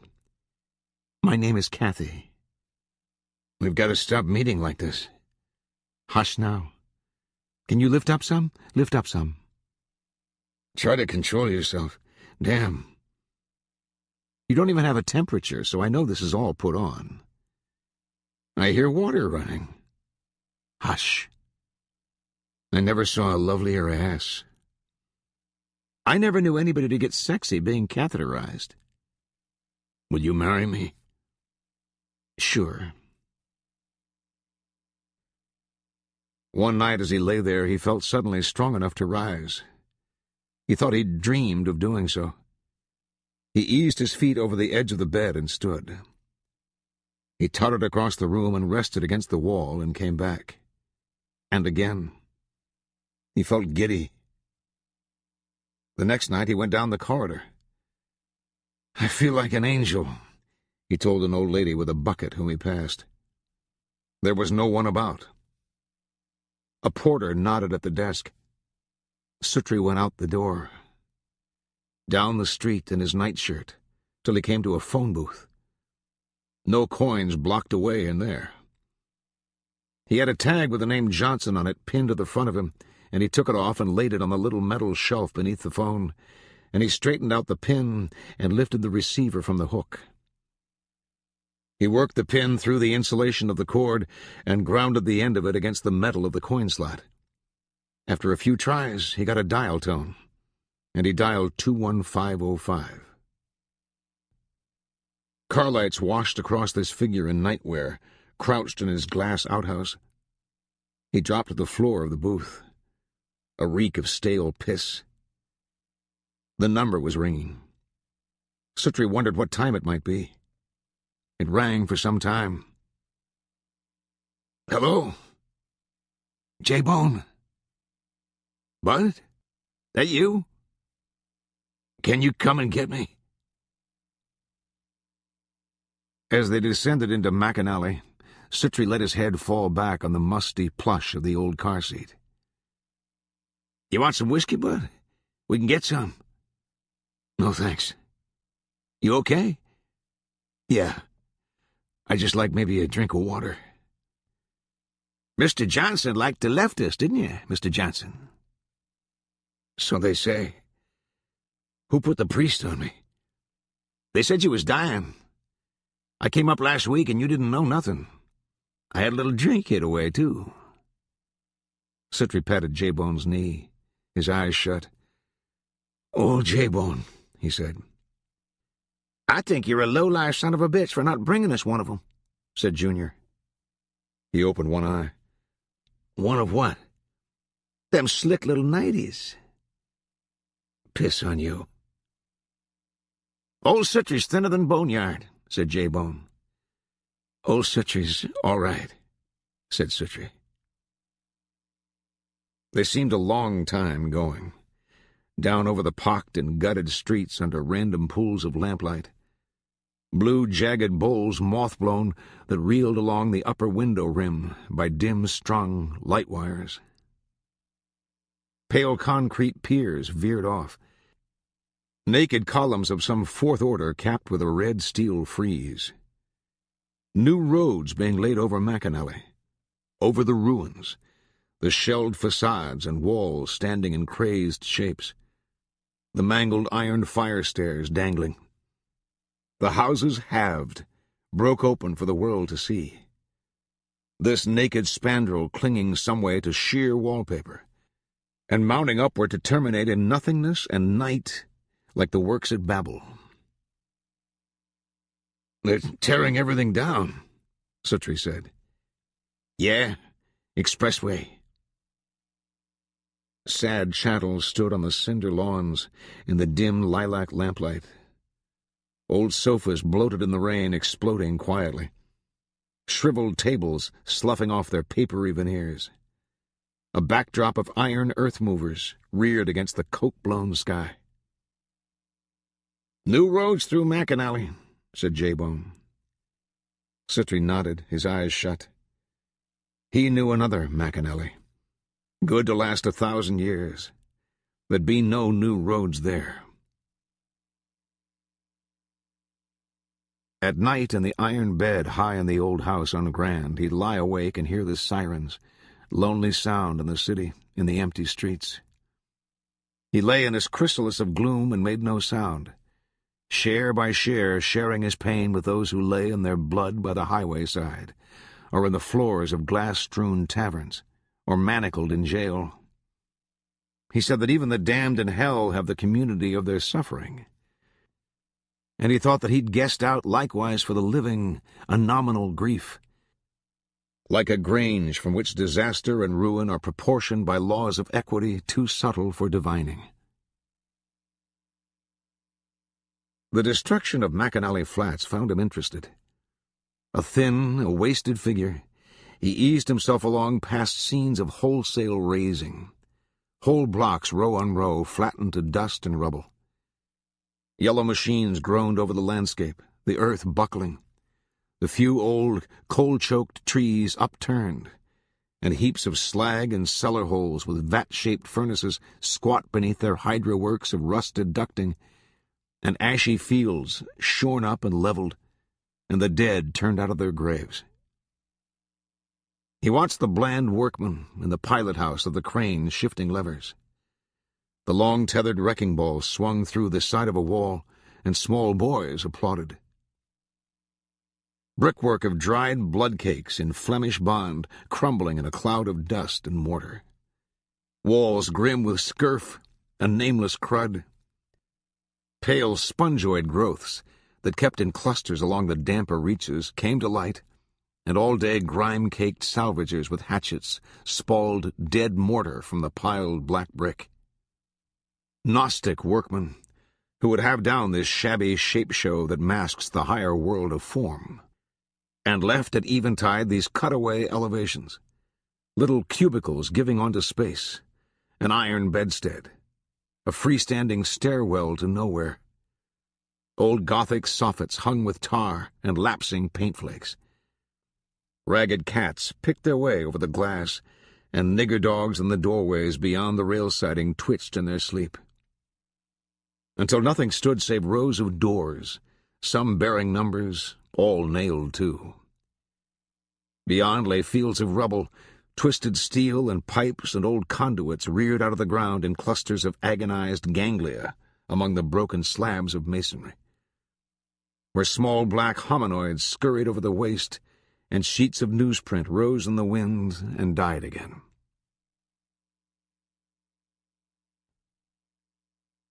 When he went one morning to the river, he found the houseboat door ajar and someone sleeping in his bed. He entered in a fog of putrefaction, a hot and heady reek under the quaking tin. So warm a forenoon, he screened his nostrils with his sleeve. Suttree nudged the sleeper with his toe, but the sleeper slept. 2 rats came from the bed like great hairy beetles, and went rapidly without pause or effort up the wall and through a missing pane of glass as soundlessly as smoke. He went back out and sat on the rail. He watched the river, and he watched the fishing canes wink in the sunlight at the point. Wands dipping and rising, an old Piscean ceremony he'd known himself. Pigeons came and went beneath the arches of the bridge, and he could hear the rattling whine of a bandsaw at Rose's across the river. Upstream at Ab Jones's, no sign of life. He looked. After a while he sucked in a breath and entered the cabin again. He kicked away the covers. A snarling clot of flies rose. Suttree stepped back. Caved cheek and yellow grin. A foul death's head bald with rot, fly-blown and eyeless. He stood against the wall as long as he could hold his breath. A mass of yellow maggots lay working in one ear, and a few flies rattled in the flesh and stood him off like cats. He turned and went out. A woman was trudging stoically across the fields toward his houseboat. She dipped into the swale on the far side of the tracks and rose up again, crossed the tracks, and came on down the barren path toward the river. She was round-shouldered and slumped, and she walked with a kind of mindless dedication, like a circus bear. Suttree waited on her, pulling the door to at his back. When she reached the river, she looked up at him and shaded her eyes with one hand. "Mr. Suttree?" she said. "Yes." She looked at the plank doubtfully, then shifted into motion again and came plodding up to the deck. She was sweating, and she blew the hair from her eyes and wiped her eyes against her shoulders, one, the other, as if she were used to having things in her hands and had forgotten somewhat the use of them. "I seen you from over in the store," she said. "They told me you come in over there. I was about to give up on you." "Who are you?" said Suttree. "I'm Josie Harrogate. I wanted to see you about Jean." Suttree looked at her. A big, raw-boned woman, her hair matted over her face, the armpits of her cotton house dress black with sweat. Are you Gene's sister? Yes, sir. He's my half-brother is what he is. I see. My daddy died before Gene was born. Suttree ran his hand through his hair. Have you been to see him? He said. No. I thought maybe you knowed where he was at. You don't know where he is? No, sir. Suttree looked off down the river. Mama died back in the winter. I don't reckon he even knows it. Well, I hate to have to tell you, he's in the penitentiary. Yes, sir. Whereabouts? Petros. Her lips formed the word, but nothing came out. What was it again? She said. Petros. It's the state penitentiary. Brushy Mountain, it's called. Brushy Mountain. Where's it at? Well, it's west of here. About 50 miles, I think. You could probably get a bus out there. They could tell you up at the bus terminal. What's he in for? Robbery. She stared fixedly into his eyes to stay his lying, or to know it if he did. And she said, They ain't fixing to electrocute him, are they? No. He's in for 3 to 5 years. He could get out in 18 months. Well, how long has he done been in?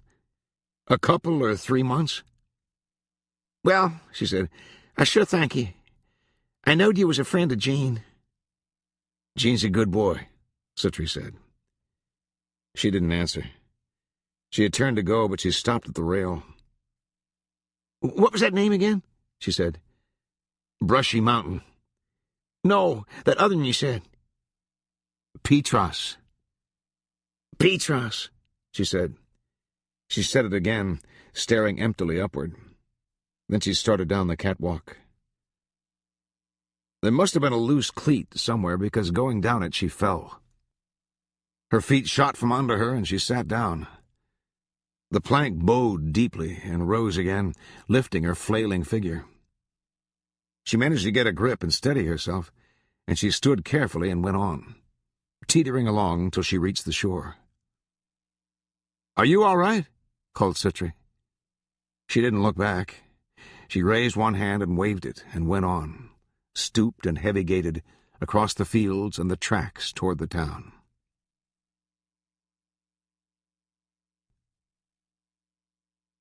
Suttree went up the river path through dock bloom and wild onion to the old floating roadhouse, and tapped a last sad time at the green door. He rested on the railing, and he tapped again, but no one came. After a while he descended the plank walk and crossed the fields and the tracks to the store. "She's moved out," said Howard Clevenger. "Yes," said Suttree.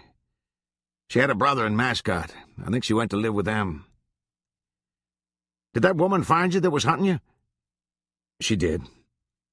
I seen you over there." Suttree went back out and crossed to the river and sat on a stone and watched the water pass for a long time. It was just dusk. Hung on the darker wall of the hillside among kudzu and dusty vines, a few pale window lights. The porch at Jimmy Smith's with its yellow light and half-shadowed drinkers above the slat-railed balustrade. A broken portico, not unlike the shorn wreckage in McAnally, save pasted up, with these small, crazed faces peering out. Over the squalid littoral, the waste-clogged river, and the immense emptiness of the world beyond. A garish figure was coming along, a hoyden that sallied and fluttered through the one cone of uncashiered lamplight down all Front Street, tripping through the dew in harlequin evening wear. They half-circled, regarding one another. "Well, I see you're still around anyway," said Suttree. "Honey, I'm always here. They can't do without me." He smiled, prim-lipped and coyly. "Where's your hat this evening?" "Oh, honey, hats are out. They just are. I always thought they were tacky anyway. Except mine, of course." He knit his hands and rolled his shoulders, and a whinny of girlish laughter went skittering among the little gray shacks and along the quiet, twilit riverfront. He sobered suddenly and cocked his head. "Where you been?" he said. was in the hospital. Typhoid fever. Lord, honey, I thought you looked peaky. Let me see you. He turned Suttree toward the street lamp and peered into his eyes with genuine solicitude. I'm okay, Suttree said. Sweetie, you have just fell off to skin and bones. I lost about 20 pounds. I've gotten some of it back. You want to rest and take care of yourself. You hear? Suttree held out his hand. Tell me goodbye, he said. Where are you going? I don't know. I'm leaving Knoxville. Shoot. He slapped at Suttree's outstretched hand. You ain't going no place. When? When you going? Right now. I'm gone. The black reached out sadly, his face pinched. They stood there holding hands in the middle of the little street. When you coming back? I don't guess I'll be back. Don't tell me that. Well, sometime maybe. Take care. Honey, you write and let me know how you're getting on. Well, just a postcard. Okay.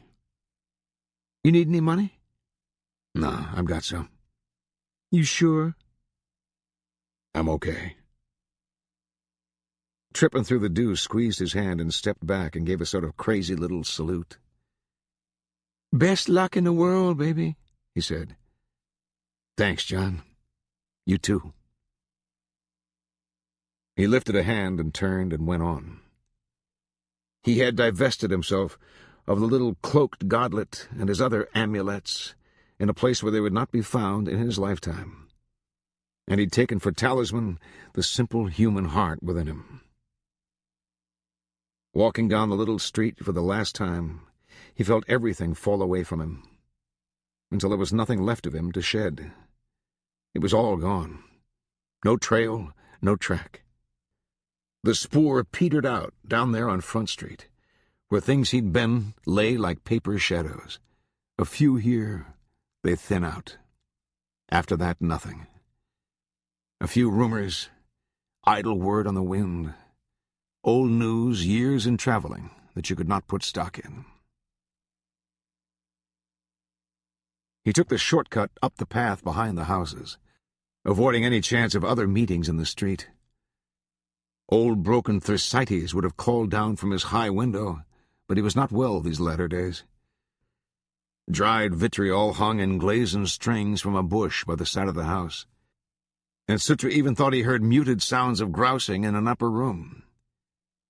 He cocked one eye up the high, warped, clapboard wall to the chamber kept by this old taper-headed troll, but no one watched back. The eunuch was asleep in his chair, and he stirred and mumbled fitfully, as if the departing steps of the fisherman depleted his dreams. But he did not wake. The city ambulance swung down off Front Street and went bobbling over the ground and across the tracks and up the river path until it came to the houseboat. People were watching along the porches, and there were people standing around in front of the store, watching with grave faces. 2 men went in with a canvas stretcher and a blanket, and in a few minutes they came out with the body and slid it quickly into the rear of the ambulance. In backing around, they got the ambulance stuck in the mud. One wheel shot reams of gouty mire out into the river. The men climbed down and looked. One pushed. The ambulance sank until it was resting on its differential carrier. After a while, 3 tall colored boys in track shoes came along and pushed the ambulance out. "Who's sick?" one said. "There's a man dead in there," the driver said. They looked at each other. "How long he been dead?" "A couple of weeks." "Shoo," one said, wrinkling his wide nose. "That's what that's been." "You don't know who it was, do you?" "No, sir." "Don't know who lived here?" "No, sir." "Come on, Ramsey, we gotta go." "I hear you, man." The driver closed the door and motioned with his hand, and the ambulance pulled away. The boys watched them go. "Shit," one said. "Old Suttree ain't dead."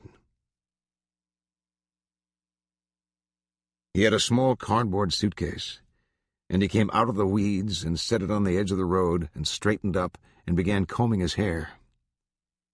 He looked about his appearance, propping one foot on the case and bending to scrape beggar lice from his trousers with his thumbnail. New trousers of tan chino, a new shirt open at the neck. His face and arms were suntanned, and his hair crudely barbered, and he wore cheap new brown leather shoes, the toes of which he dusted, one, the other, against the back of his trouser legs. He looked like someone just out of the army, or jail. A car came down the highway, and he gestured at it with his thumb, and it went on. Traffic was slow along the road, and he was there a long time. It was very hot. You could see his skin through the new shirt. Across the road, a construction gang was at work, and he watched them. A backhoe was dragging out a ditch, and a caterpillar was going along the bank with mounds of pale clay shaling across its canted blade. Carpenters were hammering up forms, and a cement truck waited on with its drums slowly clanking. Suttree watched this industry accomplish itself in the hot afternoon. Downwind, light ochre dust had sifted all along the greening roadside foliage, and in the quiet mid-afternoon, the call of a long, sad train horn floated over the lonely countryside. A boy was going along the works with a pail, and he leaned to each, ladling out water in a tin dipper. Suttree saw hands come up from below the rim of the pit in parched supplication. When all these had been attended, the boy came down along the edge of the ditch and handed up the dipper to the backhoe operator. Suttree saw him take it and tilt his head and drink, and flick the last drops toward the earth, and lean down and restore the dipper to the water carrier. They nodded to each other, and the boy turned and looked toward the road. Then he was coming down across the clay and over the ruts and laddered tracks of machinery. His dusty boots left prints across the black macadam, and he came up to Suttree, where he stood by the roadside, and swung the bucket around and brought the dipper up all bright and dripping and offered it. Suttree could see the water beating coldly on the tin and running in tiny rivulets and drops that steamed on the road where they fell. He could see the pale gold hair that lay along the sunburned arms of the water-bearer like new wheat, and he beheld himself in wells of smoking cobalt, twinned and dark and deep in child's eyes, blue eyes with no bottoms like the sea. He took the dipper and drank and gave it back. The boy dropped it into the bucket. Suttree wiped his mouth on the back of his hand. "Thanks," he said. The boy smiled and stepped back. A car had stopped for Suttree. He had not lifted a hand. "Let's go," said the driver. "Hello," said Suttree, climbing in, shutting the door, his suitcase between his knees. Then they were moving. Out across the land, the light wires and road rails were going, and the telephone lines with voices shuttling on like souls. Behind him the city lay smoking, the sad purlieus of the dead immured with the bones of friends and forebears. Off to the right side, the white concrete of the expressway gleamed in the sun, where the ramp curved out into empty air and hung truncate with iron rods bristling among the vectors of nowhere. When he looked back, the water boy was gone. An enormous lank hound had come out of the meadow by the river, like a hound from the depths, and was sniffing at the spot where Suttree had stood. Somewhere in the gray wood by the river is the huntsman, and in the brooming corn, and in the castellated press of cities. His work lies all wheres, and his hounds tire not. I have seen them in a dream, slaverous and wild, and their eyes crazed with ravening for souls in this world. Fly them.